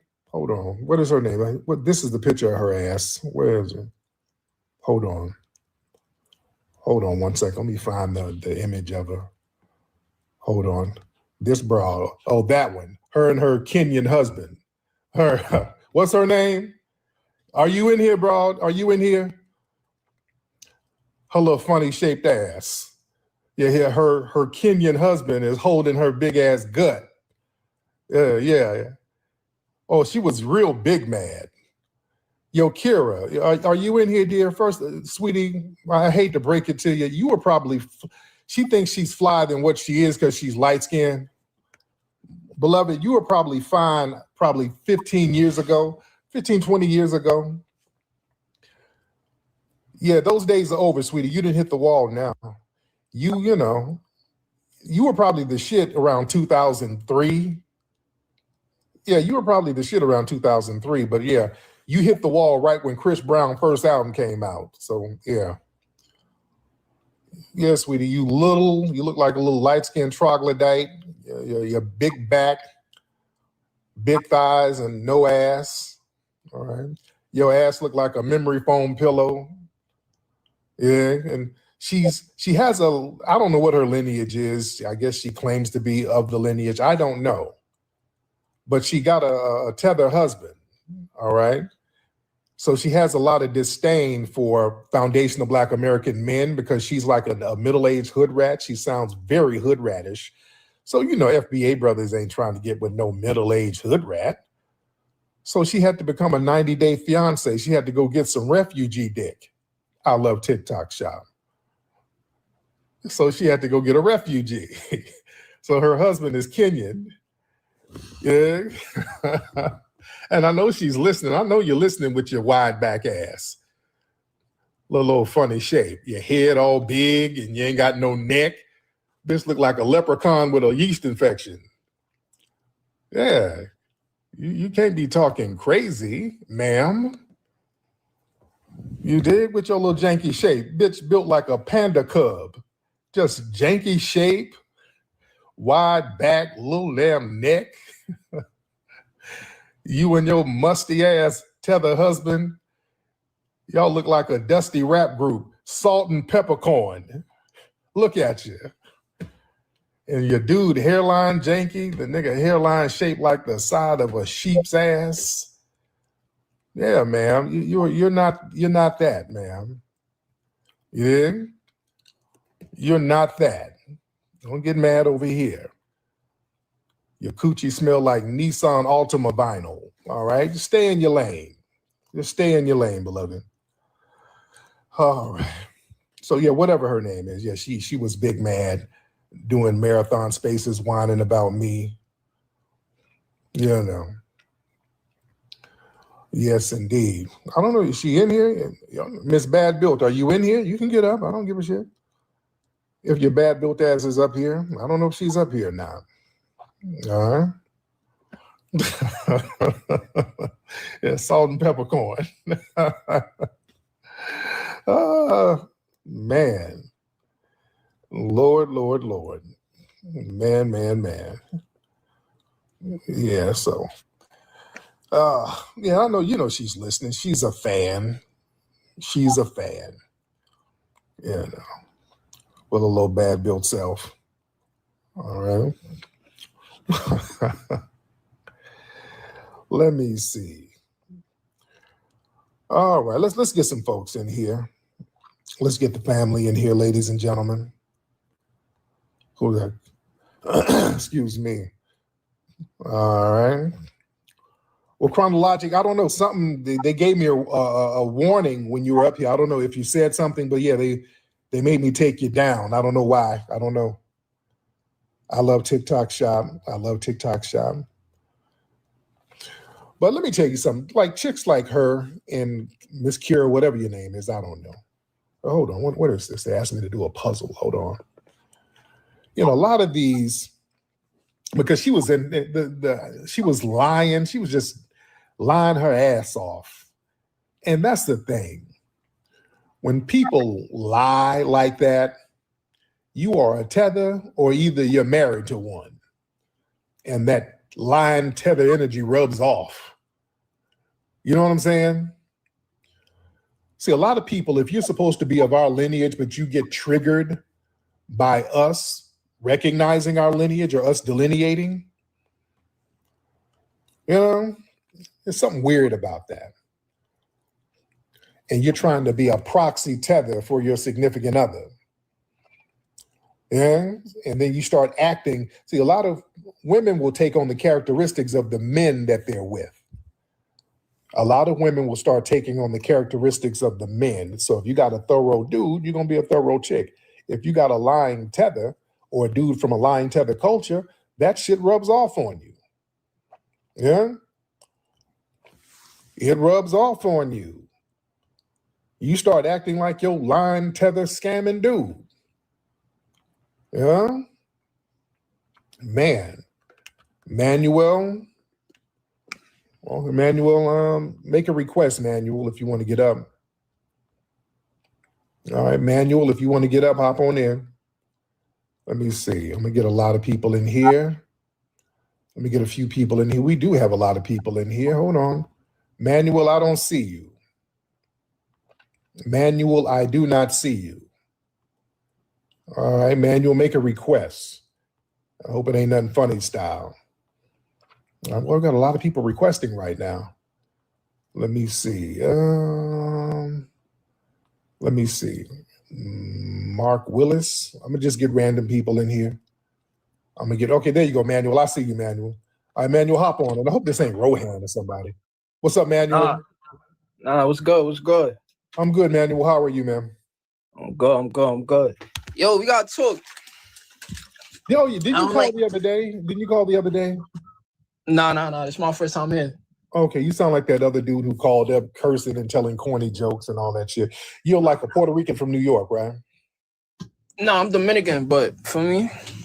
Okay, you're Dominican. So what's on your mind? What's up? Yeah. I just don't like how you come from my African brothers and sisters. Like, the disrespect for me. That shit gotta be talked about. A Dominican saying they don't like the disrespect of Africans? Y'all the first ones to say you ain't black and you ain't got nothing to do with Africa. Y'all the main ones saying that. Wait. Why you be generalizing people though? Like, why you love making generalizations? Like, get your goofy ass up out of here. All right. I'm not going to even entertain this tether troll. All right, you sound dumb as hell. How dare you even go there? All right. Let me see who we got. Yeah, y'all be the main ones delineating. The Black History. What's going on, the Black History? Yo, what's going on? I am good, Black History. How's everything in the UK? Say what? How is everything in the UK? Yeah, same old. Why do you, the Black History, why do you always try to get me to come into your little struggle spaces? You're always sending me private messages trying to get me to come into your spaces to give you clout. I don't want to give you clout, sir. Oh, we follow each other, don't we? So yeah, I've seen you come in on my live a couple of times. I said, you know what, I might as well send you an invite. You like to listen. I don't blame you why you like to listen, I really don't, but you get educated in my lives. You do get educated. So I really don't. But yeah, you always trying to get me to come into your lives because you want some clout because your pages are struggling, but it's okay.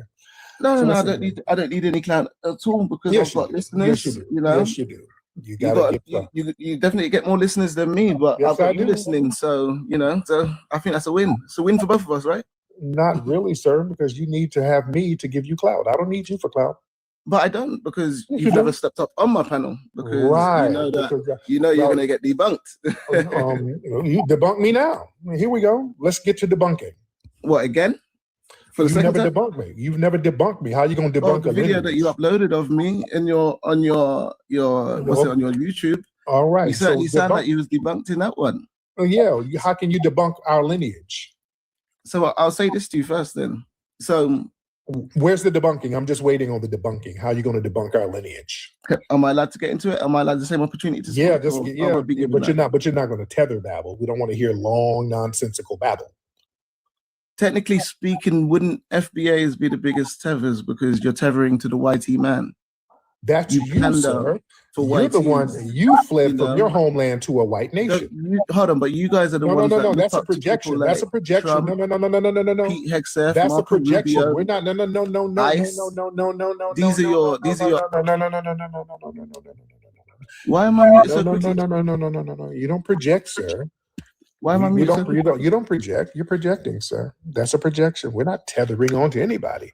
We are our own unique, distinctive culture. That is the dominant. That is the dominant culture, sir. We don't tether to whiteys. That would be you, because y'all the one who signed janky treaties with them. That's you, and failed, and they turned on your goofy ass. That's you, sir. How are we going to discuss what I'm on mute? That doesn't make any sense. Yeah. Because you don't just say some bullshit and then just keep talking. No. You say some bullshit. I straighten it out, and then we move on. Are you emotionally injured? That's a projection again, sir. You like to project a lot, sir. So when will I get to speak? I don't understand. How are we going to do this? Okay, we're gonna have to let you go because you're not saying it. You're boring. You're just talking in circles. You're not really saying anything, and it's just boring already. I'm bored. I'm bored, sir. You don't have an argument. The name of the game is just to sit here and waste time. All right, and that's what you're not going to do. He has no argument whatsoever. You say some dumb shit, get debunked, and then try to talk in circles, and we're good. Ra, what's up, Ra, or somebody? Yeah, Remind Riley Skincare, man. That's just the name that I had started with TikTok. Yes, I was sir. on that panel. I was on that panel earlier today when you came in there when I was getting jumped by Kira and them. Yeah. You know, I appreciate you having my back, man, because they really have been upset with me that I understand what lineage means. It really bothers them, and knowing that FBA is so strong, we got so many people. As we begin to delineate and make decisions behind the scenes with what we're going to do with our 1.72 trillion spending power every year, once we figure that out on our own and get these people these tethers out the way, because I noticed a lot of the Caribbeans, they don't try to back down, but we've been putting B to A to the Africans this week. So we've been putting B to A on the Africans this week. They just keep stepping up and getting smacked right down. I can't stand that it's that way. But that's just the way it's going to have to be. Yes, it is. Yes, indeed. And thank you so much, brother. Yeah, man, look, people, they can get mad. That's not going to stop delineating. Delineation is here. That's the new norm. Them hopping in rooms, yelling like hood rats, that's not going to stop shit. That's not going to stop anything. And trying to frame our lineage into some political, no. You can't remix our lineage. You think, no, Black history, no, sir. You're not coming up here to waste time. You're too easy to debunk. And when I debunk you, I mean, you have no clout. You're like a nobody and debunking you. All right, it doesn't even mean anything. You're too easy to debunk. Yeah? Y'all tethers you're like little monkeys. You just take crap out of your rectum and throw it. I love TikTok Shop. You're just throwing crap. You're throwing crap at the wall, sir. You don't have nothing sensical to say whatsoever. You just want to come around us and waste time. That's a form of control. Y'all come around us and try to control our time by just wasting our time. And we're not letting you do that. You're not going to do that, sir. All right. We're not going to let you do that at all, because then we end up third world like you. No. I love TikTok Shop. Man, let me see. Yeah, he's always trying to get me to come in his spaces. I'm not going into bad faith troll space, because it's basically trolling. Y'all ain't saying nothing. Y'all just lying and trolling. Nobody takes you seriously. Y'all don't have no listeners. You have 20, 30 people in there. Don't nobody listen to that bullshit. Yeah, that's why y'all can't get listeners. Nobody wants to hear a bunch of musty refugees lying. Good Lord. Man. All right. Let me see who we got. All right. Chill Will. Let's see Chill Will in the building. Chill Will, hop on in. Chill Will. Yeah, they have to use my name for views. Chill Will, what's up, brother? I love TikTok. What's going on, Flex? Can you hear me? I can hear you. Chill. How you doing, brother? And I'm chilling. You know what I mean? West Coast, we got to always represent. Yes, sir. So I wanted to just come on and say one thing that, one, I don't mess with Myron Gaines. That's number one. But just trying to give you a quick little story about how you were talking about we all have our own experiences with these tethers. So I fly once a week from Las Vegas to Phoenix to see my girlfriend. So when I do that, you know, I'm a disabled veteran. I did a lot of years in the military. I usually slide through the little ADA line, right? Yeah. So like I said, this is every week. I get no issues when I see any, you know, of the brothers or the sisters. But every time I slide through the line and there's a tether there, I get questioned. So I be having to like let them have it. So my whole thing is just to kind of add to what you were saying, you know, they always think we're trying to get over, or we're trying to, push a benefit or something like that, not even knowing my whole circumstance. And I'll land on that. Yes, indeed. Now, your girl, is she Latino? Or Latina, rather? Actually, she's Thai. Uh-oh. You had to get you a Thai one. Okay. Hey, where'd you meet her ass? So we actually met here in Arizona. Okay. She had been here for a few years. During my military time, I had been over to Thailand. So I already knew once I found this one, I had to scoop her up. So, yeah. There it is. Now, you going back and forth. When are y'all going to just get in the same state and just kick it? Damn, Flex, she can hear you, dog. Oh, shit. Has she been saying, hey, she want to, because you said you're in Vegas, right? Yep. Okay. Yeah, man, shit. If y'all doing all that, just, make it official. Move in and get you some soul food and some sticky, mango sticky rice and shit. Keep it pushing. I appreciate you, dog. All right, brother. You be good, man. All right. Man. Yeah, y'all get together and have y'all some little Tiger Woods. Have some little golf champions going on in that house. Come on. Man. And if she's tied, you better make sure there's not a little extra sushi roll down in them drawers. Make sure, I hope you made sure everything is cool down there. Because you never know what you're going to get out there. Yeah. Be very careful, bro. All right. Please be careful. All right. I'm no longer musty. I'm no longer musty.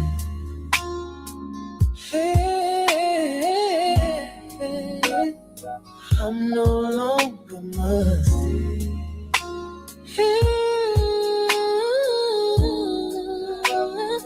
I'm no longer musty. 'Cause I got my real work on. I'm no longer musty. 'Cause I got my real work.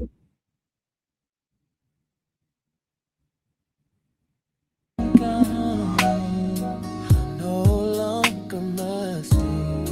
'Cause I got my real work on. I'm no longer musty.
If you want to know the truth, and that's a fact, let me hear you say, and you know that. And you know that.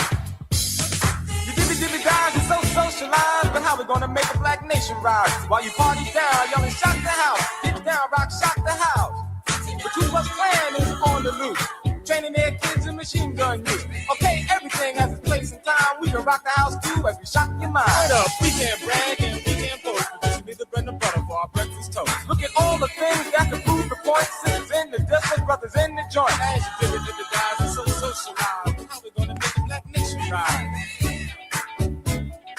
How we gonna make a black nation rise? The people call me Brother D, and I'm here to shed some light. To bring the truth right on down to earth from where it once was out of sight. But before I continue, just let me say, this is not my ego suit. I sat down and thought, and I wrote this verse in the interest of the group. Come on, my people. Can't you see what's really going on? Unemployment's high, the house is bad, and the schools are teaching wrong. Cancer from the water, pollution in the air, but you partying hard like you just don't care. Wake up, y'all, you know that ain't right. Cause that hurts everybody, black or white.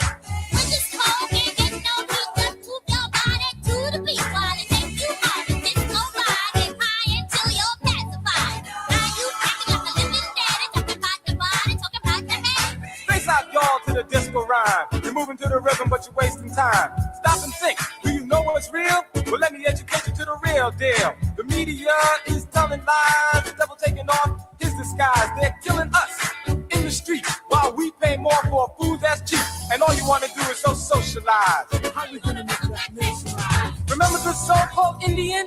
Look what they did to him. Maybe they'll do that to us. They're the struggle. They're the win. I mean, damn, get out of your seat. Damn, get on your feet. We say damn, and I will repeat. We mean damn, we're tired of defeat. Damn, no more sitting around. We say damn, it's time for throwing down. Damn, let's even the score, cause we're fired up. It won't take no more. We're fired up. It won't take no more. We're fired up. It won't take no more. The story might give you stomach cramps like Americans got concentration camps. While you're partying on and on, the others may be hot by the break of dawn. The party may end one day soon when they're rounding niggas up in the afternoon.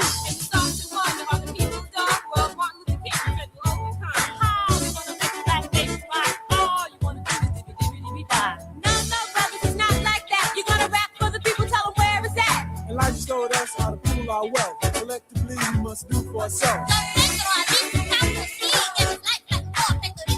While you fight each other without a fair, but fight the system, you never dare. Well, if you ain't down, we'll get you first. Cause you slow us down just like a curse. Our mind is spirit, we can't let die. Put a message in our music for I and I. Service our people who we must redeem. Like Coltrane talk on love supreme. We heard what Marcus Garvey said, and we can't stand still. He said, united makes you win. Accomplish what you will.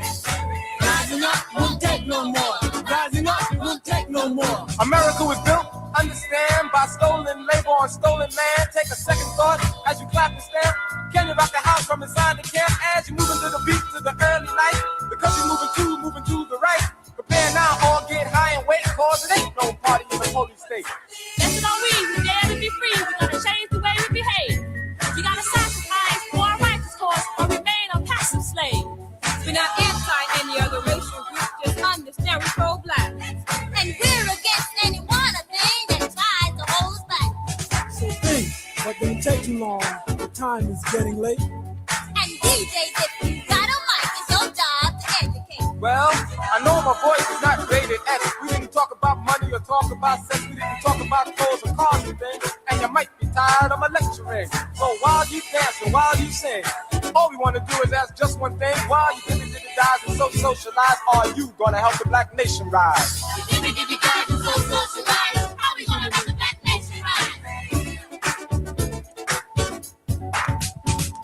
How we gonna make the black nation rise? Gotta agitate, educate, and organize. How we gonna make the black nation rise? Agitate, educate, organize. How we gonna make the black nation rise? Agitate, educate, organize. Gonna organize.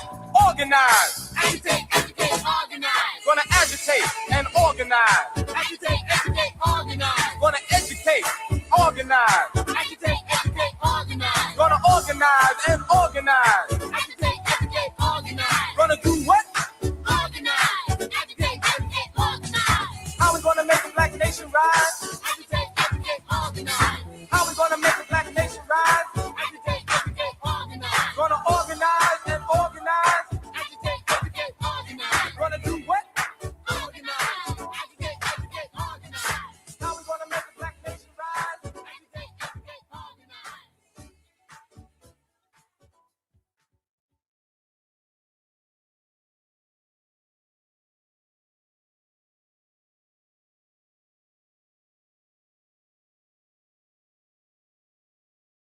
For 150 years, the world was sold a massive myth.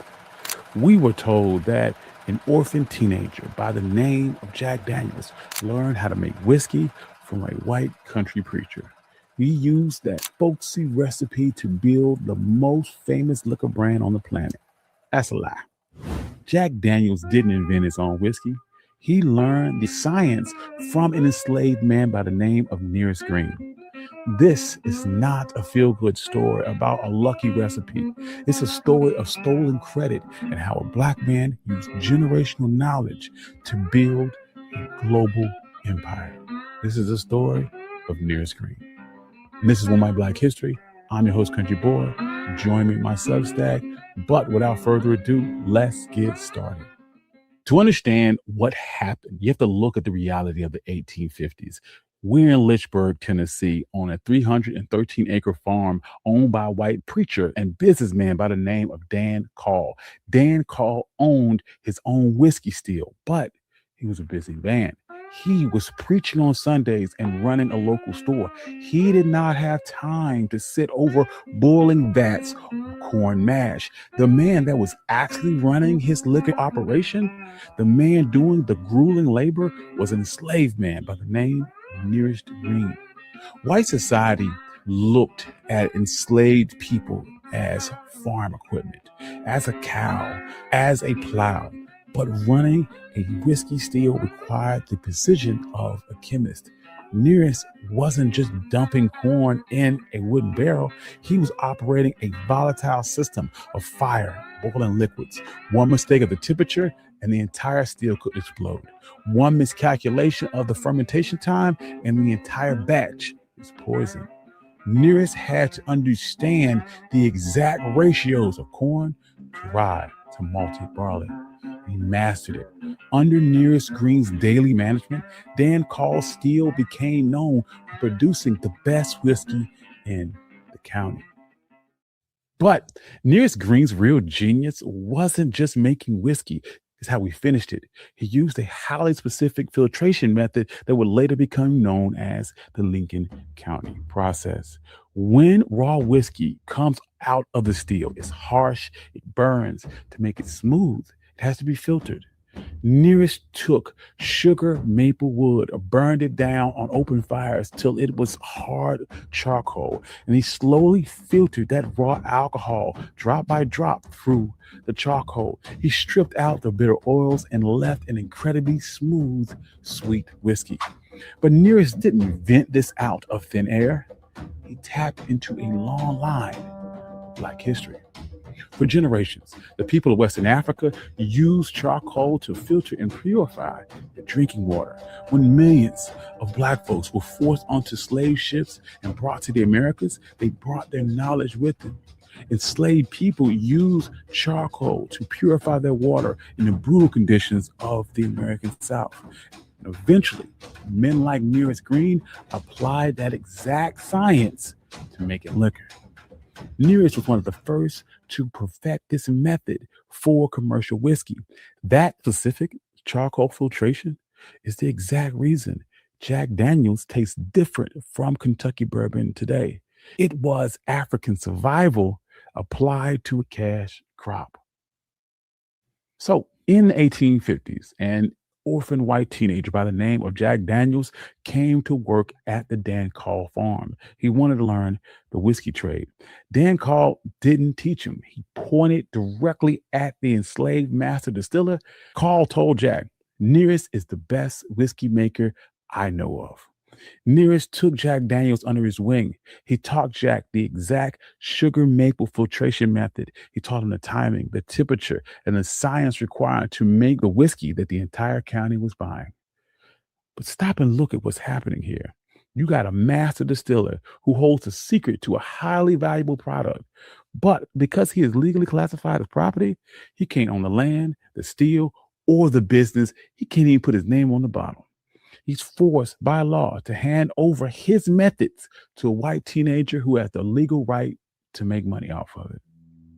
But this is where the situation changes, because Nearest Green didn't just fade into the background. In 1865, when the Civil War ends and the 13th Amendment is ratified, Nearest Green was legally a free man, and he walked away from the stills forever. A year later, in 1866, Jack Daniels takes that exact process that Nearest had taught him and officially opens Jack Daniels Distillery. He has the land and the financial backing, but he has a problem. He needs someone to run the enterprise. Jack Daniels didn't hire a white man. He hired Nearest Green.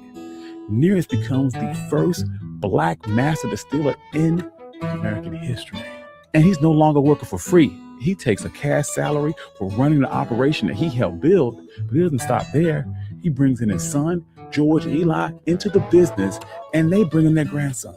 You have to understand, at the time, Black Americans were being forced back onto plantations with sharecropping, but the Green family held the keys to the most profitable business in the county.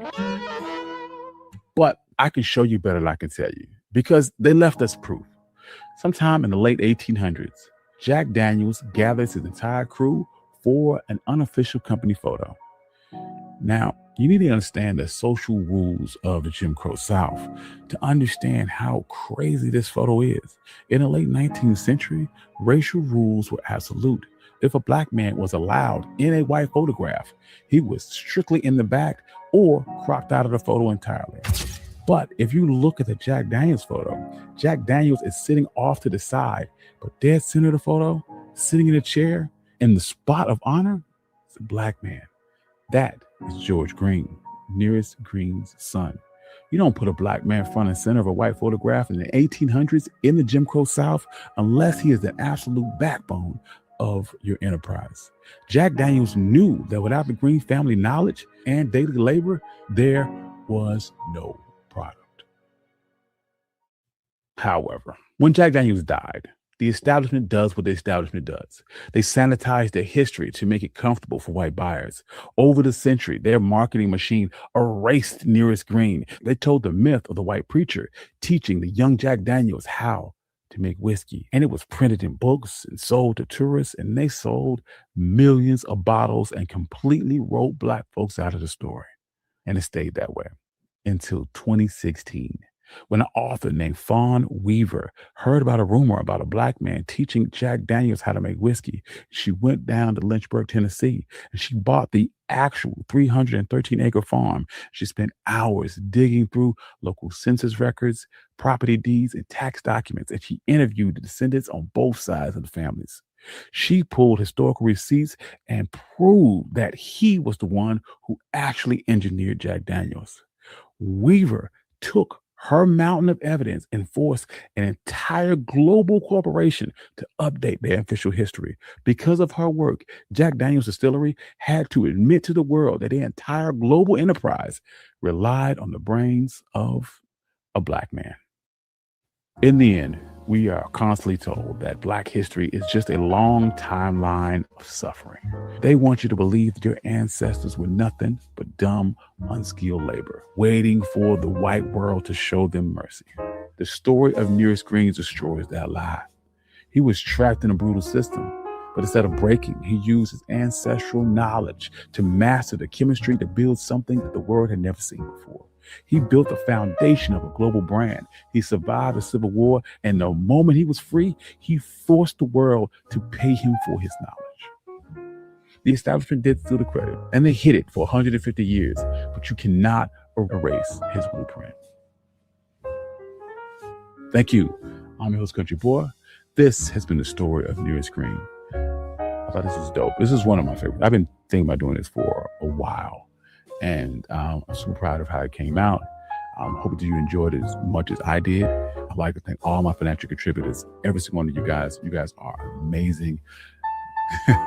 I tell this joke about John H. Johnson because he had to pawn his mother's furniture so they could start Ebony and Jet in like 1941. And I'd like to think you guys help me build this so that I don't have to pawn my mama's furniture. Anyway, she wouldn't allow me to do that either. She put her hands on me. Thank you guys for your support. I love you guys. Peace.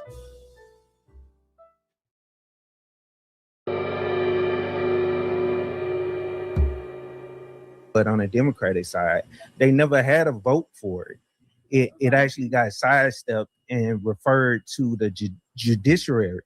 I had to go look it up because I couldn't remember what happened. They never voted on it, but everybody on the Democratic side co-sponsored it. So 130 people co-sponsored this actual bill for reparations. That was a bill. You talking about that? It was the study, yeah, but that was supposed to be the HR 40. Yeah, they co-signed it on the study. You know what I'm saying? But the thing is, like I said, but I was just saying that nobody, that they didn't vote on it. That's all I was saying. Yeah, you saying Al Sharpton, Ben Crump, Zorhan Mandami, all these Democrats, you know what I mean, showing out for the Ghanaians, but not one of them showed up to the rally for reparations for FBA.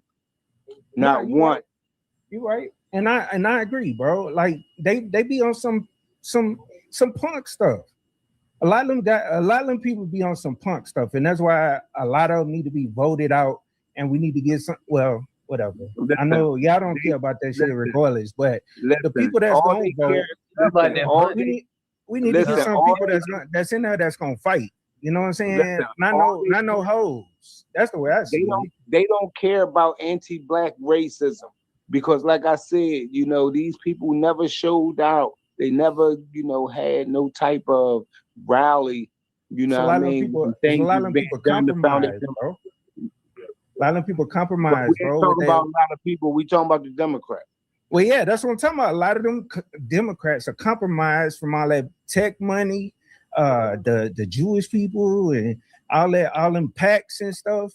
They all compromised, bro. And so I get it. I get the frustration with a lot of. That's why I ain't got no problem talking crap about them. You know what I'm saying? I'm not nobody that just go along with everything the Democratic Party do because a lot of them be on some bullshit. But the point we trying to make to you is that the Democrats is ops, and everything that they're advocating, everything that they're everything that they stand for is in opposition of what is beneficial to us. That's basically what we're trying to convey to you. And the thing is, until you see that, then basically you're going to be a part of the problem because you're going to go out there as an independent and you're going to vote for these jokers. And the thing is, they're not voting for you. They don't see, a Black hate crime bill as a priority. They don't see reparations as a priority. You don't see them. Listen, even for that bill you brought up, you was like, yo, man, Obama dropped the time for people who were doing a whole bunch of time for crack cocaine and white people. That deserves cash reparations. These stuff deserve money. And you just saying like, okay, we supposed to be like, oh, we're happy with that. Yeah, you fixed it, but it's payments that come about reparations. Exactly. Just and like the thing is, guys in J6. And the three strike bill where somebody, because they had 2 strikes against them and they went in and stole a hamburger, now and shit, they in jail for life. But these jokers out here raping, with double rapes, raping, multiple women and getting probation. You know what I'm saying? Yeah. I agree with that. I agree. Yeah. But yeah, we are gonna focus on the local, but all of that. Oh yeah, the local stuff is definitely that's definitely something else I was gonna bring up because I was gonna bring this up to you, Water, when we talked. Like, I actually work with my local representative, and it ain't like on some money shit. It's like It is. You work You for 'em. can. What you talking about? Don't No, downplay I that. don't work with them like that. What I'm saying is that you can. Everybody has a representative in your district. Everybody has a website.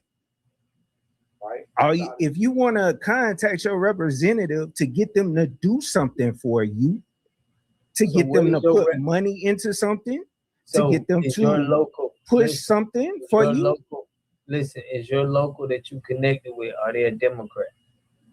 Yeah. But it don't matter who it is. It don't matter who it is. That's just who it is. He pulling back the layers, fam. It do matter who it is. Well, because you're locally. My one vote is not gonna make it be a Democrat. It's the whole district. If my district was red, my one vote is not gonna make it a Democrat all of a sudden. So what are you saying? Hey, Water, what did Tupac say? He said, "You too near me not to hear me." Anyway, what I'm saying is, advocating. But anyway, what I'm saying is, if it was a Republican, it don't matter. I was gonna contact them and say, we need money to get more Black people into the tech field, regardless of whoever the hell it is. They need programs put out here in order to get. That's politics. That is what politics is. Talking to your representative to get them to do things in your community. That is what politics actually is. That's what local politics is. Just like reparations, right? Language is everything. Now, when you first came on, you was like minority. So when you was talking to your representative, you say, "Yeah, we need more tech jobs for minorities." Black. Right. Exactly. Language is everything. Okay. Exactly. I was saying minority when I was talking about a bill that was in a federal contract bill. What are you talking about? I didn't say minority just to say minority. But I'm saying if you're using that language with us, who's to say you're not using that language with your representative? Because that's what it says on when you go fill out an application for a job, it says minority on it. That's why I use that language. I never seen a minority on no job application. I seen Black. You filled out a job application for them. What? You filled out a job application? Here we go. Now y'all finna. I'm just asking, bro. No, I'm just saying because you said application. What kind of work are you doing for them? Let me ask you, Water Guy, did you ever see a job application with minority on it? I haven't filled out many, so I'm not the one. I wouldn't say that it's not, but I never seen it. But you get what I'm saying, bro. Minority, when they, all right, whatever, bro. I'm talking about like the minority positions that they put those contracts out on. That's all I'm saying, bro. That sounds like some black and brown shit. Look, what he's saying it sounds like they're that's the finesse that we talk about. That's why we delineate. But I'm not. No, you don't I'm even talking. Understand what you involved in. We just asking you these questions, and it's just coming out, and you like, no. I said Black. Huh? I said Black. You said Black. Yes, I told you what I said. Right, but do you know the Democrats be talking about black and brown? Do you have? So that means basically everybody but Black. Do you have a problem with that? I know my representative know what I was talking about though. How? If your representative is a Democrat and she refers to all black and brown people, and they're giving resources to brown people in the name of a black person, do you care about that? Listen, hey, Water Guy, you remember when Kamala Harris? Listen, you remember when Kamala Harris had did she had a photo op, and she was like, basically, we're going to bring more minority contracts to the government, right? and it was like 15 people in the picture. All of them looked at like they was white. They was all, you know, light skinned. And she said, basically, we're going to bring more minority contracts. It wasn't one black person in that picture. And that's their idea of minority. It's everybody but black. I get and what you're that's saying. why, listen, that's why we have to be on code. And the thing is, language is everything. You know what I'm saying? But We have he's to be supposed specific. to know this. I'm saying. Yeah. I get what you're saying. Keep giving them up. No. We saying this and we highlighting this is very important. But I'm saying, does that even bother you? Because you saying black. Yes, it does bother me, and the reason I say that because that's all I've ever been pushing. Like if you go on my you can go on my channel, bro. So are you pushing for immigrants or not? No, I'm pushing for specifically black people. Now I have interviewed like Mexican people on my channel, but majority of the people I've interviewed on my channel for tech jobs. Right. I'm not even listen. I'm saying that as far as what the Democrats are doing, we talking about on your job, but I'm saying the Democrats are doing. You should be pissed at that. You don't seem angry. You don't seem like somebody that feel like they've been wrong or their people have been wrong by this part. You don't have that mindset, and we're highlighting this stuff because I never really looked at it like that. I get what you're saying. I mean, I just never really looked at it like that because I don't know. And it maybe it's because no. Let me explain it to you. I think I look at it differently. I think I look at it differently because in the military, black and brown, we kind of stuck together. You know what?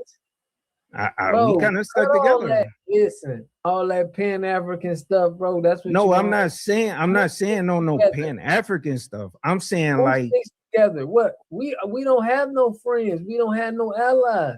I get that. But what I'm saying is, I never looked at them as an issue, like talking about like whatever, man. Like I'm not even thinking about them. I'm not even thinking about them. Fighting Negro battle. You see what I'm saying? I don't even think about them. You see what I'm saying? Like it's not even a thought that pops up in my head when I'm talking about. I get what you're saying. Because you're not thinking about them. I'm forgetting about it being an issue. Listen to me. Let me say something. Listen, because you're not thinking about them, inadvertently you're advocating for them. Because if you're not, your language is not specific. You know what I mean? If you're saying black people, you got all types of Africans. You got black Cubans. You got black, South Americans. But the thing is, if you're not advocating for FBAs, then basically you're subconsciously advocating for all of them. Enemy. Yeah, I got basically you. The opposition. Because listen, anybody that's not foundational Black America, you know what I mean, we are not advocating for it because they have too many advocates.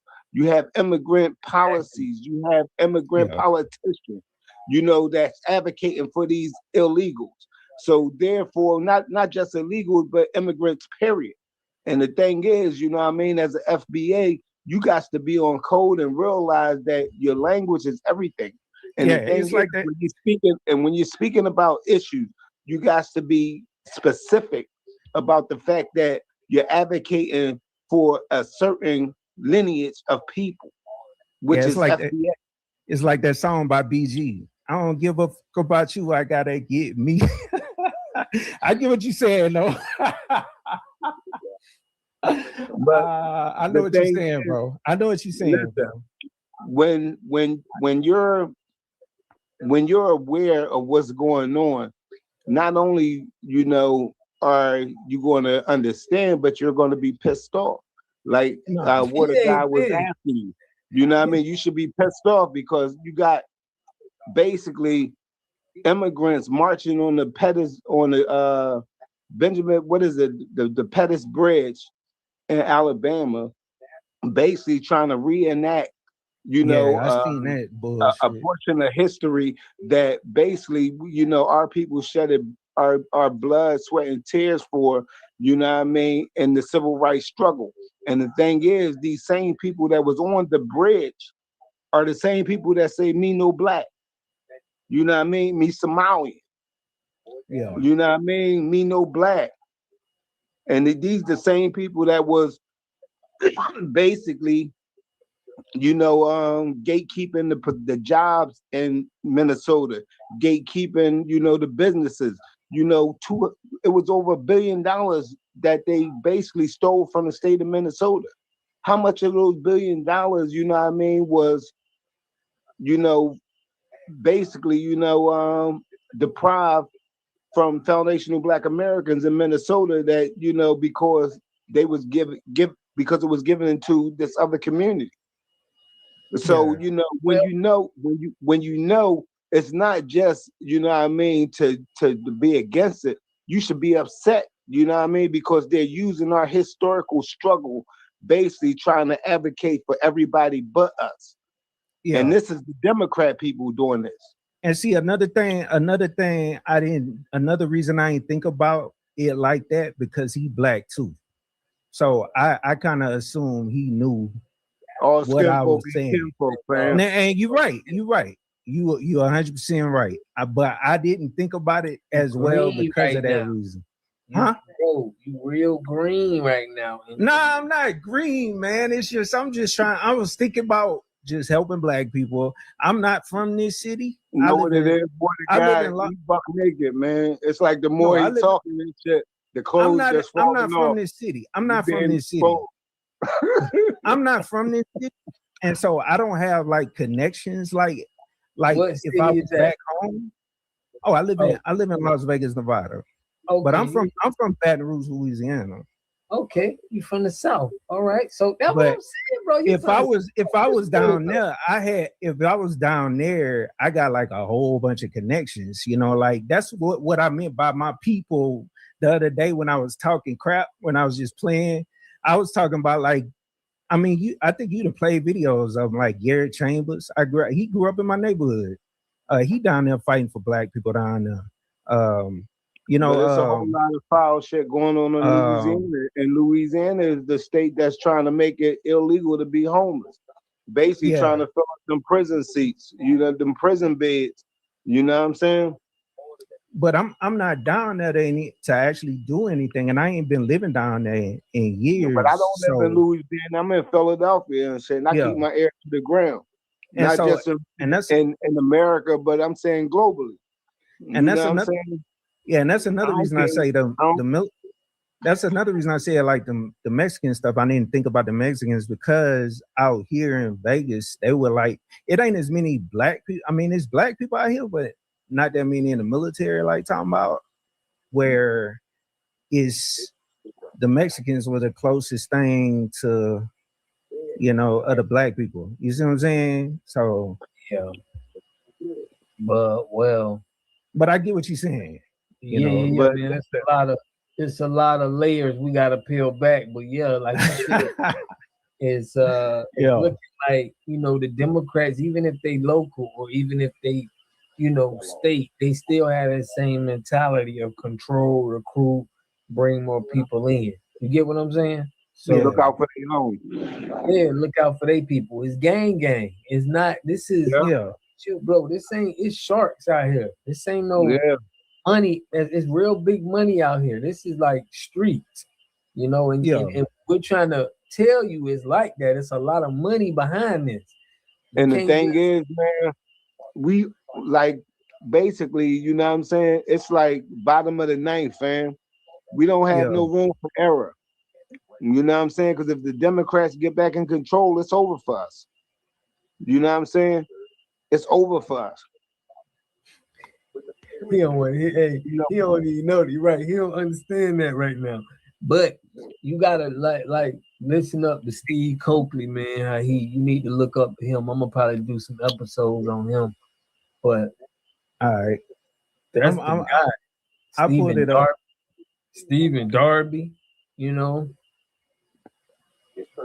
Yeah, some of our greats that was really exposing this stuff, you know. But Stokely Carmichael Lockdown. It's a lot of guys that was exposing, but man, this was a good show, man.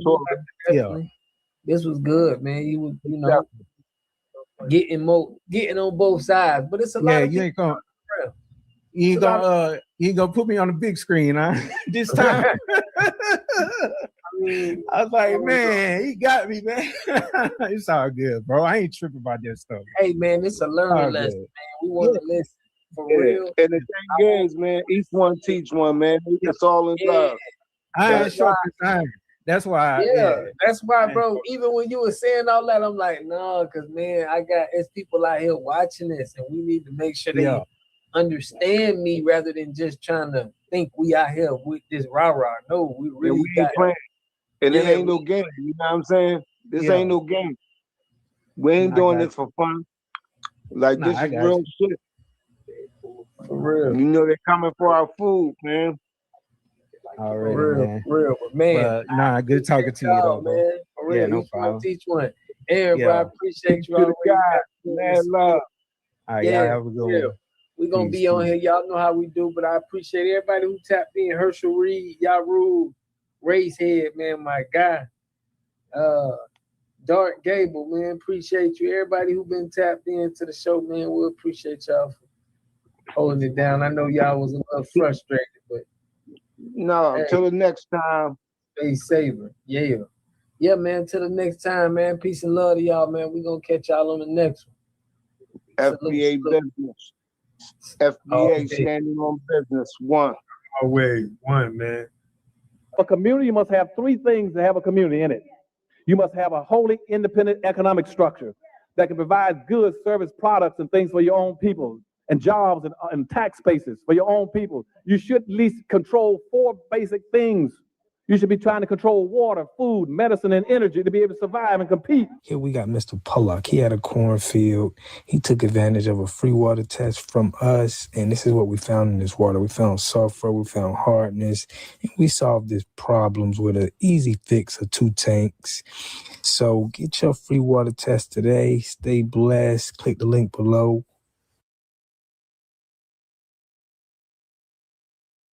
Well, it is 7 o'clock, a live look from our Elitch Gardens camera. This is a gorgeous shot right here. Doesn't it make you want to go outside, grab some popcorn, maybe funnel cake, and hit the midway? Well, thanks so much for joining us.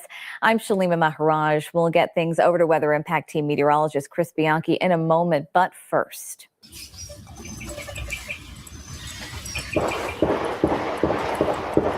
What is that?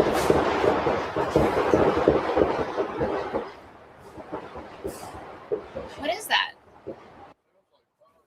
Reporters covering the White House taking cover as shots were fired nearby yesterday afternoon. Secret Service agents said a man opened fire at a security checkpoint before agents fired back, killing him. Now, the Secret Service says it happened just after 6 p.m. when a man approached the checkpoint and started shooting at officers. The agency also says a bystander was shot, but it's unclear whose round left them wounded. Now, President Trump was at the White House at the time of the shooting and was not injured. No Secret Service agents were injured. NBC reports the suspect has a documented history with local law enforcement and a history of mental health concerns. Now, you can find more on this story on our website, 9news.com. All right, time now to take a closer look at how things are shaping up outside. I mean, Chris, you were talking earlier on. I mean, we have families getting together, hosting events together, and obviously wanting the very best for the weather. Yeah, and keep those outdoor plans. It's going to be pretty nice this afternoon. It's going to be much warmer today compared to yesterday. So really two things that stick out about the weather today. One, warmer today compared to yesterday. We're going to be in the low 80s in Denver. Number two, we will have some brief gusty sprinkles this afternoon, but these are pretty low impact, low coverage sorts of things. If you got those barbecues planned, don't plan around that. You're gonna be fine this afternoon. Just again, a few brief gusty sprinkles. Right now, mid to upper 50s around most of the metro area, 60 already out at the airport. Radar is quiet. That'll change a little bit later today. Now, you might look at this, and this is exactly kind of what we're looking at. Notice this little green dot here, a little green dot there. What we're talking about, a hit or miss brief gusty sprinkle. Those skies will turn Ominous looking around 2, 3 o'clock, but more bark than bite from those clouds.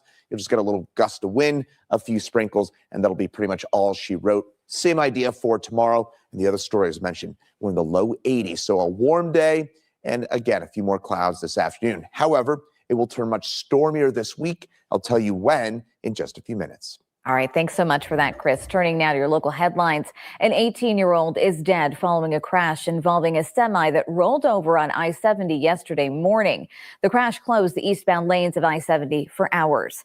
Wheat Ridge police say the semi rolled over between Ward Road and Kipling Street around 2:40 a.m. 4 other vehicles were involved in the crash. In addition to the teenager's death, 3 other people suffered serious but non-life-threatening injuries. Now, we don't know who was driving the semi and what they were carrying. The crash is under investigation. 4 people are dead after a shooting inside a home in Thornton Friday night. We're learning 2 adults and a child were killed before the suspected shooter died by suicide. Thornton police say a man shot and killed 3 of his family members. 9 News reporter Spencer Seyer has more on what we know about the investigation so far. Engine 76, Medic 76. A little after 8 o'clock last night, Thornton police officers were called to a home at 139th and Harrison Street after a family member reported multiple people inside the home were unresponsive. Scanner audio between a dispatcher and the Thornton Fire Department alludes to what happened next. Copy that. Further notes are requesting us to stage, and there's 3 parties down. Is that affirmative? What was initially broadcast on the scanner as 3 people shot grew to 4. Can you call in an additional med unit? By morning, Thornton police said 4 people were dead. When officers entered the home, they say they found 4 people with gunshot wounds. 2 adult men, 1 adult woman, and 1 minor, a boy. Thornton police believe a 33-year-old man shot and killed 3 of his family members Friday night. The incidents being investigated as a triple homicide with a shooter who died by suicide. And that's our Spencer Seyer reporting for us. Thornton police told us the suspect was not the person who called in the shooting to police. Right now, it's unclear what the relationship was between the suspected shooter and his 3 family members. Meanwhile, police have not publicly identified the shooter or the victims. Well, a woman has been arrested and is now facing murder charges in connection to the death of a 22-year-old Friday morning. Lone Tree police say they were called to an apartment in the 9900 block of Train Station Circle around 7:25 a.m. for a domestic disturbance. Officers found a 22-year-old Colorado Springs man injured and bleeding. He was later taken to the hospital where he died. Police say 20-year-old Lovely Rucker was questioned and later arrested. She faces a number of felony charges, including first-degree murder and second-degree assault. Meantime, a hiker is dead after experiencing a health emergency on the Manitou Incline yesterday. The El Paso County Sheriff's Office said just before 10 a.m., the incline was closed after reports of someone having breathing issues. They also asked people to avoid the 1,000 steps rest stop area. Around noon, the Sheriff's Office said the person died from their illness and the trail had been reopened. No other information has been released about the person who died. Administration, with the president's harsh immigration crackdown and struggle to bring down prices, the construction business has been ground to a near halt. I like to describe it like you're in a boxing ring and you're getting hit with a right and a left at the same time. Mario Guerrero is the executive director and CEO of the South Texas Builders Association and a 3-time Trump voter. I've been a Trump supporter since the beginning. But as Donald Trump has carried out his deportation agenda, Guerrero says his business and workforce have taken a hit. We've been dealing with all sorts of different cases like ICE, having to come into the construction and start asking people for documentation. We also had to deal with the fact that, people with proper documentation were being apprehended as well. Here in the Rio Grande Valley, fear and intimidation dominate the immigrant community. Are your workers here legally? Yes, sir. They're here legally. Yes, sir. And some of them are afraid? Well, yes. Of course they're afraid because, we're brown, right? And when you're brown right now, nowadays, you're being questioned as to what you're doing, where you're at, where you live. Trump's return to the White House was in part driven by historic gains that he and the Republican Party made with Hispanic voters nationwide. Nowhere was that more on display than here in Texas, where Trump won 55% of the Latino vote, 14% more than he won in 2020, and 21% more than in 2016. Along the southern border with Mexico, Donald Trump turned what was previously solidly Democratic territory into a near Republican firewall. Last summer, with Republicans looking ahead to the 2026 midterm elections, they sought to shore up their narrow majority in the U.S. House by announcing new proposed congressional maps in Texas. It's a very simple redrawing. We pick up 5 seats. Those new maps were signed into law by Governor Greg Abbott, despite backlash from the state's Democrats. The maps took 5 Democratic-held seats and tipped them in the Republicans' favor. Texas is now more red in the United States Congress. 4 of those 5 districts are majority Latino and were drawn under the assumption that Republicans would maintain their gains with Latino voters in future elections. But Latinos are not a reliably Republican or Democratic voting bloc. And with Trump's approval numbers on immigration and the economy below 50% in most polls, Republicans in Texas are worried that a sharp Latino turn back to Democrats might be on the horizon. At a certain point, there's going to be a pushback. Republican Javier Villalobos is in his 5th year as mayor of McAllen, a border town with a population of about 150,000. He praises the GOP for using the issue of immigration to their advantage, but now fears they've overplayed their hand. When people that are good and productive that have been part of our local fabric are being removed, that made it a little more difficult. As mayor of a town that's 90% Hispanic, Villalobos has seen how Trump's standing with Latinos has changed. And those 5 districts that Republicans are counting on in Texas to keep their majority in the House, Villalobos says all 5 could now be at risk. They were changed so that to give a Republican a chance, but I'm not sure it's going to happen. For their part, Democrats are targeting candidates they think can help claw back the support they used to have with Latinos. This was a district that I guess they assumed would never be able to flip back. Bobby Pulido is a 5-time Latin Grammy nominee and the son of a migrant farm worker. He believes his campaign for a competitive House seat is built to flip the script for Democrats. What do you see happening with the Hispanic vote come November? Oh, it's going to be a big change, a huge change. I know, the analysts and stuff say, oh, it's a +18 Trump district. Nobody's going to ever be able to win it. It's impossible. Well, you just see in November how we'll do. Pulido's opponent is Congresswoman Monica de la Cruz. She says her focus on the community, not national storylines, is what matters. Are you worried at all about this apparent swing among Latino voters back to the Democratic Party? Well, I'm worried about making life affordable for the people of South Texas, making sure that I don't look at what's happening in the nation or what may be perceived to be happening in the nation, but that I focus on fighting for the people of South Texas. As for the Democrats, they will need that swing among Latinos to have any chance of winning the state's Senate seat up for grabs in November. This election is our chance to take power back for ourselves and our communities. James Tallarico used strong Latino backing to capture the party's nomination in March and has given Democrats hope that they could win a statewide race in Texas for the first time since 1994. I traveled down to South Texas. I came here to San Antonio, showed up in Latino neighborhoods in Houston and in Dallas, and I listened.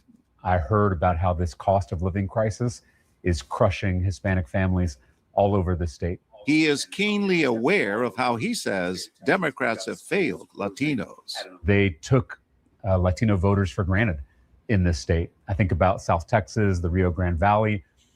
The Democratic Party nationally just assumed that those voters were always going to vote for Democrats. And there's nothing worse in a democracy than taking a voter for granted or taking a community for granted. The huge prize at stake is a Latino vote that's splintered but not shifted. And that makes it one of the most powerful and unpredictable forces for November's midterms. Our thanks to John Quinones. Up next, the long-awaited Democratic autopsy of their disastrous 2024 election. And the two big things the report doesn't mention. Let's bring in the roundtable. Former DNC chair Donna Brazil, notice political columnist Dana Milbank, SCOTUS blog editor Sarah Isgur, and National Review editor Ramesh Ponnuru. So, Sarah, what was it that really actually sparked that revolt that we saw in the Senate? It has been thing after thing of the president taking power from Congress in terms of their legislative power, and now he's taking their appropriations power and at the same time undermining all of the, John Cornyn, a very popular member in the U.S. Senate, in favor of Ken Paxton.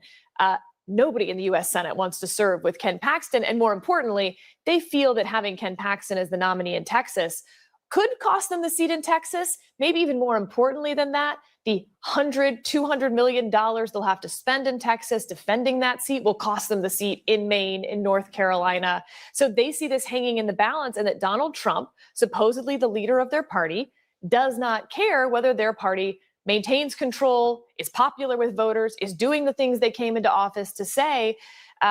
They're having a revolt against his leadership. And Ramesh, you have the list of Republicans in Congress who have been targeted by Trump is growing. I mean, this has to come back to haunt you. I mean, it was Bill Cassidy who was defeated. I mean, an embarrassing defeat after Trump endorsed his opponent. John Cornyn, Tillis, who decided not to run after Trump made it clear he was going to oppose him. I mean, Rand Paul is probably he's got to be upset over the way Thomas Massie, his ally in Kentucky, was targeted. I mean, there are a lot of Republicans that are unhappy with their leader. They're caught in a very bad dynamic now. If you think about all of Donald Trump's recent political successes, they're all triumphs within the Republican Party. Yeah. His standing with the general electorate is bad, and it's been getting worse. And these Republicans in Congress are aware of the fact that they've got to face the general electorate in November. And they see things like this so-called anti-weaponization fund, and they see, A, it looks weird and it's unpopular, but B, it's also not in keeping with the public's priorities. So the kind of argument that you're seeing from Senator Cassidy, the outgoing Republican, and Congressman Suozzi earlier on this show, which is voters are concerned about their gas prices. And this guy is talking about sending money to his fringiest political allies. That is a very bad message going into the election. And Dana, what is it with this trend that we've seen with Republicans forced out, either by losing a primary or not running, suddenly showing this courage to stand up to Donald Trump? I was thinking we need a new term. We used to call these lame ducks. These are brave ducks, or you've got a way with words. What do we call them? Yeah, they're not exactly profiles in courage. And I mean, we've seen this happen repeatedly, right? A guy loses his primary, and suddenly he's a changed man. And you do get the sense, if you could give the Republicans on the Hill truth serum, they would behave in a very different way. There is a chance that it does change after the primary season is over, when Donald Trump can't hurt them anymore. And I do think that this rebellion, I don't want to get too excited because we've seen these rebellions happen before and fizzle out, but it's not about like, we're standing up for our Article 1 prerogatives. It's, as Ramesh was saying, it's because they're worried that their hanging is coming in November, and the president has come. He says, I'm not concerned about the financial situation of Americans, but it turns out he is. He's concerned about Mike Lindell's financial situation and Enrique Tarrio, and he's, so at the same time, people are worried about groceries and gas and healthcare and housing.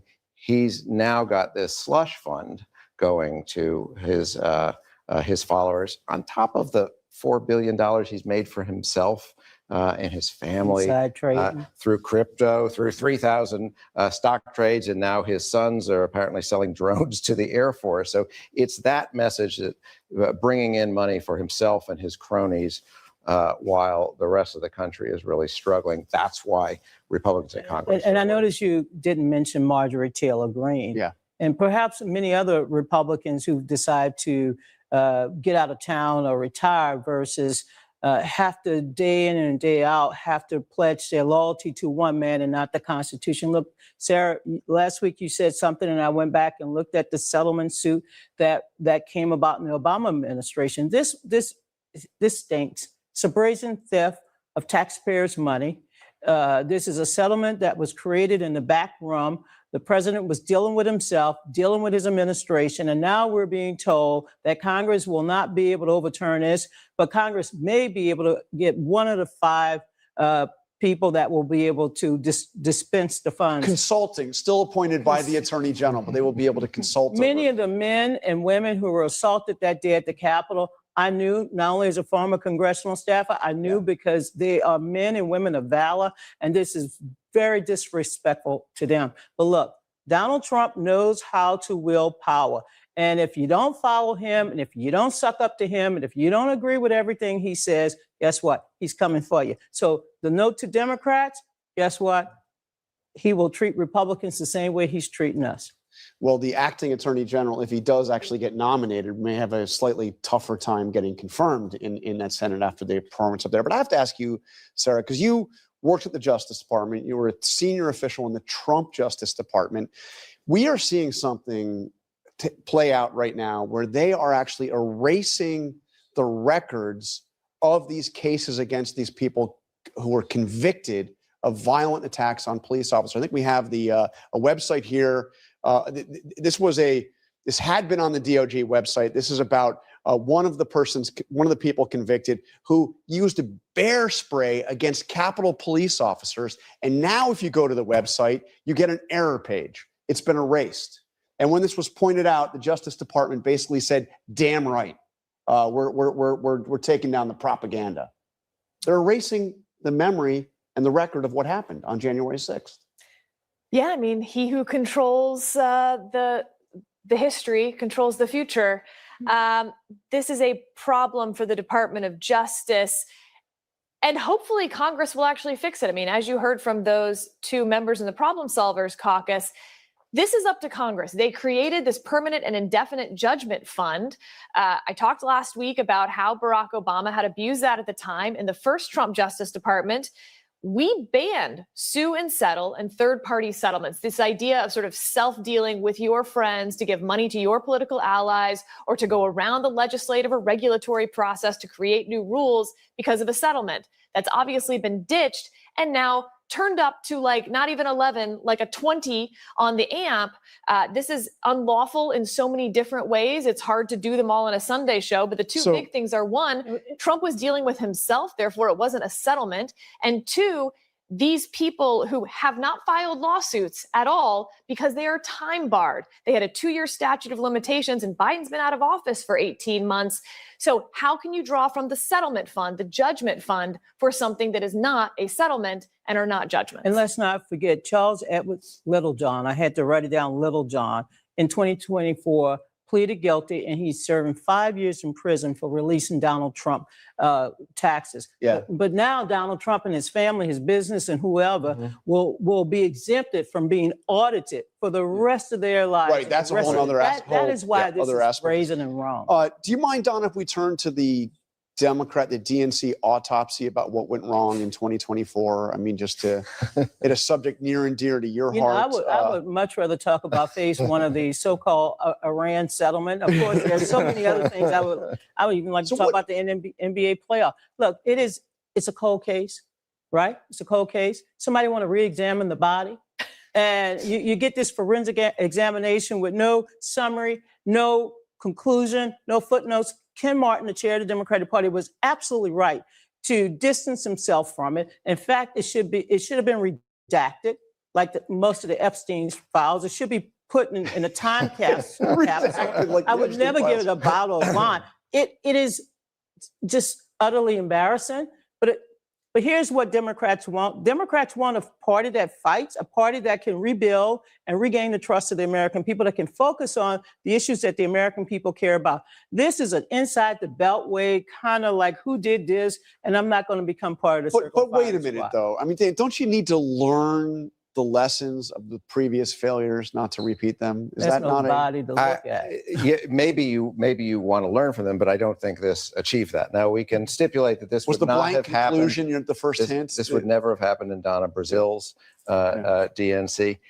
I mean, what are the finances there so bad that they couldn't actually hire a proper medical examiner to do this autopsy? It's like they got this butcher to come in and do this half-baked report. So I don't understand the whole concept. I don't understand why it was released. It's also like, why did Democrats lose? Well, it's like Captain Obvious, right? Why did incumbent parties all around the world lose at that time? There was high inflation, and that was coupled with the problems of Biden staying in the race too long and the backlash against a black woman being the Democratic nominee. There you have it. Pretty simple right there. But wait a minute. As I understand it, the report does not address Biden's age and that decision. And Ramesh, you pointed out it uses the word inflation, but it doesn't actually talk about inflation. That's right. It uses the word inflation only when it's talking about campaign spending. So it wants to compare it, which is what Americans care about. Right, exactly. Don is absolutely right. It's inside the beltway. It's like the consultants talking about what consultants did and how they spent the money, and not about any of the issues that kept a majority of Americans from voting with the Democrats. And I do disagree, because I don't think it's totally obvious. I think that Democrats do need to grapple with, in particular, the way they mishandled immigration during the Biden administration and the way the public reacted to that. And the pendulum swung again, and the public's unhappy with the way Trump is approaching this. But I think there's an underlying vulnerability there that the Democrats need to address before 2028. And Sarah, just to be fair, you were at the RNC when you did the autopsy of the 2012 loss, which didn't exactly set the course for the future of the Republican Party. No, it did not. And maybe that will be a lesson for Democrats. I mean, look, everything is heading their way for this midterm election in terms of fundamentals of the economy, of the unpopularity of the person in the Oval Office. And yet, Republicans don't have to outrun the bear. They just have to outrun the actual Democrats on the ticket who have proven over and over again that they will snatch defeat from the jaws of victory. Take a look at what happened in Georgia, and take a look at what's going to happen in Texas. Democrats have. We'll see. Up next, my conversation with Martha Raddatz on her remarkable new book, profiling the heroes of the September 11th generation. We're back in a moment. As we mark Memorial Day, my co-anchor Martha Raddatz is out with a new book, The Hero Next Door, Stories of Patriotism and Purpose. I sat down with Martha to discuss some of the remarkable stories in this book and why she chose to focus on the 9/11 generation of heroes. I have stayed in touch with so many of the people I cover over the years, and you suddenly realize who they are and what they've done since, and how long you've known them, and how extraordinary their stories are. The thesis of your book, as I see it, is that you just don't know who the heroes are. You don't know who the heroes are. And this 9/11 generation, there are a lot of heroes. Whatever you think about politics, whatever you think about the wars, it's the people who fought them, the people who did the best they could do. Many were injured. There was loss. There are families in here who lost loved ones. There are people who are caring for a son who was badly injured in the war. This generation is no less great than the greatest generation. And I just feel people should read about it and read about these people and the resilience they still have today. And you touch on the humility of these heroes. There's a passage right in the beginning of your book that really struck me. The one sure way to spot a hero may be to look for the ones who insist they aren't. Exactly right. I mean, I think people think, oh, there's our superhero. Yeah. They're going to be this big brawling Marine, or, the cocky guy moving down the street. It is rarely those people. It really is. And the ones I have met are really these quiet heroes who want to say, no, he did most of the work, or it was the teamwork, or all of us together. And that's true. That always is. But there's always somebody who's leading the way. And that's what has happened with these people. And you talk about a Sergeant Little who you saw in Iraq, who terribly injured, lost both of his legs. And you end up at his bedside in the hospital. And at one point you turn to him and you say, when did you realize you were so badly injured? And his line, I mean, I almost teared up reading it. Ma'am, they aren't bad, he said with a smile. I'm alive. exactly. What would be anybody's worst day of their life was Mark Little's best day, he said, because he lived. And that is how he has lived ever since. He got blown up by an IED. I was actually there when he arrived in the medevac helicopter to the combat support hospital. It was gruesome. It was gruesome. And yet he was saying, you know, man, my mom's going to kill me. She didn't know I was in danger. Oh, my mom's going to kick my ass. Your mom's going to kick your ass. He continued on in the army, believe it or not, and not out there patrolling the streets of Baghdad, but he served. He continued to serve. And when he got out, he started something called Warrior 360, which helped veterans get money immediately. He walks on prosthetics now. He's married. He is the happiest guy you will ever meet. Incredible. There's something that comes through in this book, and that is you have a reporter's eye for detail. And you write about going to the 20th anniversary ceremony of 9/11 at the Pentagon. And you notice these two guys in the audience and you take a picture of them. Tell me about that. I didn't know anything about them, but I wanted to share that picture with them because it was clearly an emotional day for them. And I got their information. Kevin Schaefer, Steve Workman, didn't ask them what had happened. I vaguely said, you know, he was in the Pentagon and he survived. But I didn't want to intrude on their moment. And then I got a call from the CIA saying that Kevin Schaefer, because of that photo, because of that moment, because I didn't intrude, I think, wanted to share his story with me and the remarkable story about what he had done since that day. Kevin was horribly burned in the Pentagon. He barely survived, and he was the only survivor in his group in the Navy Command Center that day. There were 42 people that were killed in his unit. He was the sole survivor. He was the sole survivor around that area, absolutely.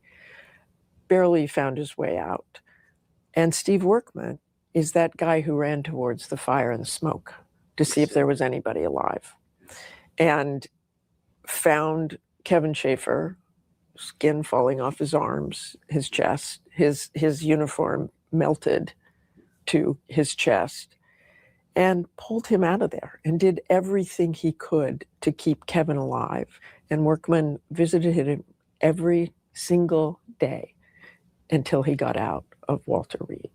And what's amazing about this story is, first of all, Steve Workman had never told that story until you were working on this book. I found him. But the other part is that Schaefer played a critical role in the hunt for Osama bin Laden. So it's the reason the CIA called, because Kevin, unbeknownst to me certainly, and almost everybody else, had gone to work years later for the CIA. And he ended up on the high-value target team looking for bin Laden.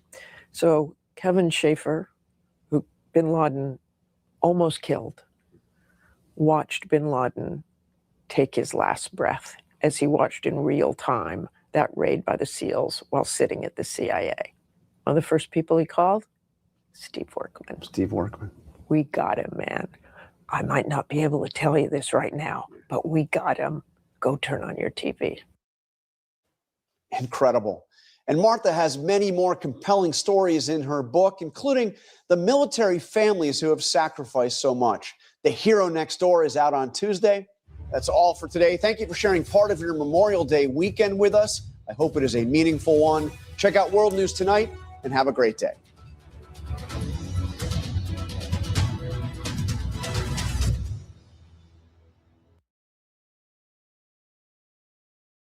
A man is dead after shooting at Secret Service agents outside the White House yesterday. That's according to a Secret Service spokesperson.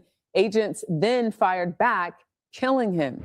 Reporters were on the North Lawn at the time filing their stories, and you can see them in this video running towards safety. I want to play a clip from the moment CBS News White House reporter Aaron Navarro heard those gunshots and ducked for cover. Republican support on Capitol Hill is weakening. Very scary moment there. We want to stress Aaron Navarro and other reporters who are out there are okay. We have a team covering all of this for us now. Natalie Brand is standing by at the White House. Nicole Skanga, who covers DHS, is covering the response from that agency. But we want to lead off with CBS News Chief White House correspondent Nancy Cordes in our Washington bureau. Nancy, great to see you and have you on the program. The president is praising the Secret Service for its response, but he also used this incident as a way to push for his ballroom. What is he saying about that? Right. He said that this case just off the White House grounds last night, and then the incident that took place a month ago at the White House Correspondents' Dinner, where a man attempted to get into that hotel ballroom where the president and so much of his cabinet was having dinner with members of the press.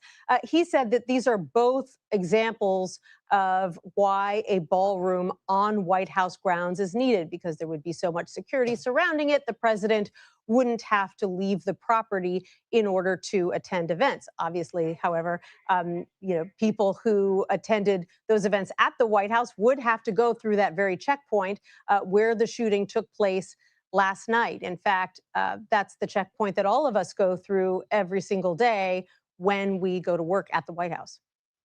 And Nancy, we've seen you report from that area so many times. Can you give us an idea of where this all went down, how close the scene was to the actual White House, how close everyone was in terms of the reporters, for people who aren't as familiar with the situation of where the White House is, where this person was found and where Secret Service shot them? Sure. So Pennsylvania Avenue in front of the White House has been closed to automobile traffic for many years. But until recently, tourists, visitors could still walk along Pennsylvania Avenue right there in front of the White House gates, fronting Lafayette Park, to take pictures in front of the White House, to protest in front of the White House, whatever they wanted to do. That has now been largely cut off, both because there is construction taking place in Lafayette Park and also because of the threat environment. And so now the security perimeter has grown. Basically, anyone who wants to come to the White House and has a hard pass like the one that members of the press have when they cover the White House regularly, they have to stop at 17th and Pennsylvania, which is about half a block away. They have to be waved through by the Secret Service, and then they go through more serious security screening once they get to the checkpoint right at the White House. And so almost no one besides people who are authorized to be on the White House grounds, members of the press, construction workers, are allowed to get close to the White House itself at this point. And it is at that checkpoint at 17th and Pennsylvania where this individual, who was known to the Secret Service because he had tried to get on White House grounds once before, about a year ago, that is where we're told that he took his revolver out of a bag and began firing at the Secret Service, loud enough, obviously, that reporters on the north lawn of the White House, who were getting ready for live shots at 6:30, could hear it and duck for cover. Yeah, I can only imagine what must have been going through their minds when they heard that. And then to see all the Secret Service out there with those long guns made it very real. Nancy Cordes, thank you. CBS News Homeland Security correspondent Nicole Skanga now. Sources tell us the suspect had a previous run-in with the Secret Service, as Nancy just mentioned, and he was known to D.C. Metro Police. What more can you tell us about his history? Yeah, he was known to D.C. Metropolitan Police as well as the Secret Service. He had been previously charged with trespassing or attempting to trespass on White House grounds back in July of 2025, but at that point had been referred for psychiatric treatment. And even in the events that played out yesterday, we are told by witnesses and also law enforcement sources that he was not in a right state of mind, that he had claimed to be Christ or Jesus, or that he was acting on behalf of some sort of higher power, alluding to, again, the psychiatric mental health concerns. 21-year-old Seyer Best approached that White House security booth that Nancy described there and pulled a handgun out of a bag. It was at that point that he was able to get off a few shots before members of Secret Service Uniform Division did return fire. There were about 15 to 20 gunshots altogether. We do know that the suspect here had been living in D.C. for about 18 months. His family has been questioned as part of this ongoing investigation, but the criminal investigation will pretty much stop here because it was at the hospital at GW, just a short distance away from the White House, where he was declared dead shortly after this incident. And there will be, some next steps in determining if the Secret Service responded adequately to this. And Nicole, I know this isn't your first time covering something like this, and you speak to some of these people within DHS about how to handle a response. Walk us through the Secret Service response to this incident. Did it go as expected in terms of the training? Yeah, well, as Nancy mentioned, this has also been the third Secret Service incident really like this over the past month. There was, of course, the incident at the White House Correspondents' Dinner where an armed gunman did enter the Hilton and breach the security zone there. But there was also an incident back on May 4th at the National Mall with a passerby opening fire on Secret Service. So the threat environment is very real here. And members of law enforcement that I've been speaking to say that they have just experienced a real increase, twofold, in the number of threats against this president and this White House compared to last term. As in terms of whether or not Secret Service performed adequately, it will be the subject of a Metropolitan Police Department use of force investigation. They'll look at ballistics, they'll reconstruct the scene, they'll look at radio transmission, surveillance video to determine if officers should have de-escalated at all. But in general, if there is deadly force that is being used, if officers feel like there is an imminent threat to their life or an imminent threat of harm, they are authorized to use that deadly force. Tariq. Right. Nicole Skenga, thank you so much. CBS News correspondent Natalie Brand joins us from the White House, that location where Aaron Navarro was yesterday. What have you heard, Natalie, from colleagues about this experience? I saw people quickly going to social media after this happened. Yeah, Tariq, understandably, our colleagues are still shaken up because, as you've been discussing with Nicole and Nancy, this comes just a month after the White House Correspondents' Dinner. So, the same correspondents and journalists and reporters who were there, were once again ducking for cover, trying to get to safety. And, where this happened, is a place where we walk every day to get to that initial security checkpoint before you enter the secure part of the White House. And it's also, as Nicole was talking about, not the first time in recent weeks since the White House Correspondents' Dinner shooting where we've been on lockdown because of that incident that happened near the National Mall. That was another scary situation where we all went running inside the briefing room. You're on lockdown for a period of time, not knowing exactly what's going on, trying to get information. So fortunately, everyone is okay, but we are just thinking about our colleagues, the journalists who were out here, and obviously the Secret Service and other staff who relived this very scary experience. Yeah, I can only imagine. Natalie, while we have you, I want to talk about what's going on with Iran. Obviously, there's been talk of a possible deal. What do we know specifically at this hour about those negotiations?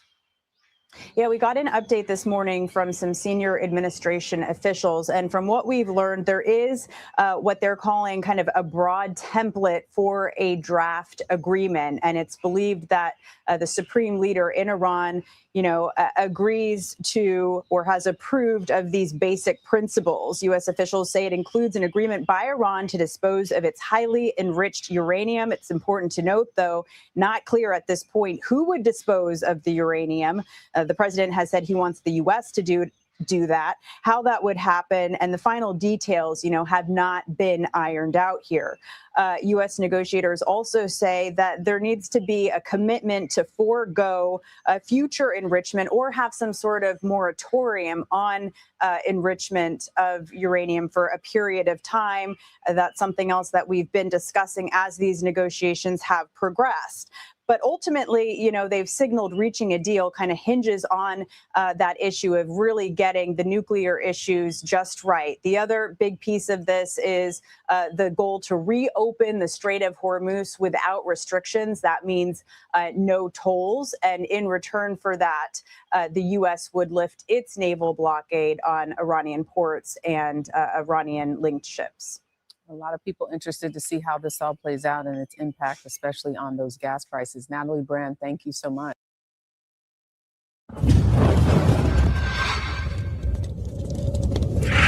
Tonight, during the few moments that we have, we're going to have a little chat like brothers and sisters and friends and probably enemies too, about the prospect for peace or prospect for freedom in 1965. If you notice, I almost slipped there and said peace. Actually, you can't separate peace from freedom.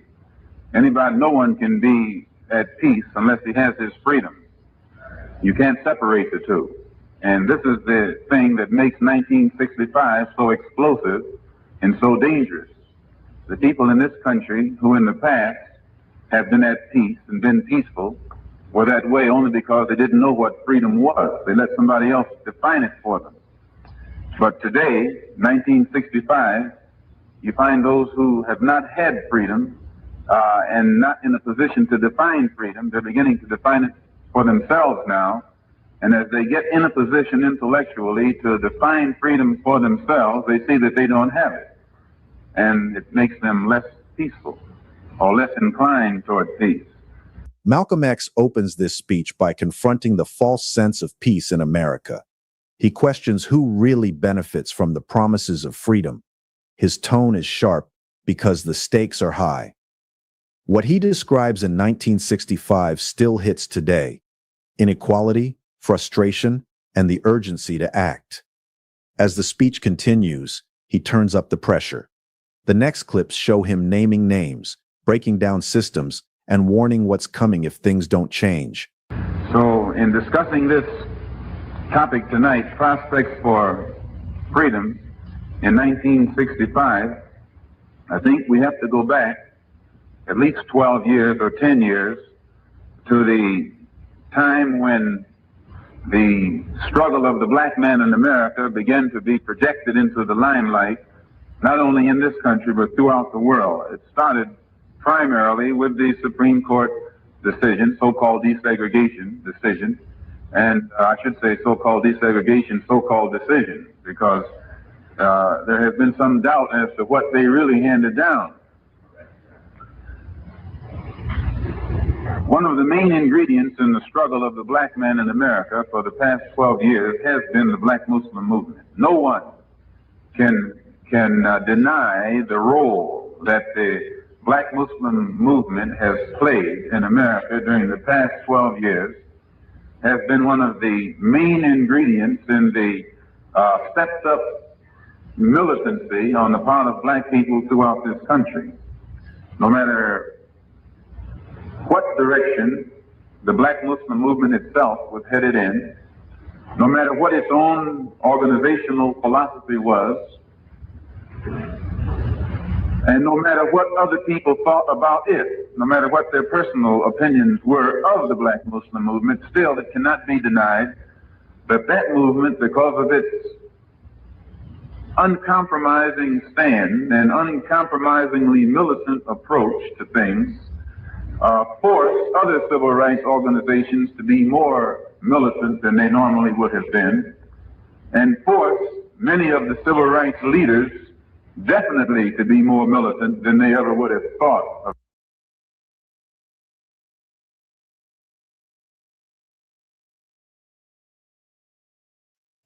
Definitely ending this now. 10 hours. Jesus Christ. All right, thank y'all for tapping in.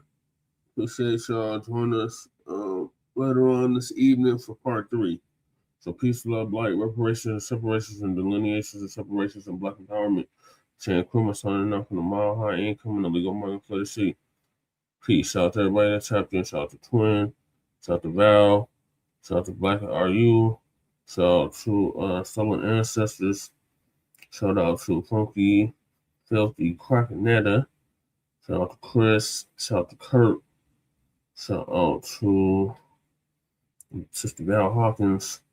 Shout out to all the people that tapped in via But yeah, y'all know who y'all are. Appreciate y'all.